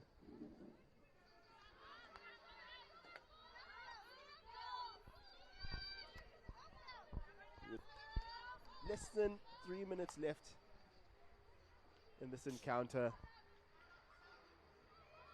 Free State will still ask more questions. They're not giving up. They're trying their best to try at least put something on the scoreboard. Just to try to make it respectable, you know.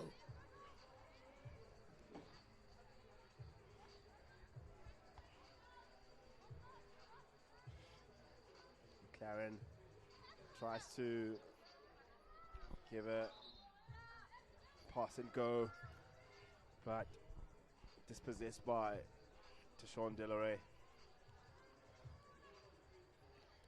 who now receives the ball on the outside, picked up by Toy finding teammate at the front. Van Bosch.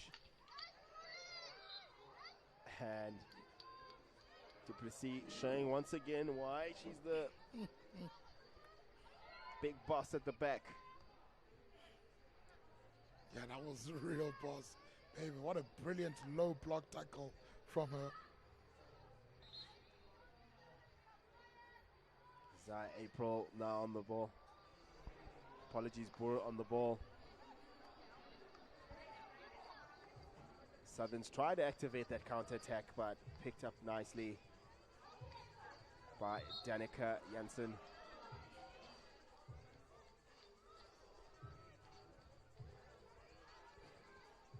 Lots of double turnovers in these last couple minutes by both teams.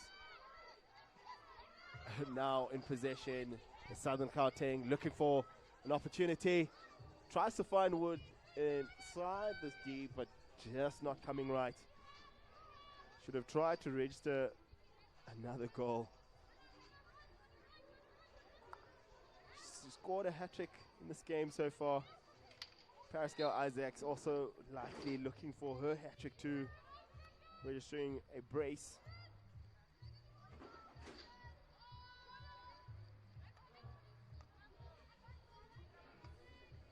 Southerns activate the attack on the left-hand side, played across the circle. And it is a 16.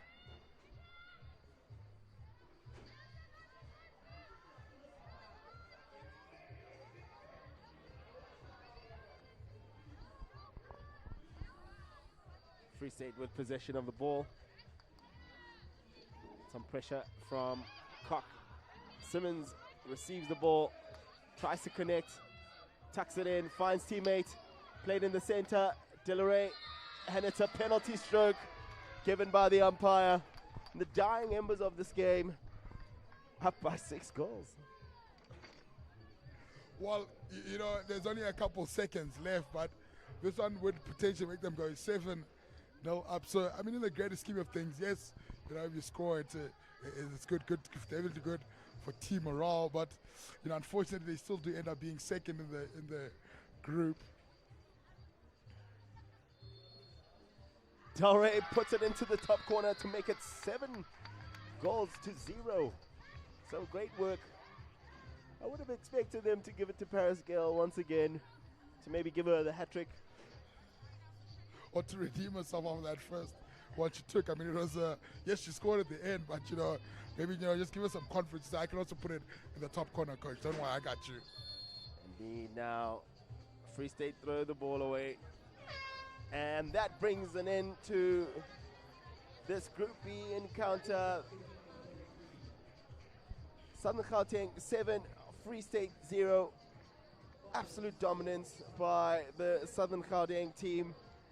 They have given their all, and a great performance by the defense of that Free State side. They've done really well to put out an immense effort, but unfortunately coming out second best.